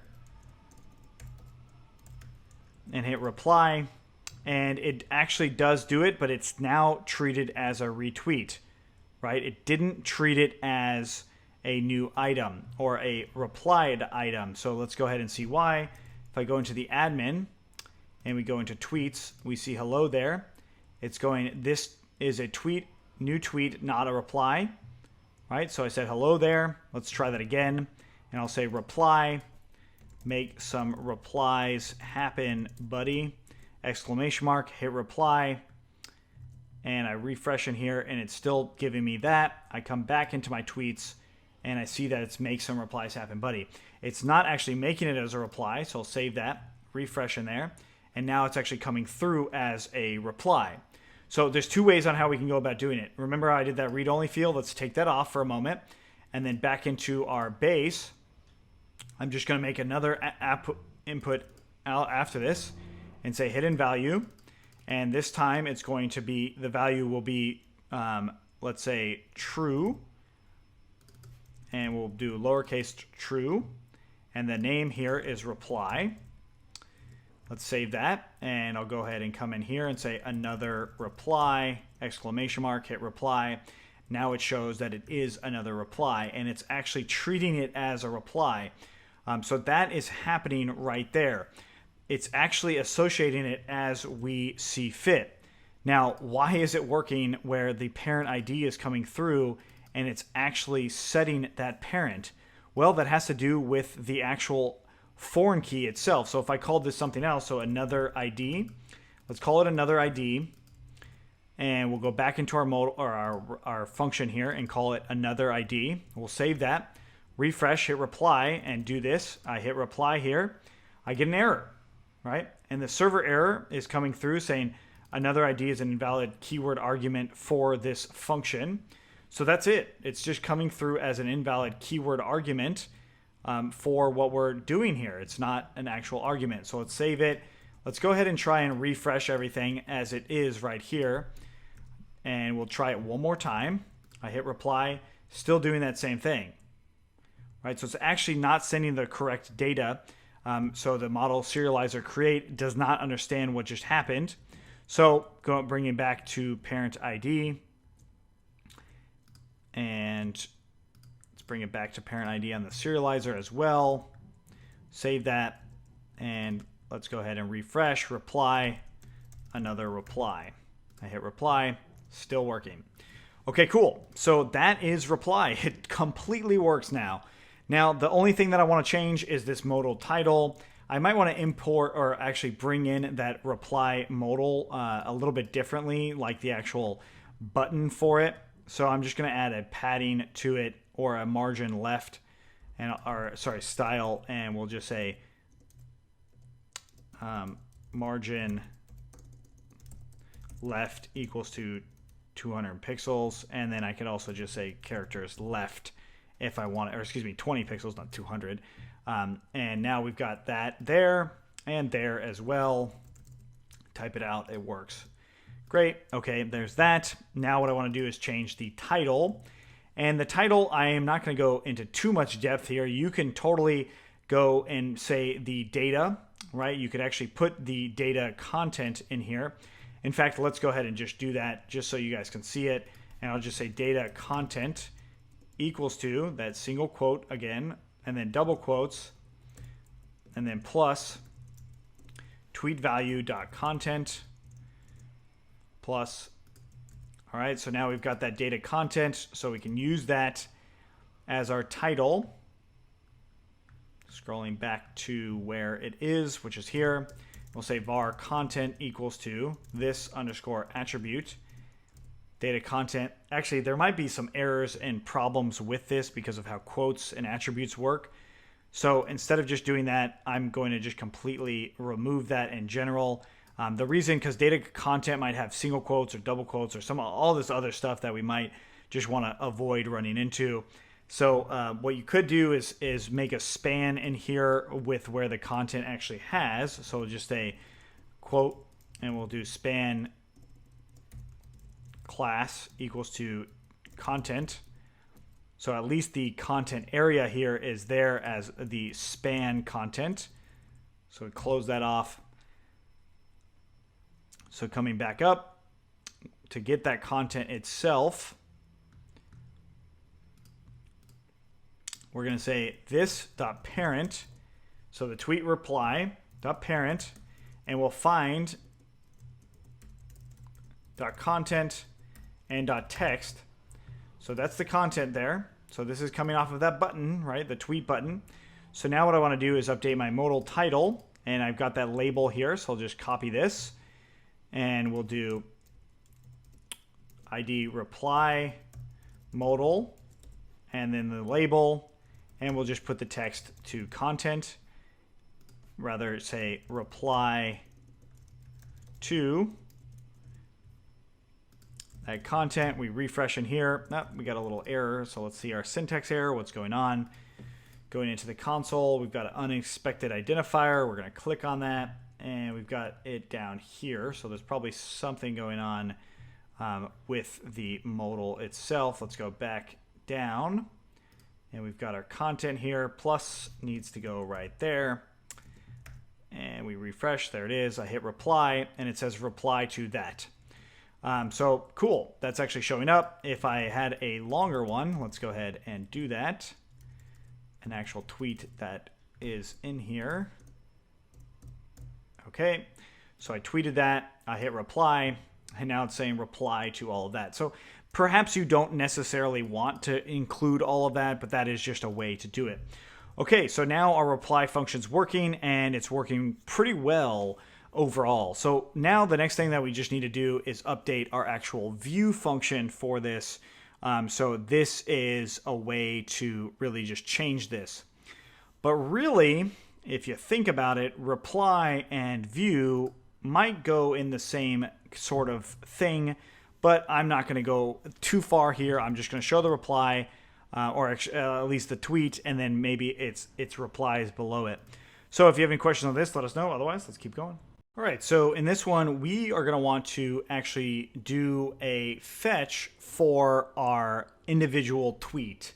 So we have fetch tweets like the actual individual one based off of some URL, but we want to do it for an individual. So if we actually look at our tweet list, we have this load tweet container stuff, and that's actually fetching all the tweets as we see fit. So we have this fetch tweets here, and it is loading everything according to what we want, right? So if I scroll up, it's got this tweet container ID.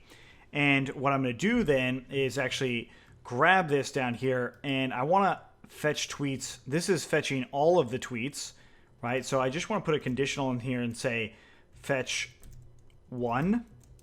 Then we're going to do another form. Otherwise, we'll just say fetch tweets. So fetch 1 being one actual tweet. And I'm going to go up into my argument up here for this load tweet container to just fetch 1. This is just subtly changing how we actually run the fetch tweet stuff. So then when we go into our single view, let's go ahead and look at this. This is still working. But if I go into view here, I should actually get the ID and the tweets that are associated to this, or at least format it in the way that I want. So what I'm going to do now is copy this fetch tweets function and paste it underneath here. And I'll just say fetch single. And the URL instead will be the ID, which is actually going to be fetch1. We'll just say fetch1 ID instead of just fetch1. So we'll scroll up to the top again, and we'll call this fetch1 ID.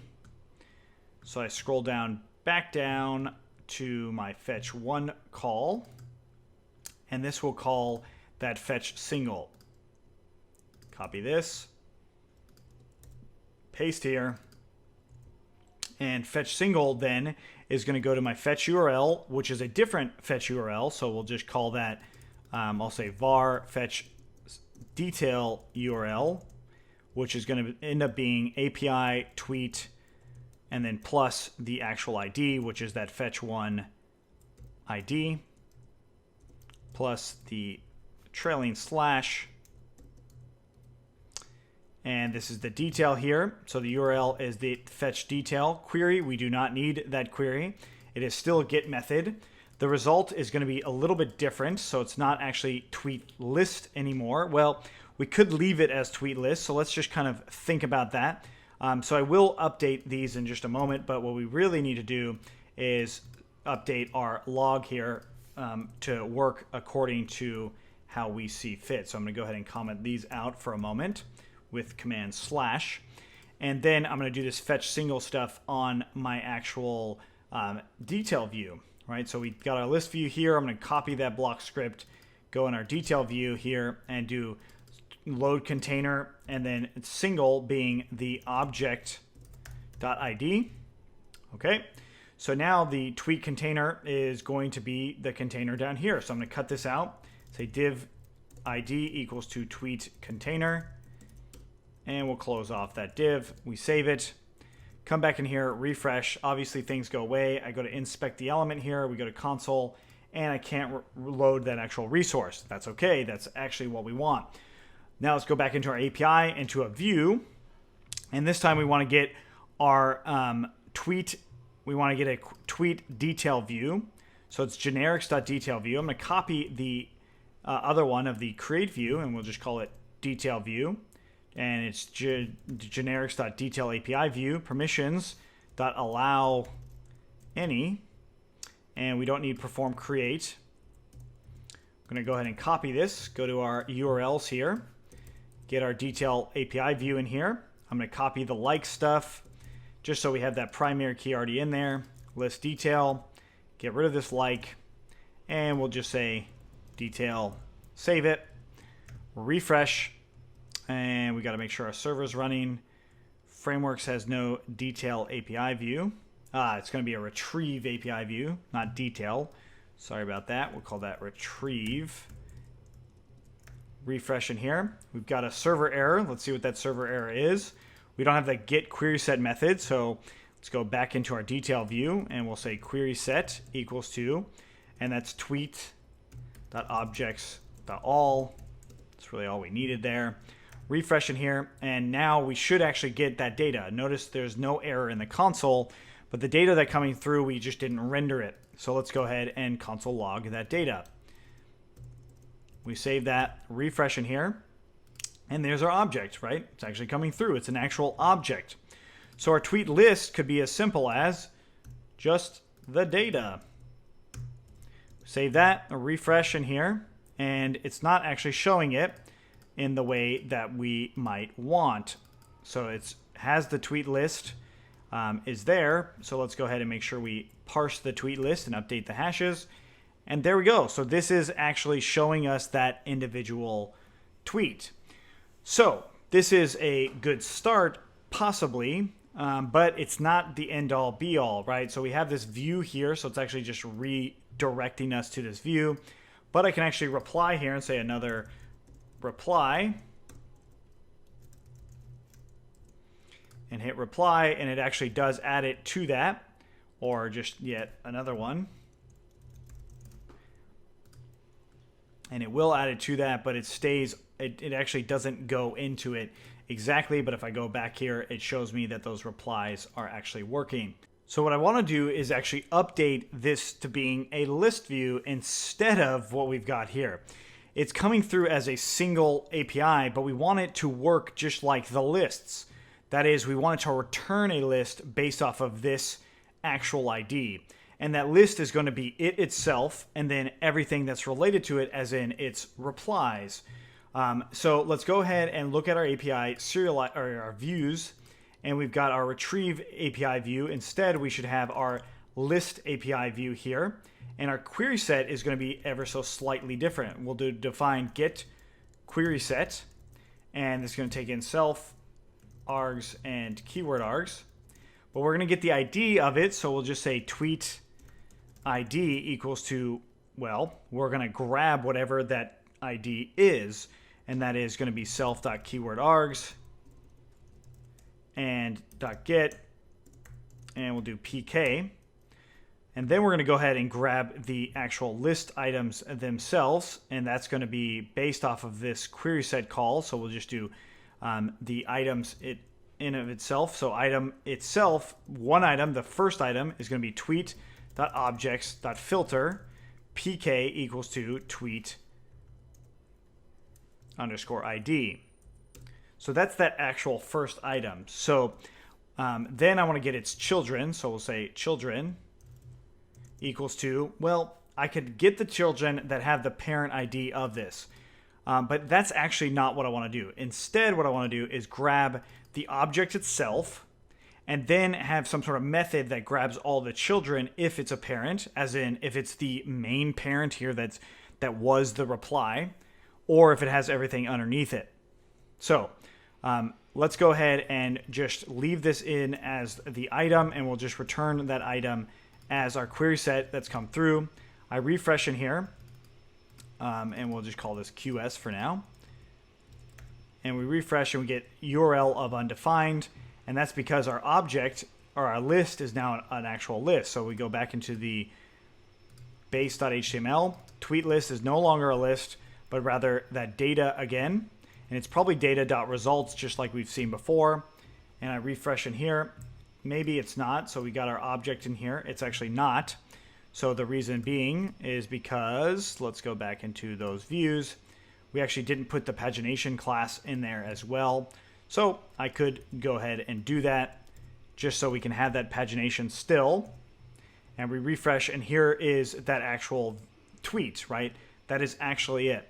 So now what we need to do is show the parent tweet if it is the parent tweet, and then show all the other things below it if those things are actually the correct like children. So if it's all the other children. So if this is the parent, it will show everything underneath it. If it's the child, it will show the parent and all the other children.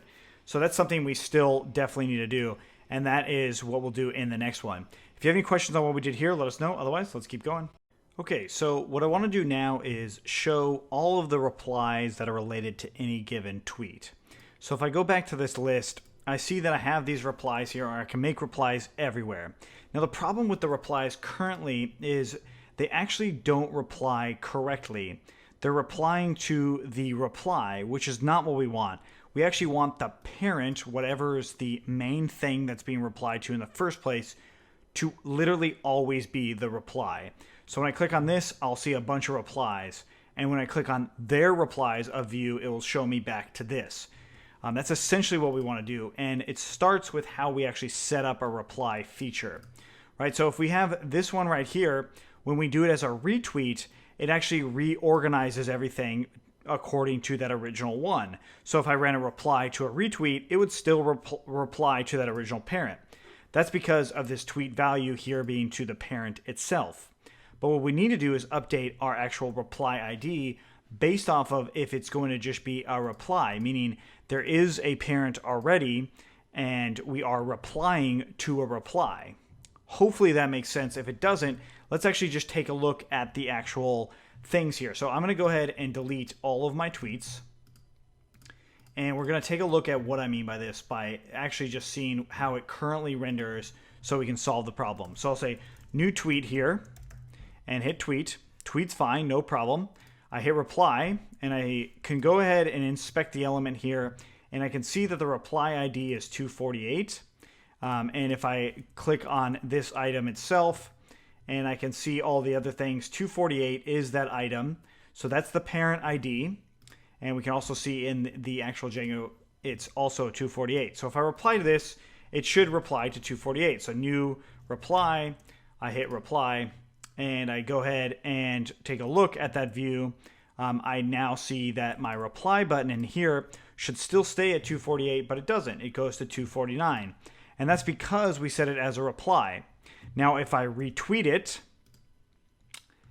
and our retweet function, it looks like it's not coming through for some reason. Cannot retweet the same. Oh, that's because of our reply portion of this. So let's go ahead and just make a new tweet. And I'll go ahead and hit retweet here. I get a server error. Looks like our retweet is not working correctly right now. So let's go ahead and see why.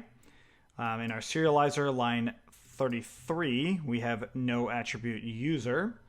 So serializer, line 33, and that's the liked user, right here. So let's go ahead and just get rid of did like, because we don't have that context coming through right now, so we'll just leave it out.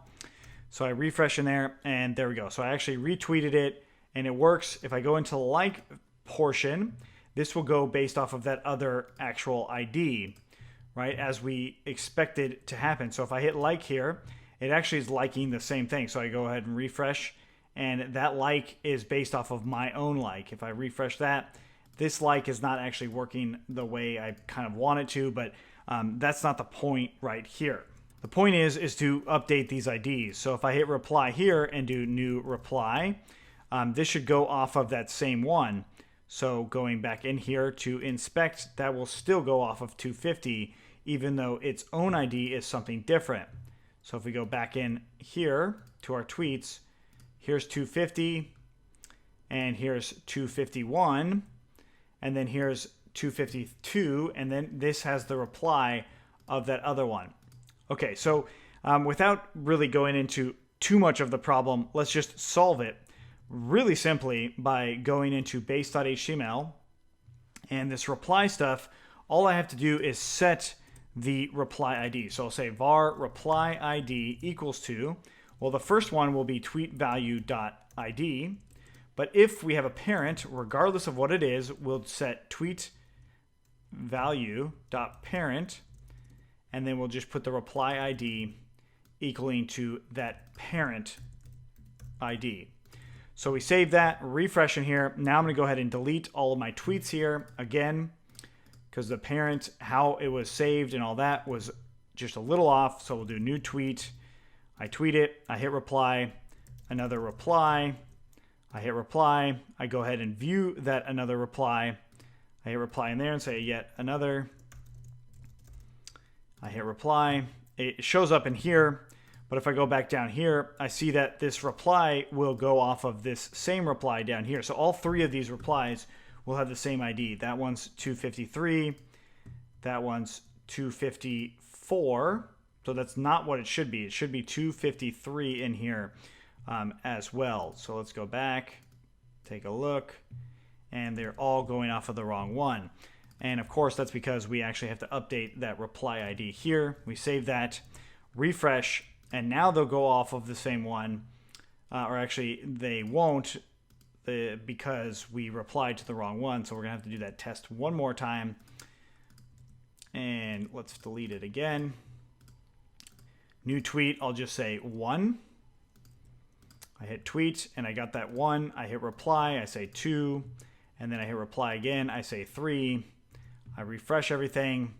And in here, they're all going to go to the same one. So this is 256. If I scroll down a little bit, I should still see 256 as the reply, although the data ID is a little different. So that reply ID is now working as we've needed it to. Good. Okay, so that's only part of it. The next part would be updating this query set. So let's go ahead and take a look. In our view, our detail view, that should be our actual retrieve view, which was our detail view. So this is it right here. We're going to update this to be able to get all of these items.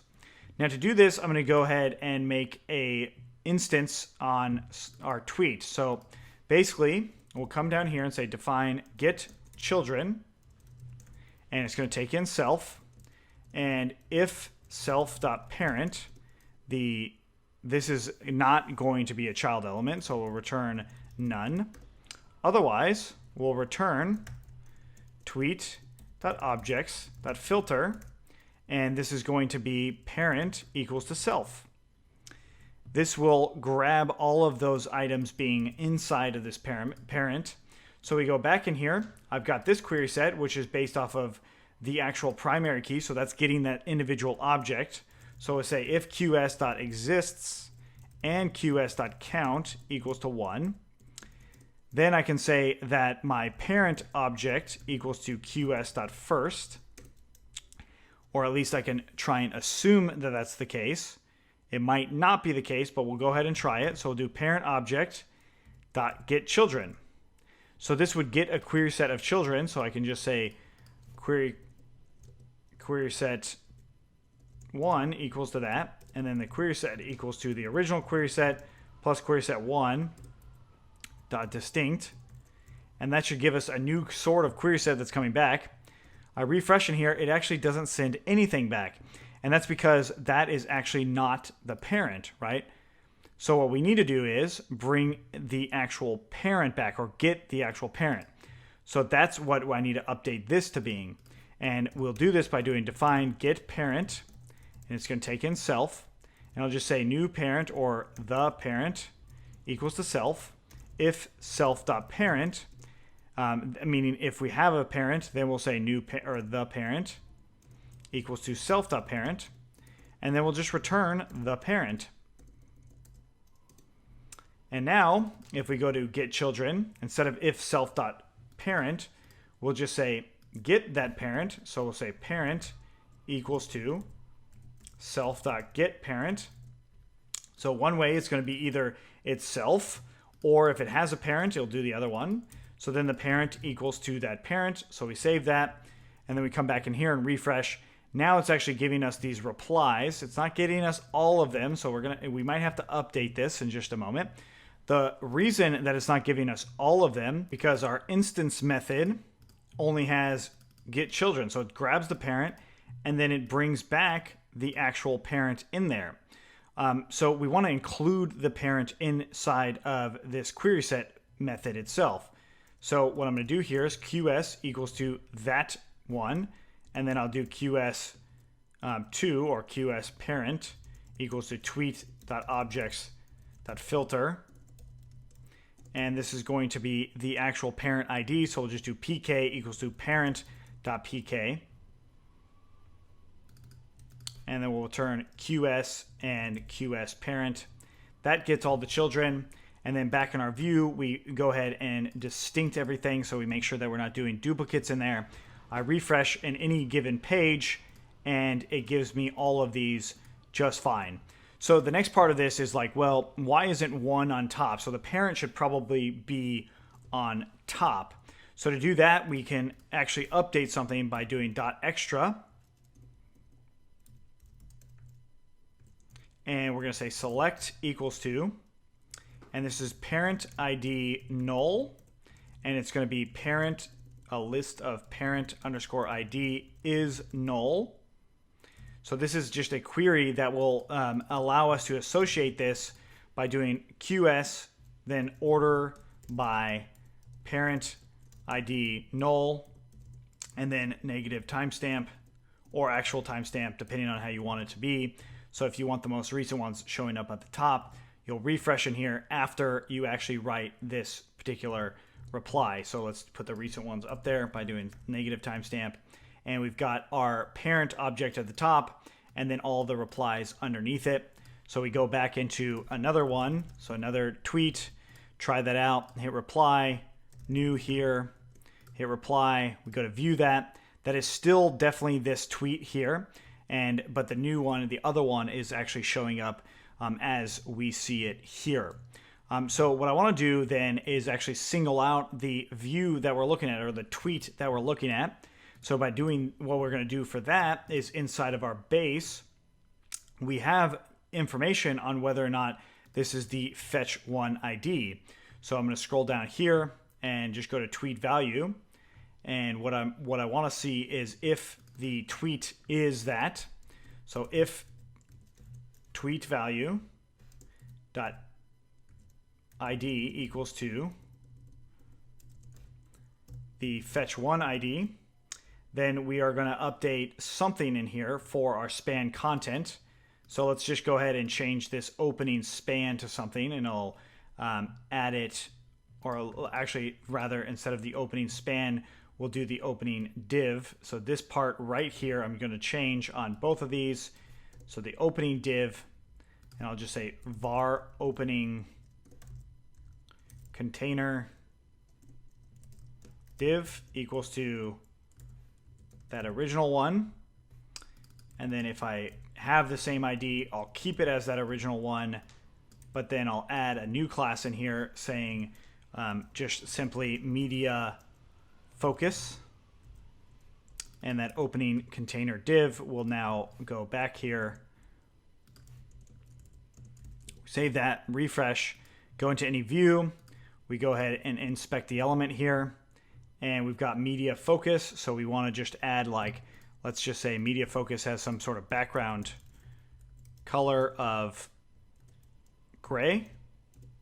Oop, not gray, but gray. And we can add some of our own styling in here. Let's put it in as some sort of like maybe a light yellow type. Do yellow, and then just make it a little bit lighter than that. There we go, just like that. And we called it, the class was media focus. So on our base, I'm going to scroll back up to the CSS stuff and do dot media focus, background color being that background color. Save it, refresh, and there is our highlighted tweet. So if I go to any of our tweets, it focuses on that specific tweet itself. And we can actually also keep it like that, but then after a timeout, I can just remove that actual background color if I like. So I can bring out this media focus and just fade it out. So there's actually even another way that I could go about doing this. And that is by changing that div by doing set timeout. And we're going to do a function in here. And let's say after 5,000 seconds, and we'll just do media focus. Oops, let's put these into quotes.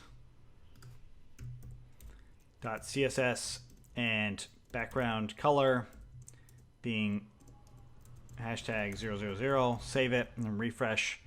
And then after some time, it should actually fade out, and it changes to being black. So let's change it to being white. We save that, and then 1, 2, 3, 4, 5, and it goes away. So that is just kind of highlighting that original one, and perhaps we would want it to happen a little bit faster. And of course, you could do some other sorts of animations there if you were so inclined. But right there, I just wanted to show, at least to show the view that we're actually looking at, or the actual item that we're seeing. That's all. Okay, so if you guys have any questions on what we did here, let us know. Otherwise, let's keep going. All right, so now it's time to update our search so it actually shows the right stuff and then also renders some sort of list. Now, the tweet manager itself, at first, I do want to update this retweet function and just say in this filter that that is a reply equals to false. So that's the main thing here. Otherwise, you'll constantly have this error of not being able to retweet inside of here. So if I hit retweet, I should be able to retweet if the item is retweetable. Some of the features, it looks like it's not retweeting perfectly. So let's go ahead and retweet this. We've got an internal service error here. This is getting that none type user. And that's on line 78. So let's go ahead and go into our serializers. Line 78, we're getting this right here is giving us the error. So really, I'm just going to go ahead and just do try block in this. And we'll just try and accept pass. And I'm going to do the same thing up here too. I'm going to bring this back in for that parent user that we had before. That's what's causing that retweet error to happen. Bring back did like, save it, refresh, and now we should be able to retweet something. Okay, I've already retweeted that one. I retweeted this other one. Let's just try and do one that hasn't been done. And we retweet. There we go. Okay, cool. So now those things are working. What I want to do is update our search. That is at least the endpoint as to where it's going. So let's take a look at a couple things. First off, the template for the search. And the search input is this right here. Key up, all of that stuff's fine. But instead of the URL going to /tweet, we'll go to search. That's essentially where we want it. Now our view, we're going to put it inside of the Tweetme configuration, inside of this view itself. And I'm going to go ahead and do from Django.views import view. And then we'll also do from Django.contrib.auth import user. So in two ways, it's going to work in two ways. So we'll say class search view, and it's going to take in a view. Now the way of getting the tweets is going to happen through Ajax like everything else. The way we're going to get the users is going to happen through Django. So we're going to use those things in conjunction with each other. You absolutely could use users as a API as well, but since we don't have a lot of those things set up, we're just going to use it as just general template context. So we're going to define get here, and it's going to take in self, request, and then args and keyword args. We're going to return render request and a template, which we'll just say search.html, and then we'll put it into some context here. So I'll give it an empty context for now, and we'll put that down here. And actually, we want to import from Django.contrib.get user model, not user, and then we'll just set user equals to get user model. Okay, so now we want to do our query set equals to this user.objects.all, but we actually don't want it to be .all. We want to actually get a query. So the query is going to be request.get.get of q, and we'll say if q, then we'll do this. Otherwise, we'll just return none. So qs equals to none. So if we've got a queue, we actually are just going to do our filter in here as well. So for this, I'm going to get some inspiration from our other view, or our original search view, which was in that list view. And I'm going to do this queue filter stuff. So just the same sort of idea here. Just grab this and bring it in. And I am going to get rid of the QS filter. And I actually don't have content, so it won't be content. Instead, it'd be username I contains. And this time we called it Q instead of query. So let's just name them all query. And it's going to be username. Let's get rid of content. I can also put in the email address or something like that. I'm just going to leave it literally as username. And that's pretty much all I'm going to show back. And then I'll just say users. And that's going to be QS. No matter what it is, it's going to be QS. And then I need to import Q. So to remember how to import Q, we just go back into our other views. Or you can memorize it or look it up. Okay, so that's our search view. This is the first part of our search view. So let's go ahead and copy this, bring it into our URLs, and we'll do search view. And then now I'm going to go ahead and copy the home view and just call this search view as view, and it's going to be search. Save that. And now let's go into our views here. Let's go ahead and run the server. And I'll do new search. Hit enter. It's actually still not going to the right place, so let's go see why. In our tweets templates, we've got our search form here, and here's our action right here. The URL should go to search, no longer to where it was. So let's try that again. We'll refresh and do a new search, and there it goes. So it actually brings us into a new search. We did a bad lookup. We did user, and should probably just be username. So let's go back into that view, and we can get rid of that right there. So we save that. We refresh in here. We do not have that template showing up. And that's correct. So inside of our template folder, I'm going to make a new file in here called search.html. Could call it search results. I'm going to copy that tweet list stuff. So I'm going to go ahead and copy this. And I'm going to go back into search, paste that in, because it's roughly the same thing. And now instead of having request user, I'll just say users.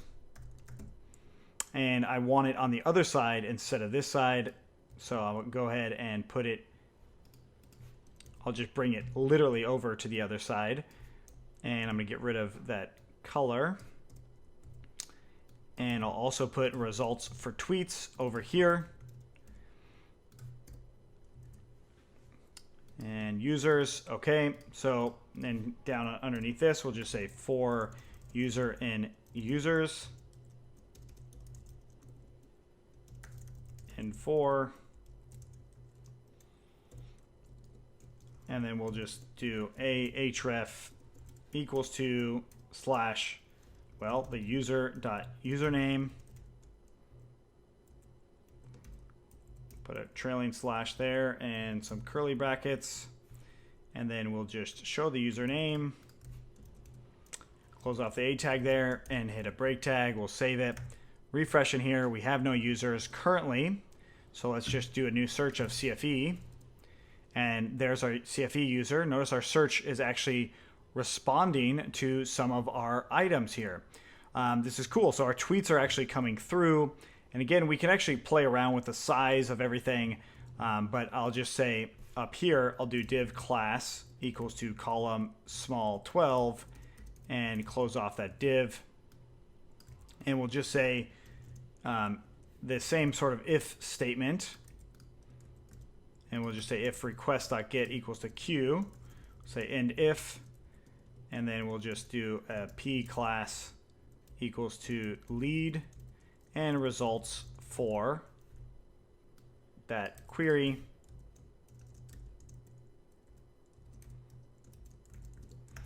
Search, and there we go.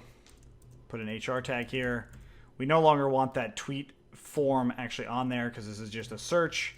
So we save it, refresh, and there we go. That's starting to get there. We'll put another HR tag here. Save it, refresh, and there we go. So now we've got a little bit better look of as far as the results are concerned. Now I can do CFE and I can do ABC, but it's not necessarily giving me back the right users, right? So let's go ahead and take a look. So I have my user does respond. So let's go ahead and find a tweet for any given user. So I'm going to come in here and I'm going to change the tweets. Let's make a couple new tweets here. I'll do one for ABC, a tweet, and then I'll do one for another user and some random stuff. Okay. And now if I search ABC, it comes up. If I do stuff, nothing comes up. Oh, and also that the user doesn't necessarily come up either. So this is where it's not like we have usernames for it. So in here, I'll just put empty, an empty call, and say just a P class, no users found. Close off that P, save that, refresh. But stuff should return a tweet. It should actually return a tweet from our general user. And that has to do with our tweet container and how our actual base tweet works. So let's go into the base and grab it. And we'll look in here and we've got our container ID. That's fine. But we don't have our default fetch URL, or we don't even set up a fetch URL. We just go off of the one that is the default, which we've talked about before, but we didn't actually change it globally. So we've got our initial URL here. So let's go ahead and find that one. And that is coming from tweet container attribute data URL. Otherwise, it's going to go into this tweet. Okay, so that's our initial URL. Let's go ahead and create it by just going into our tweet container, which is the ID that we set up. This is the reason we did it, is specifically for this search. And in this here, we've got our data URL here. So we'll do API search now. And if I refresh in here and I inspect the element, I'll probably get a something not found, right? So page not found, that's correct. So now what we need to do is just create that API of search. So inside of APIs, we're going to make a new view in here, and I'm going to copy that list view, the list API view. It's going to be, well, it's not going to be exactly this. It's just going to be all tweets. That's really pretty much it. So I'll go ahead and copy this and just do our query set equals to, and this is going to be the tweet.objects.all, and I'll order them by the timestamp. So most recent first. And then I will put that request context in there because we might want that. And then I'll just call this the search tweet API view. And I'm going to put this also in that main URLs because we're going to add it as something like API/search. So from tweets.api.views, import that search tweet API. And I'm going to go ahead and copy the search function, paste it there, put API/search tweet API view, and then now this is going to be search API. We save that, refresh, and here we're still getting our internal service error. So let's see why. So we've got this super call in here. So let's look at what happened, and I know exactly what it is from just using experience in general. But going back into our API view, this serializer context, we called that super call here. So I have to make sure that I'm calling the same one of that class. We save it, we're refreshing here, and now it's actually definitely working as far as the tweets are concerned. But we do need to actually still use that query. So just like we did before on the actual get query set method, we will put that back in.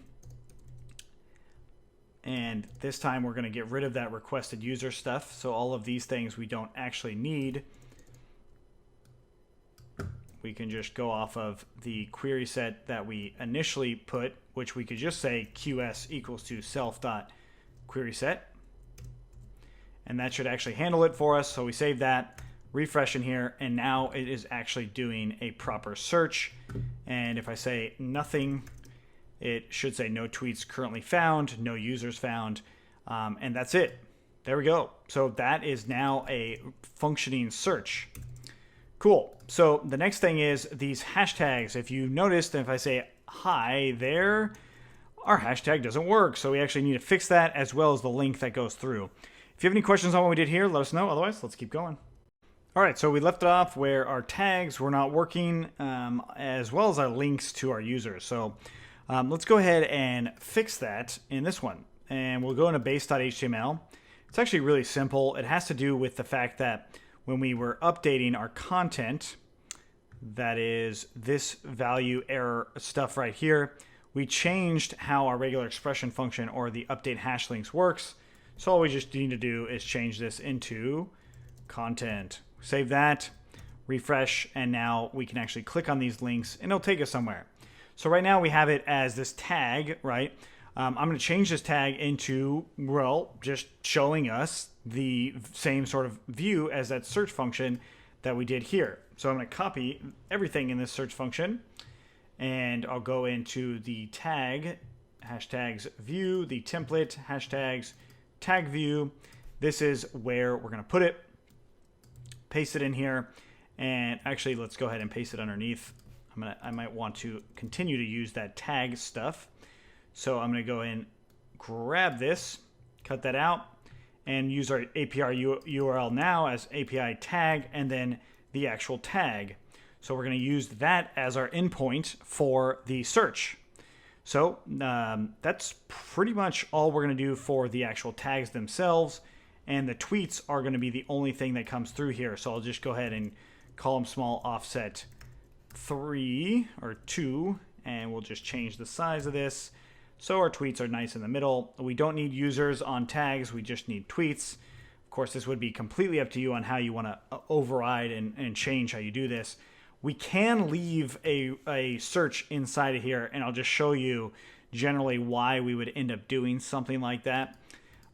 So now we've got this. We're going to want to make that API endpoint, and I'm going to go ahead and delete all of this other stuff. So we had a model in here, and we did something called like get tweets. We said some sort of idea here, which is this right here. which is grabbing the tweets that are related to that. So we can still use that same sort of idea inside of an API. So I'm going to just go ahead and throw this API inside of the hashtag folder, and we'll just say API, and we'll come in here and just do __ and init. So we want to make this into a Python module. And then I'm going to just make a new views in here, so views.py.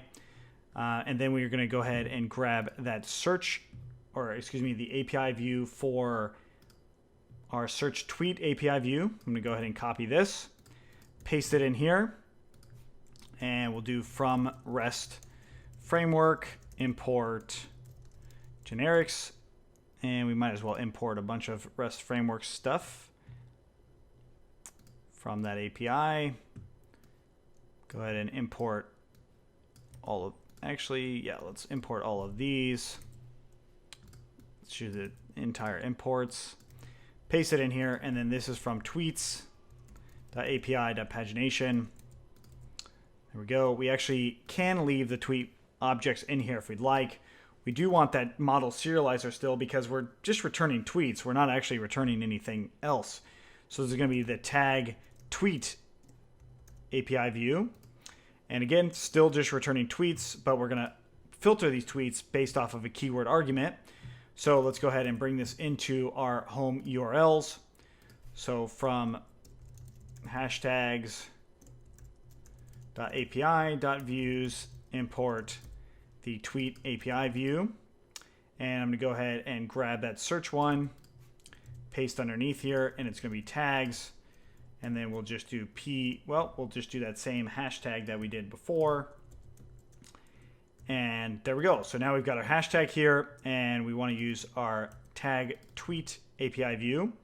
And this is tag tweet. Okay, so now back in there, we can actually use that.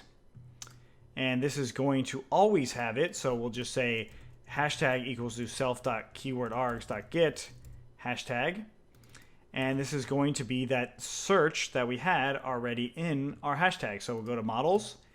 We can actually just do hashtag get or create inside of this view.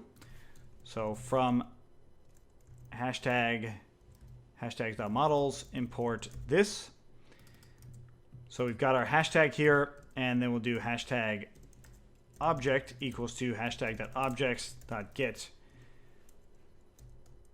or create. And tag equals to hashtag, and then we'll just get that first item here. I'm just going to put this into a try block as well, just in case we run into any exceptions. And we'll pass that, and I'll just say hashtag object equals to none here. So if we have a hashtag object, we are going to say if hashtag object, then we're going to say query set equals to hashtag object dot get tweets. I believe that's what we called it. So let's look into our models. Hashtag object get tweets. That's good. And then that's our query set. Otherwise, our query set is going to be none. So we'll return that query set. Oh, we can leave the filter or the query if we updated that. And then if hashtag object that, otherwise we'll return none. There we go. So now we've got this. This is all updated here now. And we have the URL for it. So hashtag URL. So going back into our actual tag view, this should now update our actual tag API URL. So if we refresh in here, we have no tweets. We get a page not found. So let's update this to, I believe we called it tags actually. So we'll refresh in here. We get a 500 error. That's more like it. And I get a search tweet API view not defined. And we called it tag tweet API view, not search tweet. So going back into that main import, URLs, API tag, tag tweet, there we go, and tag tweet.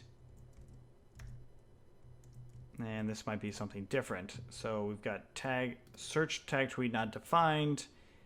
And where is this happening? So let's go ahead and look in our hashtags here. That's this right here. It's probably related to that. So we'll save that. And it was. Okay, so there we go. Now we go click on this, and I can click on any sort of hashtags. So new item here, hit that, another new other whatever tag is cool. Hit that, hit the tag, goes to the tweets, and cool goes to the tweets, and there it is. That is our tag tweets. Now we can actually see the tweets that are related to any given tag, as well as any given user, if that user is actually there. So if I go to CFE, it will show me all that following. I can follow them, I can unfollow them, I can do all the things that I want. All right, so if you have any questions on what we did here, let us know. Otherwise, let's keep going. So in this one, we are going to be recommending users, or rather recommending user profiles based off of our user. So to do this, it's fairly straightforward. We are going to make a new model manager inside of our user profile manager, and I'm going to define recommended. It's going to take in self and user, so the actual user model itself, and we're going to go ahead and get this user's profile, and we'll say profile equals to user.profile, if you remember back to the user name or related name stuff here. And then basically who I'm following, so following equals to user profile, or profile.following.all. So this gives me my profile, and then it also gives me the profiles of people that I am actually following, right? So I can also just do get following here for profile.getFollowing, and that's fine too, right? So, and it excludes the actual user from itself, right? So get following, both of those should work. So I'm going to go ahead and try both of them to make sure it is working. And following.all. And then the recommended ones, will put a query set here, and it's going to be self.getQuerySet, the getQuerySet method, and then filter, or rather exclude, and we'll say user in following, right? So any user inside of here is going to be one that we want to recommend, or it's not inside of the following. So if I'm already in following them, then I don't want to recommend them. I also want to exclude the ID equaling to that profile.id. So excluding our own user profile if for some reason it's in there. And then I'll go ahead and return this query set. But one thing about the recommended users is we want it to be a little bit random. So I'll just do order by and then a question mark. So right now also this query set is going to be rather large, so I could set the number that I want to update it by. So limit 2, I'll put that in as a keyword argument, and I'll just put the default as 10, and then I'll just put it up to limit 2. Okay, so now that I've got this, I can actually test it out in my views. Let's go into our user detail view, and I've already got the user profile set up in here, so I'll just do context, and we're going to do recommended here, and that's equal to user profile.objects.filter, user equals to, well, we could just pass in self.request.user, and that should give us a recommended list of users. And we look in Chrome, we get user object is not iterable, so we might have an issue here. So let's go back into this, our following user.profile. So this should be our user actually coming through. So let's go ahead and print out that user recommended. Oops, that's it right here. It should be recommended and not filter. So we save that and we refresh in here. No errors seem to happen. So let's go ahead and open up our detail view for this particular user. This is not where we're going to end up having it, but go into our tweet detail page here. And rather not our tweet detail page, but our account detail, user detail page. And then we've got following, followed by, and then I'll just say recommended.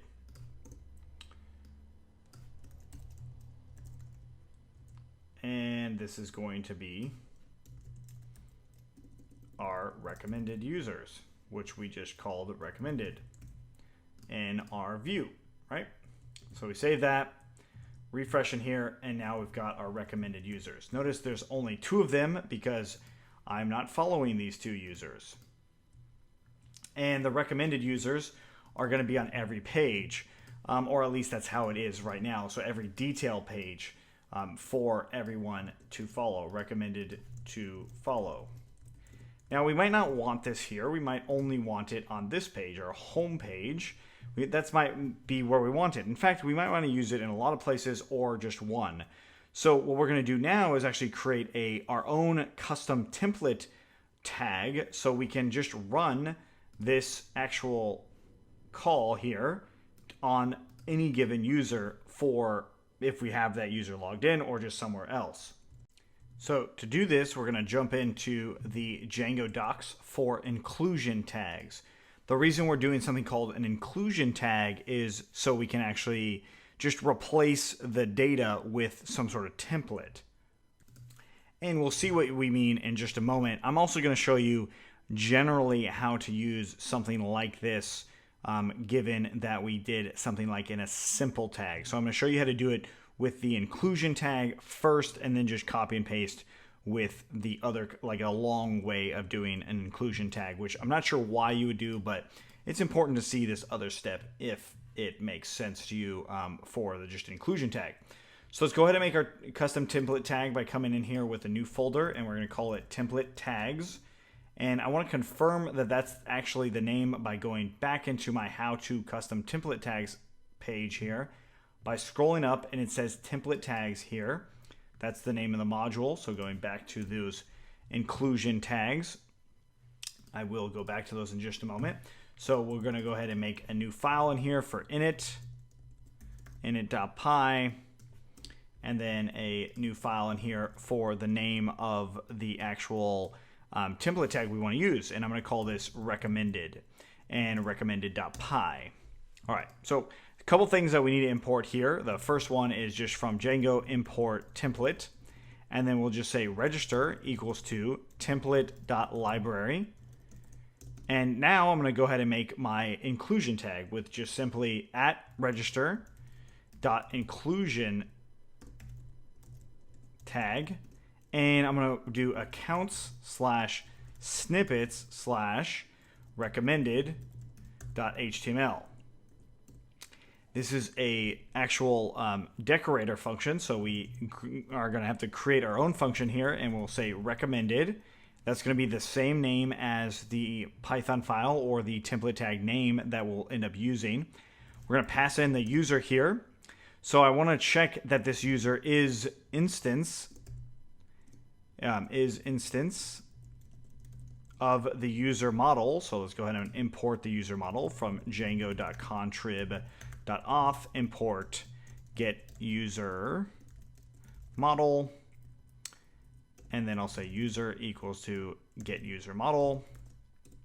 So that's the first thing that I want to do, is make sure that this is a user model. And now I'm going to update my context. So really, I'm just going to return some template context here, which is going to be recommended equaling to, well, something. We'll say QS, and that QS is going to be a query set, just like we did in our view. So it's going to be this same query set. So I'll go ahead and copy that, bring that in here, and then we're going to import the user profile model. So from accounts.models, import user profile, and there we go. So now we've got this. Let's go ahead and make our template for this. Inside of accounts, we're going to make a new folder called snippets. Inside of that new folder, we're going to call it recommended.html, as we've already said. And since I've already done some of this HTML, I'm just going to go ahead and cut this out, that recommended, and we'll put it in here. And that is now our recommended block here. So one thing I will do is change this to being p class equals to lead. Close that p off and leave everything else just fine. Okay, so now I've got that recommended tag in here. So the recommended to follow, I'm going to go to the very top after extends and say load recommended. And then down here, we're going to do curly brackets recommended and request.user, or whatever user that we're working with. So if we have object, we could put object there, but I'm going to just leave it in as this recommended. Oops, not right here, but here. Save that, and let's go back in, refresh in here, click on one of these, and we've got recommended is not a registered tag. So let's go ahead and cut it out and then run server. Or that is, let's go ahead and restart the server here. I refresh, and that time I actually was able to grab this and it refreshed just fine. Notice it says name self is not in there. So let's go back into recommended, and that has to do with this right here. So this recommended should be just user. So we save that and we refresh in here, and now we've got recommended to follow in here as expected. So it actually gives us the recommended here, which means that I can also, let's go ahead and delete this and get off the recommended from that user detail, and instead put it on our home page, or well, it's going to be our home list view, I believe it is. So let's go back into our templates. List view, this should be generally where that is. And I'm going to go ahead and do load recommended again. And right underneath the user. And I'll just put a break there, put a P class of lead and recommended users. Close off that P tag, save that, refresh. That goes away there. If I go to my home page, it now puts recommended users in that red block, which might not be where I want it. So let's go ahead and cut that out. And I'm going to put another div class in here. Or rather, let's just get rid of that background color because that's not what it should be anyway. And then I'll just put an HR tag underneath our requested user. And there we go. So now I've got those recommended users there, and it works with that template library. So that's how all of this could work in many different respects, right? So this custom template tag is fairly useful, but I did say that I'm going to show you one other way on how to do that in particular. And I'm just going to copy and paste the data in here, and I'll just go line by line as to what it means. So let's paste this in. And we've got another way to do a tag. This is just different than this inclusion tag. The way it loads and stuff is the same, but this is doing it the long way. So we can actually grab a template by doing this. We can set up our context, much like we've seen in our views, and then we can render that context out just like this. And if there was a request, you could also put a request in here too. So that return, render, request, and stuff like that, that's essentially what this is doing right here. But I'm going to go ahead and get rid of that. And then we turn our content into being safe, and then we just return that content. So this is roughly the same as this. It's just shorter. It's just a shortcut on doing all of those things. But when you look at the template, that's essentially what this is doing, is it's grabbing a template. If that template doesn't exist, it will raise an error. So if I said 2 here, or let's call this recommended something else, refresh, invalid block line on line 228.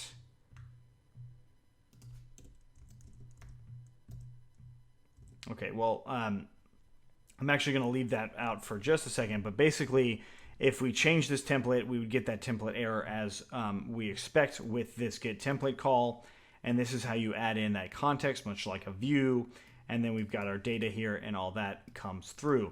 So the reason this returns content, and we have this template actually coming through, is because we want to render the data here and return that data. We need to mark it safe in order for Django to treat it as actual HTML. Otherwise, it'll just render out just the HTML code and not have the HTML actually show up. So that's another thing to note. You can also just add is safe equals to true on the actual filter itself. So that's just yet another thing to do. Anyways, that is some custom Django filters and template tags inside of our actual recommended portion. If you have any questions on any of this stuff, let us know. Obviously, this is a lot cleaner than writing all this stuff, and that's where Django itself gets better over time, and they actually update how you can write your own custom template tags. But that's it for recommended. And now that we've got that, we are one step closer to being pretty much done. If you have any questions, again, let us know. Otherwise, let's keep going. All right, so in this one, we are going to be setting up our authentication views. That is for logging in our user. We'll also set up a registration view, but we're going to be doing that fairly simply. Now, this is if you want to use Django's built-in authentication views and the way it works. You can absolutely write your own custom forms. You can do a lot of custom sort of stuff to this. We are not doing the custom stuff. Instead, we're just going to be basically building a login page and allowing our standard Django project handle that stuff for us, also with log out and all these other things. The other side of this is then we will build a actual register form, which is fairly straightforward. Now, if you're wanting to build and be more custom with this, definitely check out our Django all-off stuff, and that is at cur.co, GOG2RN. And we have other projects on doing custom authentication as well. But for now, what we're going to do is go based off of Django's authentication views. And really simply, we're going to add this URL pattern here to our actual patterns on the accounts URLs. So I'm going to paste this in here and put an R there. And now I've got my new URL patterns in there. And if I refresh in here, this should actually allow me, oops, we don't have include defined. So let's go ahead and import include here. Save that. And I refresh in here. And now I get template does not exist. So this problem comes because if I scroll down a little bit, I'll see all of my authentication views. So these views are the ones we have to go off of. Here's a sample registration login. And you can copy the same thing if you scroll down on any other general sort of view that we would work with from Django built in. So I'm going to go ahead and copy this, go into my templates, and we're going to make a new file here in accounts. And I'll call this login.html. Paste that in, and I save this. Notice that it says registration/login, not just login.html. So let's actually put a new folder in here. I'm going to go ahead and open up Reveal and Finder. And inside of templates, I'm going to make another one called registration. And I'm just going to bring that login over. We save all this on our login.html. Let's go ahead and open up the file again on our new one. We'll go ahead and refresh in here. And now we've got reverse for login with arguments not found, right? So it's actually not showing us that URL. So if I type some stuff out, I should see that my name login should actually work, but it's not. The reason it's not working is because of how our URLs and namespace is set up. So I'm going to go ahead and cut that out of those patterns again and just bring it back into my main Tweetme URL patterns. And I'm going to put it above this include accounts URL stuff. So I'll paste that there. Refresh in here, and now if I go to login, that error goes away. Okay, so that template, of course, I can update. So back into the login itself, I can just put class equals to, let's do div class equals to column small 6, column small offset 3, and then we'll do text center. And then I'll close that off. Actually, we should put it around everything. So I'm going to put this on the block content stuff. We'll save that. Refresh, and now I've got all this stuff in here. The form itself, so that's what's happening here, is we've got our username form data stuff here. So I'm going to use some jQuery, and I'll do block jQuery, or I think we called it actually block script in block. And I'm just going to grab the form here. Actually, let's look at our tweet stuff. So we have it like this. So I'm going to go ahead and copy that. Bring it into this login here. And I'm just going to come through and say form. And input, add class, form-control. Save that, refresh. Our inputs are updated. Our button, the input of submit was a button, so we'll just change that to be button type equals to that instead of the input type. We'll cut this rest of this stuff off and say login, close off that button, and we'll add a class of BTN and BTN default. Save that, refresh. There's our login button here. And we could do some other stuff. So like the table, we have a table here. I'm not really going to worry about the table. Instead, I'm going to go into Bootstrap, go into components, or sorry, CSS, into forms. And I'm going to copy this form group stuff here. So I'll go ahead and copy that. Paste here instead of table. Sorry, let's get rid of that table there. And we're going to put the label tag here. And then the form.username, I'm just going to go ahead and cut that out and paste it there. There's our first form group, and we can leave out that label for now. I'm going to go ahead and cut this, paste here. Oh, actually, we don't need this label tag either. Okay, so all that means is I'm just going to put all of this stuff in another form group. Get rid of these TD markers here.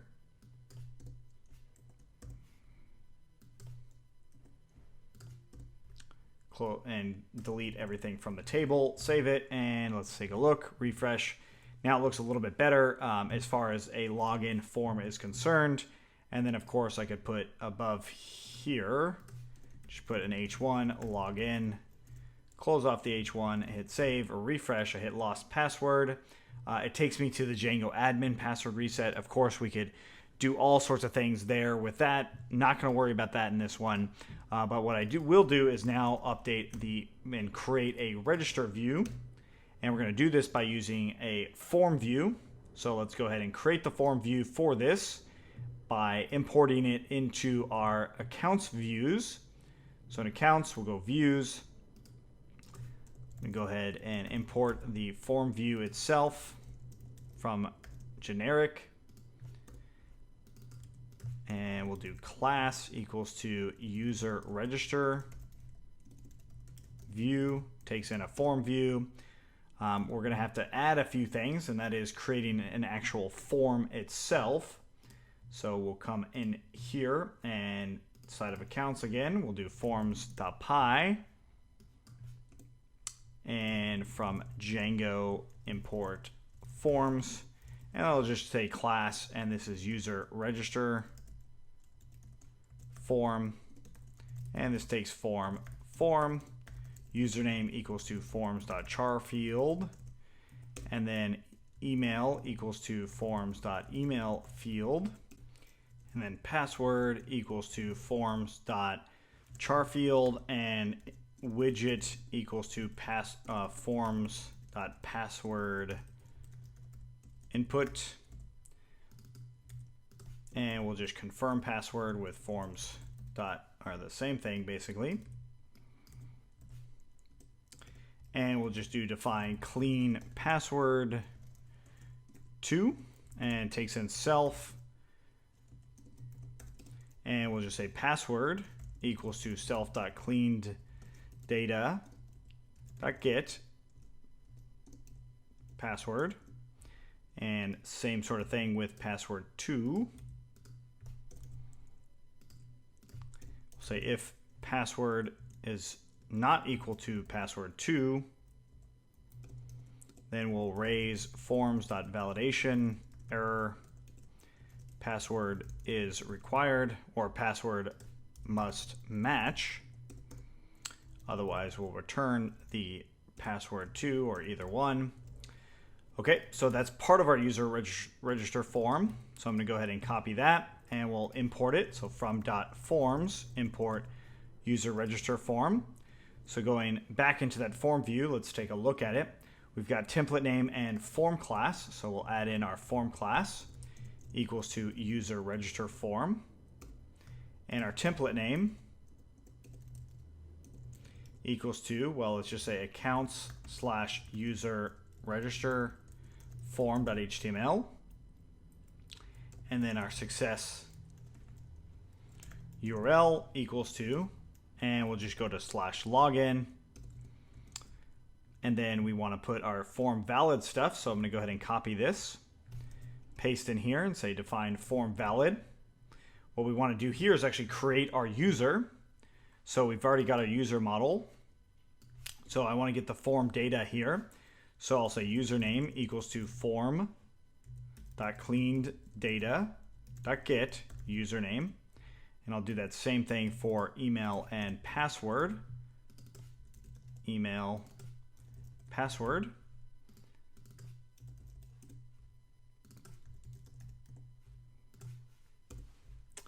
And our super call is going to be here. So then I'll just say new user equals to user dot objects dot create username equals to username, email equals to email, and then new user dot set password equals to that password, and then new user dot save. And then we finish off that form valid method here. So that will validate it and do all that. So let's go ahead and take a look at this in our URLs. I'm going to go ahead and import it here. So from accounts.views, import user register view. And down at the bottom here, I'm going to go ahead and copy that search view one here and put this as register. We save that, and we need to make that template here.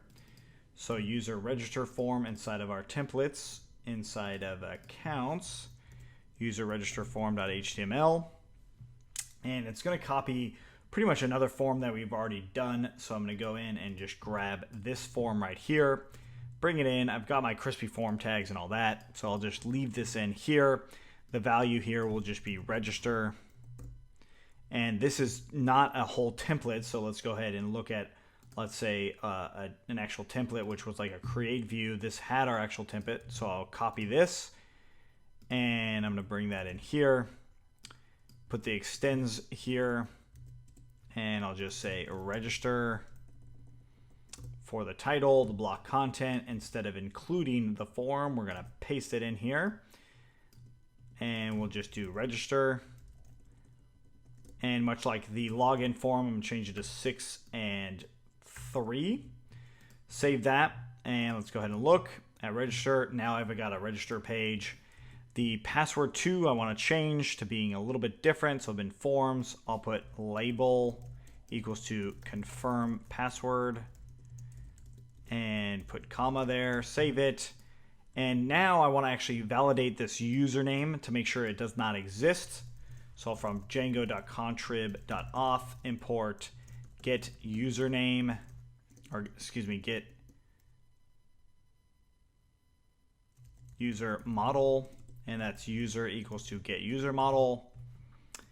And then we'll do define clean username, takes in self, and basically if user.objects.filter username I contains equals to, well, we want to get that username much like we got the passwords here.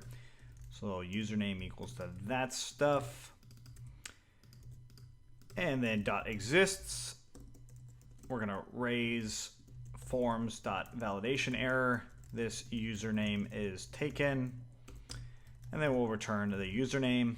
I might also want to do this same thing for the email to make sure that I only have one email per user or one email registered. So let's do that again. Let's do that for email as well. So email I contains email. This email is not, or is already registered. Save that, and let's refresh in here. I'll go ABC and then hit register. Notice it gives me some errors, so I'll do abc@gmail.com. And then some password and another password. I hit register. I see that email is not defined. Oops, I must have made a mistake here, and that's email. This should be email, not username. Save that, refresh again, run that, and I see username is taken. That's good. So that means I did all the validations necessary to make sure that my user actually exists. So this form valid stuff is valid, so I can actually create that user there. So going back into that form, I'll say abz123, abc at gmail, that's fine. Some password, and make sure, let's first off do where they don't actually match. It didn't actually match, but it still went through. It looks like it actually created it. So let's try that again and take a look at our clean passwords, and that's this error right here. So that was our little problem. And email, okay, good. Refresh, and that user is already registered. So register abc123. We'll do the passwords being wrong. Passwords must match. Very good. Now the passwords match. I'm going to change the username to something different. I hit register. Looks like I registered it. So my username, I'll do abc1234. I think that's what we did it as. I log in. It goes to accounts profile, so we'll have to change that. But otherwise, now it's in here. And no, it says no tweets. It has recommended users. I can follow users. I can do all of the things I need to do. I hit tweet. I can do that. Perfect. So I need to update the drop down and stuff. So there's a couple things that I still need to do. But as far as the login stuff is concerned, as in once we log in, where does it go? Let's go to local.py and we'll say login URL equals to /login, and then login redirect equals to just the home page. And oops, that should be login redirect URL, not just login redirect. All right, so now that I've got these, I'm going to go ahead and put those in my base and production like we always do. Okay, save those. Now let's go ahead and go into login.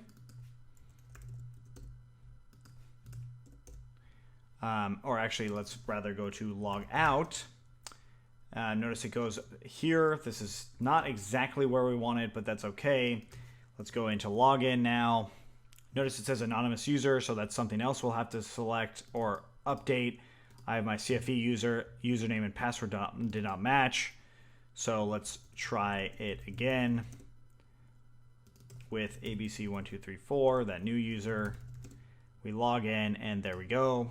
So all that stuff's now working, and I can view things, I can retweet things, I can do all sorts of things in here. Follow users, retweet a user, click on it, and notice it. I followed a user and I just retweeted a user as well.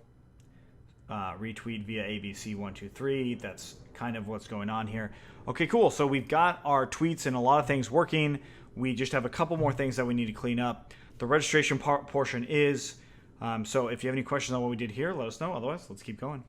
All right, so we're going to do a final cleanup to our project here, starting with our view for that homepage. So if we look at our homepage and refresh inside of there, we will see that I can actually log in or see as an anonymous user. I don't want an anonymous user. That is definitely something I don't want to have. So we have these Django contrib mix-ins, the login required mix-in. We have it on a lot of places, but we never had it on the list view itself. I'm going to put it on that list view, and then I refresh in here, and it's giving me this error. Now this is simple fix, and it has to do with our settings. So jumping into our settings here, we have our login URL. We need that trailing slash in there on each one, so that will actually solve that problem for us. Okay, so while those are open, I'm going to talk about something else, which was that logout stuff. So if I did logout redirect URL, just like I log in one, I'm going to put that equal to our login redirect URL, which basically is allowing us to have our logout go into a more robust place than we probably would want it. So let's go ahead and try this again. We go to the home page. It brings us here. It says, please log in to see this page. That's what we want. We log in as our new user. Oops, we did 1, 2, 3, 4. Log in as that new user. We now see this user. If I go to log out, I can, and now it just redirects me here. Perfect. So the next part would be updating our navigation bar and also our login page to have a register button on there. And probably our register page to have a login button on there. But the login button is only going to be necessary on the nav bar, so we probably don't need it also here. So what are we going to do? In this UL, I'm going to make two things here. I'll say if request.user.is authenticated, then I'll do something. Otherwise, I'll do something else. Okay, so if they are authenticated, I'm going to go ahead and cut out this drop-down stuff. Well, really, let's go ahead and copy the whole thing. And I'll cut out that link. And we'll just call this drop-down. We'll just say account. I'm going to put something for logout. And perhaps profile. And that's pretty much it. That's for if they're logged in, right? So account or logout will be under URL, and let's just do logout and see if that works. And then profile, well, let's go ahead and see what our user profile view would be by going into the models. And we've got our get absolute URL here. That's what we'll use. So it's request.user.profile.get absolute URL, and that will give us that profile. I save that, refresh in here. My user's not logged in, so let's go ahead and log them in. 1, 2, 3, 4. We log in, not going to say the password. Notice it says account, profile. I can go to my profile here. I see that my tweets and retweets and all that stuff. I can also just log out, which takes me back here. Now I want to show my login page up here to be a little bit more robust. And that is really simply, I'm going to get rid of this drop down here. And instead of this link, I will just use login, and register. Save that, refresh, and there we go. So now I've got that. Register is not taking me to register, so let's make sure our URL is correct. Click on register, and now allows me to register and log in and all of that. Okay, good. So that is essentially what we wanted it to do. I'm going to go ahead and log in again. So ABC1234. Come in here, and now that's showing up a little bit better. If I click on lost password, I get this. This is the standard default. And I just go ahead and enter my email address, which I believe we did abc123@gmail. This is going to try and send an actual email, but we don't have any email set up, so you can't use that portion of it. So you're going to want to use Django all auth if you're going to go into using your own registration portion of things. So what I'm really going to do is I'm going to get rid of this password reset stuff here. Just comment it out, save it, refresh in there. So now when I log in, I don't see that password reset stuff at all. And if I do a new search, I should still be able to search just general users and everything that I might want to see. Unfortunately, like my own user is coming up in that result, and the order of this is not necessarily by any rhyme or reason, but overall it is coming through, and now we have a Twitter-like service. I can load things. All the stuff that we've already built is definitely there, and it's pretty useful. If you have any questions on what we did here, let us know. Otherwise, let's keep going.